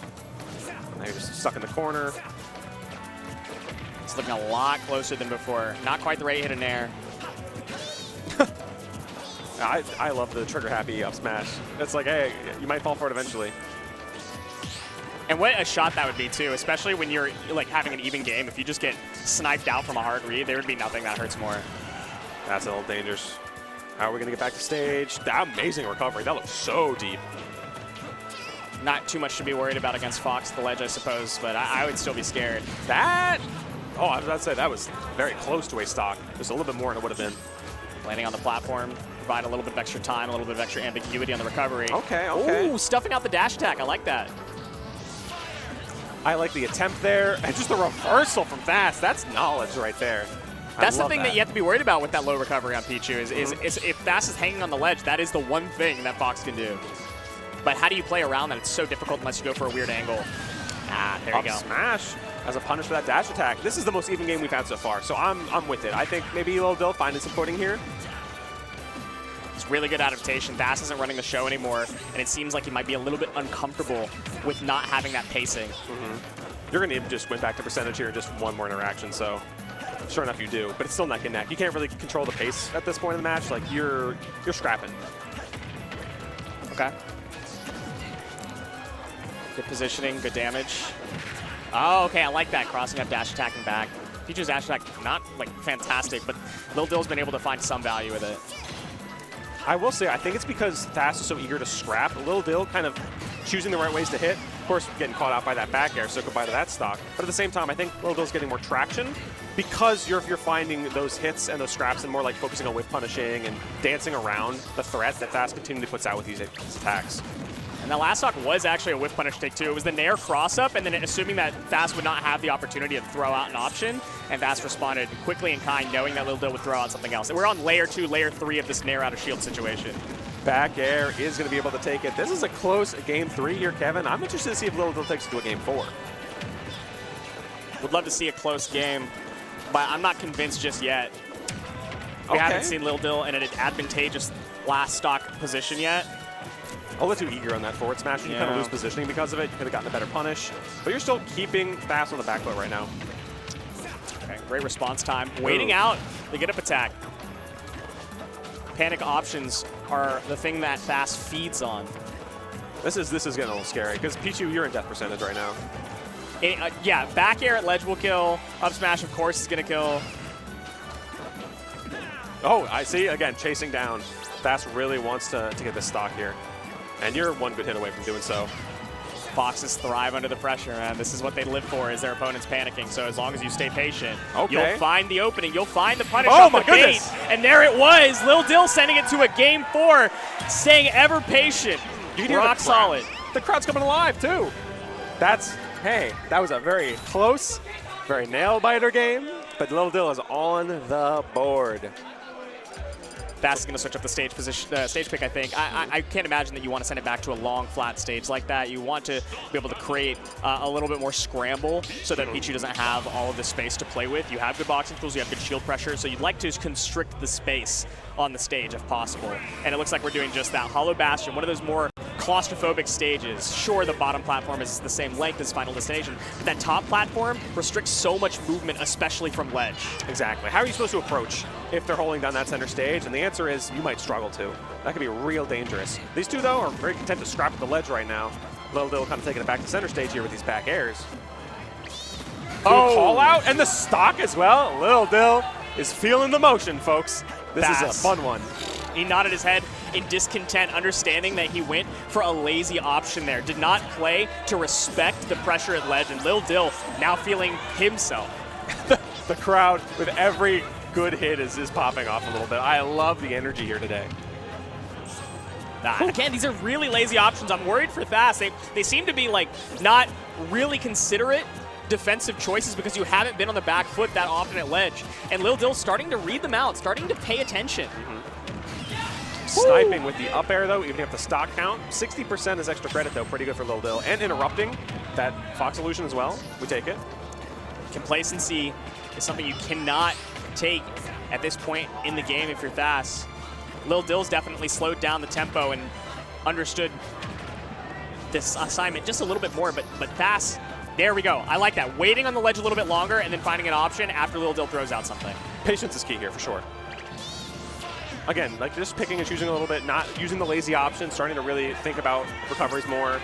And you can't be asleep at the wheel for this, especially because Lil Dill got themselves on the board, so he's good to go. So you got to be stepping up too. Waiting it out. Roll. Good choice. Haven't used that one yet. Playing it patient. Oh, but barely missing the dash forward. Didn't quite get it. Found the follow-up, though. Thas up barely a stock, if you can call it that. I like the defense of Thas with that shield. Now you kind of got Lil Dill on the back foot here. That's snipe going for reads, man. This is dangerous territory. Okay, air dodge through is very nice. What? What was that? That was just, hey, I'm throwing buttons now. No, I don't know. Was there an interrupt there? That was very, very confusing. But Thas still trying to hold the front foot, not letting it get to him, shaking it off immediately, and playing the ledge once again, ASAP. And then playing the stage positioning too, backing up, understanding that Lil Dill might roll, might jump. And the worst thing that you can do, even if you don't kill, is give up the stage position. So hold ledge. We're still alive though. Lil Dill living. You are so you were so close to death. And Thas said, let me change that present tense to a past tense for you real quick. And let's watch this because Lil Dill had the right choice. Thas was holding shield, looking for an up smash out of shield, expecting Lil Dill to go for something like a dash attack out of panic after this roll in because you're trying to catch a landing. And instead, he looks for the grab. The grab is correct, but it's just barely missed space. And Thas, what was already ready on the trigger to pull the up smash, works out favorably. Unfortunate. A little bit of a heartbreaker, but at the same time, you know, the Thas supporters coming out very happy with that result. 3-1. I'm a Thas supporter. Yeah. I'm not gonna deny it. At the end of the day, you got to be happy for the homies. A little signs of life, especially in the games 3 and 4. It's true. Making yourself known a little bit, not quite enough to secure it. I believe because that was winners quarters, Lil Dill is guaranteed to be losers top 96. So they're done for the day. And Thas, of course, winner side. So yeah, both these I think competitors are Thas ready to has go. one more. I want to say there's one more set to play before you're locked in for winner's side top 96. So it's possible. I'll have to double check the bracket on that one. But I think that Thas will be going up against I want to say it's the winner of their next set. We'll be able to check the bracket in just a minute. You guys, of course, can do the same on your side, but we'll check that out a little bit later. I think that there's one more set to play before Thas is done for the day, though. Yeah, the deciding game is you get sent to losers if you lose, and you get sent to winners if you win. So, which can always be nice, I guess. It's like, hey, you end the day on a loss, but you're just guaranteed to just push yourself in the losers bracket, so you get to relax a little bit for the rest of the day, practice for tomorrow. So Thas is going to be going up against the new Melee legend, Rat Monster, to make it out winner's side top 96. I do hope we get that on stream, but if not, you'll probably be able to see that on the side stream, twitch.tv/TV_7, I believe, TV_SEVEN. Definitely make sure that you have both streams pulled up. You're going to be wanting to catch all of the action, but keep the other stream muted. Yeah. You want to listen to us. Yeah, you want to listen to the homies over here. It's been a fantastic day so far. North Carolina is very beautiful this afternoon. So it's nice, pleasant drive down. Gotta say, the vibes are huge. Had some excellent arepas for like insanely low cost. It was the cheap. I was telling you this. Yeah. It was probably the cheapest eating out experience I've had in quite a while. It was 2 arepas for $7.50. I got a drink for less than $1 additional. I mean, it's such a good vibe. On a hot day, grab yourself a hot arepa and then just walk around the campus. This is a beautiful venue. This is a beautiful city. So far, so great. It was very nice to get lunch together with some homies. So we're going to refueled us for this evening block. And like you said, very affordable, very easy. I know a lot of Smash players are like college-age students. I mean, we're on a college campus. So something that's affordable and then also tastes very good is just like, hey, what more could you ask for? I think it's kind of the name of the game when you're coming to Patchwork. Like, of course, it's known for being the homie vibes tournament. It's known for being the grassroots major. But the part of that I think that people kind of overlook is the part that makes these like young players who they are. We're looking for affordable and community-oriented activity and events. And this is absolutely that. Definitely make sure that you come out to Patchwork next year. If you're in the area, come out tomorrow if you're not already here. We've got a whole lot more of every game to play coming up tomorrow too, but before we get there, we have much more to do. Exactly. We got to figure out who's going to be there in the first place. Yes. Because, of course, we have to go up to top 96 and then top 96 onward for Ultimate will continue tomorrow. Rivals top 8 will continue tomorrow, and, of course, the end of Melee as well. So everything is going to be enjoyed here all weekend long, and it's just a joy to behold. We've got our next matchup coming up. I believe it's Kopel, the K Rule versus Bus. I want to say it's a Dark Samus or Samus player, rather. I'll double check that in just a minute, but I'm excited. Kopel's always a fun one to watch. K Rule stocks have been on the rise ever since Kagurabi 14. Yeah, sometimes characters that traditionally are not considered very good just have their day in the limelight, and you're like, yeah, we're having fun here. Might be Zero Suit, actually. K Rule is a beast. It's kind of a chump check in a way. Yeah. And because even good players need to be put on the back foot a bit, because it's like you can't just like win. You have to play a little bit by his game because he has the armor, he has some trickery to him. I cannot think of 2 more different characters in CSS and K Rule in their game plan and what they're looking for in their stats and their movement. Yeah. What a mismatch. I mean, one of them is just like an absolutely gorgeous, fit, spectacle beauty, and then the other one's Zero Suit Samus. Yeah, so like, what can you do? Yeah. Easy layup, easy layup. We love to see it. He's got jokes, folks.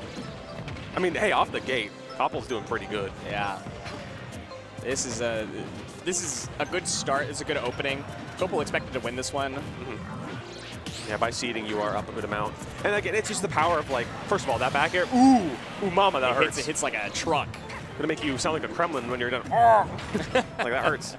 And at the same time, again, I talked about the armor and the ability to kind of push through certain things. It can be very tricky. You have to play a little bit of a different game. It's like if K-Rool throws a crown, you can't just like slap him a little too hard. Amazing off-stage presence by Bus, by the way, to secure that stock at 91%. Yeah, important to secure early stock smear against K-Rool. Yeah, extremely heavy. You can live for a very long time, but you got to get used to maybe grabbing a little bit more against K-Rool. You have to be used to like shielding as he lands on you with a armored nair a little bit more.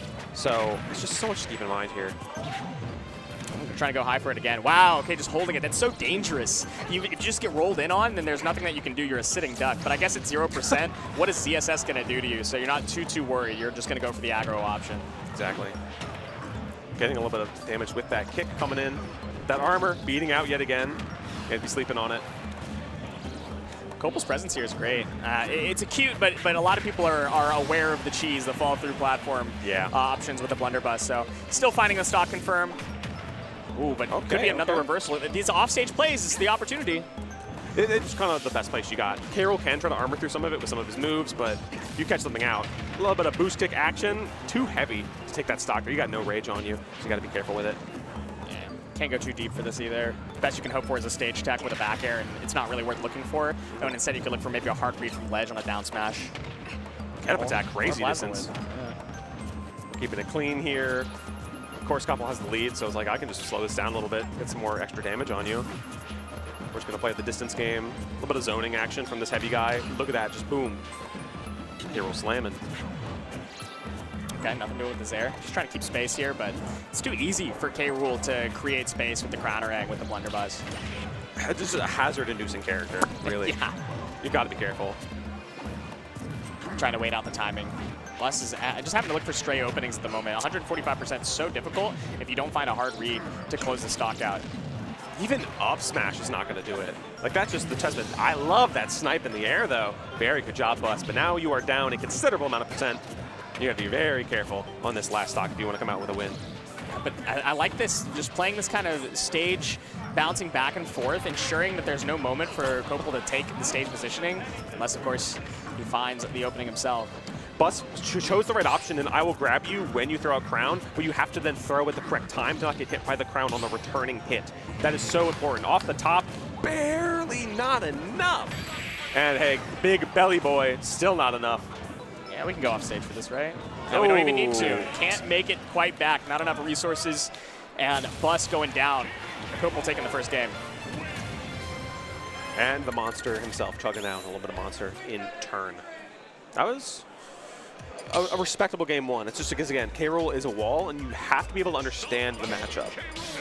I'm not calling Bus a chump, but that's a chump check character. Whoa. I will not. Whoa. We saw some good action from Bus, so no, absolutely not. Of course, the glimmers that were there, the openings were there. We're sending it back to Battlefield.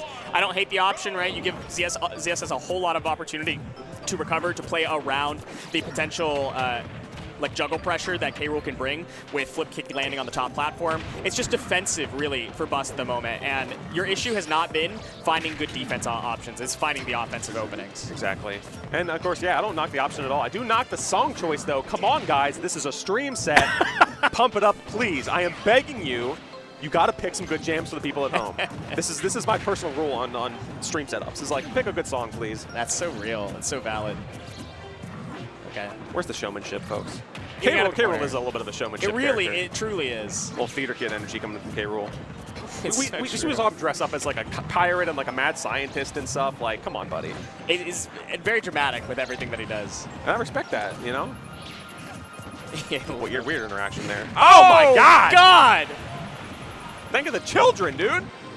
Ouch. Bus even reeled back from that. I was like, yeah, you got me, okay. Well caught out there. Good grounding, but there's nothing you can get out of that. Tried to find like a read with an up air, rising up air into what, a flip kick? I mean, what is this? 2018 is not happening. Yeah, different times, folks. Okay, nothing doing. Again, Whoa. You have to look for hard reads. It's too hard to kill K-Rool at 97%. It's hard to kill K-Rool at 200% with ZSS unless you find a high chase. What we saw in that first game was Bus getting something like a back air off stage because K-Rool's close enough to that blast zone at 91% to make the magic happen. I love that, just scrape across with that back throw. And Samus does have the fact that she has that flip kick to just like get out of dodge. It's unless you hit by the cannonball. Get into dodge there, I think. Whee! I think you might have gotten too close to dodge. Yeah, that move is the ultimate nah, I'm good move, you know? Exactly. Anytime you're hitting something, just nah, I'm good. Boost kick away. Okay, I like the idea. Throwing the crown ring to cover high, and then you're just ready to cover the ground with a good jab.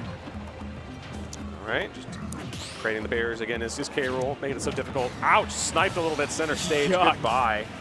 Trying to use the flip jump to cross up, but Kopel just jumping back, bouncing back, and slapping back. Just nothing in response, unfortunately, from Bus. Just unsure of what to do in that ground situation. And that's such a key component of the The only character. thing that you can do is grab, and ZSS just does not get a lot of value off a grab. The only other option is if you actually hit with a move hard enough, it will break the armor, but does ZSF have that on hand? No, Like, I don't think so. That should be enough, though.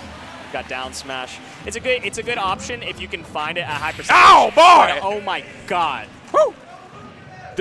Disgusting! That was brutal. And Kopel said, you can have one, but I'm going to make you regret it. Holy hell. I'll see you in game 3, buddy. I mean, he's about to say, I'm going to see you in loser's bracket. Yeah, that too.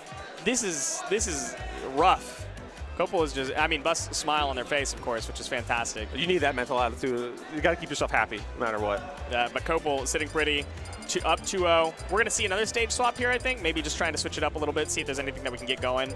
Battlefield clearly isn't doing it. It's too much space for K. Rool to play around projectiles. And the platform play from Kopel has also been pretty successful. So instead, we're taking away the top platform.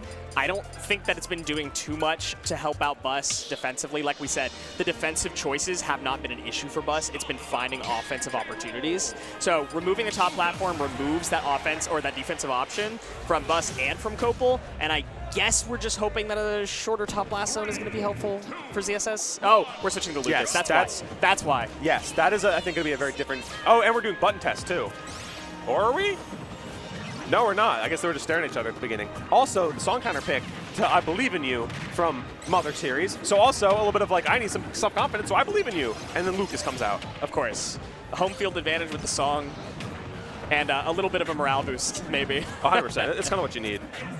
I do like this matchup a little bit more. I think there's the deliverables, the win conditions, a lot more straightforward for Lucas. The lose conditions, Kopel still got him online though. Down air, hanging too long, buddy. You could see Kopel just constantly doing back air at down air ledge. Like, yeah, I want you to get off this and just press a button, see what happens, buddy. Make a decision now. And Bus wants a little more time, unfortunately. Cute. Good choice there. That Thunder is going to be a fun little, hey, let me just rack up some extra percentage while you're stuck here. It also puts you in a kind of a rough position because of how PK Thunder can, if you hit with the right hitbox, can just drag you in a direction. Thankfully, K. Rool has that really good recovery with the propeller cap. Worse characters, or poor recovery characters, rather in comparison, will struggle more. And you got the crown on deck. I like the choice there, but stalling out in the air. Kopel makes it back safely. Oh, the get-up attack, that's a little too unsafe. Up throw should kill at this percentage. Yeah, 199. I would say that first 100% from Bus was just instant, but then after that, you kind of struggled. And that maybe could be a little bit of the cross to bear for this game. Because right now, I mean, it feels better than the ZSS. It feels more scrappy. Hey, and he can do that. Armored through the dome, by the way. K. Rool's got nothing going on in the brain. He just takes the blunt force trauma and doesn't care. That's Croc Brain right there. That's Croc Brain. Kremlins are like that. This is a lot nicer, too, because Bus's only stock wall loss was to hanging too long or maybe choosing an aggressive option from ledge and getting down aired on the reversal. And so Kopel has had to work a whole lot harder to find an opening now. All right, can you get back? You have the rope snake coming in handy as well. Wants to look for it, but can't. Has to go for this option. Woo! That's crazy. Just drifted, glided around that boxing glove. I was going to say, actually, you could probably counter his K. Rool on the weaker hit. I don't know if it fully breaks your armor or not, your belly armor. Not, yeah. I think Ness's might, but Lucas's I don't think will. Okay, grabbing the crown ring. It's tossing it right back. I think you can hold on to it or just toss it up to make sure that Kopel doesn't have an easy time gaining stage position with it again. Similar to Rob Gyro in a way. You just have to play a hands-off game. And guess what? Dash attack is going to put Bus again on the back foot, potentially your winner side stock here as well. This can be quickly turned around, though. I mean, playing a ledge, fishing for Kopel to go for some aggressive option, you might be able to find a grab, but nothing doing at the moment. Kopel going really aggressive, and a return of aggression. Bus goes deep, and that might have been a problem. PK Rockets just past the ledge to catch Kopel looking for an aggro. Exactly, and you don't want to go high. Oh! The double! Bye-bye! Now we're dancing, folks. The double taunt back and forth between each other, too. Holy hell. No you, no you, no you! Yeah, it's your turn this time. Please, I insist. No, please, I insist. No. Okay, finally found one that snapped the ledge. Yeah, a little belly flop action, too. Now we're having fun, folks. We should have seen this Lucas a little bit earlier, honestly. I think this character can go the distance. I don't know if you have it in you to finish this game, though. You got to be really careful. Yeah, this Crownerang can be super duper annoying to deal with. And that's exactly why the return hit, catching the end lag, following up with the up air. It's a K-Rool classic, ladies and gentlemen. And Kopel plays that one to the end of the song. I love that theme, too. Just the beautiful trumpets blaring. Thank you, K-Rool. That's just a classic. Like, just line it up. Slam dunk for K-Rool. Koppel putting in the good work, coming out 3-0 from that set. Whew, it was nice. Excellent. I like the switch to Lucas. It seemed like if you brought that up game 2, I think we have a closer set. I think you find the opportunities, you get comfortable, right? Because we saw a few missteps from Bus on the character. It felt like there was a little bit of discomfort with switching to that character. It's not exactly an easy character to switch on and off of, right? Especially when you're trying to do some of the maybe more like mechanics intensive stuff, or sometimes even just finding up B angles apparently can be very difficult, right? So it can be a little bit of a challenge. So in any case, we've got a lot more pools to play. We've got a lot more singles coming up. Great stuff to Kopel. But before we do that, we want to talk about KML tournaments. I love KML so much. Guess what? Find them on their socials at Twitch, YouTube, Twitter. KML has been putting in the absolute legwork in the past few years to really like making a new local in MDVA in Edgewater, Maryland. Doing so much and going to different regions. Like KML will drive 10 hours to go to a regional event and just like help support, be kind of the supportive spine in that back end of the streaming and production. If you want to, maybe get an ad read, if you maybe want to contact me about a tournament, you can see right there on the screen, KML tournaments at gmail.com, because like just the homie, just putting in so much work. I mean, it's what you're watching right now. Yes. This is a KML production. Like if you're liking what you're seeing, you've got the contact info on your screen. That's what I'm saying. Like, and you can see me on that screen right now. Second on the hey, left. Look at that. To the left of the K, you can see our boy at Let It Rain. At that 5Y. Guess what? Guess what's coming up next month? Just like, what, 2-3 weeks away? Is going to be the Maryland, Virginia Ultimate Summit. It's going to be absolutely fantastic to see. It's going to be in Annapolis, Maryland, so I get to go back to my home turf in just a few weeks. It's going to be fantastic. You got 24 players. Not all of them have been locked in yet because there are a couple more locals in MDVA that will determine those spots, as well as a voting phase for, I believe, 3 of the spots left. Will be, a little bit of popularity contest. I think it's going to be so much fun. I'm going to be there casting. Man, I might be in a caster crew battle, maybe some. Hey, who knows? Who knows? Nothing locked in yet, but I think it's gonna be really fun. And again, you can see they're presented by so many good other locals in MDVA, and just I think it's gonna be a fantastic time showing old and new talent at the summit. Which, because again, we got like Seagull Joe coming out of the woodworks, and you got the people that are more like the mid stage of Ultimate, like Oolong, and you have some of the new faces like Myth, like Rap, just putting in the good work. So I think it's gonna be a fun blend of a lot of different players. And I'm just like, I think this is going to be awesome. Like, there's going to be good talent. There's going to be just fun little, like, media bits and bobs as well there. So it's just like, I'm so looking forward to it. Another thing we've got coming up is Beast in the East. 9, July 17th to the 19th in Hampton, Virginia. It's Virginia's largest FGC regional.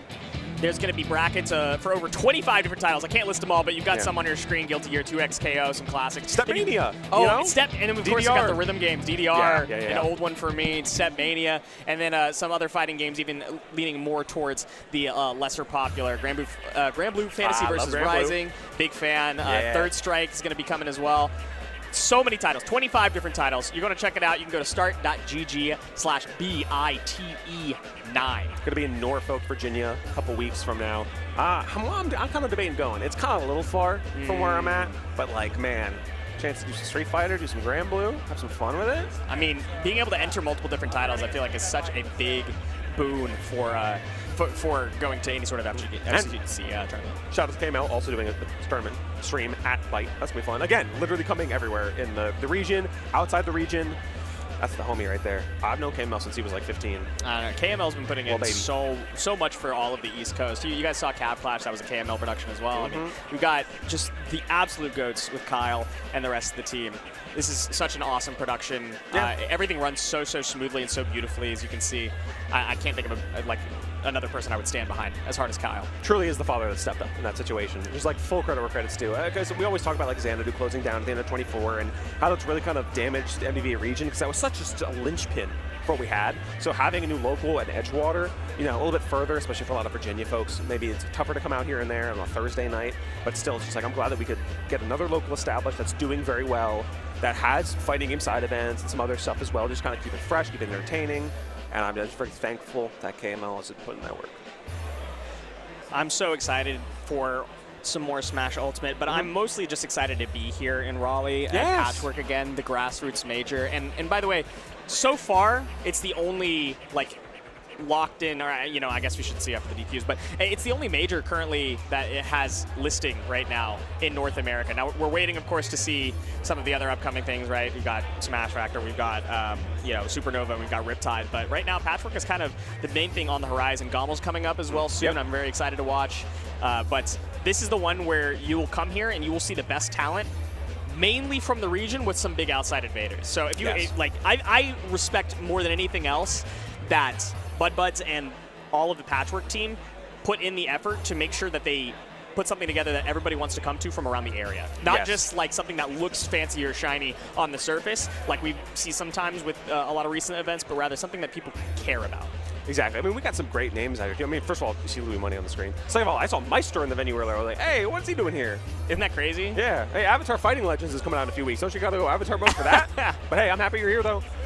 That's a good face to have. Yeah, I'm thrilled. I'm thrilled to have Meister here. I'm thrilled to have Louis Money here. Yeah. Luis, you got BuddBuds walking in the back, our commentary manager for the weekend. Shout out to BuddBuds putting in the good work. You enjoying our voices, you're enjoying voices on side stream and on Melee. That's all BuddBuds doing. And we're going to get into this one. We've got Plat 5 versus Louis Money. This is one I know you were excited about. 100%. We talked a little bit about Sephiroth in the beginning block here today.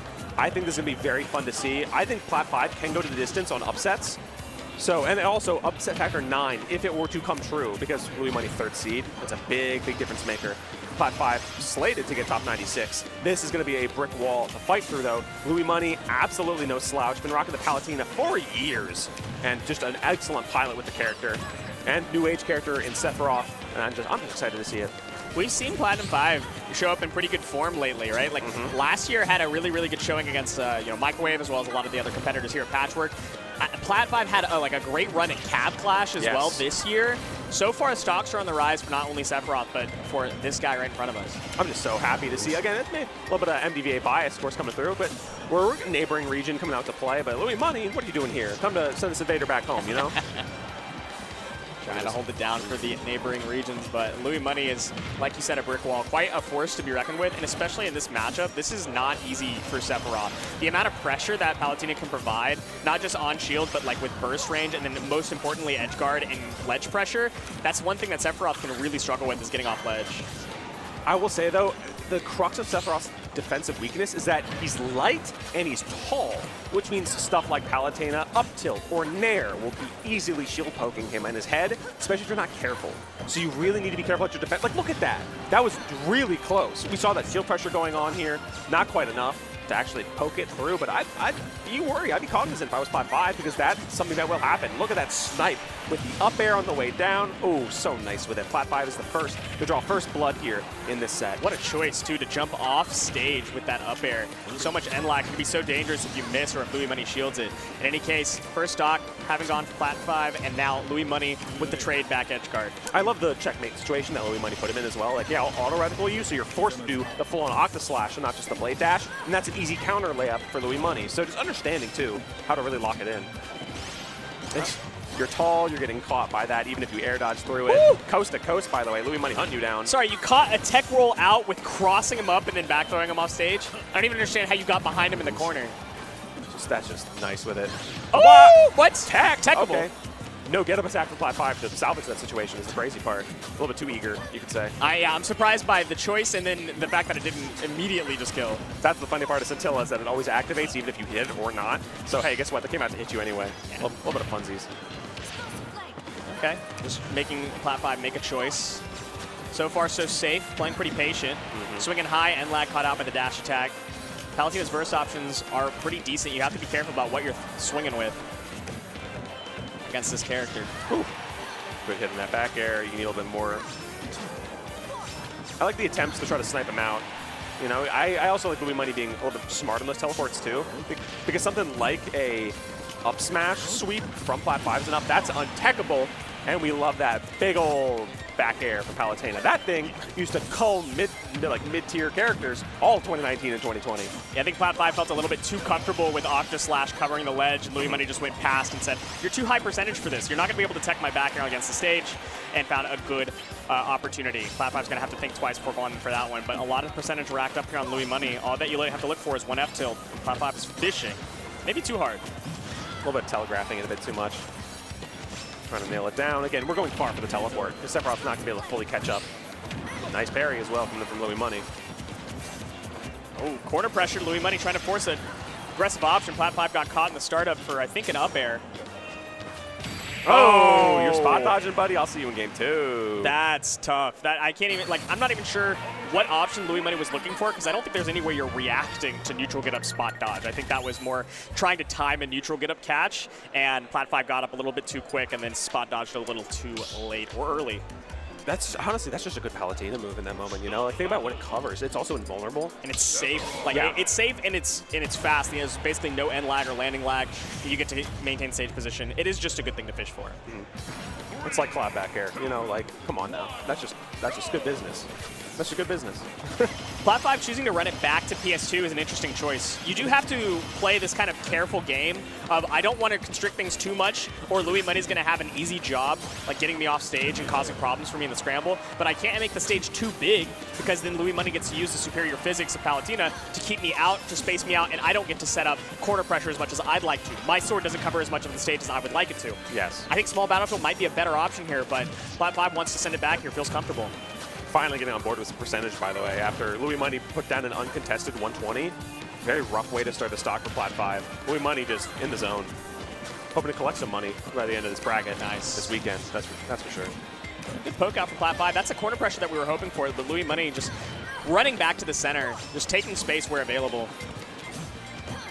And something I mentioned earlier in that earlier bracket we saw together is that Sephiroth has to be very deliberate with the moves he puts out. And I think versus someone as well versed as Louis Money, is that it can be so hard to just track down Palutena and actually find the good hits you want. There's just so much on the table here, especially versus a good veteran player. Look at the patience into the snipe with the up tilt. We love that. Just waiting. Wow, that was incredible. I mean, Sephiroth does do best when he's aura farming by just standing there menacingly. So, like, that's true. And I love that. Is that a save? You tech that a little bit. No, but it almost looked like Louis Money wasn't going to be able to snap ledge there. It might have been close. In either case, I think that Plat 5 looked for the right option. Yeah. Palutena got magnet hands. That's true. That's real. I trust she'd make it. Good pressure here. Oh, yes, that's so smart. Plat 5 has been doing the drop-down aggressive option off the ledge too much, and it's too hard to swat against the sword. So instead, you preempt, and it catches any option that isn't you immediately getting up with a roll or a neutral get up. Dash attack invuln, by the way, because of that shield, so you cannot contest that. Now you're just suffering in the blender. Yeah, this is tough. Getting down is so difficult as this character. I like that creative, but nothing doing yet. Not enough, really. That jab is just a quick option to be like, most of my normal stuff is just too heavy. All right, where are we getting? Get just dash attack sniped. Are we getting off ledge now? Get up attack, there you go. New option, keep it diverse. Back throw, cause another ledge pressure situation. Yeah, there we go. Another aggressive option off ledge. Louis Money said, okay, I did not do enough to stuff that out yet. I think I need to cause a little bit more pressure. We're going to have to see how Plat 5 reacts next time on ledge, because that could be a make or break moment. But at this moment, Plat 5 covering landing so well again. Big Sephiroth win condition against a character that likes to jump a whole hell of a lot. But back throw closes out the return. It's down to the last stock for both these competitors right now. Plat 5 is warming up, did better than that first game so far. Get a little bit of extra snaps damage. We're not seeing a lot of that flare come out. A little shadow flare action. That's just, hey, that's aura. Hey, that's the character to aura farm with, folks. I love it. Holding down center stage, just staring down Louis Money. They both slow down the pace of this quite a bit. Plat 5 happy with that, happy to play the spacing game, happy to play the slow game. But he doesn't have to worry about Louis Money bursting in on him. He gets to play a lot more comfortably. Especially because once Louis Money gets that in with something like a Nair, you get like 40%. You get to like really tech chase. If you were able to, that would have been really call out that. I don't know if that would have killed, but like, ooh, putting the Fear of God in there, buddy. Yeah, there we go. Back air swatting out a reversal option from Plat 5. It's good choices from Louis Money. Just go with the armor. Getting sniped out. Your shield was a little bit too low there. This is getting a little dangerous. I'd be a little scared if I was Plat 5, but you got to just rock it, you know? Oh, it didn't quite catch. Good drift in from Plat 5. Regrab can't be punished. You got the swat. That's good. Plat 5 finds back to center. F tilt sends Louis Money off stage. That's dangerous. Oh, no. A little bit of an odd angle there from that Octaslash. Whew. Get dangerous here, folks. Are you going to be able to call it with an up air or something? Luis is panicking a little bit. That was some panic options. Plat 5 not patient enough to wait it out just yet. Too difficult to punish. That's going to be a regrab. Can't punish it. It's just too risky at 130%. What do you... Plat 5, you're playing a little bit too silly with it. They're laughing a little bit afterwards, too. Like, Plat 5's going to have that game, I'll be honest. You just needed a clean back air. Not quite at center stage, but like towards the platform area on those sides, and you would have gotten it.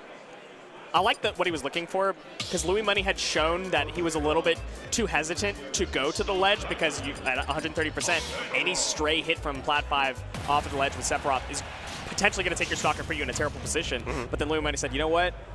That's the conditioning I needed, and then decided to aggro anyways. There's too many regrabs from Plat 5's time. Because, again, Sephiroth is so hard to edge guard because he has all those tricks. But if you can nail him down, that's just easy to tap it in because he's so light. And now you're just taking the Palu attacks. We saw the glimmers in game 2 from Plat 5. We're going to see if we can see the full shine this game. Louis Money getting a great opening start and playing with the lead right now. I like the increase in grabs from Plat 5 as well. That counter is enough to actually hit Plat 5. Not a very strong counter. Okay. Okay. Yeah, I think we all took a second to think about what the right choice was there to not get hit or to not get pressured. The game pauses. Do, do, do, do, do. Pick your choice now. A, B, C, or D. And, of course, sometimes you win it out. Approaching with that up air, I mean, the thought is good, but again, it's too long of a stage. You just can't cover enough space with that up air for Louis Money to genuinely feel pressured by it. Shield pressure coming through. I get to win my way back to stage. Okay. It's dangerous. Yeah, this is getting a little scary. Plat 5 needs this rage and the wing to really, like, nail this down. That's... Whoa! Wow. They're in each other's faces and just whipping. Dirico also going out absurdly far. I respect that hustle.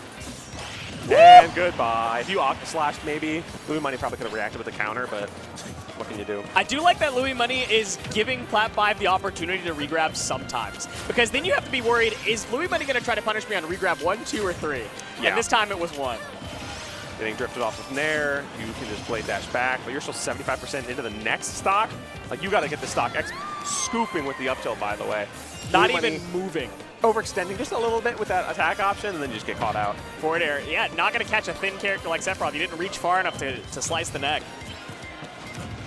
Okay, a little more snaps coming out here. I was going to say, you got to, like, maybe try to find that Hell's Gate down air spike. But, of course, Louis Money also altering where you're going to recover with that teleport, so it might not get hit every time. A lot of really unique defensive options that Louis Money's throwing out. It's very ambiguous, very difficult for Plat 5 to get a read. Yeah. How are you getting back, though? Okay, aggressive. Oh, corner pressure. Plat 5's not even doing anything, just holding center. Just pressuring Louis Money to make a mistake, maybe to over-aggress. Louis Money not taking the bait, very patiently approaching with shield, finding the poke out. Oh, what an unfortunate angle for Plat 5. That is a heartbreaker. That could have been a make-or-break moment, especially because you have the rage, you have the one wing, and it just means so much more if you're able to hold on to that stock. And just, unfortunately, a little bit of an errant dash means you're now potentially your winner side stock in this tournament. Tragic situation to be put in. Louis Money really likes to clamp down on those small mistakes. Not really a player that's known for letting a big lead go. But Plat 5 is playing patience still, not letting that potential mental shot get to him. Been a little silly with it, waiting. Get called out by the Nair. Oh, bad position. That's deep. You do have air dodge into the fully Octaslash. If you get the counter, it doesn't even matter because you get to snipe out with the back air. That is an impressive showing from Louis Money. And guess what? Punching that ticket into top 96 winner side. The consistency of punishing mistakes from With Louis Money too. Is unbelievable. Just taking every single inch to the bank. Impressive stuff. I mean, third seed for a reason. Yes. Top player in the world for a reason, and I'm loving to see this guy's return to form. It's very nice. It was very refreshing. I think Plat 5 definitely had a fighting chance, especially in that game too. A little bit of a shame we didn't get to see a little more action. I think that could have been a more competitive set. Of course. I mean, we saw the opportunity, right? Yes, we saw yes. what could have been done. Plat 5, unfortunately, not able to keep up with the fiery beast that is Louis Money. So, hey, I guess, seed, again, like you said, C3 for a reason, continuing on that bracket. I'm interested to see what Plat 5 can bring to the table tomorrow on loser side. Yeah, I don't expect that guy's going to fall out of the bracket anytime soon. Like we said, we've seen bigger runs at bigger tournaments from Plat 5, and we can see why.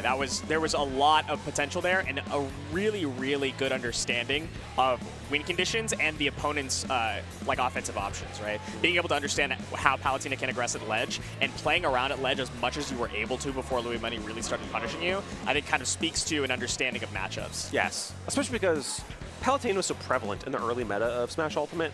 She really is a gatekeeper character in a way. Especially, of course, if you're playing like a mid-tier, she can just like eat you for breakfast. And I know, for example, in MBVA, that was such a common parlance where like the Wolves and the Palutenas and even the Roys would just be just the gatekeepers of, if you're playing a gimmick character, you better know matchups or else you're not going to get past us. And so seeing that in action here is like, hey, Palutena's kind of fallen out of the meta, so it's like, how do you play against her again? And Louis Money's here to show up because like the character isn't bad, never has been. No. It's just sometimes people favor some other characters, and so Palutena coming in style. Big fan of how that one played out. I like you said, would have loved to have seen another game or two. Plat 5 showed that it was possible, but nothing doing. Louis Money closing it out very cleanly, very concisely after finding good openings and good opportunities. And we've got more yet to come. Yeah. I'm interested to see who's going to come up to the plate next. Like I said, there's a lot of MDVA talent in this block that I'd love to see an Alternus. I'd love to see a Squid Plumber. And, you know, even if we don't have much else coming up, the thing that I'm really excited about is that right after we hop off, we've got Pepper Smash. If you want to see some players and commentators eat, I want to say it's a Carolina Reaper. That's and then play a crazy free-for-all. That is a Carolina classic. This is Patchwork, a love letter to the Carolinas. That is the theme, and it's one of the things that has been a Carolina staple for a long time. So I know that Mikey and Budwar and the rest of the BuddBuds teams really excited to bring Pepper Smash to your guys' screen. And then after that, of course, the Patchwork Classic on both this stream and the Melee stream. We've got Giant Smash later this evening. That's going to be very fun. Always fun to see that, for sure. But before then, we've got ArcD versus Soul Arts coming up. Okay. Which is what I'm excited about. You know, I claim Atlanta and I claim Midwest whenever it's convenient for me. And right now it's convenient for me to claim the Midwest. We've got ArcD coming out. Having been a Michigan, you know, mainstay for a while, we've been going to school there. Really, really represented the region for quite some time. It has been incredible to see 20th seed for a reason versus Soul Arts. We've got a lot of Shulk representation at this tournament, which is interesting. But one of the Shulk players here coming out from New York. This should be a wild and wacky one. We get to see more Palutena action. Always going to be fun to see. I think people overall, did I dive into the Mellow? Aquatic Mine from Sonic Adventure 2 Battle? Big fan. Let's go Knuckles. Doing a little RPS action here to figure out who's doing what. Again, Shulk, a character you do not see very often. We were remarking with it, of course, with a friend earlier off stream of just like, yeah, how many Shulks do you fight in a given year? Unless you have multiple notable in your region, chances are not many. No, so it's like many. It's going to be a treat to see the character come out on the screen here. Potential Man, you know, the character, we've been talking about it for ages. Rams has been talking about it for ages. And now we've seen a lot of success recently from Elijahman, who's also here at this tournament. And we're going to be continuing potentially to see that success from Soul Arts. Now, this is a tough matchup, I would say. You know, I'd say that Palutena definitely doesn't, I think, can struggle against some of the sorties. But this is one of those sorties where you have to play around the art. Once you don't have to worry about speed art anymore, you get to play your burst range a whole lot more effectively. But speed art is one of the most annoying things to deal with as Palutena. It's just, again, these really weird, long, kind of a wind-up aerials, but they create such big barriers that it can be a struggle for someone like Palutena that can get in. She's not stubby by any means with her moves, but just like, Shulk's a different beast, man. You got a different game here. Buster, of course, is going to increase the amount that Shulk gives and takes percentage-wise, so it's actually a huge deficit. He just got hit a bunch. Jump, of course, makes your both your recovery move and your jumps absurdly high. Smash, that extra firepower. And again, also affects you as well, so you just get eaten for breakfast because you had Smash Up. Speed keeps your ground speed, and we'll see Shield probably soon as a defensive option. It just makes you take such a little hit stun and way less damage, which might be funny if you get hit by a bunch of Nairers and stuff. And Shield, I like that Arcty tried to wait it out, but yeah, you sometimes just have to wait until the art has expired, and once speed art and once shield art are offline, you get to play your game just so much more effectively. You don't have to worry too much. Yes, of course, jump is good in disadvantage. Smash is a double-edged sword. Buster art is a double-edged sword. But Palutena definitely like thrives with speed and danger, and if you get rid of the jump arts, you can't come back. I mean, Shulk has visions, but that's a literal goddess you're fighting, brother. I don't know how much you can do against something like that. This is a impressive showing out the gate from Arcty. I don't think I've ever seen Explosive Flame into Auto Reticle as a combo, but I like it. Yeah, anything's possible with Shulk on the screen, you know? That's true! 85% on the last stock of the game. Solarz has fallen quite quickly. Arcty is looking practiced. Absolutely rehearsed for this bracket up ahead here. We're going to get a 3-stock in a second. It's looking close. Explosive Flame's going to just barely do it. Off the top, 3-stock. Good job, Arcty. That is a strong showing in your first game. I don't think there's like a better stage at the moment for Shulk either, right? I can't really, I can see you maybe removing the platform so you can play advantage a little bit better. Palutena doesn't get to find, you know, any sort of teleport cancels out of disadvantage and has to play a little bit more honestly when being juggled, but I don't think that's where Shulk really like shines. I think you prefer to have the platforms that you get to use defensively, that you get to play around or underneath. So I can't imagine that we're going to be seeing like a flat stage. I can't imagine that we're going to be seeing too much change of favor. It's one of those things where I need to play to my strengths instead of trying to mitigate your strengths, you know? It looks like we're actually going to a kind of a flatter and a longer stage in Town and City, but I still think that kind of makes sense. A little bit of those smaller blast zones can definitely snipe. Shulk definitely thrives when you manage to get something like a forward air or even a nair off stage, a little bit of power boosted behind the belt to kind of snipe out recoveries. So it's very possible. But the only issue is that Palutena's just got good, reliable speed for 100% of the game. And so you can kind of just play this hang out on the ground, play frame trapping against Shulk when you're juggling when the platforms go away like they are now. And once you get back to center without getting hit, great. Free game. This should be a difficult position to get out of. And that's exactly why. Fair enough. So constantly a little bit on the back foot is Solarz here, losing again a stock pretty soon after the game has just started. Certainly on the back foot. You're just cycling through the arts, kind of keeping them on their toes. Because again, it changes your properties, so it makes sense you want to kind of play to your strengths, sort of avoid some big stuff. A little bit of combo food here for a second as you're in that shield art. Yeah, that's deep. That is going to be a little dangerous. Not even pulling out the jump, just saying we can get back normally. Holding on to it, speed art coming out now. It's a good defensive tool at the moment too. It also forces Arcty to play a little bit more respectful. You can't just belligerently throw yourself at your opponent, but at the moment, Solarz cannot find the opening. Whew. A close call there, folks. This is looking so tough for Solarz. Just really struggling to find any meaningful advantage because you mentioned earlier, just such a tricky character in Palutena. She can just be so hard to nail down. She has that consistent speed factor. We've seen, first of all, goodbye because she had Smash Art up. Second of all, because of that shield coming out on dash attack and back air, we've seen it clank and fail.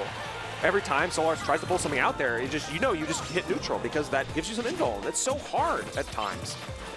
The stage just isn't doing Solarz any favors either, right? We've got the platforms back. There's not much you can do with it. You can pray that shield lands you on the platform, but once those things go away, you're just combo fodder, you're juggle food, and it's very difficult for you to pressure Arcty into the corner or off the stage where you would really, really like to start your game plan. So unless you have like speed art out, it's just kind of a, let me chase Arcty from one side to the other side, back to the other side, because Arcty's prioritizing center stage very, very heavily so. And the one time he doesn't, the one misstep, Solarz finally finds a stock. You're going to need a little bit more than one singular stock to put yourself on the map in this game, because right now, looking a little bit brutal as you're now kind of stuck in the air, finally getting down 100% on one stock to two clean stocks in front of him. Solarz, he's just slowly start chipping away at things if you want any hope of coming out of this game, because otherwise Arcty is just going to have a field day. Just playing it out, waiting it out. Solarz is misstepping, just play the bait and punish game. Cute choice there. Is it actually going to convert? Whoa. Oh, that whole advantage state was nasty. We're getting fancy with it, okay? We're having fun. Dash attack still not going to be enough. 165, just get a grab, get a back air, and it's goodbye. Arcty misstepping once here. Able to get back safely. Yeah, goodbye, buddy. A little bit eager to try to snipe something out. And we're running it back from Solarz. We saw that? Little hand motion there? I don't know if I'm a fan. I can understand the inclination defensively going to a really long stage can be beneficial for Shulk because you force Arcty to make a decision whenever you're being juggled very quickly to either go high to try to catch you, or you get to fall all the way to one of the sides of the stage. But I feel like PS2 might be even a little bit better for that than Town and City. I don't think that you are benefiting that much from not having platforms for a part of the game. It just strikes me as a little unfortunate, but I do also get the idea that forward throw can kill with smash art at like 120% on Palutena on this stage. That's so something. We'll take it. You do get a good win condition at high percentages. And any grab that can kill is very strong. You kind of have to set it up a little bit because of that smash art coming through, but if you manage to catch, like, you're golden. I just think the problem here is going to be the fact that, again, Solar is just struggling to find meaningful percentage, struggling to find a good advantage state, and ArcD is just consistently winning trades, and they're just securing stocks sooner, more consistently. And a big part of it, I think, is Solar's just hasn't found value with speed art. I think every time that Solar's has had speed art, ArcD has found 2 meaningful hits into speed art being gone. And because you can't create space for yourself with speed art, it's just so difficult for ArcD to have to respect you. If I'm ArcD, I'm not respecting you one bit right now. No. I'm just like, hey, I'm going to make this a 3-0 and a handshake. The rush down, and now ArcD's trying to create scramble situations, getting to play in this mid-range because Shulk isn't fast anymore. Finding a good opening. I like the spacing game that Solarz was starting to play there, but again, over-aggressed, and ArcD is just taking it all the way to the bank. I don't think jumps get you back there, man. Yeah, that's another stock just cleanly taken, just eaten up. Although seemingly not a lot. Okay, sniping out because you went high with the teleport, you get eaten for breakfast because of that smash art and the forward air. But again, down a full stock right now, down 2 full games, on a stage that it's hard to say if it's really working for you positively or not. Early air slash so you don't get down air. That's a good defensive tool. Yeah, you've still got quite a bit to make up for. This Buster Art is not serving you at the moment. And you don't even get a grab follow-up as well. Still stuck in the Buster Art.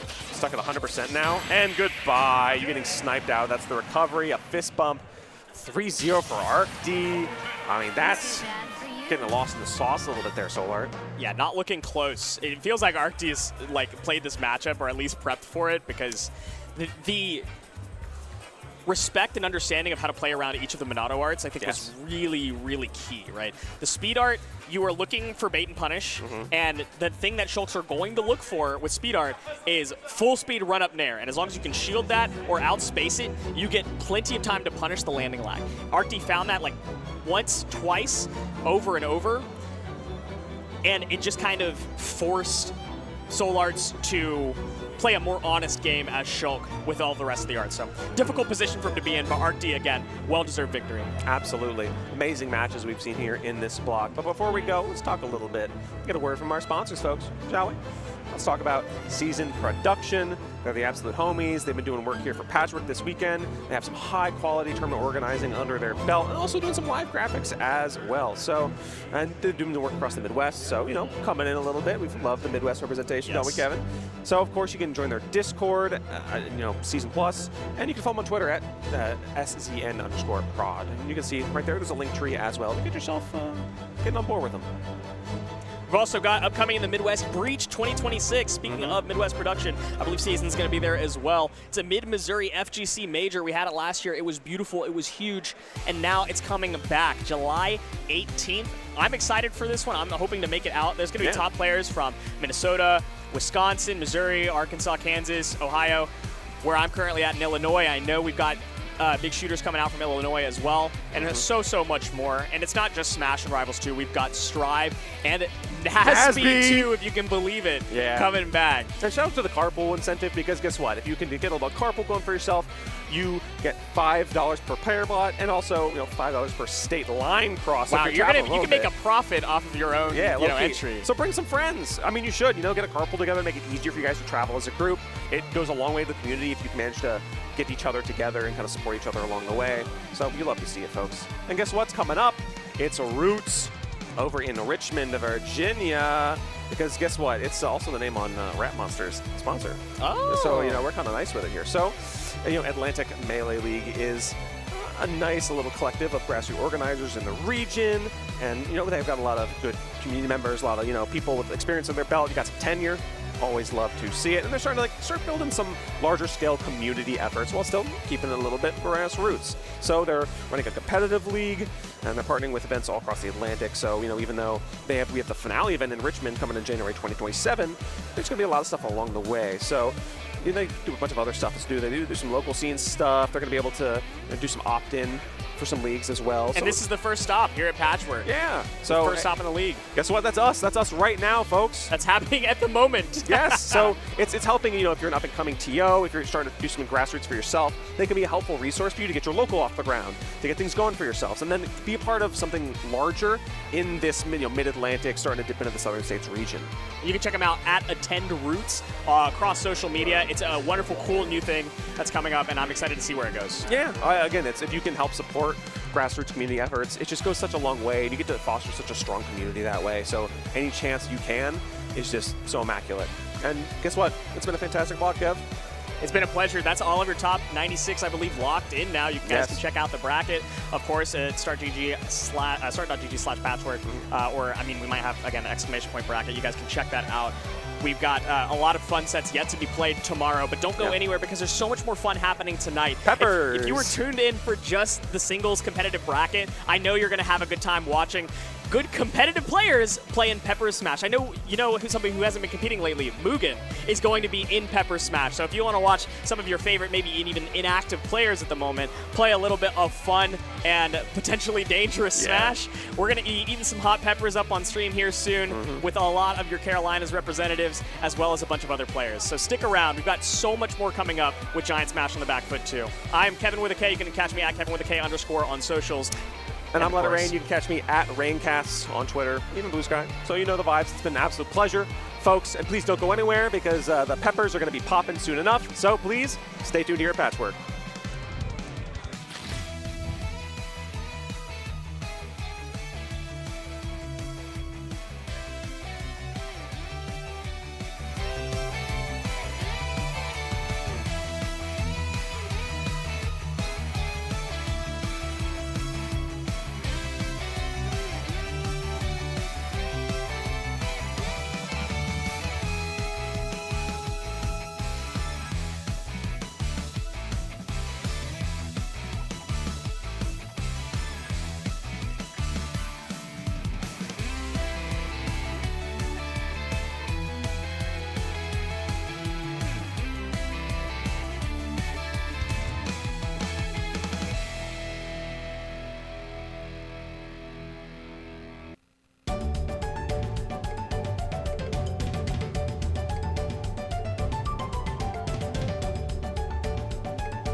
Yeah. I've never had a Carolina Reaper, so I'm a little afraid.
All right, and welcome back to Patchwork.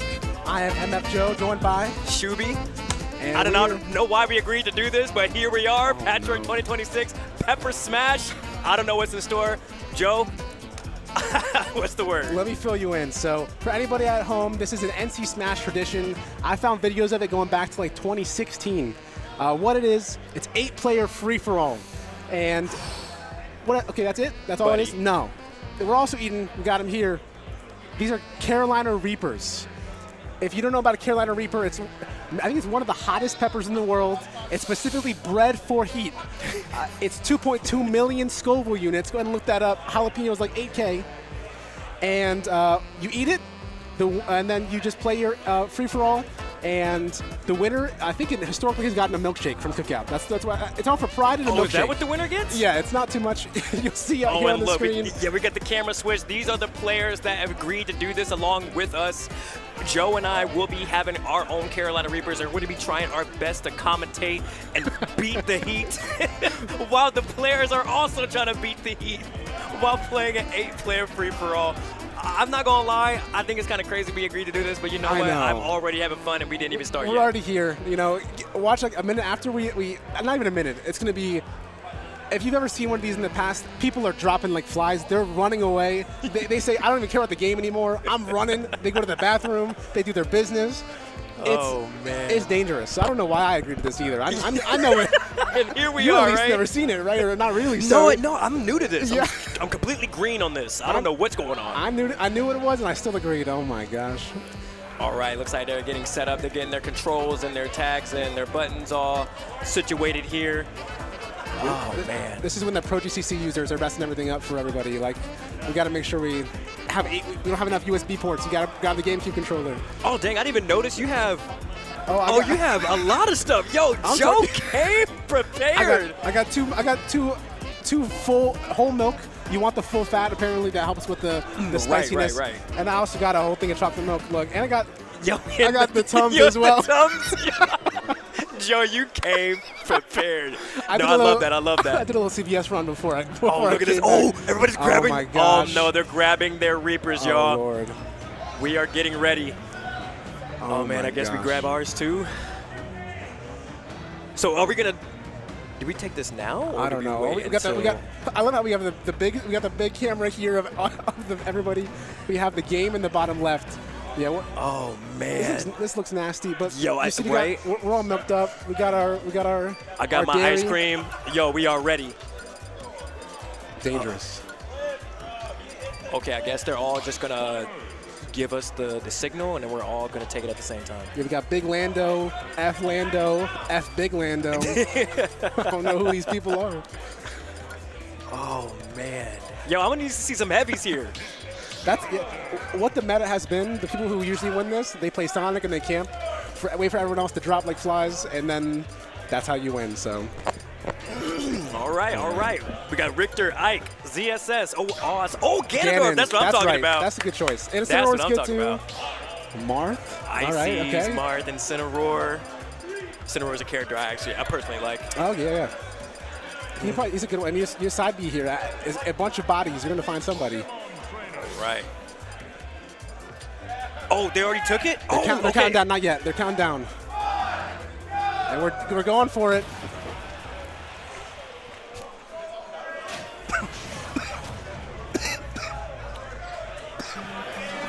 It's hidden.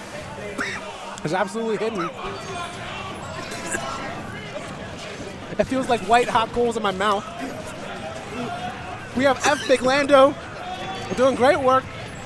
What the We got fuck? Shuby trying his best. It's getting a little hotter as we kind of go along. What the fuck? We're seeing Yo! We're seeing F Big Lando struggling. We have a few people here who I know about. We have Anthony Melk is also here. Oh shit! I'm crying. Ice Climbers is passing away. Yo! I got a little hiccup there. Woo! It's very hot. This is crazy. It's only getting worse. I can barely even speak. I can't even commentate. You are It's doing great. this solo. I'm trying, but I got the hiccups. Woo. It gets hotter as you go along.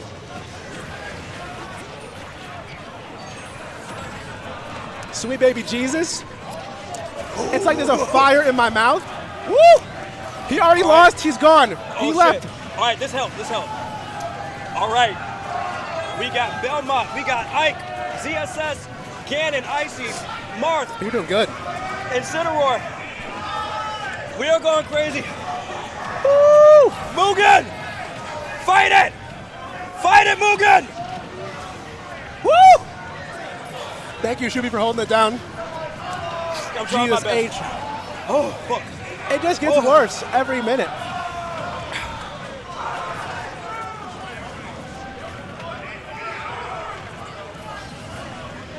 I'm in a lot of pain. I have tears going down my eyes. It's been about 2 minutes. Yo, okay. My voice is shot. Icy's is gone. Gannon is gone. ZSS is still kicking 88%. Ike is gone. Charizard. The only relief is with the milk. Oh my God. Whew. Oh man. Yo, I am dying. Why did we agree to do this? Mugen Very is bad taking idea. it like a champ. Mugen is crazy. Who even is? I don't even know who he's playing. I don't even know. I'm done. Whew.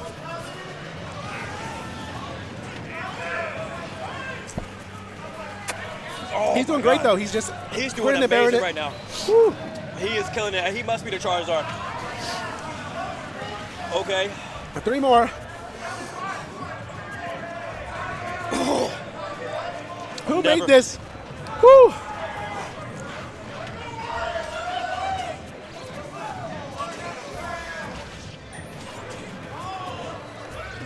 I'm just drinking milk. I'm not even commentating. This is an ad for Got Milk. Goddamn. Yo, this is crazy. I'm never doing this. I'm never doing this again. No, it's the worst idea. Wow, what a forward smash! Come on, milk number 2. Oh, And Mugen wins!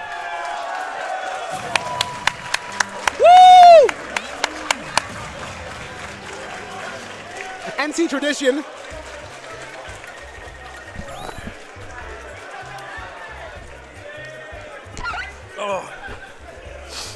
It's just so terrible. Holy sh! Yo, I don't know why we did this. But at least we didn't get up. We didn't get up. We didn't. We're troopers. Shout out to Mugen, one of the best players in Georgia. Shout out Mugen, yo. Oh, I'm just shout out milked to up. us. We didn't Oh my get up. God. How many people got up? Whew, many. How many people? Whew, fuck. It's so bad. I think we should just never do this again. Anybody. Oh man. Joe, I just met you. Shout out to you, man. You're a trooper. As are you, bro. What the? Woo! How long does this last? I think it's a while. Fuck.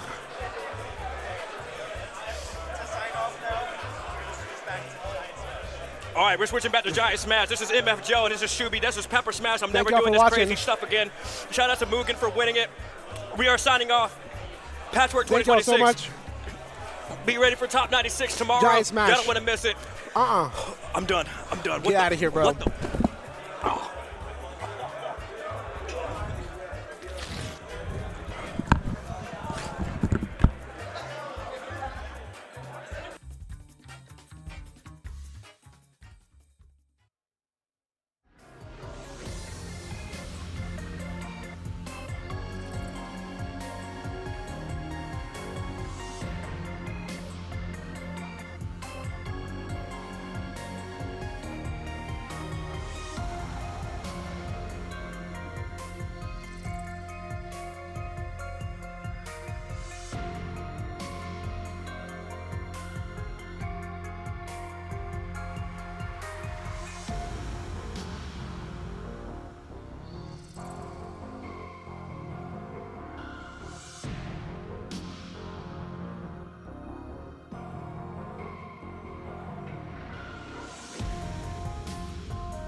All right.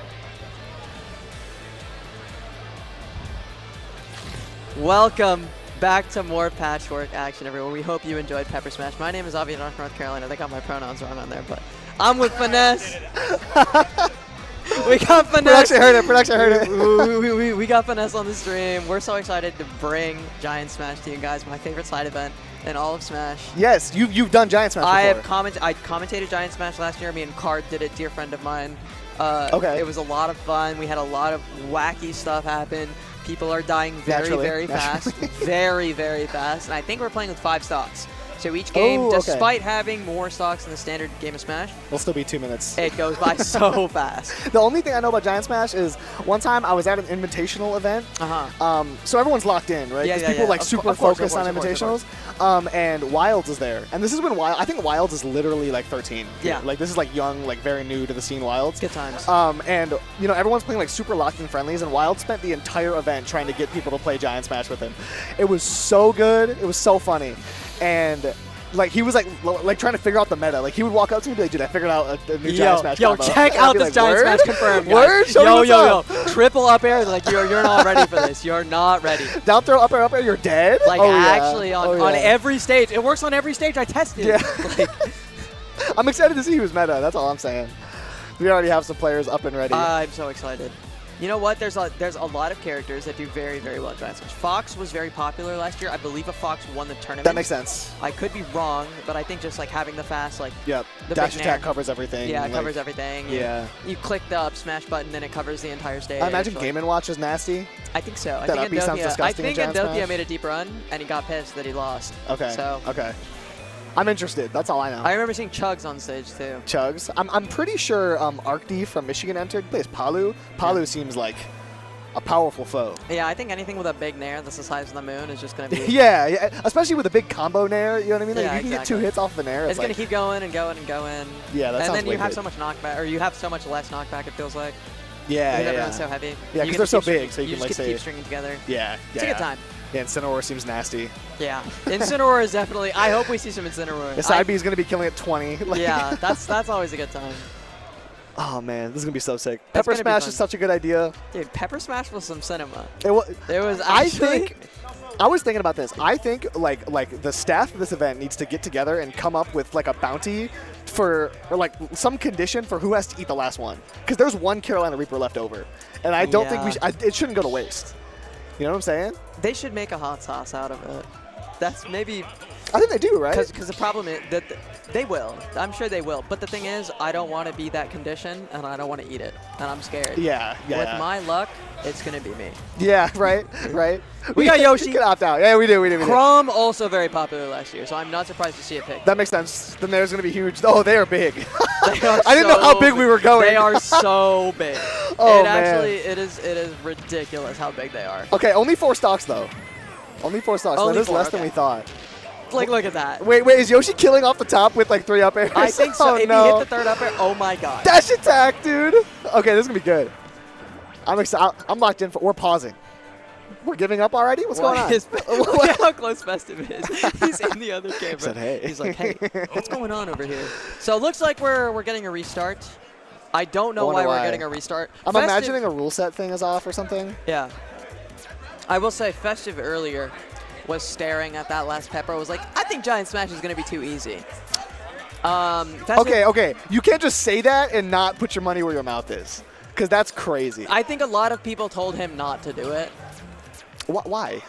Why are people out here like disincentivizing fun? You need to egg it. If someone says, I'm going to eat this Carolina Reaper pepper that's Yo, sitting here, Festive, eat the pepper. Dude, your job Festive, as a eat the friend pepper. is to convince someone to do something like that if they say they're going to. You know what? Yeah, his friends were fake. Can he see us if we pull this back? I think so. Do you know him? No. Okay. Are you gonna eat the pepper? Are you gonna eat the pepper? Do it. Hey, if you win game 1, eat it. In grants. In All grants. right, Okay. all right. If you make grants, eat it. I'm holding you to that. I'm holding you. Yeah, he said if he makes grants, he's going to eat the pepper. All right, I can mess with that. I kind of hope Alternates throws the game now. He's not going to make grants. We should tell all of his opponents. Like, Yo, as it goes on. If he makes it throw. grants. Make him eat that pepper. Is there money on the line? I think a little bit. There's a medal on the line. We're killing ourselves again. I think it's because he took a stock early. Oh, see, that's good. You know what? That's good. Oh, it didn't even matter. What? Yoshi. Oh man. Yo, nah. I thought we were about to get another one. Yoshi looked like. Oh, again! Shoot. Wait, Yoshi Fair's disgusting. God. Oh my God, that is crazy. Give me a J-air. Down throw up smash? Is that what that was? That was worked unbelievable. by the way, that worked at like 110. Yeah. That is ridiculous. Yeah, Crom down throws comboing into everything. So okay, so did that Nair just do 32 damage? I didn't see it. Wait, so he labbed this. That means Ultimus was labbing Giant Smash combos. Like he's tapped in. You know what? I don't know if that's awesome or embarrassing. I'm gonna go with awesome. Yeah, I am too. The idea of winning should take precedence over everything else. That was hard. It's awesome until he loses in bracket. Yeah. And then the moment he loses, it's embarrassing. Yeah, you cannot lose. How much did you practice? Oh, Up tilts again? Yo, Yoshi up tilts busted. Oh, I wanted it. I wanted the one more for sure. Oh, dude, up tilt is so big. It's covering half the stage. Oh, jab F smash took it. Yo, we're slamming the setup in game one.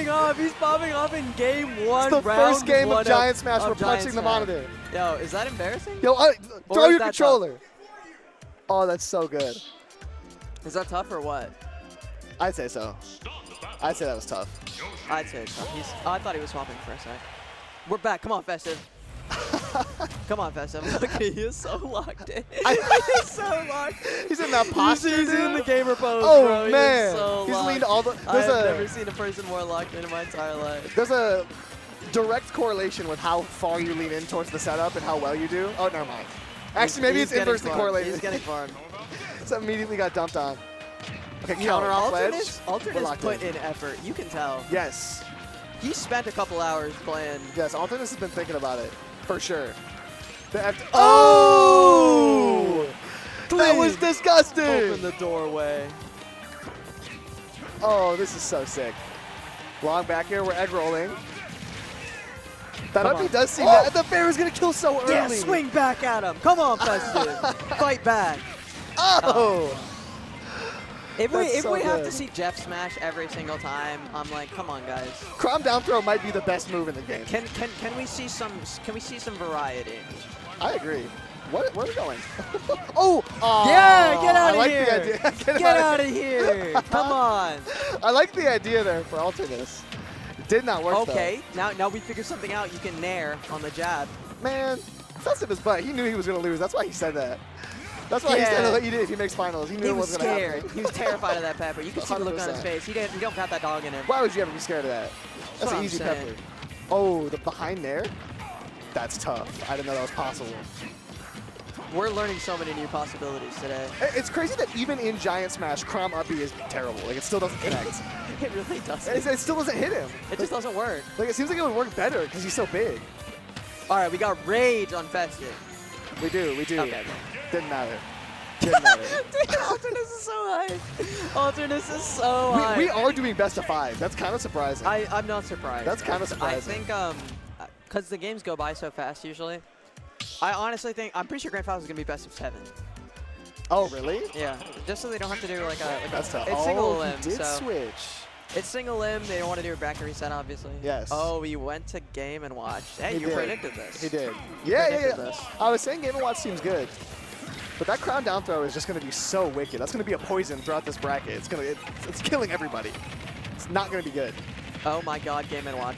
Oh, how do you wait? Okay, never wait. mind. Okay, never mind. This is disgusting. Okay. This is the best character in the game. This is Triple Steve. You cannot do it. That's unbelievable. No. Not again. You got to go back to the select screen. This is not. You lost at the moment the game started. Dude, look at how far ahead. Is it unwinnable? Why didn't he up air again? Just up air. Every time. Okay. Oh, we're living. It's not an auto death if you land up there. All right, you just need to. I think the DI has to be perfect every single time. Dude. Dude, look at how far forward Festive is leaning. Are we serious? Yo, we're planking. We're planking a giant smash. Are we for real? This is so Are sick. we serious? What are we watching? We are actually planking in giant smash. Get on the stage. That's what happens. Yo, he's got that. That's what happens if you play. He FGC nodded. Dude. He said, right. Oh, that's so good. Oh my God, man. I'm so glad we're here. This is why we smash. This is why we smash. This is why we smash, This is why we do it. Oh, wait, Game & Watch up air doesn't go any higher. Or Game & Watch up B, I mean. Oh, yeah, but like it goes the same height. Yeah. Okay. We're chasing? Wow. You can just swing from anywhere. Are you dead? Oh, you're just gone. Okay, so at what stage of the bracket is every match Game & Watch versus Game & Watch? Because there's no way that's not the best character in this game, based on what I just saw. It kind of depends on if people are ethical or not, I think. Yeah. Because I feel like this is a little unethical. Yeah, this is shady for sure. This is a little shady. 100%. This is not ethical Smash Bros. This is not why we play the game. This is, He's going shopping on the character selection. He's gonna pick something. You know? Little Mac. Little Mac. Little Mac? Yeah, this is some back alley Smash Bros. Well, you know what? I kind of get it. I kind of get it because he can armor through a lot of things. Yeah, I'm with that. I think like if you just spam smash attacks while Festive is trying to nair, you'll make it through. See, I'm interested because the scariest thing was grabs. It was grab, down throw, nair, up air, up air. You know what I mean? So it's like how well can Little Mac avoid that? Because that's gonna happen a lot. What the up B to armor through the first up air. It doesn't go through anything. Oh no. I don't know if the Little Mac is gonna be it. Festive might have been saying, okay. Oh, you're just dead. Okay, that's gonna kill early. I think it might be it. That's good. See, I like that this whole cast is just gonna be us theorizing on like what's good. Yo, Neutral B to get out of up air. He's cooking. Wow. Okay, but it doesn't actually work. Right, it doesn't actually work. He's daunting. It's gonna need to be like a Cyclone or something, like a Luigi Game & Watch is gonna be the counterplay. But then Luigi's probably gonna be bad for the rest of the game, so I don't know. Yeah. You can't just counterpick one thing, you know? There's also this is a game with depth. Yes, it is. There's no way we get a KO punch, right? Like there's no shot. Like over under, do we get a KO punch? That's a good question. I have no idea. Oh! Oh! Oh, no. No two frame. Bang! Little Mac. That was quite the scoop. Little Mac down tilt might be kind of nasty too. Yeah, it's so big. That might be pretty good. He has KO punch. I actually can't believe we got a he KO needs punch. to rip. He needs to let it rip. He needs to let no! it rip. Oh, why did he do Let it? it rip! KO punch him! Dude, that's the KO punch. He had 3 chances right there. What do we watch? That is. He doesn't want to win. He doesn't want to win. That's what it is. He doesn't want to win. That's unfortunate. Deserved. And he won't win. Deserved chair in the face. And he won't win. Let's see the clutch.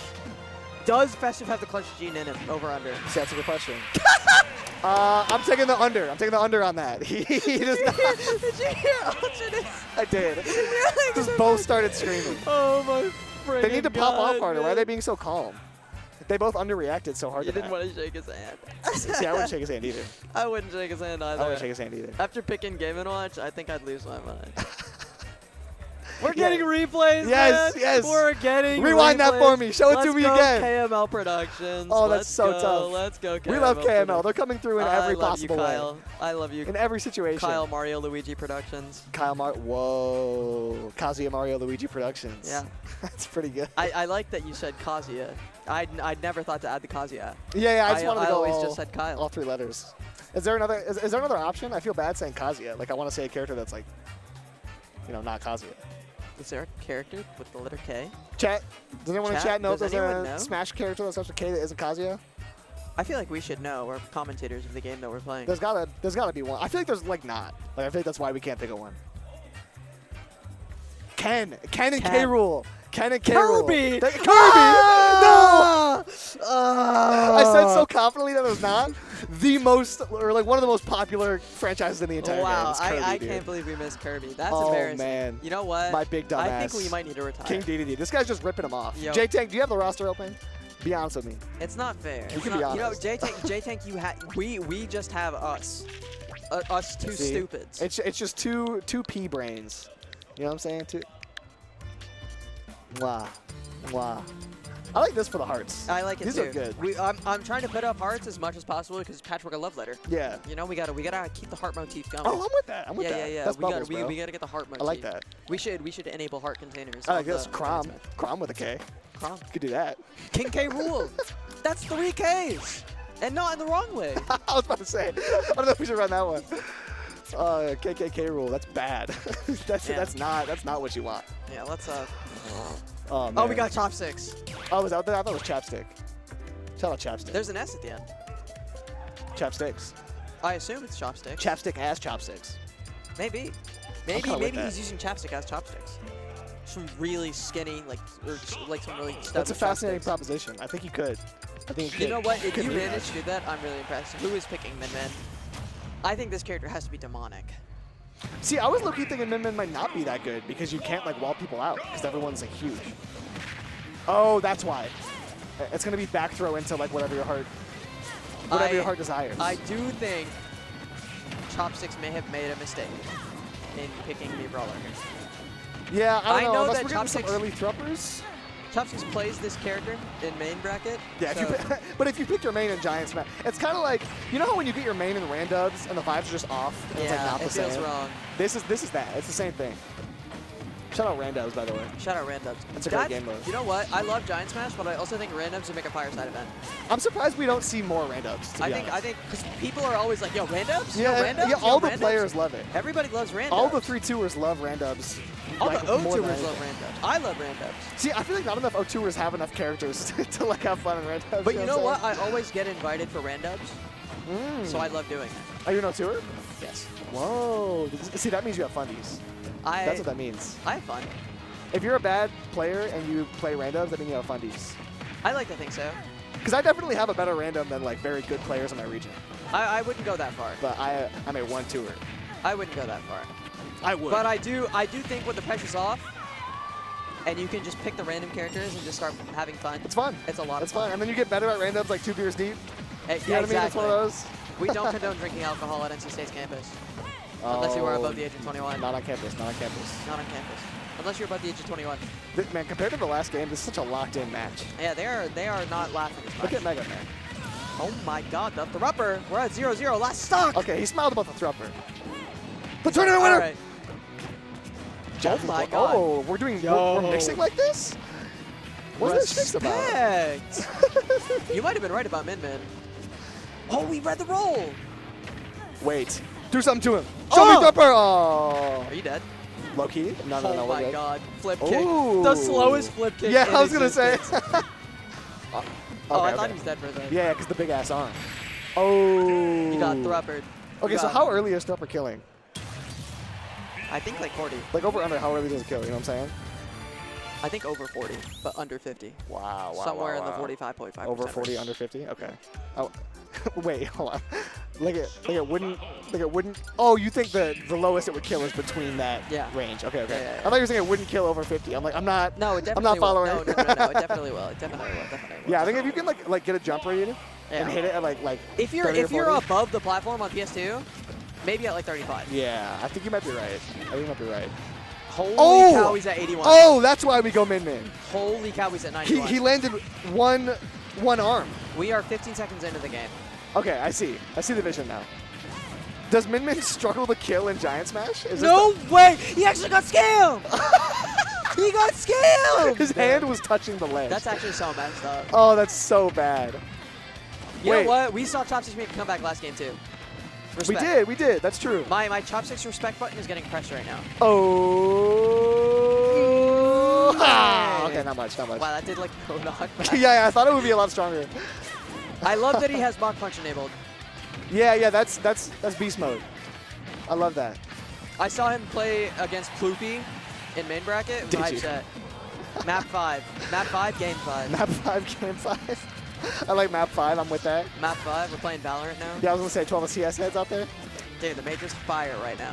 I heard. I didn't watch it, but I heard G2 versus. Whoa, his shield's someone was gone! saying- What happened? He got hit by one of those spiky thingies. Ram. That's one No. of those spiky things. What's the Megawatt? Mega Was it the big one? Thank you. The big, Ram the one is that looks like the bombs from Finding Nemo. Isn't Ram the boomerang one? And then there's Yes. the funny dragon. And then the other one's just like Dragon Arm, right? Yeah. This we should know. This one we should. I'm not sad that we couldn't pull characters that started with K. I am mad that we don't know what Min's arms are called.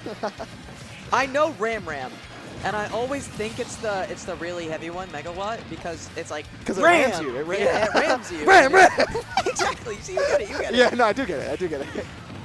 There's a lot of characters in this game that have moves that like could be called Ram Ram. To be Are we fair, dead? as commentators, I feel like we should know the name of every move in the game, but I'm lazy. Do you mean like the Nintendo given name of them? I feel like, it is our duty as to commentators. the normals as well. To the normals. Well, maybe not the normals, but at least the specials. Okay. Yeah. And Min Min, like, you know, as a unique character. Min Min that specifically. Yeah. has its place in the meta. Yeah. I don't know. I'm not calling like if an up B is called like flying jump, like I'm not gonna say he He hit the flying jump. confirms into flying jump attack. Up air into up air For those who into couldn't omega see, jump. Finesse just did the nerd emoji. I did. Yes. I hit that little flying finger jump. wag. The flying He jump hit the emoji. thrupper, the thrusting upper. He hit the thrusting uppercut. Is that what it's actually called, thrusting uppercut? I think so. I think that's I what- have only ever called it thrupper. Yeah. I know that thrupper is short for thrusting uppercut. I don't know if that's like what the full move name is called, but I'm pretty sure it's That's kind of awesome. thrusting uppercut. Shout out to thrupper. Me Brawler has kind of grown on me. Yeah. Yeah. I I think think- the character is quite fun. I think in the environment that we live in the Smash Bros. Environment that Ultimate exists in, if me Brawler is your biggest like issue, yo. Oh, hold on. That Maybe was kind maybe of it's valid. I maybe it's valid. I kind of want to take it back. I kind of want to take it back. I can't lie. Mega Brawler, I'm not with that. Also, I hope at some point during Pepper Whoa. Smash, someone on comms called them North Carolina Reapers. Yeah, that would make sense. Because we're in North Carolina. That would make sense. I don't know if anyone let it rip, but I I'm hope sure they somebody did. I hope somebody did. The North Carolina Reapers. Right.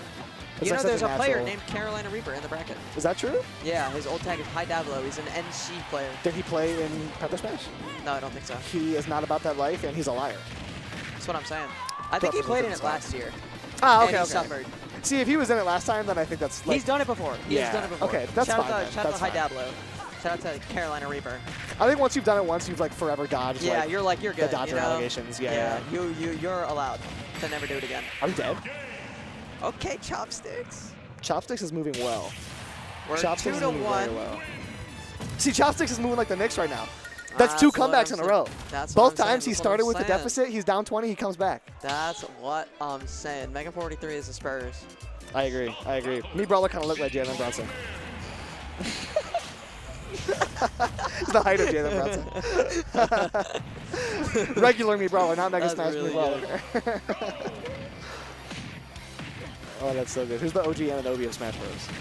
Who's the the Mitchell OG? Robinson of Smash Bros? Who's the Mitchell Robinson of Smash Bros? That's a crazy quote. I'm trying to think of somebody who like makes top 16s but doesn't ever go deeper than that bracket. For who? For Mitchell Robinson? Yeah, for Mitchell Robinson. Oh, okay. So, like For OG, they have to be like it has to be like T or something. Yeah. Somebody like, who has great wins. Yeah, like a and has fan favorite that consistent- clutches up. Consistent performance because he has 2 rings now. True. Yeah, he does have 2 rings. He's like solid all the time. Like truly And one everyone of the likes. winningest players in basketball right now. It could be like a Mudace. I could see Mudace Mute. like been around, has like really high peaks. Yeah, I can see The people Mudace. like him. Whoa, we're doing full brawler combos. Oh, that was tough. That was actually that looked like regular Smash. Yeah, genuine Mega Smash flow state. That was unbelievable. Yo, Chopsticks is locked in. Yeah, this is crazy. Chop, chop, buddy. Your time's up. Flip kick right over the arms. That's the game that Midman is from. Whoa. Niche ref, bro. Yo, that That's is a pretty niche good. ref. Did anyone- You know, before the block, you told me you wouldn't understand any gaming references, but you understood that one. I did. I play Smash Bros. And that's it. I do know, like, okay, I don't know if saying the title of a game is like if you were like, that is from Pokemon, I'd be like, whoa. Oh, the back air. I think that's the first stock Chopstick has taken without a thrower. Yeah, you might be right. Everything has been tougher for sure. Hey, W fist bump at the end. I'm proud of you, Chopstick. They gave Mega a sympathy point on the overlay. Did you see that? No, he got one of the games. Oh, did he? Yeah, you just missed it completely. Oh, yeah. I might have just. Yeah, he won game 2. I might have blacked out. I think you did. That might be what happened. Yeah, you take some DMT for this? I or did. what? Yeah, my bad. My bad. Anyways, regardless of Finesse's off the yard on comms for Mega Smash. What? I'm with that. Honestly, With that. that sounds like fun. I don't know if we can condone that on NC State. Yeah. I don't condone it, but it does sound like peak casting. You ever do a drunk cast or no? I really want to. Dude. I did it one time for an online event. For a very casual Valorant event that my old college ran. Drunk at your home watching video games? Dude, it was so much fun. Sounds tough. Yeah. That sounds tough. I did. I got unnecessary. That's the kind of thing that you put your life on the line for, you know? Like when you're a little inebriated and you have a gamer in front of you, it's like there is nothing else in the universe that matters but this game right now. You get so locked in. I am so locked. Yeah, you have to focus so hard, dude. That's why we need the. Whenever I'm in a game online and my teammate types with a few typos, I'm high as hell right now. I'm like, oh, he's locked. We're winning. He's locked. Like, we got this. You pop an edible and you actually turn into LeBron James. Yeah, that edible make you incredible. Yeah. The incredible. You know what I'm saying? That's clear. That's Chris. Talk to your dad tomorrow. It's Father's Day. Yeah, I'm gonna eat dinner with him. I bought him a gift. I bought him a gift today. I did too. I bought my dad a gift on TikTok Shop. Yo! It was my first ever TikTok Shop purchase. What did you get off the TikTok Shop? I got him. Okay. Is he watching the stream right now? He might be. Wait. Oh, so low key. I shouldn't say it. Yeah, I don't want to spoil it. Because he you already spoiled that you bought it on TikTok Shop. Oh, dude, I didn't even tell him that I bought it. Because usually, I've been broke, so I haven't bought my dad a lot of Father's Day gifts. Yeah. So saying that I bought him something is already a spoiler. So Dad, if you're watching this, Happy Father's Day! Happy Father's Day! Happy Father's Day! I'm dropping that tomorrow. I'm saying no, never mind. Never mind. If someone loses, I'm saying that's your son now. Something like that. That's better. That's better. That's your son now. I respect that. Yeah, be festive. Be festive tomorrow. Yeah, my dad's definitely not watching, so I bought him a T-shirt. Oh, you bought him a T-shirt? Because this is my alma mater here, NC State. Oh, I went really? To this school. Oh, so you bought him from the Wolfpack. I went to store. Wolfpack Outfitters. Show me. Now I can't show it on stream, but I got it for $10. We can describe it. Bang. Whoa. And the best part is that might be the coolest shirt design I've ever seen in my life. The best part is I bought a matching one for myself. Wow. So my dad's gonna mess with that heavy. Oh, that's cute. I'm expecting a matching shirt picture on your mother's Facebook expeditiously. Is your mom a Facebook poster like that or not? Yes. My mom's 100% a Facebook poster. Wait. Have you passed the ultimate mug test? The alternate mug test? The ultimate mug test. They say that if you look good on your mother's Facebook, you're muggy. Hell no, I'm not passing that test. Absolutely not. My mom picks the worst pictures of me every single time.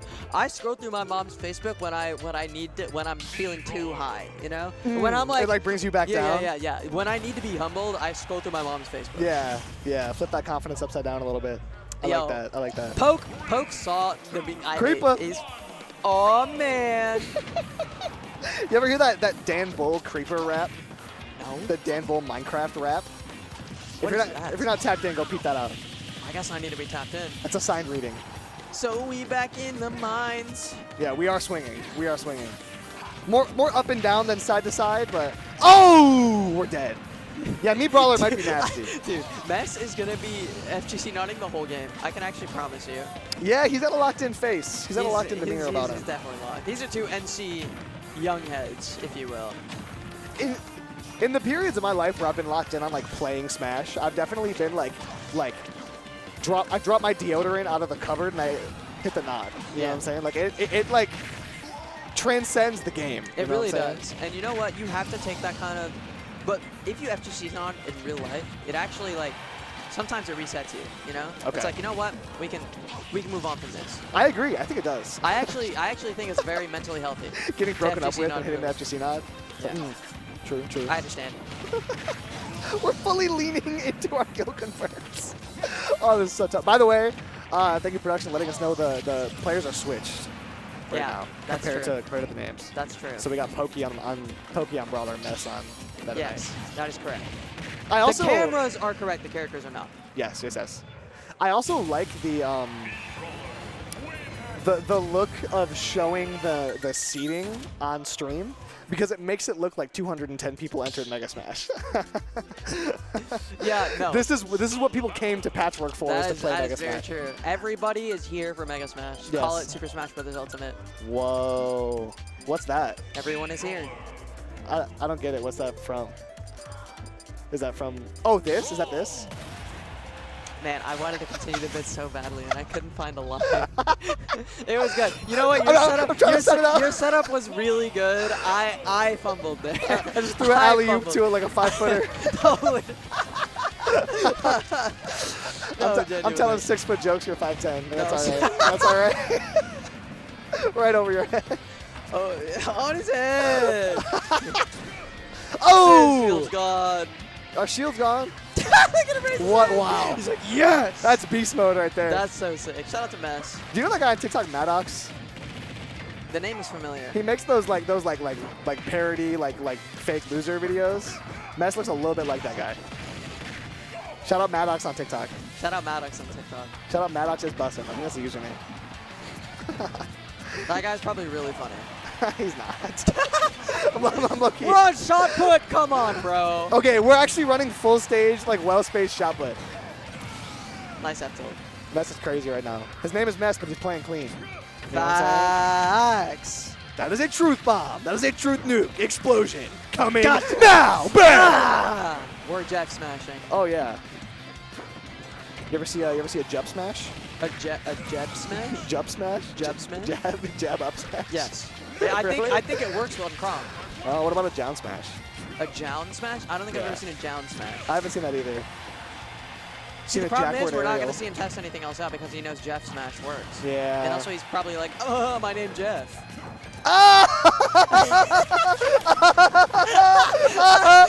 Oh, I know that. That's good. That wasn't funny. That's good. Poke is going to go up 2-0. Oh, that was really good. That was really, really good. Have you heard they're making a new, either 22 or 23 Jump Street? They're making a new one? It should be 23 Jump Street at this point. Yeah, they're making the 20. I don't remember which Jump Street. It's 23 we Jump Street is so good. Okay. Why isn't there a 24 Jump Street? Did you see the first 22 Jump Streets? You saw all 24 or all 22 of them? Yeah, I saw 20. What was the best one? I actually thought 17 was very underrated. Oh, really? Okay. Yeah. I graduated in 22. Shouts out to class of 22 Jump Street. Wait, I also graduated 2022. Whoa, that Yo. means we went to the same school. Yo, Drew! That's so sick. That's my name. It's Drew. Yo, we're tapped in. We're actually so I look, you just shared too much information about myself for stream. Oh, the star KO. Was anything that you just said true? Yeah. Yeah, it was all I true. have to discern it. I haven't lied on stream once. Wait. Hold on. No, I have not. I have not. You can fact check me on that. I might have lied, but I don't think I've lied on stream I think ever. you did lie. When? You did lie one time. When did I lie? When Oh, you when I said said we I went to didn't the know same what Smash school. Ultimate was. No. Oh, and I did say yeah. Because we didn't go to the same school. We might have. Did you go to NC State Who's to say? University? No, I was talking about high school. Wait, did you graduate? I graduated college in 22? in 2022. Oh. Okay. I'm on. Okay. Yeah, I see. Oh, I that see. feels gross. Yeah, I didn't know there was a I don't like that. misunderstanding here. I was That's- unaware. yeah, that was unnecessary. I was unaware. That Was one feels a little unnecessary. I'm sorry. it's not. It's not good. It's not funny. It's not. No, that was. Wait. So hold on. You mean to tell me that you're 26 dropping my name Jeff jokes on commentary? Is that what just happened? Well, when you say it like that. That's elite. That's so sick. When you say it like that. That's so I sick. feel like at the age of 26, you would find that funny. No, I'm not disagreeing. I'm saying that's awesome. That's like the point, you know? Because That's I feel like sick. that was when I was in college. That was what was funny. Yeah, because I was too like I missed Vine. You know what I mean? I was too young for Yeah, Vine. you did miss Vine. So like, Vine was kind of big. yeah, I miss it. And oh my God, they were roommates. See, Actually, I think these guys might be roommates. is that true? Whoa, is that why they're both bald? Does it like rub off when you're roommates with somebody? Okay, that makes sense. That makes sense. Yeah. It's kind of like how like Mess among the most when you're bald. living with someone like your periods sync up sometime. Yeah, So yeah. they're bald and their periods are synced. That is so beautiful. I love human connection. Yes. Shout out humans. Happy Pride Month, Shout out everyone. Pride Month. Shout out Father's Day. Shout out women.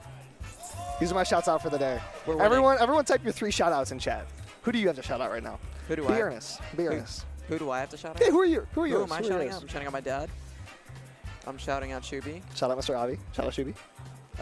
Shuby ate up Pepper. Yep. He deserves it. Shuby Pepper Smash. Shout out to Katie Damos. Katie Damos. Katie Damos. Who is that? I brought food for them. They're working they work at the Tally. They're also a member of the Smash community. Okay. They heated up food for There me are in 2 the staff Smashers microwave. working at food locations within this building right now. Isn't that awesome? There's a Smasher managing the Starbucks downstairs. I was sitting at a table sipping my water, hadn't even ordered Starbucks, but I was just because it's one of those that's just like in the room in the school, right? So I'm not like in a Starbucks location. Yeah. But the guy working the counter is like, Because he sounded depressed. He was like, melee or ultimate? And I was like, ultimate, why? And he was like, I'm watching the stream in there. I have to work doing patchwork. That's heartbreaking. That's tough. I wouldn't want to be patchworking right now. I would not but want you to. know what? We're putting in work. Whoa. Get us some tickets to Paris. We deserve it. Talk. We do. We do. We've made money. We've done our work. I've learned French. Have you? Bonjour. Hola. Oh, my fault. You know what I learned is that it's really fun to say merci beaucoup Merci to French beaucoup. people. I'm a big fan of the way French people say Coca-Cola. How do they say They it? go Coca-Cola. Oh la la. Ooh la la. But they say Coca-Cola. Or I was listening to Humming Bee commentate Atata. And he was saying atata. So tough. Atata. It was ratata. Ratata. And that's with a gun called like Dude, Ratata. shout out to Humming Bee. Big shout out. Humming Bee deserves a shout out for sure. That is a lovely man. Yo, Humming Bee, come to Patchwork next year. Shout out to his vests too. Dude, that shout guy out to is his vest so tailor. fresh every single time. The tailor does quick work. Taylor Swift. He's You know what lucked I'm in. saying? You like that? You like that? I did like that. I did like that. Okay, so Meat We're in Brawler winners appears to be a finals. good. We're in winners finals, by the way. A good cop here. We are. We are indeed. Man, I can't believe how quickly that happened. Yeah. Mega Smash flies, man. It really does. Time flies when you're having fun. Can we get a best of 7 in the grand finals? That would be so hype. I think it would be so sick. Show me a best of 9. Show me a best of 11. Screw it. Best of 11? What's Screw the it. longest set? First of to any- 10. Ooh! Show me the longest set possible. It's like the what game was it where the guy got 10-0'd? Do you know what I'm talking It was about? Street Fighter? Was it Street Fighter? Wasn't it like Perfect Legend or something? Yes, that name rings a bell. It was either Perfect Legend or it was Low Tier God. It was one of the guys that was just horrible. I think it was That's Perfect so Legend. And that's like what he's remembered for. Yeah, it is. It is.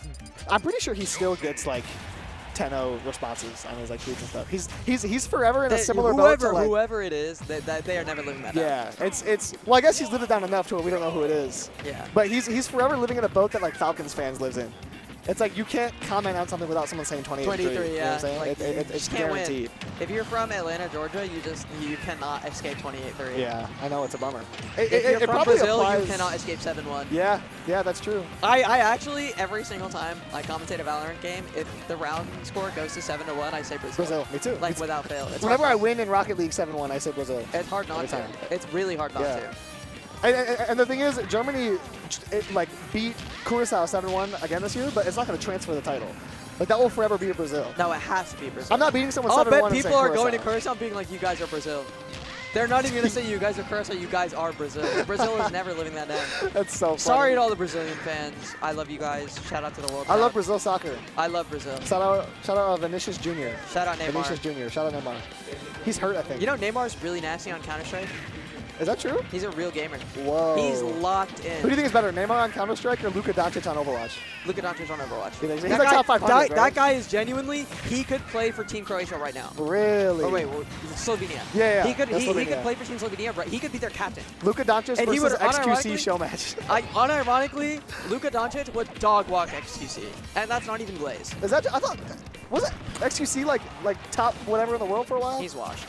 Yeah, I agree. It is a different game now. I agree. It is a very different game now. And Luka is It is literally a consistently different top game. 500. That's true. That's true. And XQC, he played one character. And Winston, he was fine. right? He was fine. Played that big guy. Yeah. He was a good player. That's a bummer. I do think that I was the best in the world at this character was a little bit exaggerated. Oh, really? Okay. But, you know. Interesting. It's okay. I have opinions. Have them. As you should. Yo, Don't let anyone silence you. Alternus is so excited, man. Is he? I didn't see it. Alternus is, you can hear him popping off every single time he wins a game. See, I need him to keep doing it. He's clip farming for the camera. I don't know why he's underreacting after all of his dubs, but he needs to actually have I some don't, energy. because I think he needs somebody to match his energy. He Like needs to hit. Festive was really matching his energy. Yeah, that's true. That's true. He needs to hit like that cradle celebration. Who does that? Is that Curry? I think Yeah, it's Curry. yeah. He's got to hit that. Yeah. He does need to hit that. I need to see it. Ooh, Sheik? I think the Sheik swap. Are we getting crafty? I'm with that.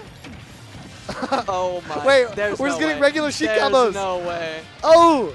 Kill him! Yo. Oh! Yo, That's so this is sick! lame. We can legit just do regular Smash Ultimate combos. You said this is lame. That's actually so funny. Oh, I wait. need to see a bounce. You better bounce and fish. Oh, you can just fare all the way to the blast zone, but not actually. Can I get a bouncing fish? Uh-oh. No. Oh, the up smash didn't hit. Yeah, bouncing fish should be fun. I'm with that. Show me some magic card. I need to see that. You're playing Magic Art Jump? Yeah, 100%. See, I thought you didn't know other games. You're just lying through your team. I have baseline references. I was on stream one time. Someone was talking about Pokemon TGC. Is that what it's called? TCG. TCG. The trading card game. And I didn't know that. So I feel like one of those boomers that says like Chat GBD. You know what I mean? It's like doesn't know what it's called. Which is better than being in college and saying I'm gonna run that through chat. I hate you know what I'm saying? Like, come on, guys. It's better. Let's use our brains. Like, let's be serious. Deserved for swapping to Sheik, by the way. Yeah, I agree. Big time deserved. Chopsticks is chopping him up right now. That's my go. No sticks. Wait a minute. Put him in some Dior. Oh! Down smash. See, I'm kind of with the Sheik peak. I don't know why you're hurting. You know what? I need him to hit a bouncing fish, and I'll be happy. Yeah, no, I agree. Like, if you're switching to Sheik, you have to be doing the sick stuff. Yeah. But I wonder if it's one of those things where bouncing fish still goes the same distance, like how I think it does. Like how jump kick does, or whatever. I think it does. Okay. And it probably looks really slow and really silly. It definitely. It's probably very reactable. Yeah, I was gonna say it's definitely terrible in Giant Smash, but if he doesn't send it, he's weak, and he is. He switched to Little Mac. He's going Little Mac. This is the character he was known for. Yo, he's stealing all Festive's moves. Wasn't Festive the one switching here? I don't know. Am I tripping? He was on Chrom the whole time.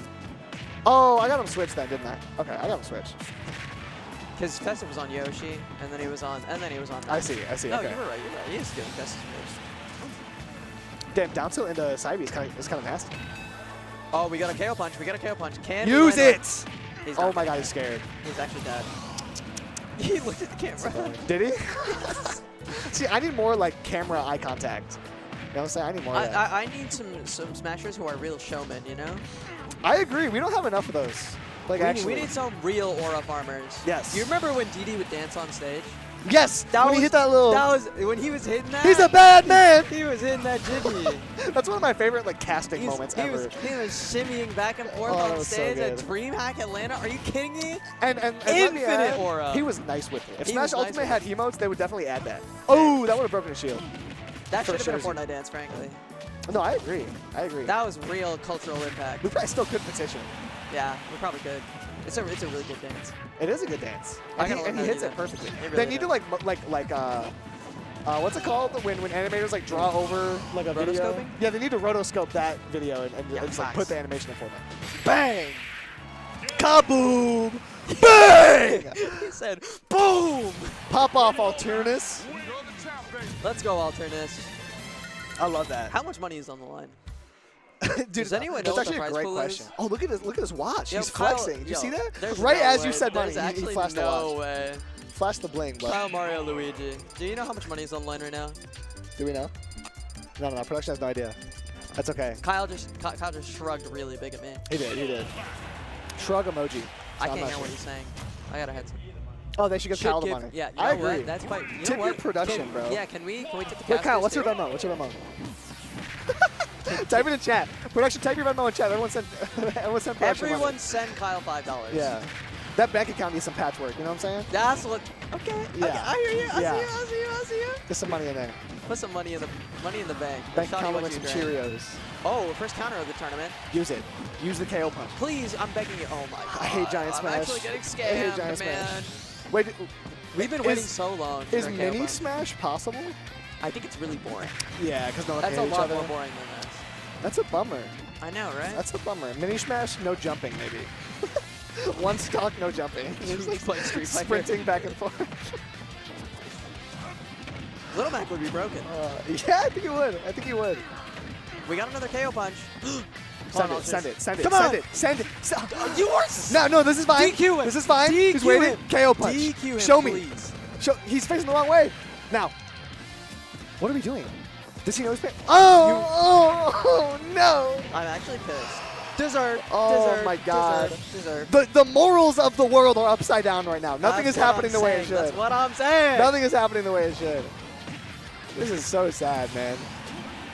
And then he's rewarded for it. He gets the stock afterwards. That's so lame. This is a sick, twisted world. Oh, we live we're in. 0-0. Game 5 last stock, by the way. Oh, this is why we actually- smash. This is why we smash. This is why we big smash. Oh, he missed. Hello. He's Oh, missed again. man. Come on, Up Chopstick. Take smash? deep. He's chasing him down. Come Look on, at Alternus Chopsticks. move. Come on, Chopsticks. Come on, Chopsticks. Oh. KO this fraud. Oh. Chopsticks looking like chopped sticks right now. That's a bummer. The Alternus W after the character switch. Thank you. All he had to do was switch to Sheik. All he had to do is... It's actually heartbreaking. Who does he actually play? Do you know who he actually... Oh, sorry, I had to claim my Chopsticks? channel points real quick. Chopsticks? Yeah, do you know who he actually plays? Me Brawler. Me Brawler? Oh, okay. Yeah, so he's playing as Poopy. Who does Alternus play? Terry and Little Mac. I remember Yeah, because see- back in the day, Alternus from NBVA, him and Peanut used to be like neck and neck on the best Mac in NA. I think Peanut has it now, but Alternus... I'm just mad they're running their mains in... Oh, that's that Alternus. Yeah. Okay, I know. I look, he just assumed it was a different one, even though he was playing Little Mac. I have no idea. How many other Alternuses are there? I don't know. I just kind of assumed there were others. Yeah. There's like 3 pros called Atomic in Rocket League. True. So you never I know. forgot about that, You yeah. never know. Every game has their own light. You know what I'm saying? Yeah, Overwatch has a light. Yeah. Does League have a light?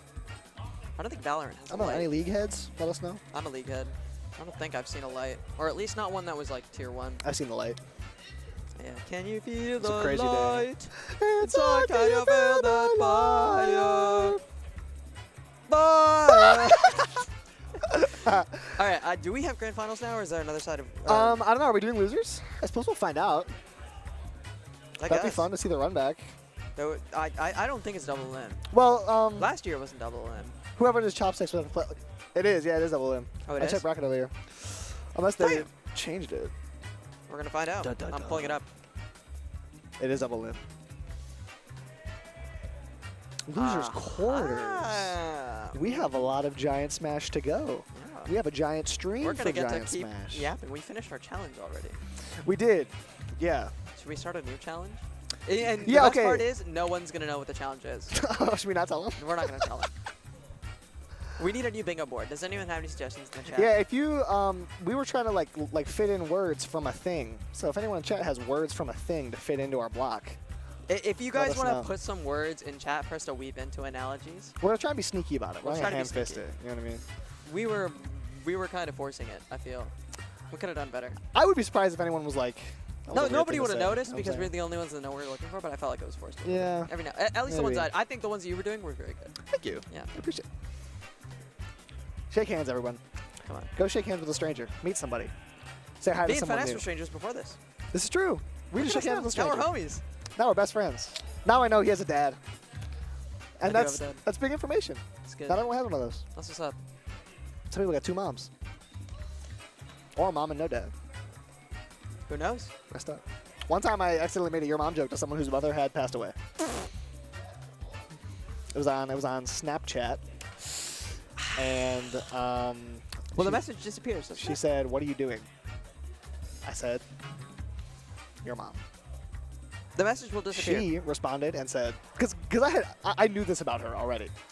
So she responded with just a picture of her going, and then I responded and said, no, I'm so sorry. I'm so sorry. I forgot. Hey, you know, we all slip up every now and again. Yeah, It yeah. happens. Everyone has accidentally Truly, referred to truly- someone else's dead mom. It happens to the best of us. It does. It does. Has As it not did when happened I to did me. it. Has not happened to me. Oh, see, you're not the best of us, I suppose. You know I what I'm guess saying? I might be the worst of us. Damn. So I wouldn't say all that. You know what I mean, you can be not the best without being the worst. Gotta love yourself. Love yourself on Father's Day. I guess that's true. See, I'm trying to like spread my message. I'm trying to spread my like positivity propaganda. You know what I'm saying? We need to be yeah. positive. Because I'm currently staying in a B&B with Beautiful Crow, great Shout out to caster if you're Beautiful Crow. unaware. And I was out to eat with Beautiful Crow. Yeah. Yesterday, Tell and we me. were at like this like food court, but not like college. It's like one of those food courts that's like actually good. Was it has it like a Morgan bunch of Street local Food Hall? businesses. What'd you say it was? Morgan Street Food Hall. No, it was a different one, I think. Is it in Raleigh? It's not far from here. It's pretty close. It might have been Morgan Street. There's another one as well. I don't remember what it's called. I'm not Transfer sure. Company. Transfer Company. Yes, it was that one. I'm It a was Transfer genius. Company Food Hall. Dude, I know We were both. at Transfer Company Food Hall. If you want to sit in the same seat that Beautiful Crow once sat in, go to Transfer Company Food Hall and sit in every seat. But point being, we're there, and we're like trying to find a place to order. And before we even find a place to order, he had spoken to 3 different people. And I kept saying, like, oh, do you know that guy? He's like, no. was Dude, like, I what? love talking to strangers. You're just like chopping it up. Talking to strangers is really fun. I wish I could do it. Because the thing is, if I'm getting introduced, if it's like, yo, what's up, this is my homie, I'm chill with that. But the whole like hi, you know what I mean? Like See, the thing introducing is, myself, that's what's tough. The key is to never introduce yourself until you're about Do like the 2 man minutes. thing where you're like friends for a year and you don't even know each other's names? No. You just you ask a question. You have to have a reason. Like here's what I did today, and I didn't actually make friends with these people, but I was talking to them. Socialization advice for Smashers, real quick. Me and my friend, Take notes. we were walking through Tally Student Union, and I saw some people wearing Canes shirts, and I was like, I wanted to know if they had gone to the parade today, because there was a parade today that happened because the Carolina Hurricanes, the Carolina Hurricanes won the Stanley Cup. They Shout did. out to the Canes. Shout out to the Hurricanes. The Canes are the one raising. team that Raleigh cares about that is an NC State University. All right, anyways, so they won. They had a parade on Hillsborough Street in Raleigh. And I was like, was it close to campus, or was it like, did you have to go very far to get there? And I was like, they answered the question, and I realized, and I told my friend, I was like, if you want to talk to strangers, just ask a question. Okay. And they'll be chill. And everyone came away from that exchange feeling more informed, because they actually also asked me, yo, what event is going on upstairs? And I was like, a Super Smash Bros. I play Smash tournament. Bros. Smashy Bros. Yes. Smash Bros. So they got to find out about our little hobby. Okay, that's cute. That's our little hobby. Our little hobby. You don't have to demean it. No, that little sport you play, and it's hockey. That little. What's bigger, hockey or Smash Ultimate? What do we think? I don't think people are gonna like the answer if they're watching this stream. It's a hard conversation to have. It's a hard conversation to have. I wish it was Smash Ultimate. Yeah? I would. No, I don't. I love hockey. Okay, I was gonna say. Hockey is kind of cool. Hockey's pretty tough. I don't watch it enough. Yeah, we gotta get into hockey. Yeah, I should. I'm from Michigan. We have a good team. I was gonna say. Historically, at least. I own a lately. Boston Bruins jersey. True? Is that a truth nuke? Yeah. Truth explosion? That guy's wearing a Canes shirt. Shout out to the Canes. Those Canes literally were raising, by the way. Whenever people say Canes, my brain goes Raising Canes. But it's the Hurricanes, and I'm with that. That's sick. There were a lot of people that were like, there was a Canes parade today. Were they serving chicken? And I was like, I should have gotten some sauce. But what's funny is that you laughed. They were probably being serious. No, yeah. They were probably being dead ass. They were like, who the hell are the Canes? What pretty the hell good. is the NHL? Who the hell is Stanley? Oh. I almost didn't get it, but I got there. Yeah. Stanley Cups. Did Stanley transition? That's amazing.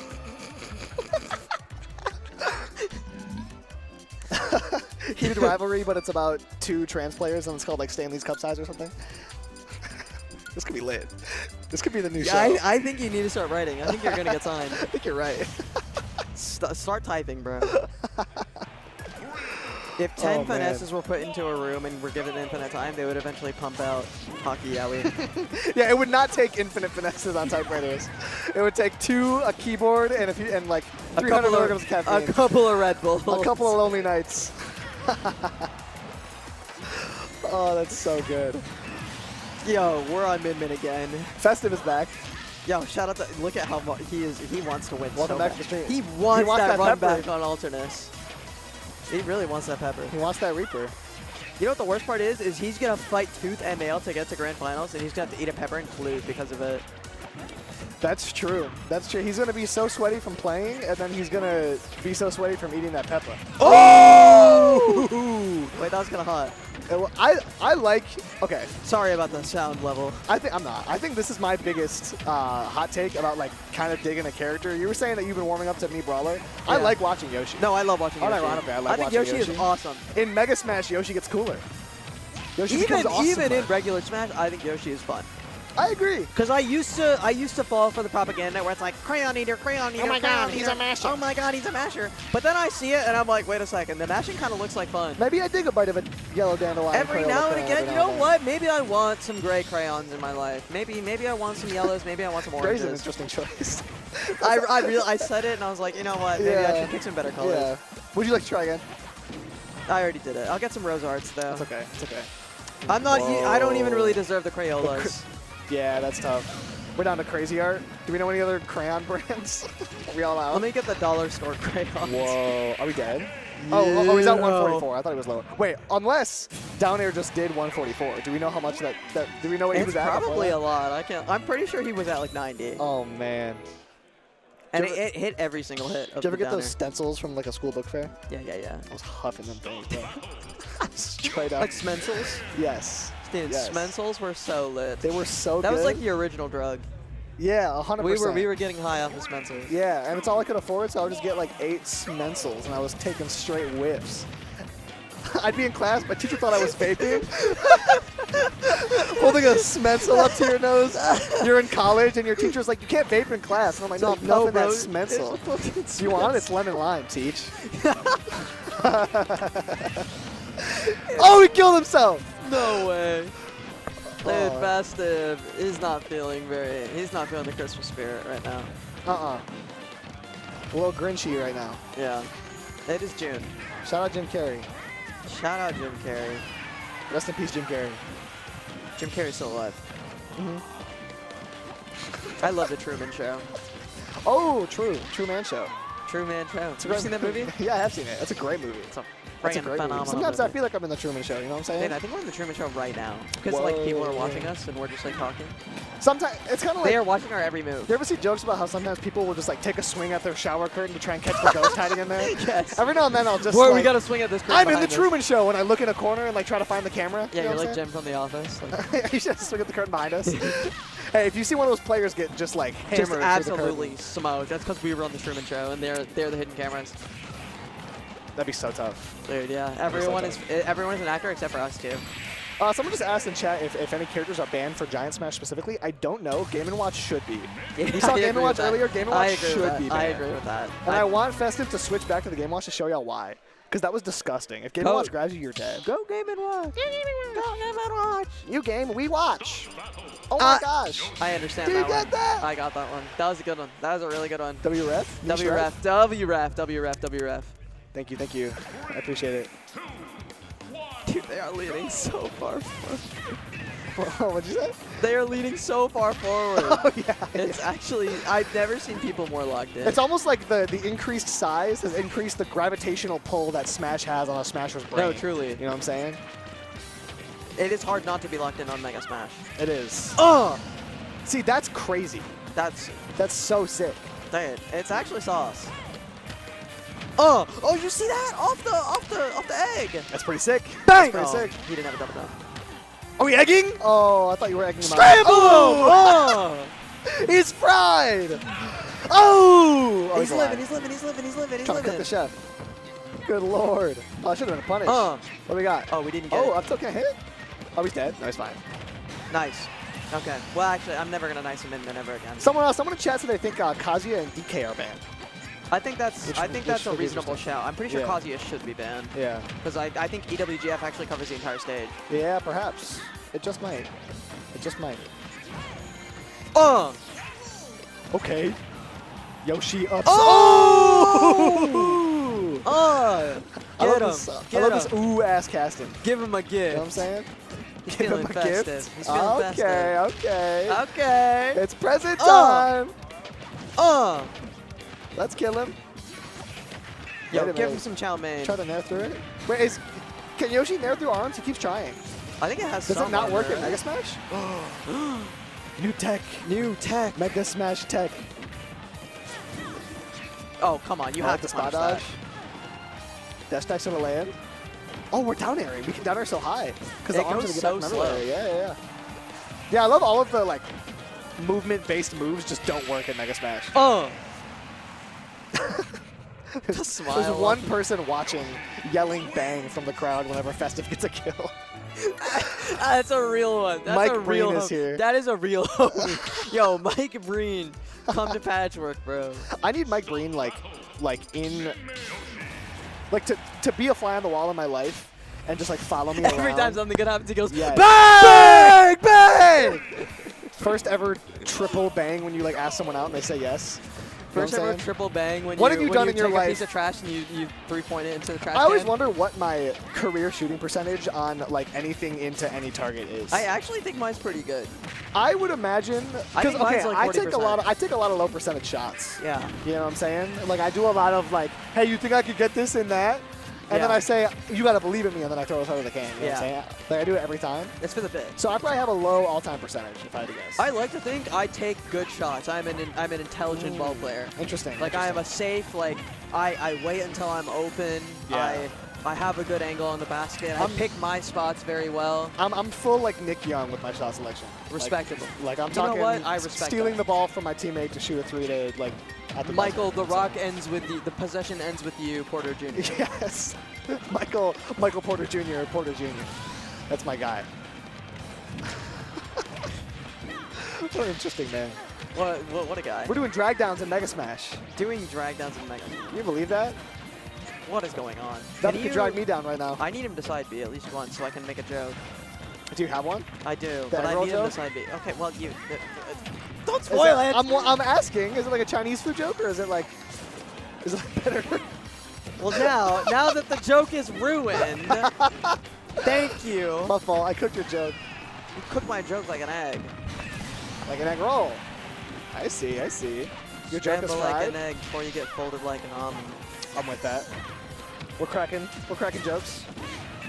Cracking egg jokes. Thank you. I'm so tired. Are you? Yes. I did like an hour-and-a-half long block on the side stream. Ran out of gas towards the end. And the worst part is during the last set, I had to pee so bad. Sleepy casting is more dangerous than drunk driving. No, it genuinely is. They I've say seen this. so many people die. From sleepy casting. No, I've just seen so many people die. Oh, okay. We're changing the topic. Okay. Yeah, likewise. Have you ever seen a dead body? Yes, I have, Kendrick. Thank you for asking. Game 5. Yeah. Wow. It is, isn't it? If you ask me to try and recount who won these last few games in order, I know I got nothing for you. that Mega won the last one. Good job, Mega. I think he won game 2 as well. Proud of you.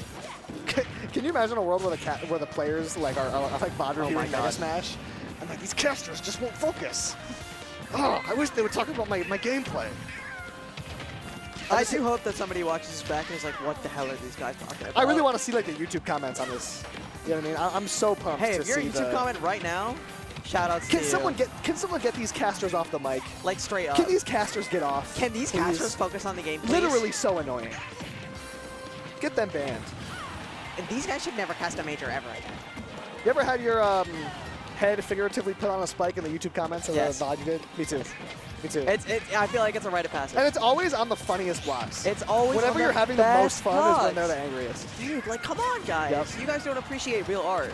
My first block I ever did, Aaron came on the mic and called Zamba a furry.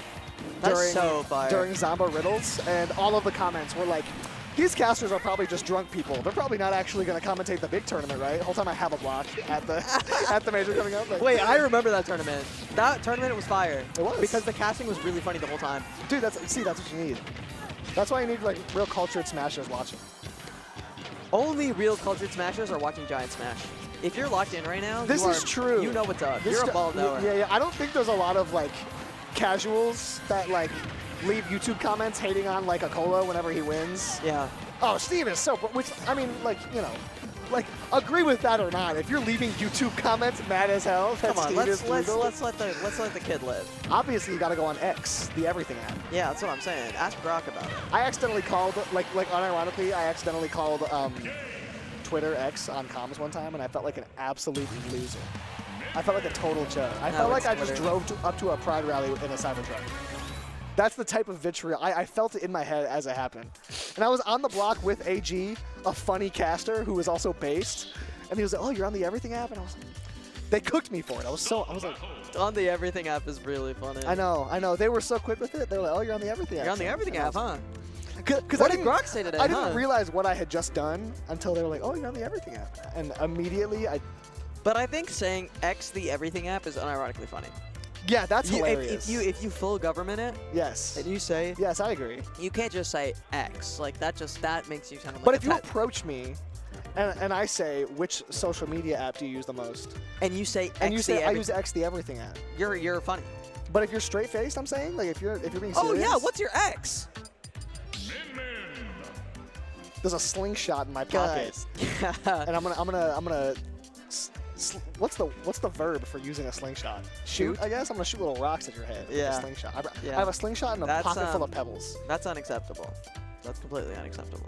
I don't know. Okay, someone in chat said that's some chud behavior. I think referring to me using X. But they're right. They are correct. They are correct. They are They are correct. correct. They're correct. I don't know if they saw my tweet about this, but I said I accidentally referred to Twitter as X on comms. I feel like a chud.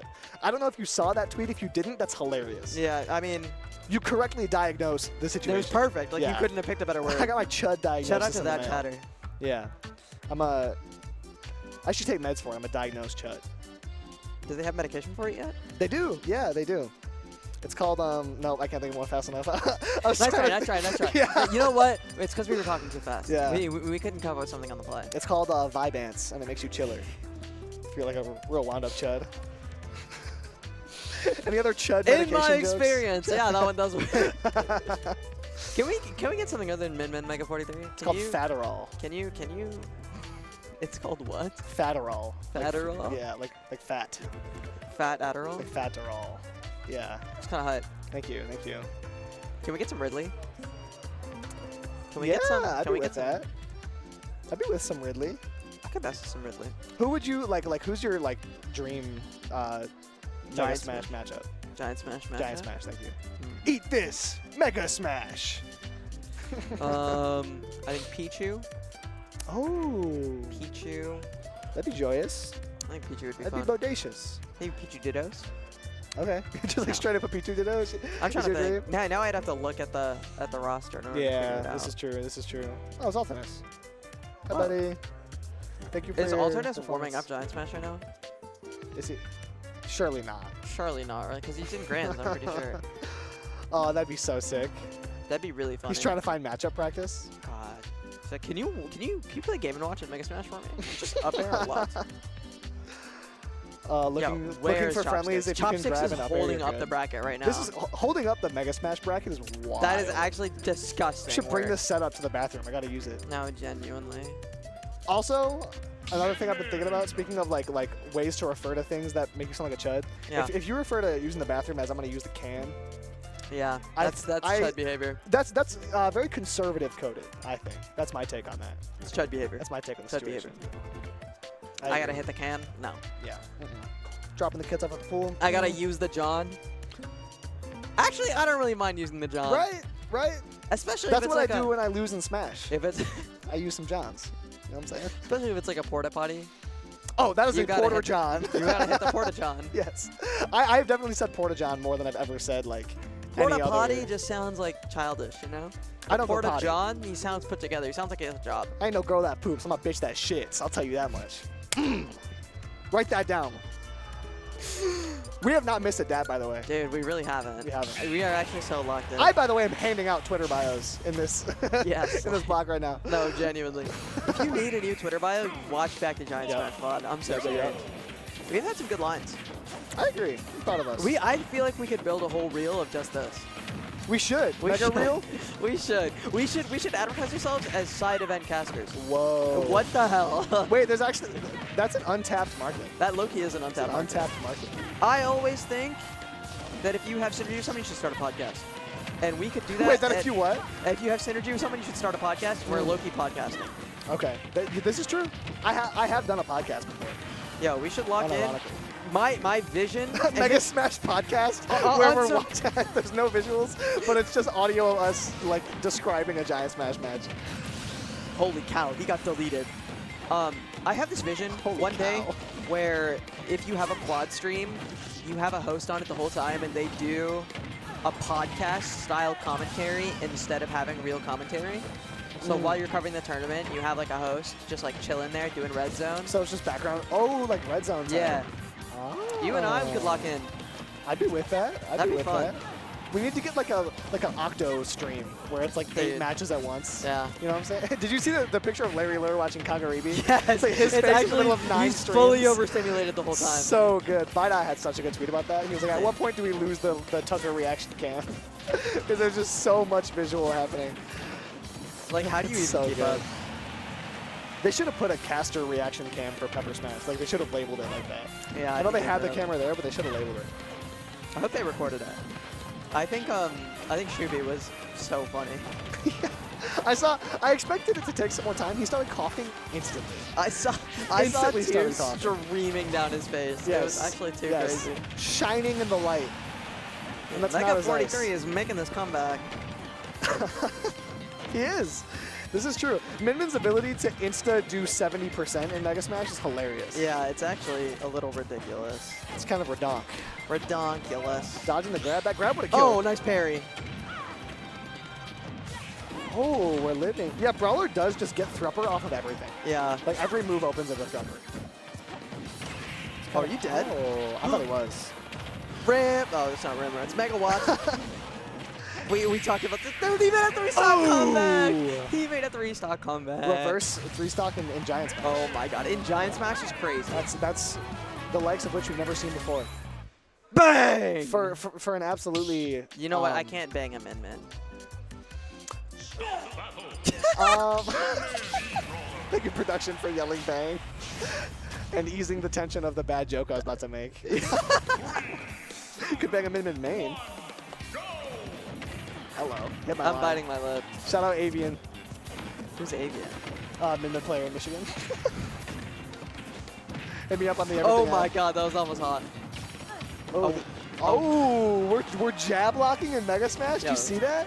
That is tough. Wait I a think Chopsticks minute. has figured something out. Yeah, Chopsticks is looking good. Well, I don't know, Just we needs say that he's to, lost. just needs to learn to not choke.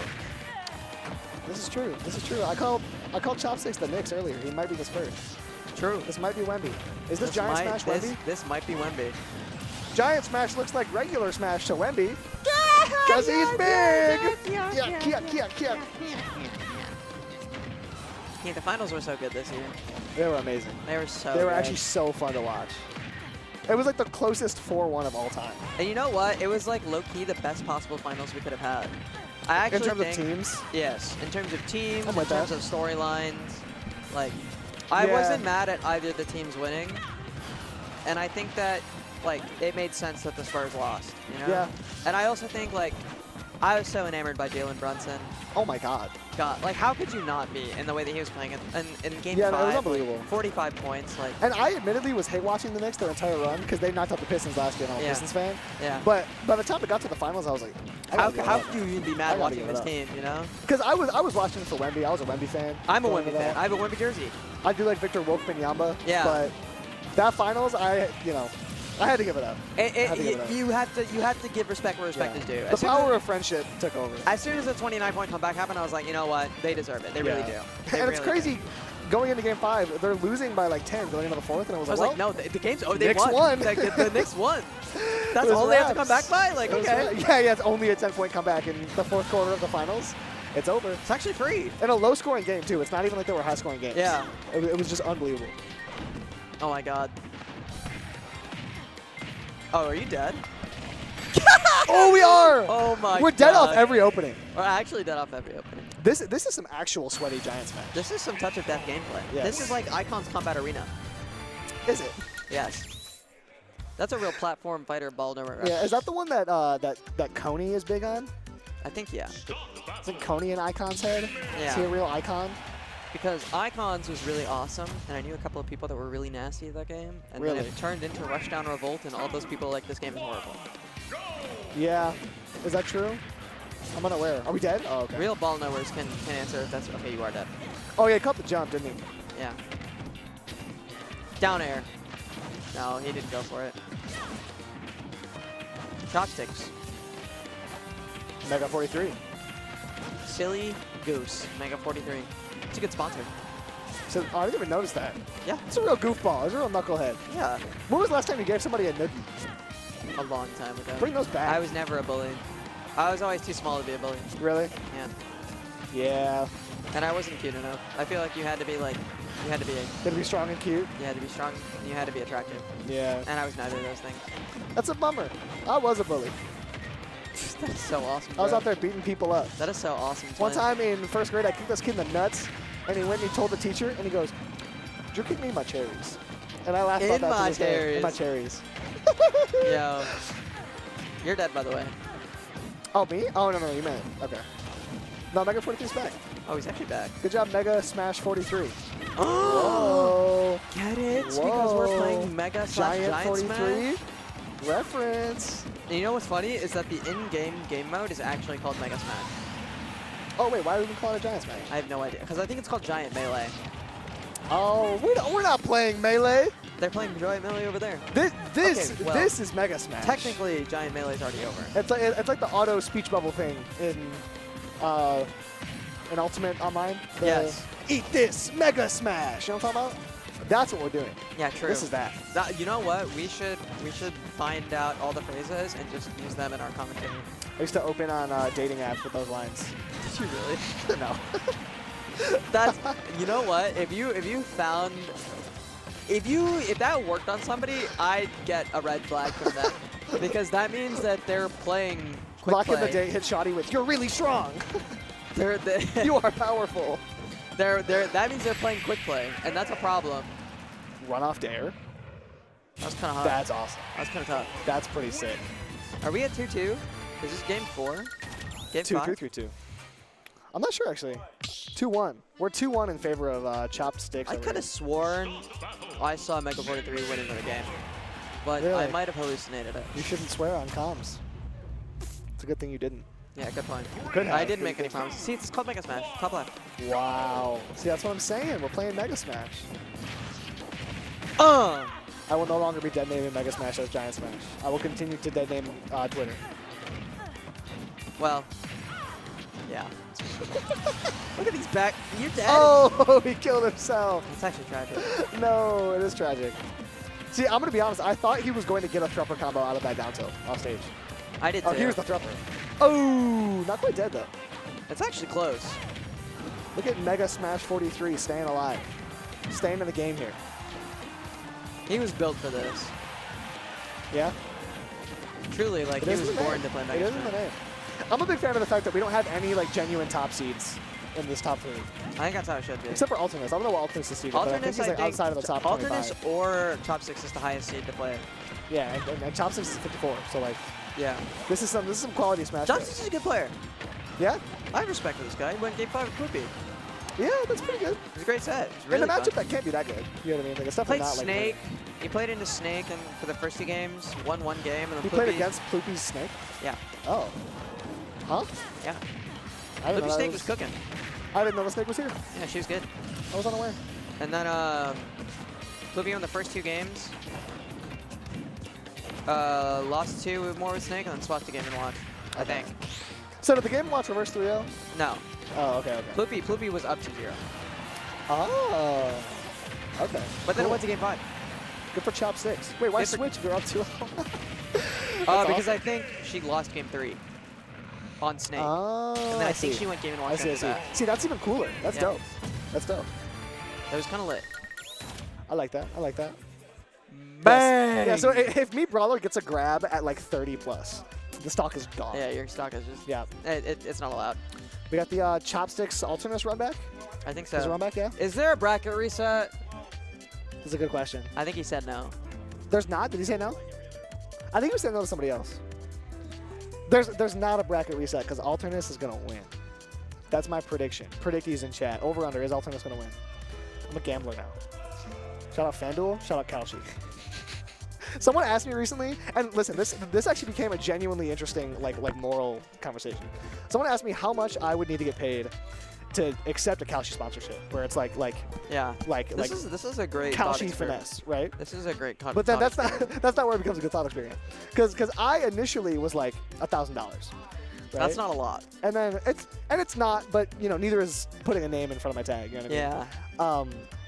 But then he was like, well, you wouldn't do it for $999, and I was like, well, I probably would do it for $999. And via this method, not one by one, but I got all the way down to like 75. I was like, because he kept being like, would you do it for $1 just less? in finesse, lack of morals. Maybe that's the sponsor. 0 morals. LO. Would accept a gambling sponsor for $75. On a Kalshi Smash Bros stream? Hit my homie up right now. I might do it. I might Whoa, do it. these guys or are maybe in seated practice I 54 don't. and but 53, by the way. That's so lit. That is Whoa, actually it was meant so to be. hilarious. They're bracket buddies. They're right next to each other. That is so cute. How much would it take for you to accept a Kalshi sponsorship? I think a good amount of money. I think I'm like minimum 10K. 10K, you wouldn't do it for $9,999? No, I wouldn't. Not a dollar less. Not a penny less. Not a penny less. Oh, man. Because I'm already a penniless fool. Whoa. See, I'm really broke. I'm money smart. I'm penny wise. Oh! Oh, take the stock. Dude, our Take the was stock. so good. We have not missed a dab today. We really haven't. We don't miss. We should do one with our eyes closed when the stream goes No, I back can't on. do that. I can't risk that. I'm gambling averse. Really? I'm not accepting the Kalshi See, I was gonna say the Kalshi sponsorship, but it's like will my aura gamble fail? I can't gamble. In terms of aura gambling, I am constantly doing it. I have always so aura little gambling. in the first place. I am the guy where like if I'm playing pickup basketball and a ball from another court bounces towards me, I am shooting that half-court shot. That's tough. I am taking that aura gamble. That is respect. And my shooting percent when like in like code language, like if it would be funny, make the shot. Yeah. You know what I mean? Like my shooting percentage when it would be funny for me to make it goes up like 30%. It's crazy. That is really sick. No KO punch. That is like a really good superpower. It is. It is. That was like the Lance Stevenson power. That's why he was Lance so good. Stevenson, one of my favorite players of all time. Funniest It's super ever. purely for that one clip of him stepping on that guy's foot, knocking him over on the cross-up, and then going like Whoa! the waving of Hit his the arm. wave. Like actually the craziest thing ever. He hit the nastiest sellies, dude. He jumps into it as well. I gotta hit that on somebody one day of my life. If Yeah? I don't hit that before I die, I was my low-key life hitting isn't that move fulfilled. this morning. Not in reference to Lance Stevenson, but I think his spirit has like lived within me. That is it is a really funny spirit to have living in you. Of all the people that have inside me, Lance Stevenson's up there. Pause. Resume. Fast forward. Rewind. Watch it again. You know what I'm saying? That's what I'm at. I've never understood pause as a response to that type of thing. Because if you pause something, usually that means you want to look at it closer. You want to like analyze it. Yeah. You feel me? We should say fast forward. Yeah, that's what I'm saying. Like we skip. need to move on from it quick. Yeah, or like rewind, go back, try it again. You know? I like rewind, go back, try it again. Yeah. Flip it back and reset rewind it. and retry. Yeah. You feel me? That's a life motto. If at first you don't succeed, Yo. rewind and retry. Did he just shark, or did he just hit through the ledge? Yeah, Little Mac might be terrible in this game mode. And also, Me Brawler is like Mega Steve. Mega Steven. Steven of the universe. I like how you got there. Yeah, I was trying to find it. Yeah, you found it. It was there. It was in your pocket. You just had to look. Yeah. Please just click KO punch. I'm begging you. Oh! I almost flamed him. I can't do that. Not on the That's commentary. okay. I like that he used the KO punch. I like that he clicked the button. Yes. Yes. I like that KO punch came out. KO punch. Yep. See, it's so scary against Me Brawler because if you miss a KO punch, you are losing your stock. Yeah, you are just kind of dead. Guaranteed. But if you don't press it, you're still a goober. You're a goofball. You're or lame. a gamble. No matter what. Yeah, no, I agree. I agree. Because I'm not going to gamble with money. You think I'm some kind of fool? Some kind of goofball? Some kind of silly goose? Well, Mega 43 isn't here anymore, so. Yeah, it's true. You can take so that maybe I'll title take now. the title. Yeah, that's true. Bang! Bang! Bang! With 0.4 seconds remaining! That's my mic Chopsticks! Oh, man. That's pretty good. That's pretty good. I got ugly guns. I got chopsticks. You feel me? Oh! I was really. I'm not gonna lie. That was a completely unironic reaction. Yeah.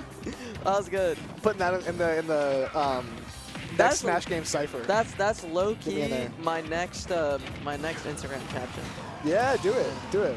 I'm writing that down right now. What's your Instagram? Shout it out. I'm trying to follow that. Follow me on Instagram. It's @AviSukramani. I'm not gonna tell you how to spell it. Good luck.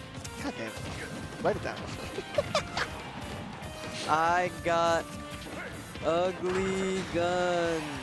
We're fully writing it down. I got chopped. All of this is on Terry, by the way. I don't know if you noticed.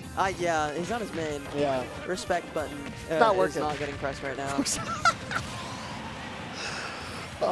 Forcing the ref when it doesn't apply is way funny. That's really good. There you go. I wrote it down. Oh, they wrote it down. Thank you. Thank you. You're welcome. Yeah, I would never rock the smash tag on my my Instagram. No, my Instagram persona is a very different person. Very Usually I'm like a story poster, but I didn't even post the fact that I was commentating today. Maybe I should. Whoa. Maybe I should let my normie followers know. Yeah, see, I couldn't do that. I couldn't let someone from high school know what I'm up to right now. Oh, we got a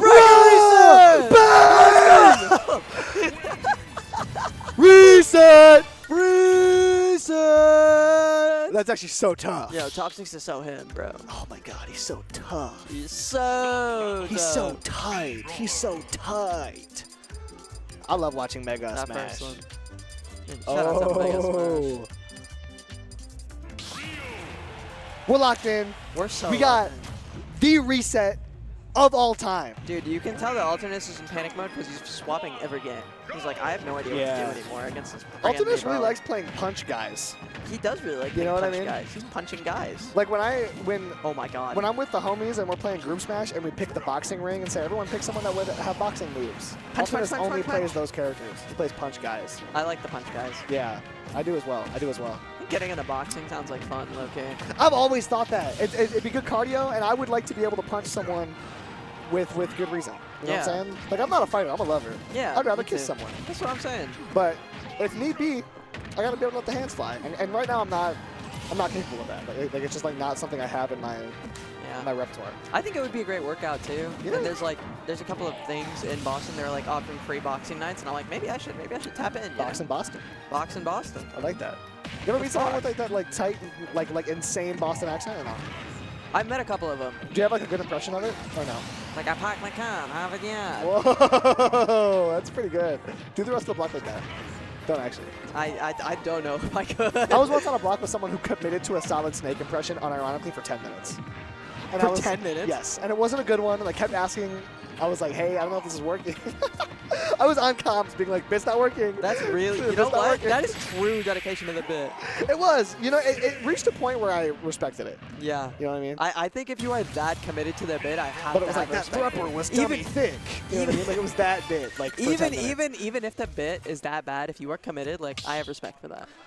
I think I do as well. I think I have to have respect as a fellow bit enjoyer. Dude, Commitment to the bit is important. Alternus is all over the place, man.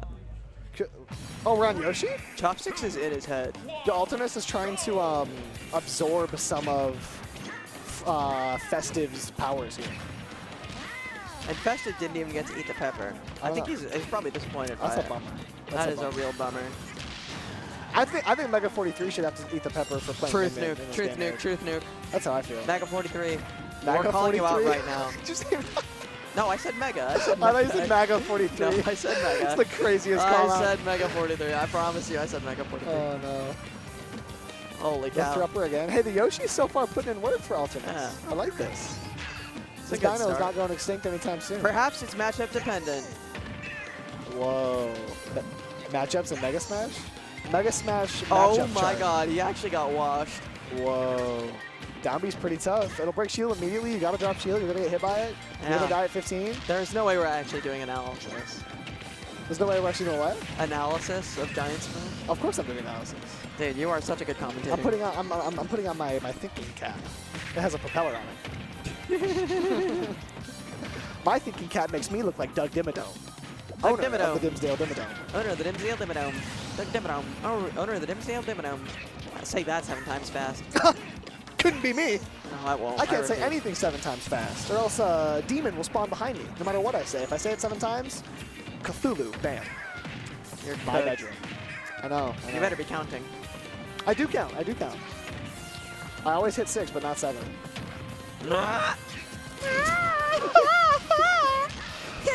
Up air's hitting. We're 50. We're Okay, we're so bang! We got a series on our hands. Bang!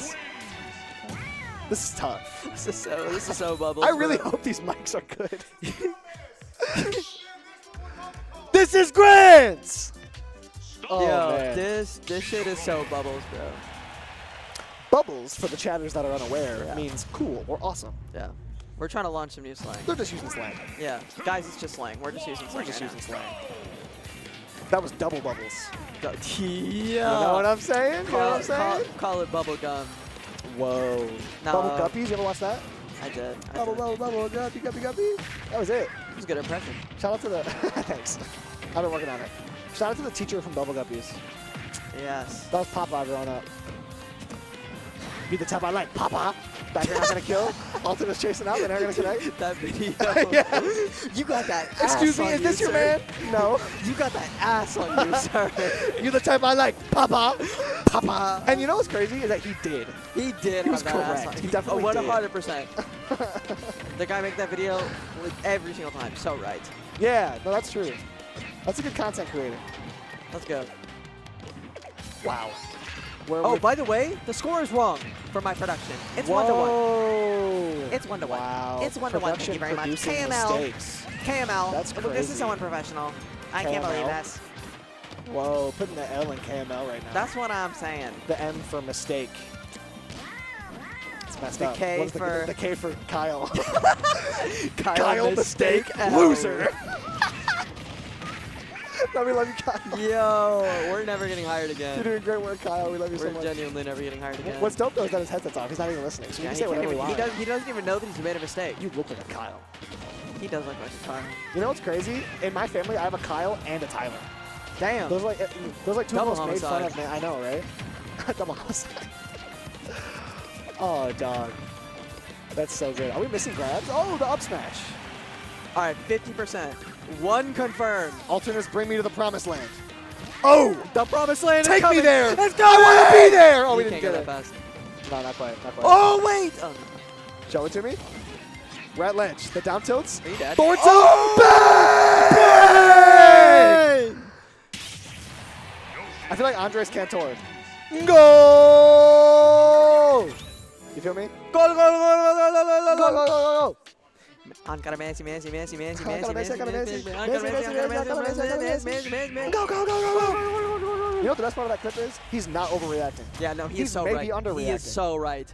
That is maybe one of the greatest commentary clips of all time. It is. It's truly like It is. that defined a legacy. Spanish soccer comms do it different. They I really have do. Peacock. I've been watching the Telemundo comms for the World Cup. I have no option but to watch the Telemundo It's comms, actually and it's so awesome. huge. And it's funny because I can, in conversation, I can maybe understand 50% of a Spanish conversation. Yeah. I think there are two contexts where it's the hardest to understand Spanish. Listening to two close friends, because they have like inside joke and slang and stuff. Of course, yeah. And commentary, because they're talking so fast. They are so fast. It's so They are impressive. genuinely at the speed of light. The Spanish commentary cadence, in everything I've seen, Loki, Even in Smash, esports, in yeah. Rocket League, in soccer, in football, the cadence is electric. It's It is so good. enthralling. It It's is so amazing. entertaining. I love listening to commentary in other languages because I feel like I pick something up from them every single time. And I'm like, yeah.